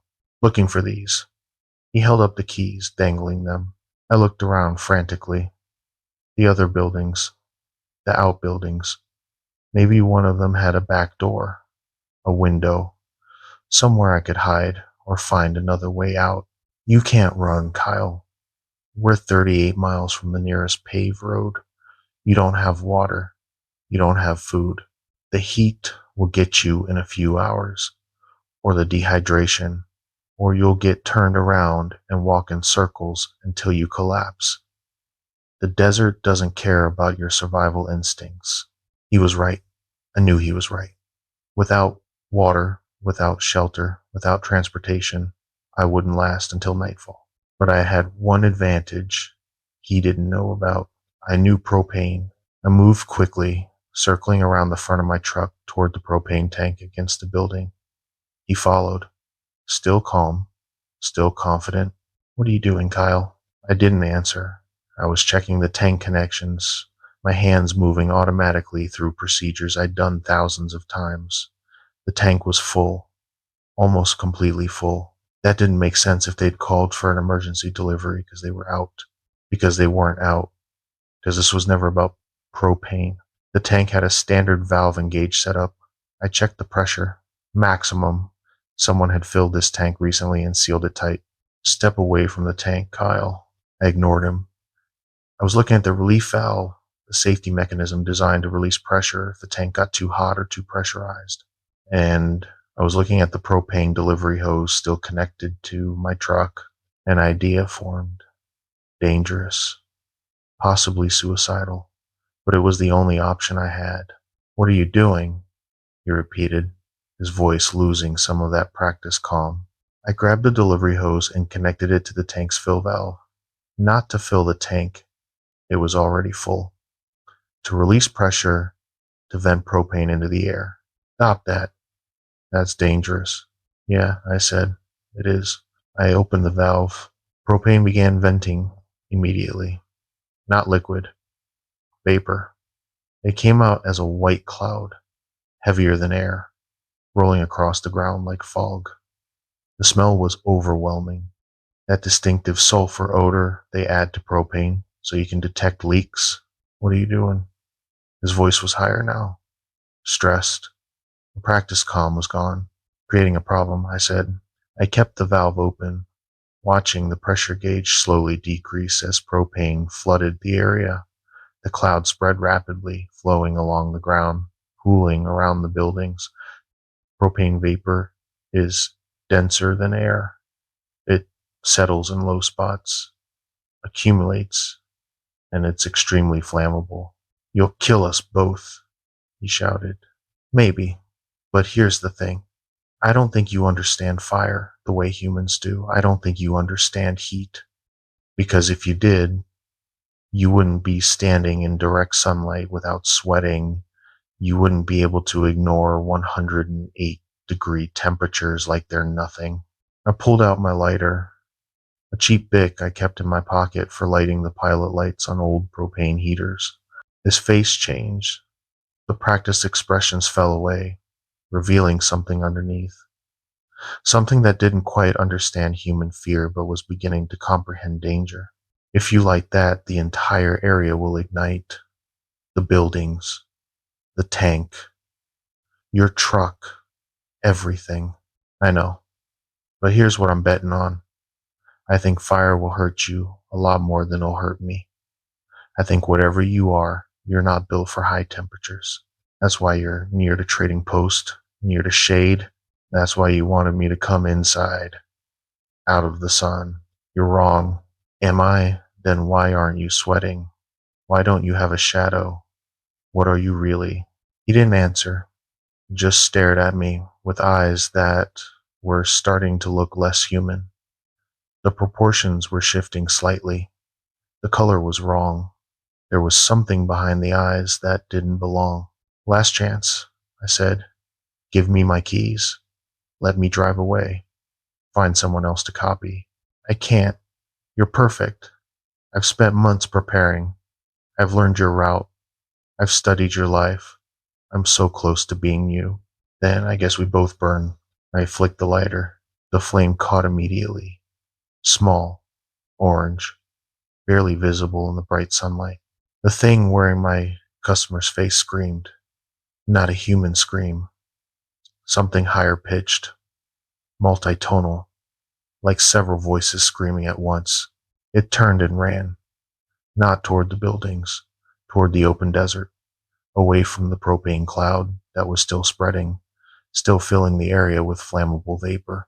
I watched it run for maybe 10 seconds. Its form was changing as it ran, getting taller, thinner. The clothes didn't fit anymore. The human shape was falling apart, revealing something underneath that was all wrong proportions and strange angles. And then I dropped the lighter. The propane ignited with a soft whump sound. Not an explosion, more like a wave of ignition spreading across the ground wherever the vapor had accumulated. Blue flames raced along the ground, following the propane cloud, creating a wall of fire that spread in every direction. I ran for my truck. The heat was immediate and intense. The flames were between me and the thing, but they were also spreading toward the buildings and my vehicle. I reached the driver's side door and tried the handle. Still locked. The keys were where? The thing had been holding them. Did it still have them when it ran? I looked through the window and saw them sitting on the driver's seat inside the locked truck. The flames were getting closer. The propane tank against the building would rupture soon from the heat. When it did, the explosion would be massive. I grabbed the tire iron from my truck's side compartment and smashed the driver's window. Glass shattered everywhere. I reached through, unlocked the door, grabbed the keys, and climbed in. The engine started on the first try. I threw it in reverse and floored it, backing away from the building as fast as I could. The tires spun in the dirt, then caught. I swung the truck around and headed for the road. Behind me, I heard the explosion. The propane tank ruptured. A massive fireball rose into the sky, orange and black, consuming the buildings completely. The shockwave hit my truck, rocking it sideways. I fought to keep control as I accelerated away, putting distance between myself and the inferno. I drove for maybe 3 miles before I stopped to look back. A column of smoke was visible from miles away, black and thick, rising straight up in the still desert air. My radio crackled back to life. Kyle, Kyle, are you there? What's your status? Sarah's voice, stressed, concerned. I grabbed the handset. I'm here. I'm okay. But we've got a situation. There's been an explosion at the coordinates you gave me. The trading post. There was an accident. Propane tank rupture. The whole place is on fire. Jesus, are you hurt? No, I'm fine. But, Sarah, that place wasn't a real trading post. It was condemned, abandoned. Someone set this up. Someone knew my route. Someone called you pretending to be me. There was a long pause. Kyle, that doesn't make any sense. I know, but I'm telling you what happened. The person I met there, they weren't normal. They knew things they shouldn't know. They had information about my route, my schedule, my entire life, and they said they were going to replace me. Another pause. Kyle, have you been drinking? Are you dehydrated? This heat can cause hallucinations. I'm not hallucinating. Check your records. Check the call that came in this morning. The voice, the account information. Someone copied my identity to lure me out here. All right. Listen, I'm calling fire and rescue for that location. I'm also sending tribal police. You need to wait there until they arrive, okay? Don't try to drive back yet. You might be in shock. I'm not in shock, Sarah. Kyle, you just told me someone tried to steal your identity and replace you. That's not a normal thing to report. Just wait for emergency services. Okay? I agreed and ended the call. But I didn't wait. I drove north toward Blanding on those dirt roads, bouncing and sliding, pushing my truck faster than was safe. I needed to get back to civilization, to people, to places where things made sense. It took me 90 minutes to reach Blanding. By the time I pulled into the Southwest Gas Services yard, there were fire trucks and police vehicles everywhere. Apparently, the smoke from the explosion had been visible for miles, and emergency services had responded even before Sarah's call. I was met by tribal police, county sheriff, and a very concerned Sarah who insisted I go to the hospital for evaluation. I refused. I just wanted to go home, to my apartment, to lock the door and try to process what had happened. They questioned me for 3 hours. I told them everything: the strange delivery call, the condemned trading post, the man with no shadow, the things he'd said, the fire. They listened politely, took notes, exchanged glances that said they thought I was suffering from heat exposure or mental breakdown. The fire investigators' report came back a week later. The site had been a condemned trading post called Red Mesa Trading Post. It had been shut down in 2008 for health code violations and structural problems. It had been abandoned ever since. The propane tank found at the site had been reported stolen from a supply depot in Cortez, Colorado 3 months earlier. No human remains were found at the site. No footprints other than mine. No evidence anyone else had been there at all. The official ruling was accidental explosion due to a propane leak and my negligence in creating an ignition source. I was suspended for 2 weeks without pay and required to undergo additional safety training. Sarah apologized for giving me bad information. The call log showed the delivery request had come from our business line, but the recording was corrupted. She couldn't verify who had actually called or what they'd said. The account information had been legitimate. My account information pulled from our database somehow. Southwest Gas Services added additional security protocols to prevent identity theft and false delivery requests. I went back to work after my suspension. Same route, same customers, same roads. But I never received another delivery request for Red Mesa Trading Post, and I never saw the man with no shadow again. Not directly, anyway. But sometimes, when I'm making deliveries in remote areas, I'll see him in my peripheral vision, standing in the distance, watching, learning, still trying to perfect the imitation. I check my shadow now, every day, multiple times. In the morning when I leave my apartment, at noon when I stop for lunch, in the evening when I get home. I check to make sure it's there, to make sure it's the right shape, to make sure I'm still me, because I learned something in that desert that I wish I didn't know. There are things that want to be human, things that study us, copy us, learn to mimic us so perfectly that even we can't tell the difference. They watch from the empty places. They learn our patterns, our routes, our lives. They wait for the right moment, the right opportunity. And sometimes they call you out to the middle of nowhere to complete the process. I think about the thing's words sometimes, about the surveyor in March, the truck driver in October, the ranger in January.